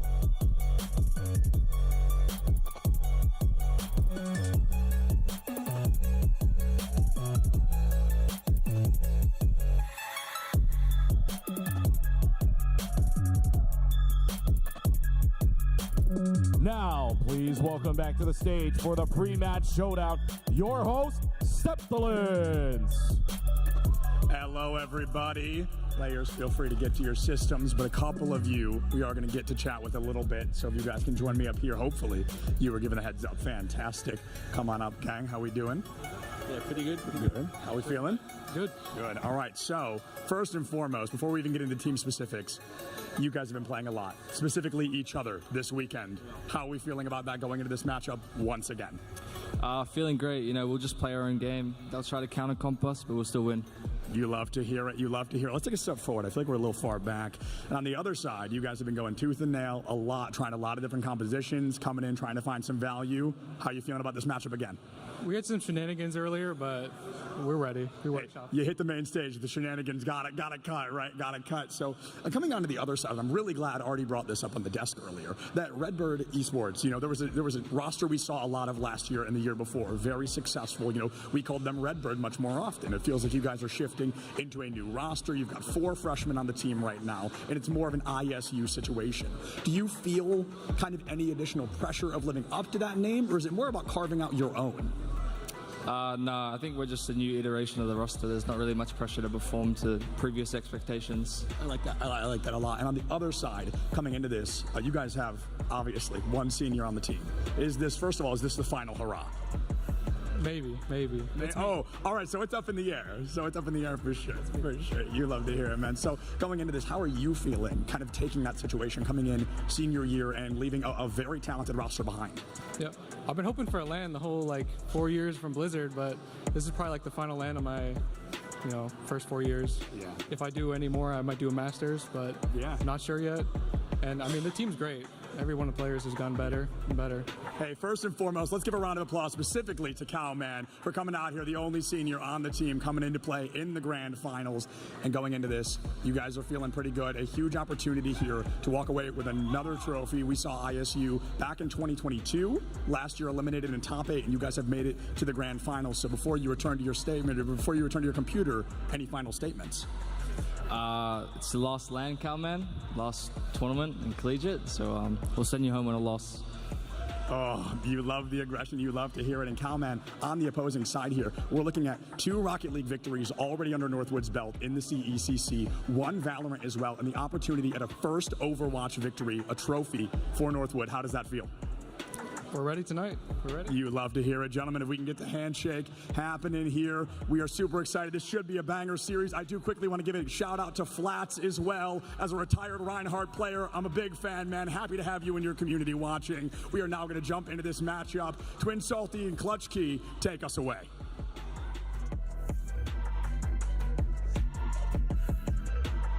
From coast to coast, from shore to shore, many teams have entered the CECC, but right now it all ends with these 2 teams. One last rodeo for the road. It is the Overwatch Grand Finals between Northwood and Illinois State, as we welcome you inside of the booth and for the final time here at CECC Main Madness 2024, presented by McDonald's of North Texas. We say aloha, friends, and inside of the booth with me, the one and only, my partner Jesse, aka Twin Salty.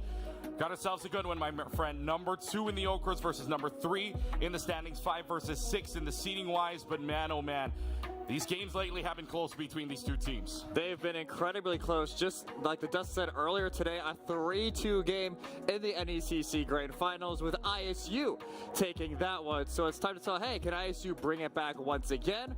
Or will Northwood get the final revenge? Northwood's got to find themselves a little bit more of a revenge, if you will, because like we were saying earlier, and we keep saying it over and over earlier today in that NECC Nationals, a 3-2 loss for this Timberwolves squad. So you got to feel like they're playing angry. You got to feel like they're playing for something to happen here and to lift that singular trophy up that you see in the middle of the stage right now. The ultimate goal for either team, but you feel like the Timberwolves are feeling a little bit mad about what just happened. Oh, of course. They're able to at least have a little bit of time today, track by like, hey, what went wrong in that series? Because they were up 2-1, and then they fall in the last 2 maps in Esperanza and Hollywood. They're not able to get the job done. So this time, what are the changes that they're going to make? They started that series running the Maga comp, not the Maga comp, the Ramatra comp that we've seen a lot. They shifted to the Maga comp, and eventually ISU matched it, and ISU won the last 2 maps in the mirror matchup. So I wonder if Northwood, do they want to try the mirror again with the Maga, or will they try and shift to something else? Yeah, meanwhile, on the other side of here, from Illinois State, this team is searching for a second CECC title. Skipped last year because of the mishap in the quarterfinals against the number 8 seed UT Dallas at the time.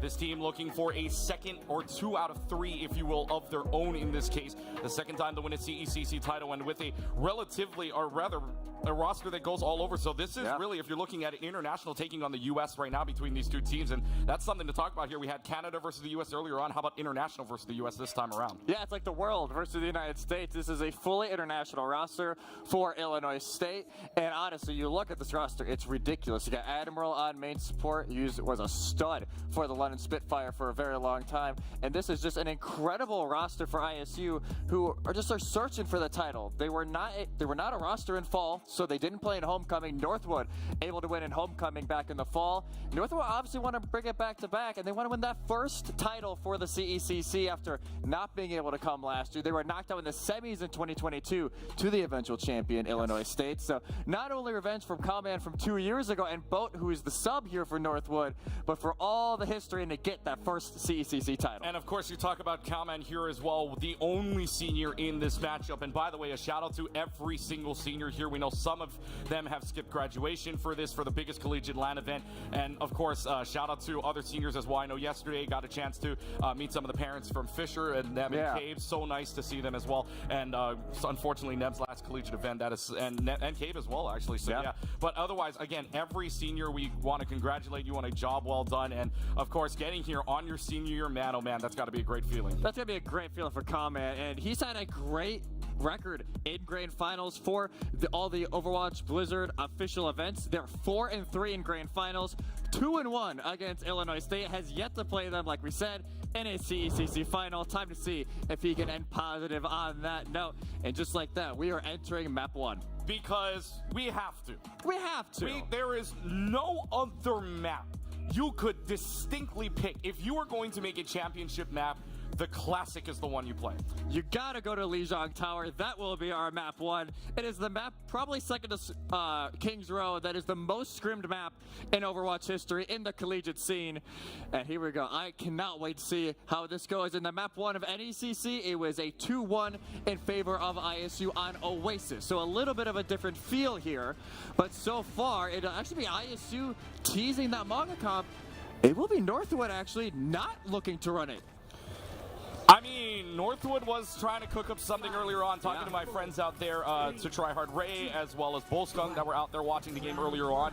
You felt like Northwood trying to play against this Illinois State Manga. They were trying to cook up something on the side. They were sitting down, inside of the stands, taking a look at what they wanted to play. And hey, maybe this is their answer. Maybe this will be something that can go right for the Timberwolves. However, Illinois State's going to be the first one to create space. They're going to go ahead and use the overrun just to get in for right now. And Silent falling also low combo at the same time. So a charging might not work in this situation. Northwood trades out for right now, but that adds on to Lethal, who was so good yesterday. But it's Rocket that's taking the show right now. Yeah, Rocket maybe the best tracer in collegiate at the moment, able to bring that fight around. I wonder if Illinois State will already make some swaps, and it looks like they already will. W Maimon over to the tracer, back and ram to match. So the only difference now is going to be on the support line. It will be Sile on the back, CJ on the Kiriko, as well as I guess Lethal on the Soch compared to Havens. Cassidy already 3/4 to a dead end. Could use it here for some space. Well, let's see if they can make any space between the two for right now, because Northwood has the lead at the moment. 20% enrolling for this team out of the Timberwolves, searching for their first CECC title in Overwatch. Before they have had 3 titles, 2 in Rocket League, 1 in Valorant. Northwood looking for the school's 4th CECC title overall, and the first in Overwatch could very well happen if they keep this pace going. And right now, I mean, Northwood is falling low on power, but ISU not giving them themselves any up right now. CJ using a rush to come out here, and they also have 3 more ultimates on the board. Rocket's going to throw the pulse bomb. That goes a little bit wide, but it still forces out the immortality field after their lead. But Rocket and Kalman are just going to go ahead and get some final blows along the way, and Timberwolves are halfway home. That is the advantage of having the Kitsune rush. You can just ink into a small space, and all the opposite team has to do is either they have to commit at a split-second notice, or they have to try and back up. ISU try and get out. The Redbirds, though, get cornered, get taken out. Northwood now in a great spot, 65% and counting, and they still have the sound barrier to lean on as Illinois State is approaching some ults. ISU's got 4 ultimates coming off the board, including an application matrix that we saw yesterday. Make some space for Lethal. They're going to try it this time. There's going to be the pulse bomb. Gets taken. He's thrown out and stuck onto Vega for right now. W5 might be the single one that turns this entire fight around. A pulse bomb add on 2 more final blows. Now, Northwood wants to keep this going as well, but with Cuppa using Nemesis form to punch away Cowman, it's going to be first percentages for ISU. Again, W Maimon, the big hero on that fight for ISU, gets 3 in the back and is able to land the stick onto Vega. The protection Suzu not landing in time from CJ, and Northwood not able to use that sound barrier that they were so crucially wanted to use just to finish this round off right there and then. 2 ultimates on either side right now. Illinois State giving themselves an Annihilation as well as an App Matrix. Northwood at the same time having that sound barrier and Annihilation. So Annihilations will probably trade here in this fight. Unless Northwood, I mean, you're in, what is it, 60% lead right now. Yep. Maybe another fight you could waste away if you can force out some ultimates from ISU. So let's find out what they decide to do here. But instead, they've got 4 on point and 1 inside only for ISU. Now the Annihilation is there just to make space, but this might run out. I mean, that might be too early of a cost save. Comment's going to use it very early on. Stick goes just a little bit wide to the left here for Rocket, and they're going to keep this going. And Illinois State now using the Annihilation on their own. Silas topped the application matrix, but this might have to nothing here, even if you get that first pick. And now Northwood's just going to turn it around. Northwood turned it around. Haven finds 2, and they will be able to find the flip. 88% counting. Illinois State need to quickly try and get back together, but I don't think it's even going to be able to happen. The staggers are coming through. Staggers are coming through at 95%. Northwood wants to hold on to this, and they are making so much space. You can see the tracer went all the way around inside of the point right now, but it's your only person that is there. W Maimon has to make some hero plays. This pulse bomb has to be big. Instead, it goes wide. Overtime clock hits halfway. Nobody else touches the point. It's a 152. Good start for the Timberwolves. Great start for the Timberwolves in that last fight. Like you said, I honestly am not sure about the annihilation. It was a little bit early, and honestly, they can't punish on it. Illinois State have the window up. They can't go in, but honestly, Illinois State almost try and do the same thing. Once the Kitsune Rush goes down, you see Kuffa use the annihilation themselves, and they get punished for it with the beat aggro play. So Northwood able to finish it. I believe we had a pause summoned in from Illinois State. So we're going to have to wait and see a tech issue maybe going on the Redbird side, but a great start here for the Timberwolves. Yeah, it might be an audio issue from the looks of it right now. I think they're holding up the headphones at the moment. But anyways, I mean, both of these teams right now, you can feel the intensity. Northwood really wants this. They've switched it up. And like I said, earlier on the side, they were cooking up something. They were stirring the pot. They were trying to figure out what composition do we run to take down a team that has already bested us a couple times now, especially in that 3-2 game in the NECC Nationals. That is a composition that might just work if they keep this pace up. If they're able to keep the pace up, and that is the thing. Like, even going on earlier today, they run a very similar comp. They ran the same Ram comp over on Oasis, and then they lose the next two to lose the map, and that's when they really started to experiment with the Maga comp later on. So I want to see, hey, do they actually stick to it? Can it find that success that they were eagerly wanting it to earlier? And it's not like these two teams haven't played each other this year. They've played each other plenty of times throughout the year. Northwood historically, before this weekend, got the better end of the Redbirds, but ISU this weekend have been on another level. Yeah, if you want to talk about the history between these two teams right now, I mean, for my notes, I've got the last 3 games of note, because for Illinois State back in the Overwatch Collegiate Championship here during Swiss stage round 1, round 7, in fact, they would take the loss 2-0 against Northwood. Then you go to the NECC Legends Grand Finals, which was online before they came to Nationals. That was a 4-0 sweep in favor of Northwood. But like Miles was saying earlier, or the desk was saying earlier on, there's a difference between playing online and playing on LAN, playing on the stage, playing for that trophy. You know the stakes are a little bit higher in ISU with this new accompanied roster from basically anywhere you can think of the international side. They've won 3-2 in that Nationals finals on NECC earlier this morning, which you and I watched.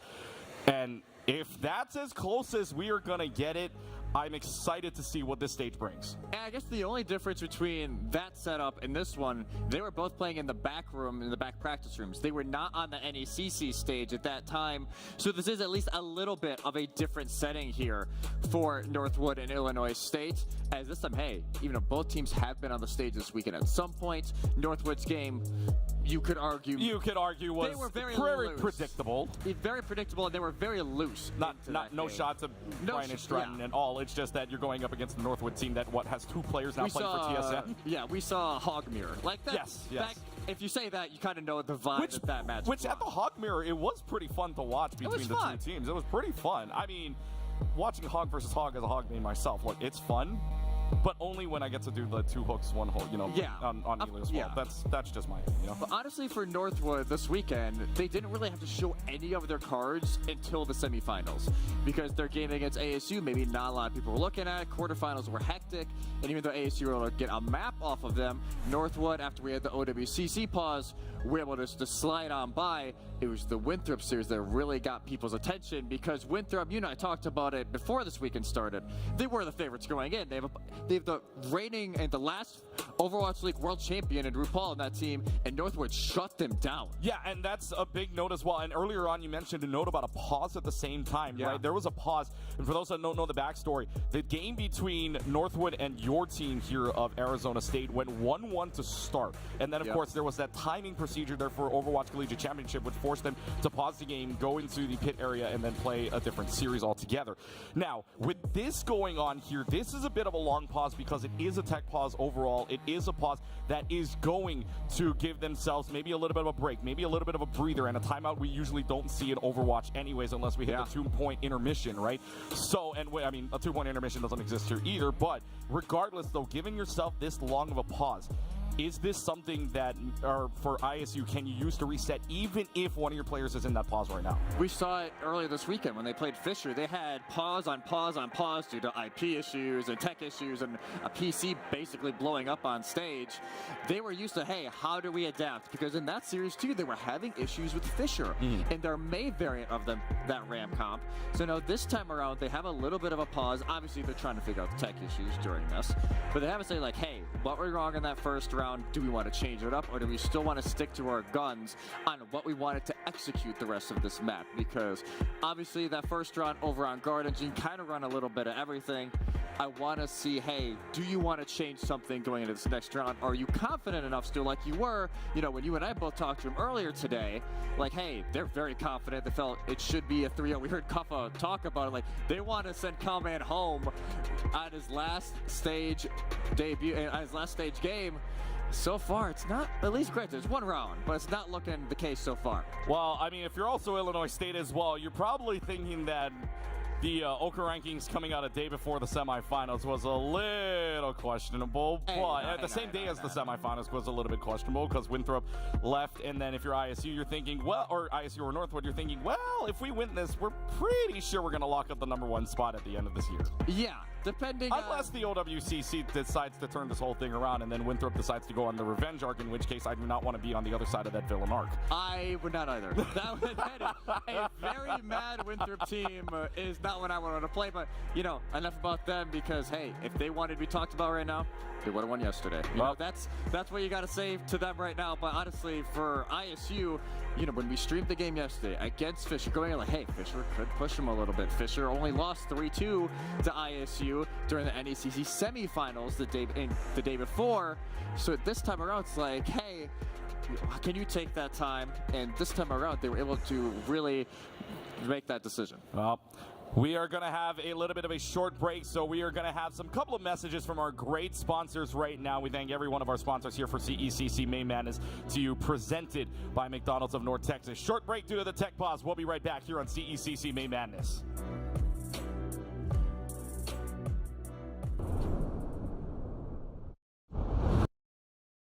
No, go middle. Get back out it. I don't know what's wrong. Are we missing something? I don't know. I think maybe we should just take a break. I mean, Britton's getting close to retirement anyway. He's turning 20 soon. Dude, why don't we try looking at a different screen? We can order food right to us, so we don't even have to leave the lobby. So I've got 3 meals and... Yo, Adam McFlurry. Okay. And fresh food delivered right here. What's up? You guys ready to lock in? I think we just found our new coach. Okay, you're doing great. Everything's gonna be fine. Just keep clicking the buttons right now. You've got so much work to do. I want you to open up a training pack, okay? If you open up a training pack, everything's fine. There's no hope. Eat a chicken nugget, grow up, figure this out. Everything's gonna be fine, okay? Just eat your chicken nuggets. We're good. Everything's gonna be fine.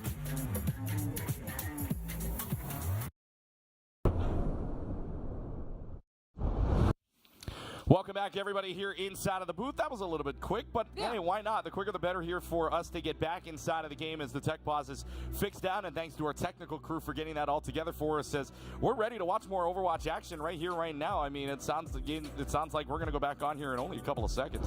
Yeah, only a few seconds, and here we go, back into the game here, and it will be night market for our second round. So far, Illinois State like, hey, we're going to give into this ram comp that Northwood are trying to run, but they're going to run the variant that we saw Fisher initially introduced this weekend with the May instead of the Tracer. I think partially because Rocket has been so good so far. Well, Illinois State right now, I mean, W. Maimon at the moment was playing that sneaky May we saw back in Shabali Monastery. That was a flip and a half already, just freezing the entire team. But now they're going to give themselves a chance here, but it's going to be uncontrolled this time around. And Northwood decided to use the symmetric teleporter, but not usually the sneaky teleport you would see that goes up all the way to the top of point. This time around, they're just using it for speed to get some space here, but at the start of it, it's Illinois State that gets the most space for right now. Yeah, Illinois State able to budge in. It's just Calman that was over by a point. Now they're going to have to be introduced to Kuffa. And the rest of Northwood are still on this backside. Wall goes down and Suzer already used. Suzer already used, Immortality Field already used now. So basically we're playing clean. No Immortalities left to play in this round so far. Lethal takes care of Calman. Lethal's been pretty quiet here in this round so far, but does get a disruptor shot kill onto the tank. W. Maimon goes down, but it is ISU that takes first point. ISU take first point. It's Calman who's got left on an island over there. Didn't have any heals. Suzer was already used, but Rocket again with the help of Haven able to get it. We have another pause. And why not? Why not? Why not, right? And at least, while he was in the middle of a fight, that's the bad thing about it, right? Yeah. I mean, you had one person down, I believe it was W. Mimone that was out during that part, or Rocket getting a pick, I should say. Yes. So Rocket gets that pick, gets someone down on the side of ISU. But man, oh man, another pause here means that they get a little bit more of a break. And a pause before a map is a little bit different than a pause in the map. Yeah. Because you can start to adjust, and if you want to, I don't know, stir the pot maybe a little bit on some changes, now would be the time to do it. Yeah, especially it's like, okay, we're in the middle of a fight. If your ISU's like, hey, it's a 4v5 right now, how do we want to adjust? Because we know roughly where the Tracer is, we know roughly where Soj and the rest of the team are. For the Timberwolves, for Northwood, you're planning, hey, how do we want to execute this? Because we have the Tracer in the back, if we want to use them as a slight amount of distraction, how quickly do you want to budge in? And you were talking about earlier, Lethal is very quiet so far this series. Granted, we're a round in, so I put an asterisk next to that. Because even yesterday, first round, and yesterday in the stream to game, they were getting shut down a little bit first round, and then managed to go on like a 28-3 run later. Well, speaking of Lethal, he was the one that got taken down early on. Cup was able to use the Nemesis point to take care of Rocket in return as vengeance. So at least it's a 1-3-1 trade for right now. Better question if he's going to get the better of it. Now, Style will use the application matrix in the background. Really doesn't matter when Northwood is able to flip the point. They're not going to take advantage of it for right now. Haven is going to go down by the half of Lethal, and now Lethal might be warming up here considering he's got Haven down, and ISU's going to get the flip right now. Northwood gets so split during that fight. They have two people trying to catch the DPS of Illinois State coming back from spawn. Everybody else is rotating back to the Northwood spawn side of this point, and they just get converged on by the Redbirds. They're able to take it back, and it was just the window they had to use. This Rocket already in the back, trying to stir up just a little bit more chaos as they approach the point. 3 ultimates on the board for the Timberwolves, making a fourth now with Vega coming up with a sound barrier. ISU only has 2 on the board, coming up on a third as well by Lethal's hands. But there goes the pulse bomb, going to go a little bit wide. Haven, though, still takes care of W. Mimone on the main, who has the Blizzard. Blizzard's not available in this fight whatsoever. And now Haven's going to pop the overclock to see if this team can make something happen. And if you want to make something happen, why not take down Summer first? And you're going to follow up with the rest of the team. Both supports down, and Timberwolves split. Timberwolves flipping, that's the benefit of having the Tracer here instead of the May. You have such better cleanup on those kills because Rocket's just able to run all around, whether it just be a little bit of damage, a punch that needs to go through. Northwood have the ability to clean the fights a little bit easier. With Illinois State, they're more relying on dragging out these fights. They need to set up with the May wall because they also don't have the Suzu to try and have a little quick pick-me-up. Well, they have 4 ultimates on the board for ISU. Northwood's got 3 check marks on theirs. Bigger difference is that one has the overclock, one does not. Lethal has the overclock popped out and ready to go. And right now they're going to use the Kitsune Rush on CJ's side, so that's going to force them back. Lethal goes for nothing on the overclock at the moment, but W. Mimone will get the ice headshot and say hello, CJ, goodbye, CJ at the same time. And the sound barrier does not reach CJ in time, but Vega's going to invest it anyway at 55%. They're trying to keep a hold of this, and Northwood is falling down also low. Combat and Haven falling low thanks to an annihilation used by Kuffa. Lethal will also get a cleanup kill on the Catman, and ISU's going to get this back, just taking the lead.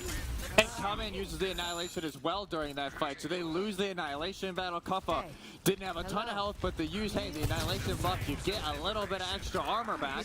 When you're able to pop that, they finish off the fight there. Illinois State now, they have the window to play aggro with on Northwood's approach.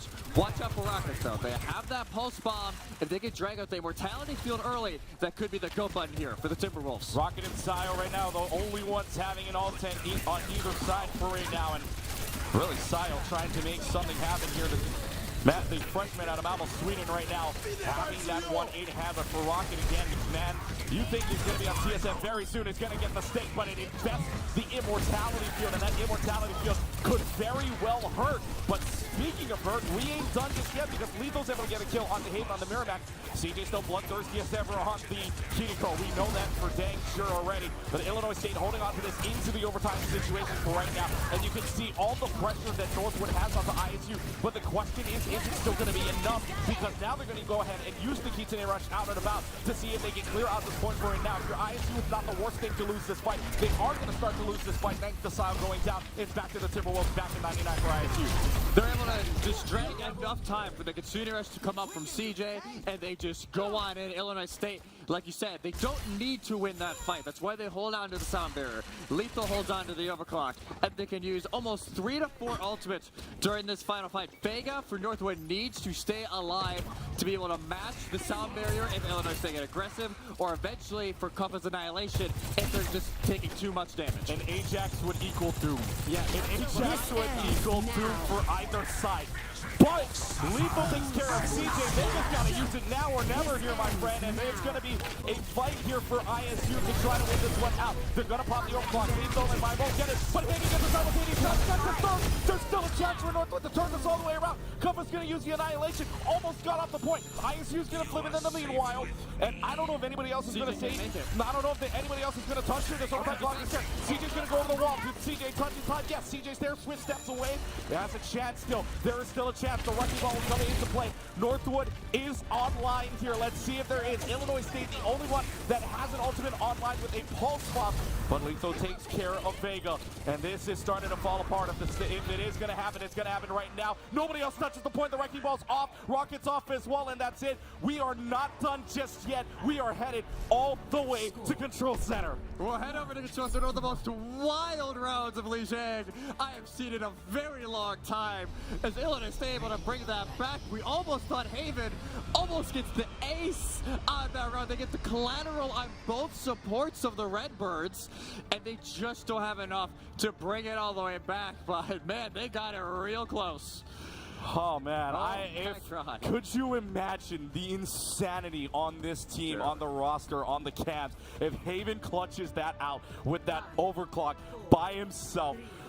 But the madness continues. The chaos continues on. We head to map number 3.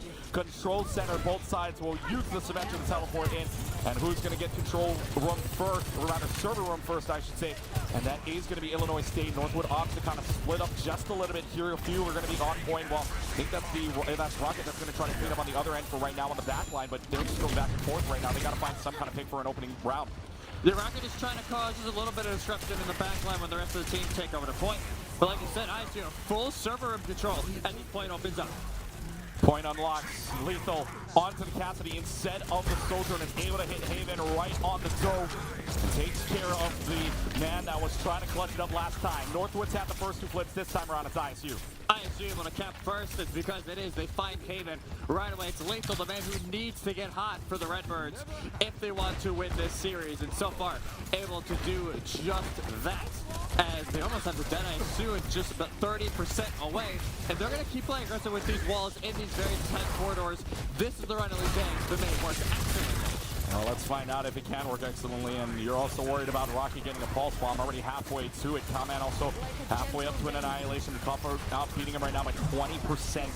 So here comes ISU. They want to run the table, and they want to take that space. But the Kingston Rush is going to deny them for right now. And that is Compa inside the middle of the Kingston Rush. Cannot escape out of it before having to just block every single amount of damage. But that is not enough damage to block. Comment's going to use Nemesis form, takes care of Sile. Yes, it's a 2-for-1 trade, but if you're Northwood, you get the point for it. Lamp is just late from Sile. They chucked it in, hoping to catch their tank just to extend that fight a little bit, and maybe at that point pop the window, but instead they're going to hold on to the amplification matrix. Northwood just absolutely decimate Compa. There's only so much that guard is able to do if you are Compa. So now Illinois State pushes back in. They have the Annihilation. Slight advantage if they want to play aggro, and there's the window. There's the window that comes out from Sile. Application matrix is out, and the wall is also going to block out for a little while. There's going to be the pulse bomb that goes a little bit wide, but it still forces down the immortality field as it has been doing. Blizzard's out, Deadeye combination as well. Lethal's got every assist to help him out with that kill, and that's going to allow Illinois State to walk right on in. Takes care of Rocket, takes care of Compa, and the rest of the team starts to fall as well.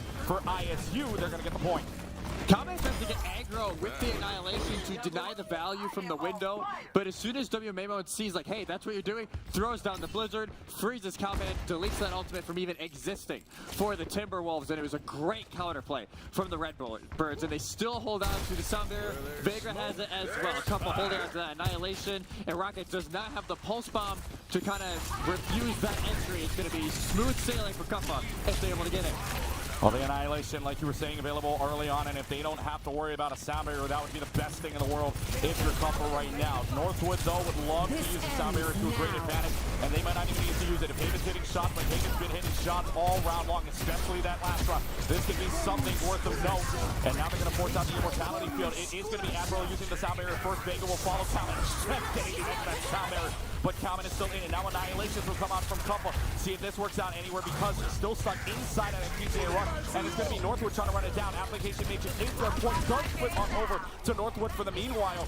But if you're ISU, you take this right now. It's in Final Fight territory. Even if you fall here, it's not too bad. Yeah, no, Davis reset. Lethal is able to use the Deadeye just to clear up some space on the point. Let's ISU go back in. Oh, kills Haven. It is a great Soundwave kill to take down Haven thanks to the Deadeye assist. And it is going to be ISU taking this all the way back. Lethal online has hit 3 final blows here. And it is a team kill with 8% left. I'm not too sure. Do they even get a touch off? They freeze out the Two-Fist right now. There's going to be the nade out. There is no chance in heck you are going to be able to touch. It is a 2-1 final here on Lijiang Tower. But man, oh man, it's close. And welcome to the Overwatch Grand Finals, ladies and gents. What a way to enter the last grand final of the day. ISU. Cuppa was talking earlier, like, hey, they're very confident going in. Shows exactly what. Able to make those small adaptations.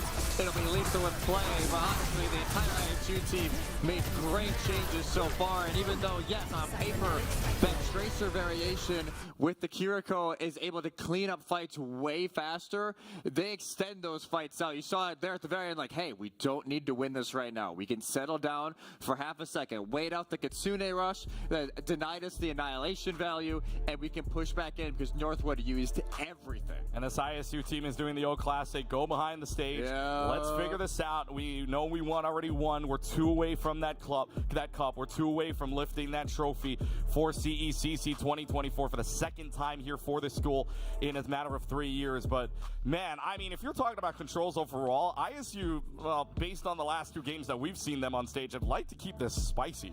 They like to keep it just close enough to maybe like, hey, okay, we need to lock in, focus up, because we need to make sure we're able to get this done. Now, the power turns over to Northwood. For those who are not familiar with the CECC format, there is not a set map type order. They can pick any type of map as long as it is not Lijiang, and we can play a max of 3 of the same map type. So if they want to go back to a control, we can go back to a control. If we want to go to something else, we definitely can. The 2 maps they won earlier today in that final was Route 66 and Suravasa. Suravasa a 3-0 on Flashpoint. So you would never think. I would never think that, but admittedly, ISU were experimenting during that map a little bit. They ran the JQ, they ran Ram, and that's when Northwood fully bought into the Mauger comp. So depending on if they wanted to switch back to that, maybe Suravasa is the answer. If not, we could see something else.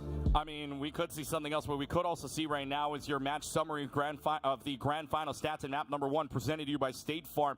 And you take a look at these elimination numbers on either end. It is close as you want it to be. Lethal, we know, was popping off yesterday against this Fisher team, but against the Northwood team that can match right up against them. 24 elims, but not the most in the lobby. Even though you get the most final blows, not the most elims, that belongs to Haven. Yeah, Haven, most elims in lobby. Admiral at 24 as well. Admiral, like, notoriously aggressive on that Lucio. They're always going to be booping around. And you saw it at the very end of Control Center as well. Lethal's just kind of chilling on point with Deadeye. Moore just wanted to make space. Admiral is able to whip around, get the boop off just in time to set up the kill. So that was a great set play for ISU, and that's what they love to do. They love their little cheeky set plays. This team's chemistry is ridiculous for a team that just formed in January. And the crazy thing about this, too, is that we are not talking about an Illinois State win here. If that map 2 went Haven's way, if that night market had turned around completely and Haven was able to hit everybody for that ace, we're talking a different game. We're talking talking ISU trying to figure out what map they want after going down 2-0 on a map. But this time around, I mean, you got to feel bad if you're Northwood right now because you had a chance to close that out. You just couldn't. You just couldn't kill the Ram, and granted, that seems to be a very common occurrence, not only here, but and ladder as well. Common is pretty interesting considering we've seen Malgo, we've seen Roadhog so far. The Ramattra Mirror is something that I did not think we were going to go to. But at the same time, like I said, when Northwood wants to try something, usually a good chunk of the time they are successful at it. So when you saw that kind of change up on the very first map, you saw they won that back 100-52 on the Garden. But then, when ISU wanted to match it up and play on even level to start the map, things started to take a turn a little bit. They just a little bit started to take that turn. It was just enough to get them the win here on the first map. And, funny enough, we talked about, hey, they've played online NECC finals just a few weeks ago. Lijiang was map 1 there, and who won? Northwood. Yep. This time around, ISU able to close it out. So already, maybe just a little bit of a difference here on the stage. I believe we're still figuring out what our second map is going to be, and ISU still doing their little team talk, which I get it. You got to figure out what you want to do. But hey, the power is really in Northwood's hands right now. All I want to say is that, when Overwatch League had their intermissions in between, right, it would be 3 minutes long, right? Yep. So you would figure out the map by then. You would kind of figure it out. I don't know if is there a pitch clock or a selection clock here for maps? I mean, for those that were not here earlier on, for reference of what we're talking about here, earlier on we had ourselves a little bit. We'll talk about the map here in a second, but we had ourselves a little bit of a selection clock between Super Smash matches and trying to figure out which player is going to go up next. So this time around, we don't need the map clock because our next map up, we ain't going control, but we going hybrid next, and we going to the streets of New York. It's Midtown, baby. Going over to Midtown, not a map they played when they played earlier today. So I feel like it's unique for the situation right now for Northwood. Very unique. And to me, this screams they want to try and force SIG on their defense. Because Cowman is a very comfortable SIG player. It's arguably one of their best heroes. And I can tell they want to force the poke. Maybe it be, an Alari Bap. We've seen that a little bit this weekend. Alari Kiri as well. They want to force more of a poke here to see how ISU is able to challenge. ISU is not afraid to go dive. So I'm guessing on the attack, that might be what they eventually do. But this is more Northwood, hey, we want to make sure we're comfortable. See, and you were talking about the Sigma earlier, talking with Cowman and the rest of the team earlier on. This was one of the heroes that we could expect. Yes. Now, one of the heroes that we didn't expect here on this list, with Northwood at the very least from Cowman to pull out, was Ramatra. Yeah. And it was not there. I mean, I could tell you straight up right now as we head into the game here in a couple of moments, the 3 heroes we thought we were expecting from Cowman at the very least when he told us this was Sigma, Diva, and Ryan. Unless the Diva and the Rhine was a curveball, there was not an inkling that I thought Ramatra was going to be played by Cowman. But here we are in a Ramatra v. Ramatra situation where we are now maybe going to switch on over to a Sigma for Cowman, especially when that's one of Cowman's best heroes to play. And so right now, if we see the Sigma, which does get pulled out from Northwood on the defensive end, this could get interesting, and there might be a reason why Northwood picked this. Very good reasons. Like, hey, they're always going to be comfortable in a Sigma meta. They're always going to be comfortable in a poke. You get to put Haven on the Ashe to have the bomb maybe as a little bit of extra support for an ultimate, the constant dynamite damage as well. Illinois State, granted, we'll see if they actually stick to this because they're an attacking spawn, but showing the JQ for the moment being. See, now this makes me wonder, right? If we're trying to let Kamen play the Sigma, do we try to see? I mean, for bad reasons in 10. Let's say Illinois State wins another map here. Do we see Circle Royale later on? I mean, that could be a very good possibility considering if you want the Sigma to be played, that's another map you really want to go on right now. The Ashe is going to throw them off for right now. It's going to be Haven throwing the Dynamite, but now it's going to be a couple of swaps, and I mean, Compo moving on over to the Winston. They're going to play the Soldier and dive here, and they want to play right into the Sigma, or AKA go into that backline with that Baptiste Kiko right there. Yeah, they want to try and dive in, try and find one of those squishies lacking or not paying attention in the back while Combat just holds the front line. There's actually going to be a few swaps during this. Admiral over to the Lucio, Sil over to the Kiriko. So they're able to initiate and engage easier with Compo when they're able to dive in with the swift step from the Kiriko. So now they're going to rotate all the way around. They're trying to avoid that main choke point and make their way by Firehouse. They're going to try to make their way all the way to Firehouse, like you said, inside of this little room. But, I mean, against the Sigma that's just going to throw Hyper Spears at you over and over inside a small room is not where you exactly want to be, considering how much damage that could force and how much ultimate charge you can get out of that. But, I mean, to get out of it for right now, they're going to try to force them out. And it's just back and forth. Nobody losing health, but that's just because of the poke that's going left and right here.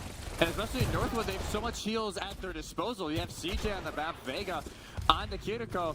So, yes, you lose the speed that Illinois State's going to have, but you have more healing and double immortalities to try and use. Yeah, and right now they almost needed to use that immortality. Vega fell oh so low, and I do not know how much health Vega had. But man, that was close enough already. And speaking of diving on in, W. My Moans right there to try to dive onto the Baptiste, gets away at least because of the Rocket Boots.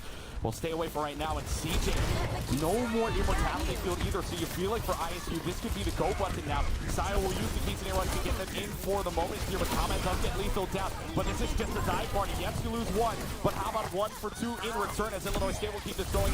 Vegas gonna get a headshot at the WMI but this does not matter. You ain't got no healers to work with you for right now. They're gonna pop the Gravitic Flux here just to see if this gets anything, but the Gravitic Flux gets absolutely nothing. This is just basically a stall tactic here, but there's nothing that goes on.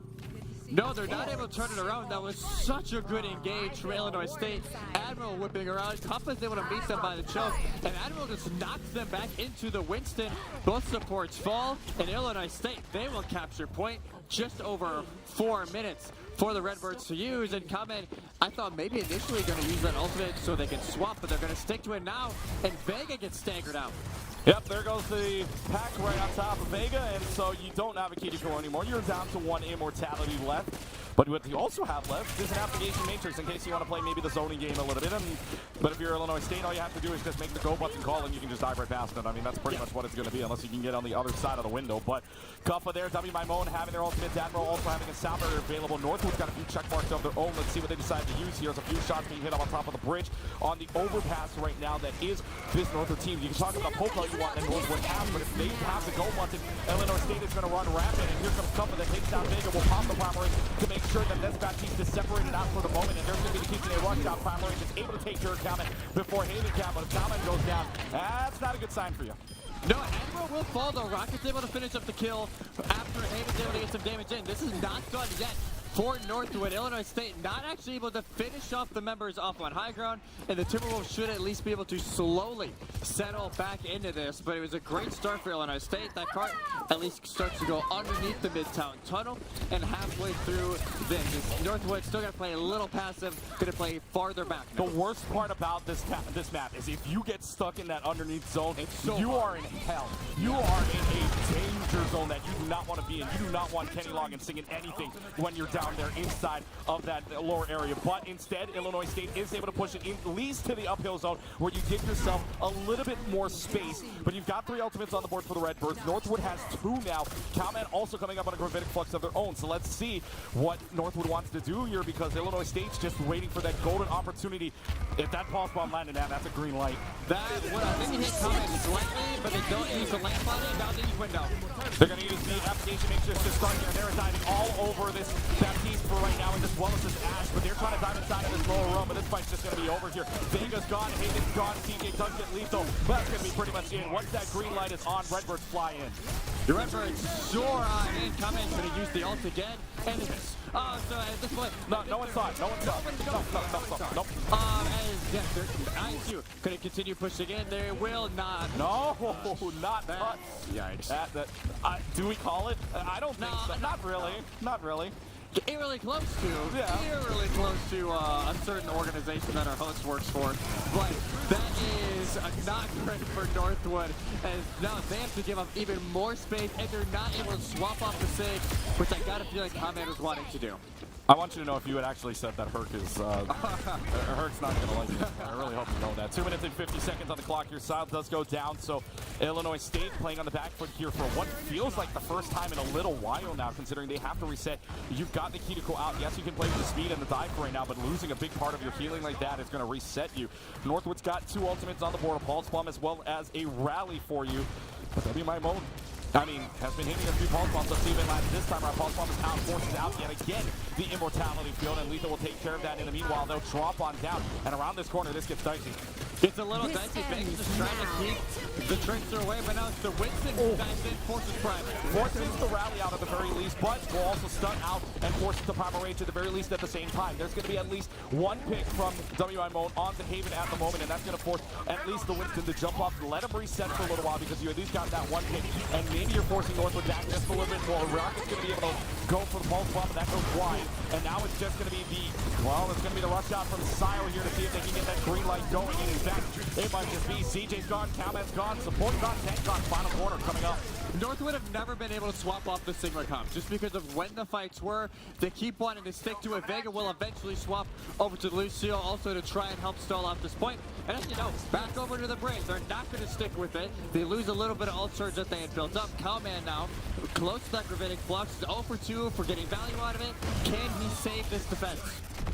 Well, if you're going to save it, you got to save it now. Because you already lose Rocket. There's the bubble that's out. You have the immortality field gone. Now they're going to plug this up for a little while. But there's going to be at least one kill for it. And Haven will use the Deadeye for it. They turn this around. And we were talking about an 0 for 2 value for the Gravitic Flux Flow. When it mattered, it's 1 for 3. 1 for 3 to keep themselves up. And Rocket, at least, hey, they are still going to have that Pulse Bomb in a few moments. They have that to work off of as a little bit of swap comes in as well for Illinois State. Kuffa will move on over from the Winston into the Ramatra instead. So they're just trying to punch their way through. And why not? If you're going to try to punch your way through, you've only got 45 seconds to do it. You might as well throw on more on Fate if possible. Vega now moves on over from what is the dive, and I think they noticed that they went on over the Ramatra, so why not throw on the Orb of Discord on this Ramatra right now just to keep Kuffa away because you're wasting clock? That is such a good swap. Who knows? We're like, hey, they might be swapping. Let's go over to the Zen to try and help punish this guy to make sure they don't die in the process. Pulse out. Doesn't get actually get CJ. Get CJ in the very least. Pulse Bomb is going to land. Lethal's going to hit some more shots on the overclock for right now. Taking care of Combat. Overclock runs out. Here comes the stall on for right now. Home stretch here for this team as they're just going to try to stay alive. But nobody else touches the point, and that's it. They get off the payload, and with 14 seconds left to go, the Redbirds go uno, dos, adios, completing the entire map of Midtown. And oh my goodness, if you're Northwood right now, you are shocked. Because honestly, those 14 seconds may play a huge difference. Because at least I don't think they were going to win that fight. Let's be real. It was looking a little rough for them to win the fight. But if they're at least able to get it to overtime, it could have made a massive difference depending on how this attack goes here for the Timberwolves. So, little bit of a rough end, but honestly, considering how that went, ISU were in the driver's seat for a majority of that push. It's not the worst case scenario here for Northwood as the Zen swap in concept worked, but when they pulse bomb your backline, all of a sudden you only have Zen heals, can be a little more tricky. Take a look at our stats here mid-game right now. Kuffa. I mean, my goodness, Kuffa. All right, well, we know that the tank is getting a limbs and stuff like that, but 17 limbs, 7 final blows, and only on the Winston for a good part of that map. We'll have to change into the Ramatra later on in later sessions, but man, I mean, Northwood, you could tell was struggling a little bit. They may have finally held their own towards the end there. But let's not talk about what happened with 14 seconds on the clock. I mean, it's let's just say it. I mean, it's unfortunate. It is unfortunate. Call it what it is. It's unfortunate, and it could be detrimental to what they want to do here. And now Illinois State, they're going to run kind of the poke variation of this dive comp. We're going to try and see if they can catch somebody on the initiation, as Lethal will stick to the Ash to try and give Haven a run for their money in the long-range game, and also to help break the shield of Vega as they try to escort CJ across the choke point. For so far, they're able to get across. I could never have the confidence to jump shot while aiming down like this. I can never have the confidence just to be like up, down, up, down. I feel like one time I peek out, there's going to be some, like, just random, like, Widow or something that just pops out.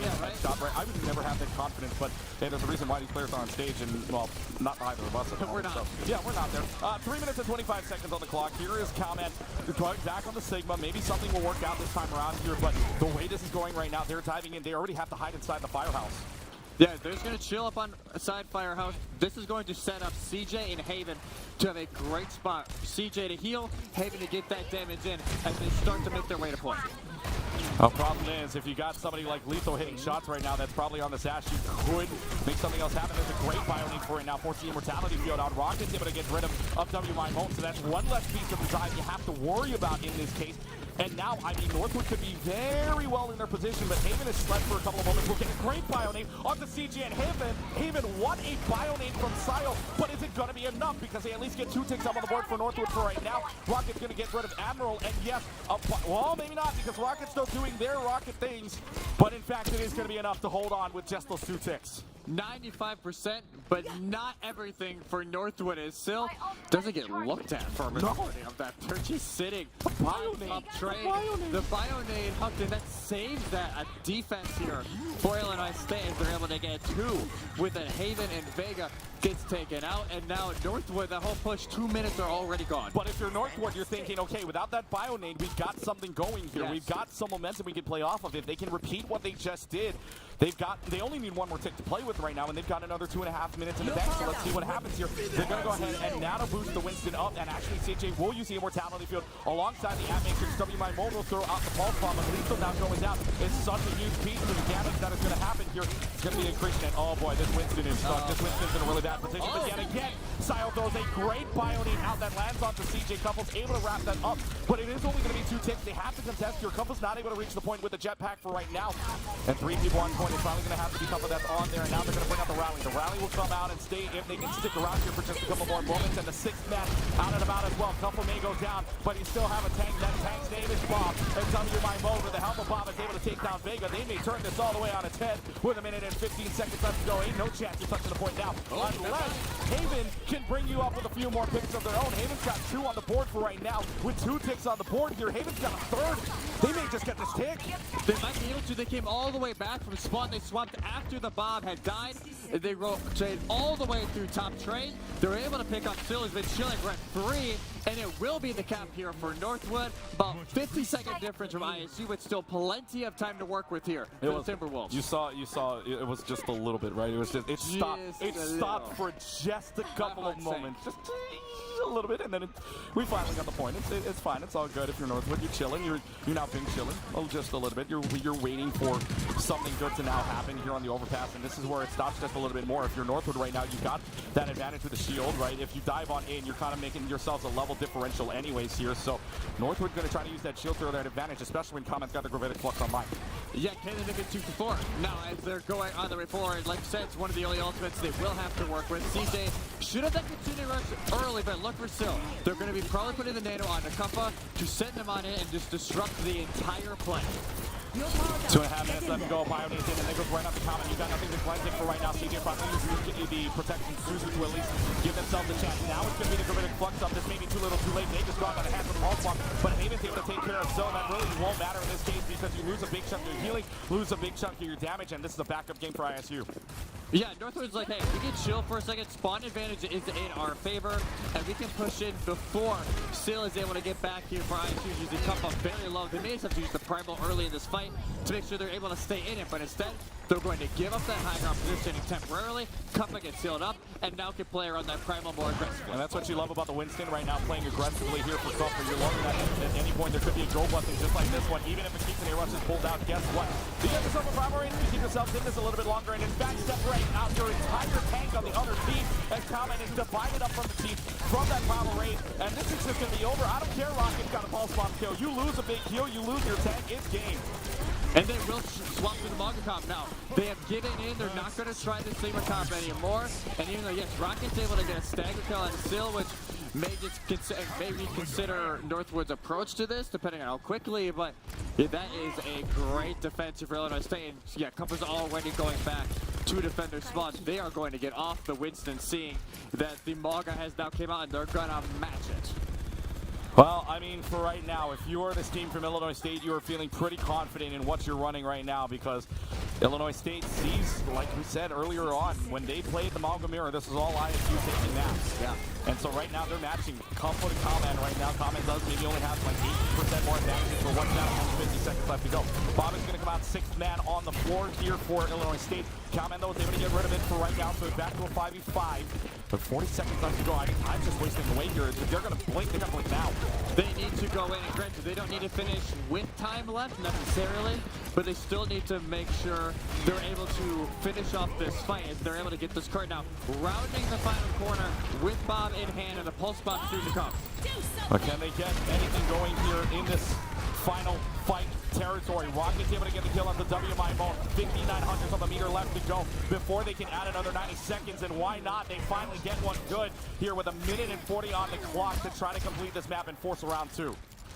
Honestly, in a decent spot, they hold on to the pulse bomb. They're able to get a stagger kill on Lethal afterwards, and CJ's death not really going to mean a whole lot for Northwood because they can just switch step right back with their team. This next fight will change the entire outlook of this series. If Illinois State, in this next minute or so, if they're able to hold on, forces Northwood in a reverse sweep situation, it is extremely hard to do in this day and age of collegiate Overwatch. If Northwood, though, they can string this next fight together we could be seeing them finally figuring out how to defeat Illinois State. They got to do it. They got to do it now. That forces out a great play. Finally, that pulse bomb was with 3 people in range of that pulse bomb paint, but they're going to go ahead and use that right away. There's going to be the case right out from Cowman. There's going to be the case in rush. Who's going to win it? It is a fight inside of this small room with 50 seconds left to go. Northwood's giving themselves at least a little bit of a chance. It is trades left and right here, but I mean, if you're Northwood, you're taking trades any day.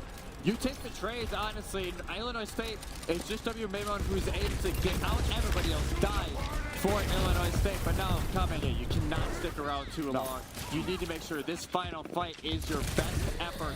Rally will be up soon. Illinois State, they had used both support outs during that fight, but they will have the cage to work around. There is no sound barrier on their end. There is no Lucio. Yeah, you pushed it to a reasonable distance for ISU where this could be final fight territory. But the big thing here for ISU is you get rid of Haven. And that's a good chunky damage down. That is a big takes down with 10 seconds left to go. Somebody's going to have to force a touch to play overtime here, and the stagger game is on. Haven's not even going to switch. Haven's going to stick on this ass just to regroup with the rest of the team and maybe, just maybe, get a bob out because it can't get slept anyways. Your only chance of stunning it for right now would be that overrun from Couple, but it is the overtime clock that is on. Northwood's got 2 check marks on Illinois State with 3 of their own. No support on besides Vega's rally right now. That's going to have to be pretty big. Deadeye there just his own for a couple moments. The overtime clock runs, and Rocket's going to land a pulse bomb onto W by Moan, which is basically at least on the dive game right now, but there's going to be a hit right now from Couple. You have the rally just secured for a little while, but how long is this rally going to last you? Because Lethal's able to take care of Cowman and Haven at the same time, and ISU looking to go up 2-0 in the series right now. They were confident coming into this. They may have some confidence coming out of map number 2 here on Midtown. CJ's able to get rid of Lethal, but the fight is not over just yet. Gets knocked off by the hands of the sound wave, and that is it. Illinois State gets 3, Northwood 2, and guess what? ISU is now 1 map away from lifting that trophy in 2024. 1 map away, and honestly, man, this is ISU firing on all sorts of cylinders. This was a set play that got them set up here in the beginning of their attack, but it was the defense that really mattered here for the Redbirds. What a little bit of a run they are on this weekend, and they will win Midtown. That was in Northwood's map pick. Now the question is for the Timberwolves, no matter what, you only get 1 more map to pick. Where are you going to go? I mean, you look at their map history, right? And you were talking about it earlier. Try throw a curveball maybe a little bit. I mean, what did we see? What you said Sotavasa earlier, right? Sotavasa was a 3-0 earlier today in Northwood's Do you go favor. there? I think you got to. Do you go for the? Okay, so here's the thing, right? Like we said earlier, CECC rules plays a little bit different, where you can pick any game mode, any map, so long as you're not playing the same map 2 times in the same round and no more than 3 of the same game mode in the series. So we could very well see the same game type here. Or, right, like I said earlier, you want to play something of Sigma if you're Cowman and the rest of Northwood. Do we go to Monaco? Do we see Circuit Royale? Because that is the home of Sigma after all. Or, well, okay, not lore-wise, right? But, I mean, like... Of the Sigma compositions, yes, that's pretty much the home of it. Yes, like, that is the one map, like, no matter what the meta really is, you're probably running Sigma for the majority of that map. So maybe that's the direction that they go. But at this point, they need to figure out, hey, what is the map that we are most comfortable in? Well, speaking of comfort, comfortable, they're sitting in zip chairs right now. And, of course, CECC 2024 is brought to you by Zip Chair, and it is a great Zip Chair as well. Zip Chair and Dream Seed, once again, the official chair of the CECC, and upgrade your setup with that Expression Pro, man. I'm loving chairs. I was sitting in those chairs earlier on. They are comfortable. I could take a nap in those. I need to get me one of those. I know. Hey, if you're listening, hey, if you know. All we're saying is, like, a couple. I think it was a year ago now. Sept wanted those chairs, and there's a good reason why. There's a very good reason why. It's a great reason after all. But you can see on the board right now, this Illinois State team, that roster right there in front of your eyes is now only 1 away. And this international squad, I mean, you can pick whichever. I mean, you can pick a few countries to go through, right? Even a continent, right? You can go Australia, Israel, UAE, Wales, Sweden, Estonia. Not a single American hometown for one of these players, and yet the international cooking going on right now is so good for ISU. As you take a look at the final stats here, 3-2 was your final score back on Midtown. But for right now, you look at final blows. I mean, it's pretty much all over the place. Rocket did have the most at 14, but look at the damage done. Lethal, you give him 1 round, and all of a sudden pops off. Yeah, 17K. They start heating up. 27 elims and 11 final blows to their name.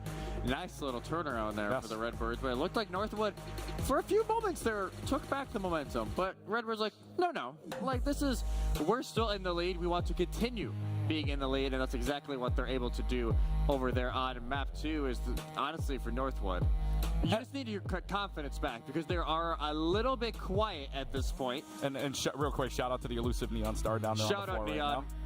But anyway, no, she can't hear us. Yeah. We're good friends with her. She presented the last 2 awards of the Esports Youth Collegiate Awards segment, but we're just having fun around here. But yeah, you were talking about earlier on how, I mean, for right now, you've only got one more map pick left to go. If you're Northwood, I mean, this is inklings of what we saw yesterday on the stage. You and I don't think any Overwatch person in this building thought that between ISU and Fisher, that was going to be a 3-0. This is getting inklings of it. This is very dang close to what we saw yesterday. And honestly, it was map 3 that Fisher just lost control of that series. And for Northwood, you cannot. You need to punch early and punch hard during this first map. It'll be Route 66, which is the first map they won earlier today. And that's when they first introduced the Maga comp earlier today. Okay. After they struggled on the Ram, so this is, hey, let's go to a map we won earlier today, even though, yes, it was a 4-3, and it was a very close map. The problem I have with this, right, is that you see, most times, I mean, in collegiate matches at the very least, there's a lot of dive that goes on this map. There's a lot of dive that goes on in this map, and trust me when I say, ISU, if you're talking about dive right now, we haven't seen anything out of Northwood, but with ISU gets that green light over and over again, man, I mean, they want to snap their fingers, and Northwood, the rest of the roster's just gone if that happens. Yeah, I'm curious how they want to go at this, because Northwood will either try and run a version of dive early, which they've shown the Diva before. They showed like Oasis City Center, and the map's like, hey, you should run dive. But then also late in that series, they showed, hey, you can run the Maga on this map. And they forced ISU to make the swap to try and mirror, and the first try did not work for the Redbirds. I think that is what, hey, even if it's maybe not the most conventional composition on this map, historically it is either a dive map on attack, it is more of a poke map like Midtown was. Yes. On the defensive side, Northwood will be like, hey, we're just going to try and force the Maga. You can see that one spot left on the Overwatch board right now. If we zoom out to the rest of that bracket, there has been a lot going on here. We are not going to have repeat champions. No. Valorant earlier on, you saw St. Clair win it. Rocket League, what a banger of a series. But Ball State wins that 4-3, and god dang, great Game 7 overtime in Super Smash Bros. What else do you want to say about this Winthrop team? Down even 1 point at the start, but Lima and crew, man, oh my goodness, that was an insane series overall, and I want to see if we can get that insane series one more time right here, because, I mean, we saw 3-2 earlier, but right now, if we want a 3-2 game, either ISU has to throw the next 2, or, I mean, if you're talking about a Winthrop, or not Winthrop, excuse me, if you're talking about an IS or Northwood win, a reverse sweep is going to happen, and that, like we were saying earlier, the hardest thing to do in collegiate Overwatch. The hardest thing, especially in this era of collegiate, where it seems like it's even harder than it used to be. In this kind of setup, you need to make sure the losers have even more of an advantage after each map, because they get to pick the map regardless of the type. And so let's just say, to throw out a scenario here, if ISU do lose this map, Northwood's able to get it to 1-2, ISU can be like, hey, what map do we feel most confident on? They did play really well on Esperanza earlier today. Even with the Maga comp coming out, they looked great on it. So that might be something that they try and return to. But first, hey, they believe, we talked to them earlier, they were very confident. They said, we know what we did. We're very confident in the Maga mirror, and we know how to take down this Northwood team. And that seems like, so far this weekend, nobody else has been able to do. Well, I mean, if Northwood's going to pull off the impossible, or what is the near impossible right now, it's now or never. It's now or never, ladies and gentlemen, because right now ISU is only a couple of minutes away, just one more map win away from lifting up that trophy in 2024 to give Illinois State their second CECC title, both in Overwatch, mind you. One back inside of Atlanta back in 2022. One more time could happen right here, and they are only one map away from it. So let's see what they decide to pull out. And I guess they're going to go with a Sigma one more time here if you're Northwood on the defending end. Yeah, back there in 2022, it was them over Harrisburg, which that seems like a while ago. Year ago that Harrisburg was around the scene in the capacity that they were, looking for that second championship. Like you said, nobody was on that team other than Goose, who is more sub, and they help with honestly running the club on the casual side. Shout out Goose, who's also part of Okra. They're one of the only people at Moving Fish, who's one of the tank subs. Only two were on that roster. They're on this one. Neither starting. They will go with the dive right away. And Northwood, at least to start, aren't going to try and force the Mugger. They're going to go back to comfortability, put Comment on his best hero, and go back to this poke comp with the Sigma. Here's your big difference between these two teams right now. Illinois State has dropped only one map in this entire CECC journey. The only map they dropped, believe it or not, against Bryan and Stratton College. Yeah. They dropped one map against them. Otherwise, they have been perfect. With perfect against Maryville, dropping out the team that won it last year. Then they were perfect on stage against Bitcher yesterday. They're one map away from yet again another sweep and a 3-0 that results in a championship trophy at the land here at Esports Stadium, Arlington. Illinois State coming up in 40 seconds, gone here. And Northwood wants to try to answer on aim, but really ISU providing enough pressure where this win stage, all you have to do is jump up and jump down. You've got enough pressure on for right now. Disruptor shot gives them a little bit more room here to play with, but as of right now, it's just poke games. Who's going to get the first pick? Yeah, everybody's playing so fast because they don't want to be the first blood. Illinois State gets this cart already 70 meters nearly around the gas station. Northwood have not been able to find that crucial pick that they would have wanted earlier playing top gas. 45% along the way for Comment. Rockets got 60% enrolling now for a pulse bomb. And Rockets been good with a couple of pulse bombs. And the difference here for Illinois State, at the very least, you do not have an immortality field to use. Yes, you have the protection Suzu, but that doesn't come up on the board anyways. So you do have at least protection Suzu if you can hold on to it. But for right now, WMI coming also up on 93% on a pulse bomb. So outbeating Rocket at the moment. Again, it's just poke after poke. Nobody wants to blink here in what could very well be the final map. Comment just chilling on the edge of the building, so Illinois State will have to make a move, or Northwood has to make a mistake. Just throw around their own timing. Kitsune Rush is used by Phil. Kitsune Rush is used, but Kitsune Rush is not on top of Lethal. Lethal's gone by the hands of Rocket, just diving, and no protection Suzu to help you out, no immortality there either. So it's going to be a Kitsune Rush that basically might just go for something here if Vega goes down like that as well. Vega takes care of Admiral, and the rest of the team starts to fall, and Kitsune Rush used. Kitsune Rush goes for nothing. Nothing is CJ's window just keeps everybody up at the very back of first phase, and they're just able to keep everybody up. You can see Admiral, they try and challenge it, not able to, and just like that, over 2 minutes already off the clock. Illinois State, though, they have still a little bit to work with. Look for Cuppa here, especially, to dive in deep, not to worry about their health, uses the primal to knock CJ and or Haven into a position where Lethal can finish off with the overclock. Let's see if Lethal can get a few hits on the overclock right now, because if you're Northwood right now, you're feeling really good about the time you wasted. You've already wasted 2.5 minutes off this bench, and the fact that you have not lost the fight here yet is pretty significant for it. Deada's going to come out, as well as the Gravitic Flux. I think the Gravitic Flux instance is only on Lethal, and they use the sound barrier anyway. Lethal now pops the overclock, seeing if they can find Rocket, which they do in the process here. Can Lethal find any more is the better question, as Vega's going to drop the sound barrier now. Rocket's now gone, but it doesn't really matter. Haven gets WMI Bolt, so Bolt Trade is out at this point. Vega's sound barrier finally runs out here, but the way this is looking right now that Comment is surrounded here, Illinois State's now got their green button. CJ almost has winner. That is the only thing that could bring Northwood back during this fight. They're able to get it, but it's too late. By the time it gets to the point, Admiral is there, but they're fine. They're able to fight too. They're able to turn this around. CJ Rocket Haven all getting simultaneous kills. Are they able to get back into this? Cuppa does get 2 in the process here, but man, oh man, is this going to be a turnaround? Their callers are back off. The callers are back off. Yes, Comment is able to get back. Once they swap on Diva, realizing, hey, Sigma is no longer going to work. Just like that, 20 seconds left here for the Redbirds to at least try and get to the second phase of this map. They're going to be able to have Kitsune Rush to initiate on in. WMI will have the pulse bomb as well, wanting to force the lamp from CJ, who has the window. Kitsune Rush available for Sal as well, so this could very well make the difference. This is the first time we are going to see Illinois State in an overtime situation. Let's find out what happens here.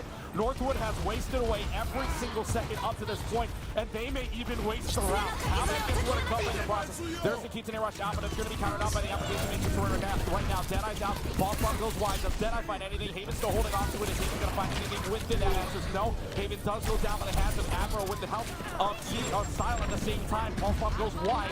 Lethal and Admiral finding 2 to CJ's 1 at the moment, but this is going back and forth, and it's talking smarter. It's in favor of Northwood right now. Northwood slowly coming, trying to get the self-destructor 10% away. They need to get it soon. Hayden swaps over to the summer if they're able to get back in time. For Admiral now has the sound barrier to work with, and Lethal with the overclock.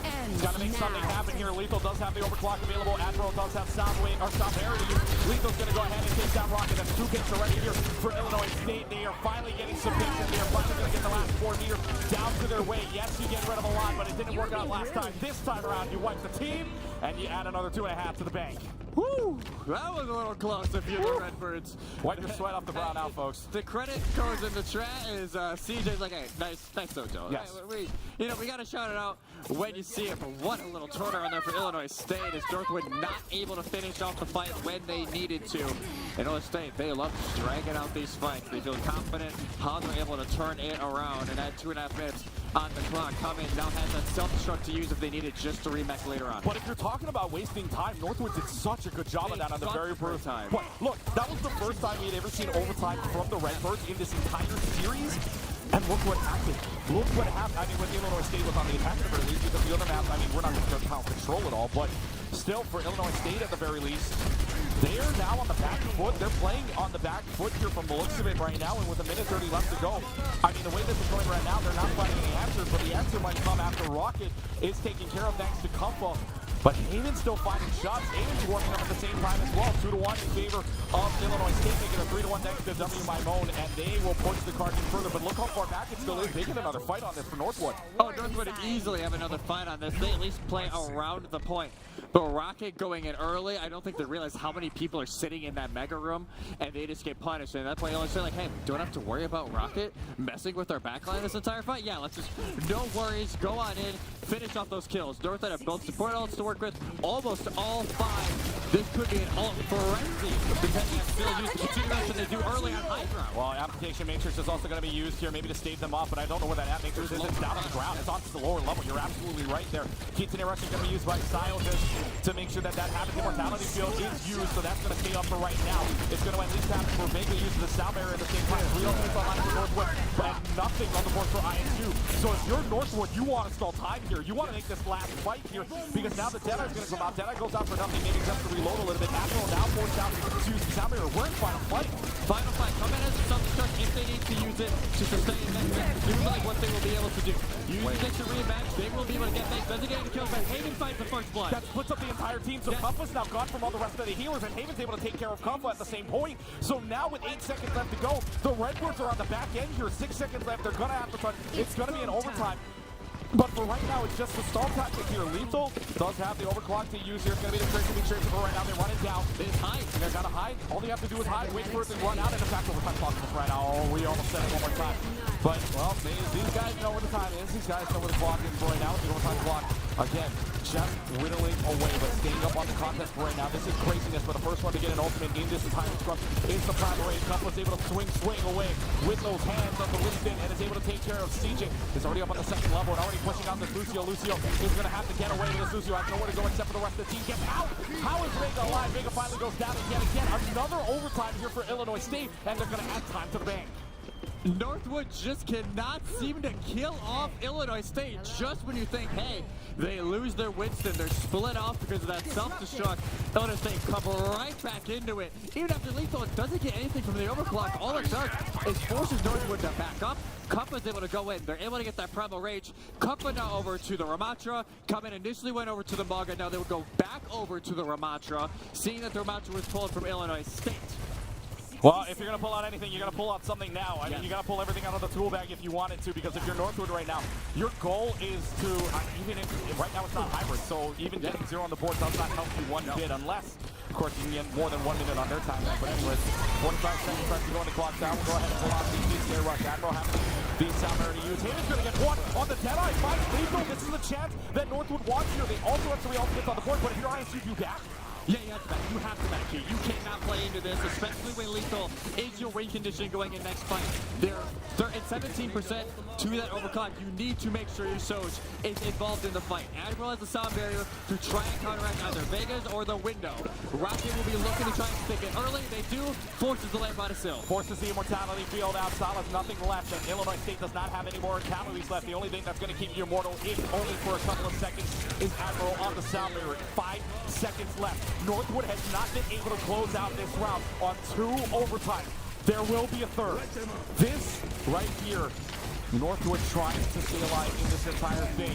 And right now they will have the sound barrier outbound. Admiral does get the sound barrier out, but Comfort does not get any piece of that sound barrier. Overtime clock falling away and falling away at the same time. The Redbirds are going down. It's a 5v2. They have the sound barrier out from Vegas just to hold on, and this is just going to be a runaway game. Nobody else is going to touch the point. And Illinois State has the fence put up right in front of them right before they get to that third point. But if you're Northwood, that's all you got to do to make sure we don't end this in a sweep. Strike 1, miss. Strike 2, miss. Strike 3. The attack's done. Illinois State gets stopped. The third overtime.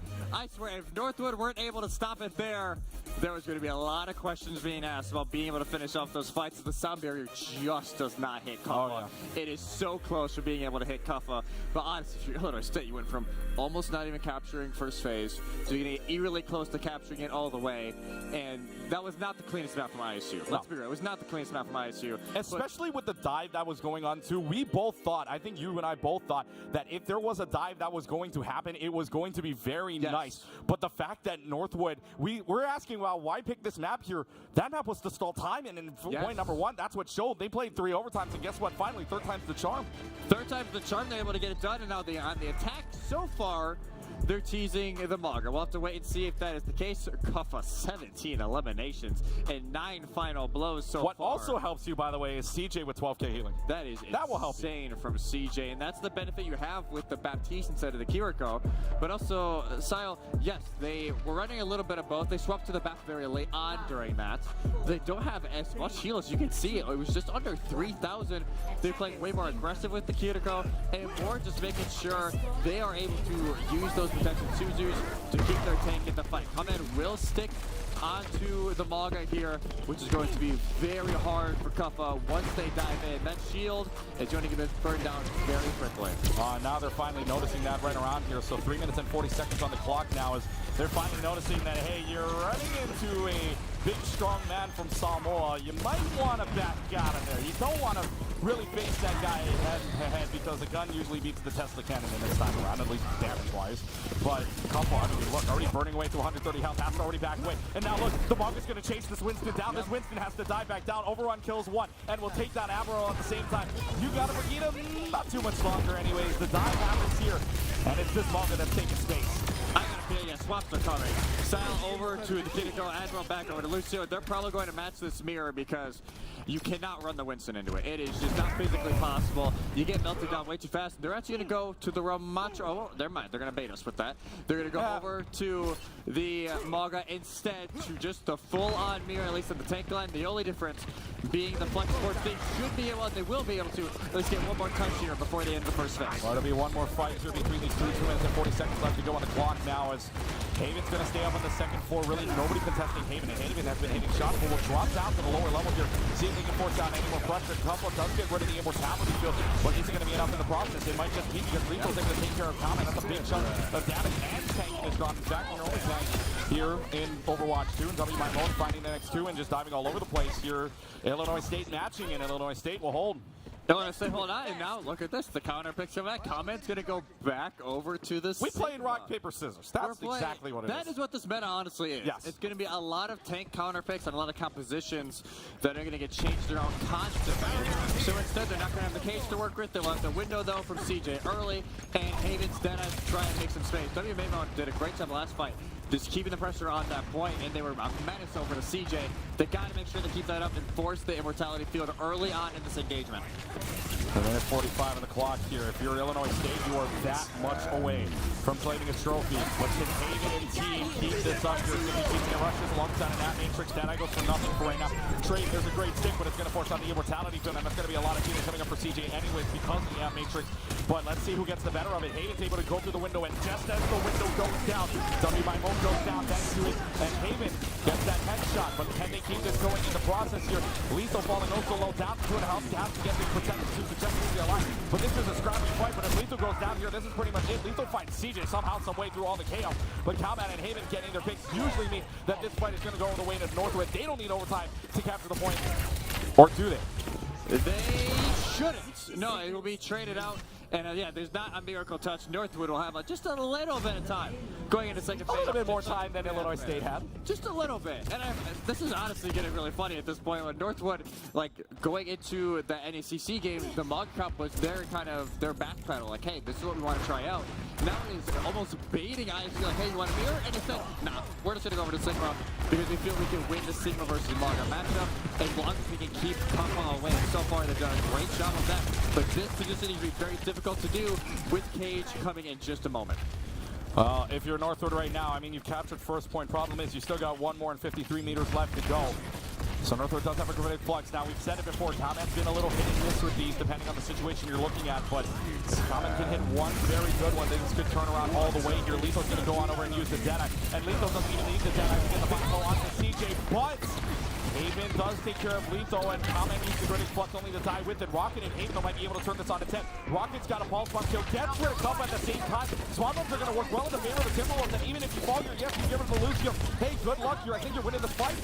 They are going to win it. They're hunting down Admiral on the backline, and Rocket will not be able to finish it themselves, but they're able to get Mimon in the mid-line, and they will eventually be able to get Admiral with the help of Vega. That is massive for Northwood, and a fight that looked so out of their control.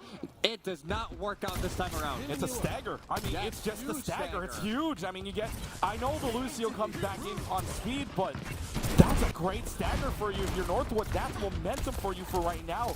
And can the Timberwolves take this along the way is the better question, because now they have the Ad Matrix, they have the Deadeye available, Company got the Cage, as well as Admiral has the Sound Barrier. So here we go, over and actually, Combo misses the second force, so this actually is going to have great space to work with right now. He's going to drop into the second level, but here comes the Deadeye. Sound Barrier is there at the same time. Haven is getting long enough alive for the Deadeye to work, but Admiral is going to take care of Haven, and now the rest of the team from ISU will follow this up. So the fact that they used a lot of ultimates in this fight, Northwood uses 3, but it amounts to 0. Nothing to come out of it. It's Fan the Hammer works up this time around in favor of Lethal. So the Cage just goes down, even though, yes, they missed early. Does not work out. It doesn't work out. We thought initially it would, but instead they lock it down. They pay their life for it. They're able to get those kills, and now Kuffa. Okay, we're not done with the tank swaps quite yet. They're going to go back over to the Winston, which was the original plan going into this map. And now I think North are trying to figure out what they want to do. They're speeding Cowman back to spawn right now.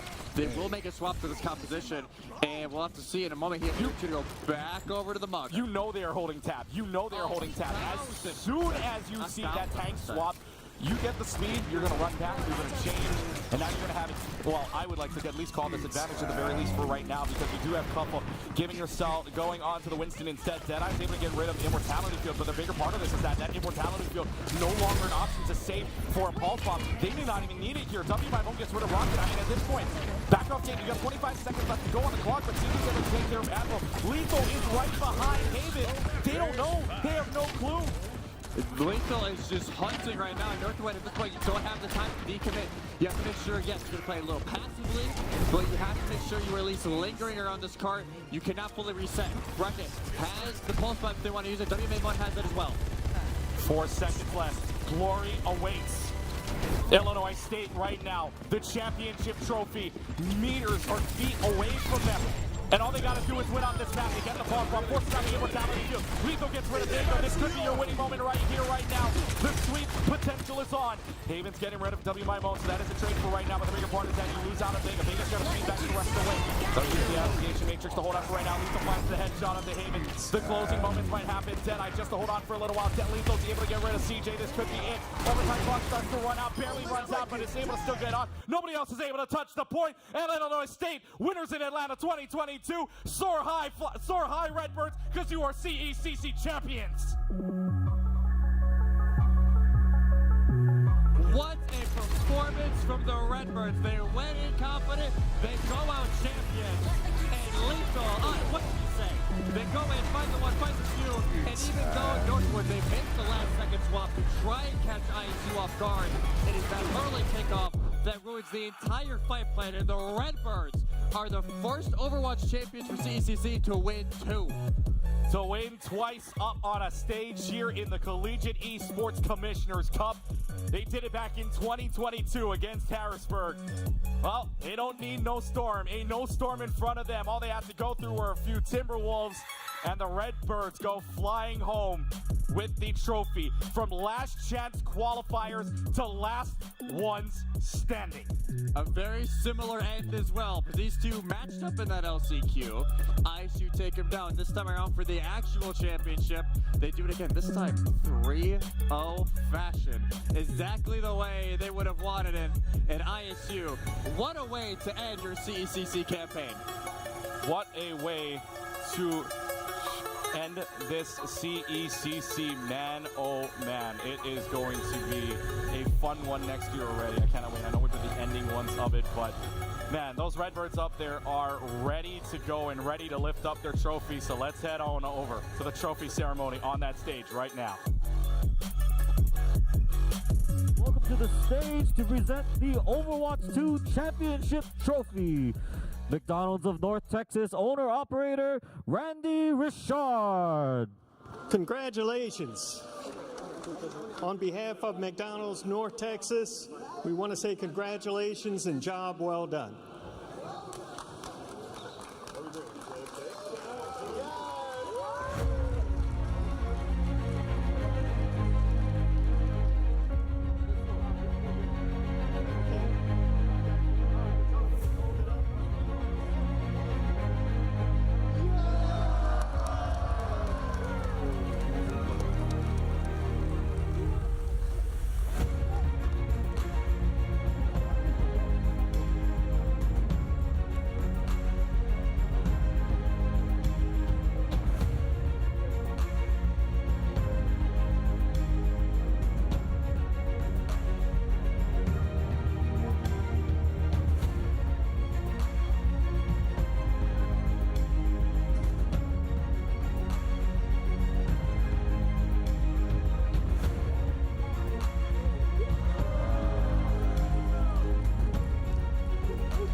And now, please welcome back to the stage for the post-game interview. Teams to the front, Septilence. Hello again, everybody. We'll give them just a second to take this team picture, and I'll ask, as I always do, for another round of applause for our champions, our final champions, not only of the day or the weekend, but the entire event so far. Illinois, they came in loud and proud. We saw the player interview early. They said, we're going to win. And then they did. You know, it's that easy sometimes, you know what I'm saying? So we're going to give them a chance. We're going to hear from one of the players in just a moment here. After their very special moment. I don't want to interrupt. I feel rude. I can use this time again to give a big shout out to Flats and his whole community. I hope you guys had a good time. I hope it was an enjoyable series. I know I liked it, so I hope you guys did as well. How are we feeling, man? I'm feeling good. I'm feeling good. Yeah, so going into that, we hear early, we're going to win. And then you guys come in, you win, which is the least surprising thing I think we've seen. You guys are a consistent team. You put victories down on the board consistently and easily. What is it about this team, this roster, where you guys are finding win after win after win? I think it's the mindset. I think we're the most dedicated collegiate team in Overwatch. We're the ones that try the hardest, practice the most. So with the winner's attitude, we're going to win always. Absolutely. And going into this series, you know, things are a little bit shaky there on Control. Lijiang Tower, it does go to stage 3. It goes into 2-1. Was that just a warm-up for you guys? You just weren't feeling it yet, or did you make any critical changes to become so successful in maps 2 and 3? I think we were like kind of hesitant. We played them earlier today in the other tournament, and we weren't expecting exactly what they were going to play. But when we kind of figured out what they wanted to play, I think we solved that between the maps. Yeah. And do you think playing them as much as you have these last couple of days, this last weekend, do you think that was an advantage going in? Was there anything specific you had learned earlier that you were able to apply here? Oh, definitely. The more we play, we're gonna learn more from every game than they are. So this was really like this was expected for us, the 3-0. I like that a lot, and this is a bit of a thinker perhaps, but going in, you guys are a roster of almost entirely freshmen. This is a roster we think we're going to be seeing for a long time. So what is going to be the next move? You know, you guys are already rapidly approaching the top. You're already winning massive championships. Where do you continue going up from here? I mean, it's just winning from here on out. It's all we're going to focus on. I love it. Well, hey, a huge congratulations to you and the entire team. I think, folks, we are going to go ahead and throw it over to the desk for a little bit, but you've got to stick around because the McDonald's PC giveaway is going to be happening in just a couple of minutes. Los, take it away, brother. Thanks, Septilitz. And that concludes the Collegiate Esports Commissioners Cup Championship Sunday with a 3-0 for Redbird Esports. No more. It's Illinois State University. How is that for a brand new legacy to be cemented right here with a flawless victory? Amazing stuff from ISU, but it almost ended, or at least almost started, in a little bit of disaster on Lijiang Tower Market. Right, Chixa?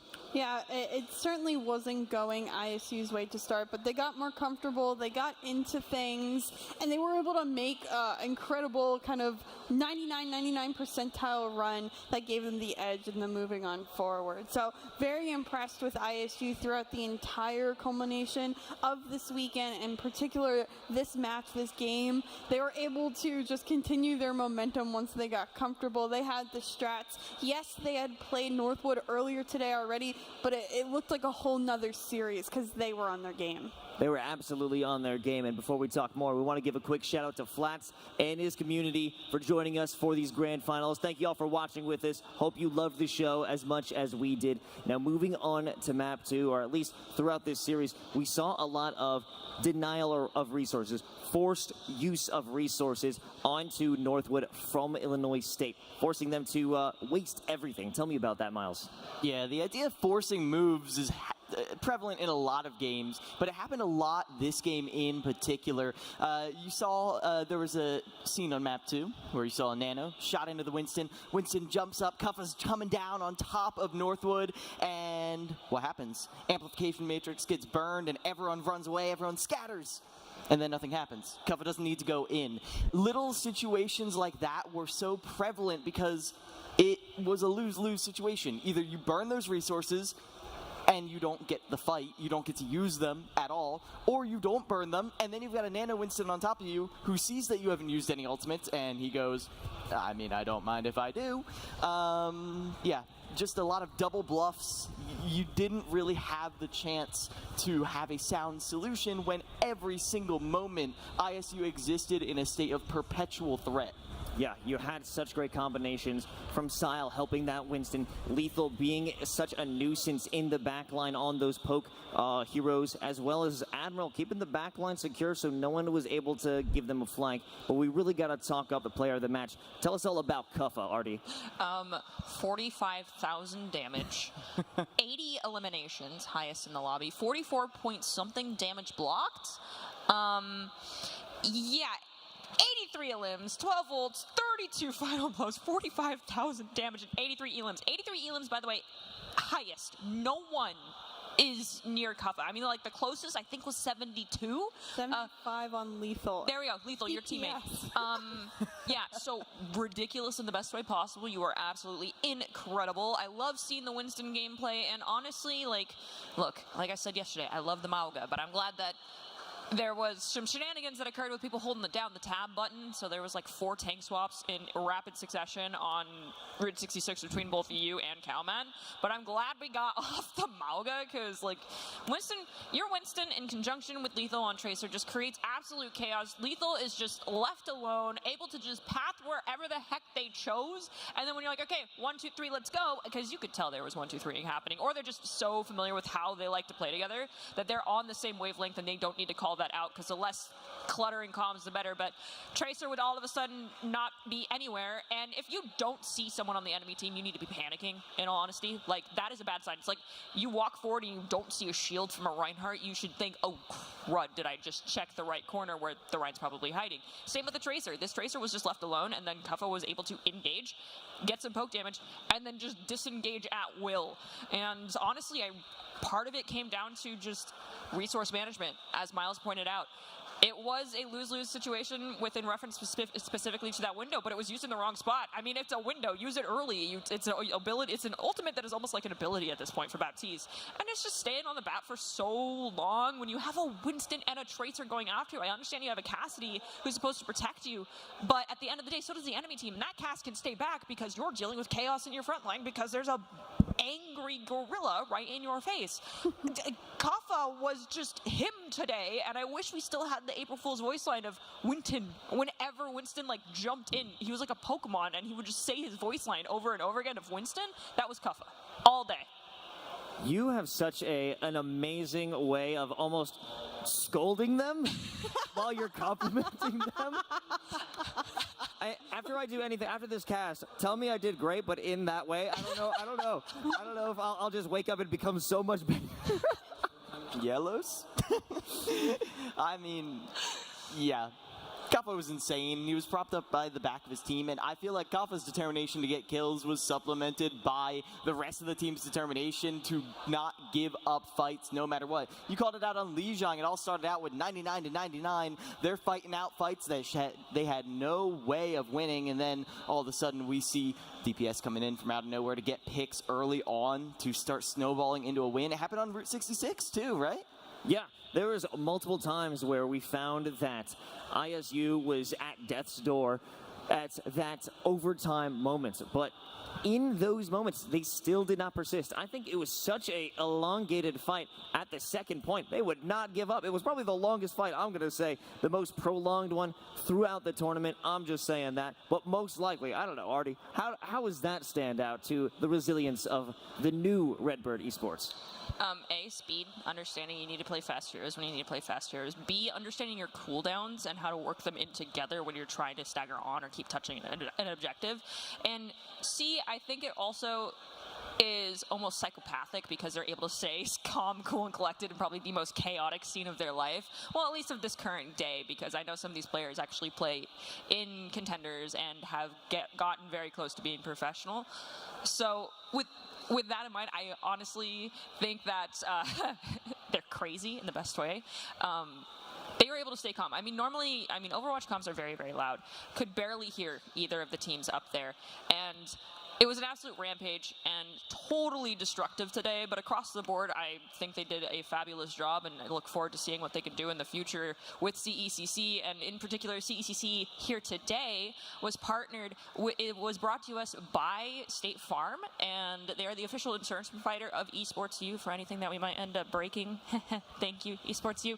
Whether you're facing challenges in-game or IRL, State Farm is always going to be on your level, so be sure to check them out if you're in need of some insurance. I'm pretty sure we don't need some on those trophies, but perhaps we might in the future, because honestly I thought we'd drop them on that stage. Yeah, sometimes people can be a little slippery with some sweaty hands after a big win, but it's time for the MVP reveal and championship bracket moment. I believe that's the end of our tenure here at the CECC. Thank you so much for rocking with us on the desk. My name is Carl Savan, joined by Miles, Chicksa, and Artie. Later.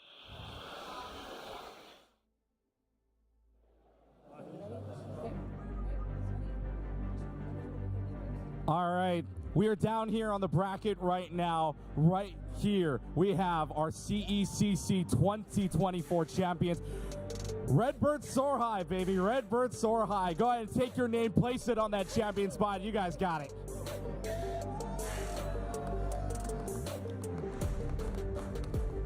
And now I've got myself one more award. We saw Kuffel win player of the match earlier on. I got myself player of the tournament. And we talked about him yesterday. We talked about him warming up today. Where's my boy Lethal? Where's my boy Lethal? Right here. Where's my boy Lethal? Right here. This is yours, my man. Congrats. You get to keep it. That's yours. Yes. You can take that for yourself. And man, let me ask you two quick questions before we start wrapping this up. First of all, how does it feel to be champions here at CECC? I mean, pretty normal. Still ice cold. Like, we still got jobs to do, you know. ABC's up next. Jobs are done. Yes, sir. Still got the Overwatch Collegiate Championship coming up here, but that's a start for you guys. Just the trophy. You're looking for another one coming up here. I mean, what y'all gonna do here in the maybe a little bit of a rest period? You get another weekend, right? You get a bit of a rest weekend here coming up. What are you guys gonna do in between then? probably just do homework, assignments, exams, because I'm pretty late on my work. I'm pretty sure my team is too. So, yeah, we got a little bit of time to get our heads back in the game, and then we show up, you know?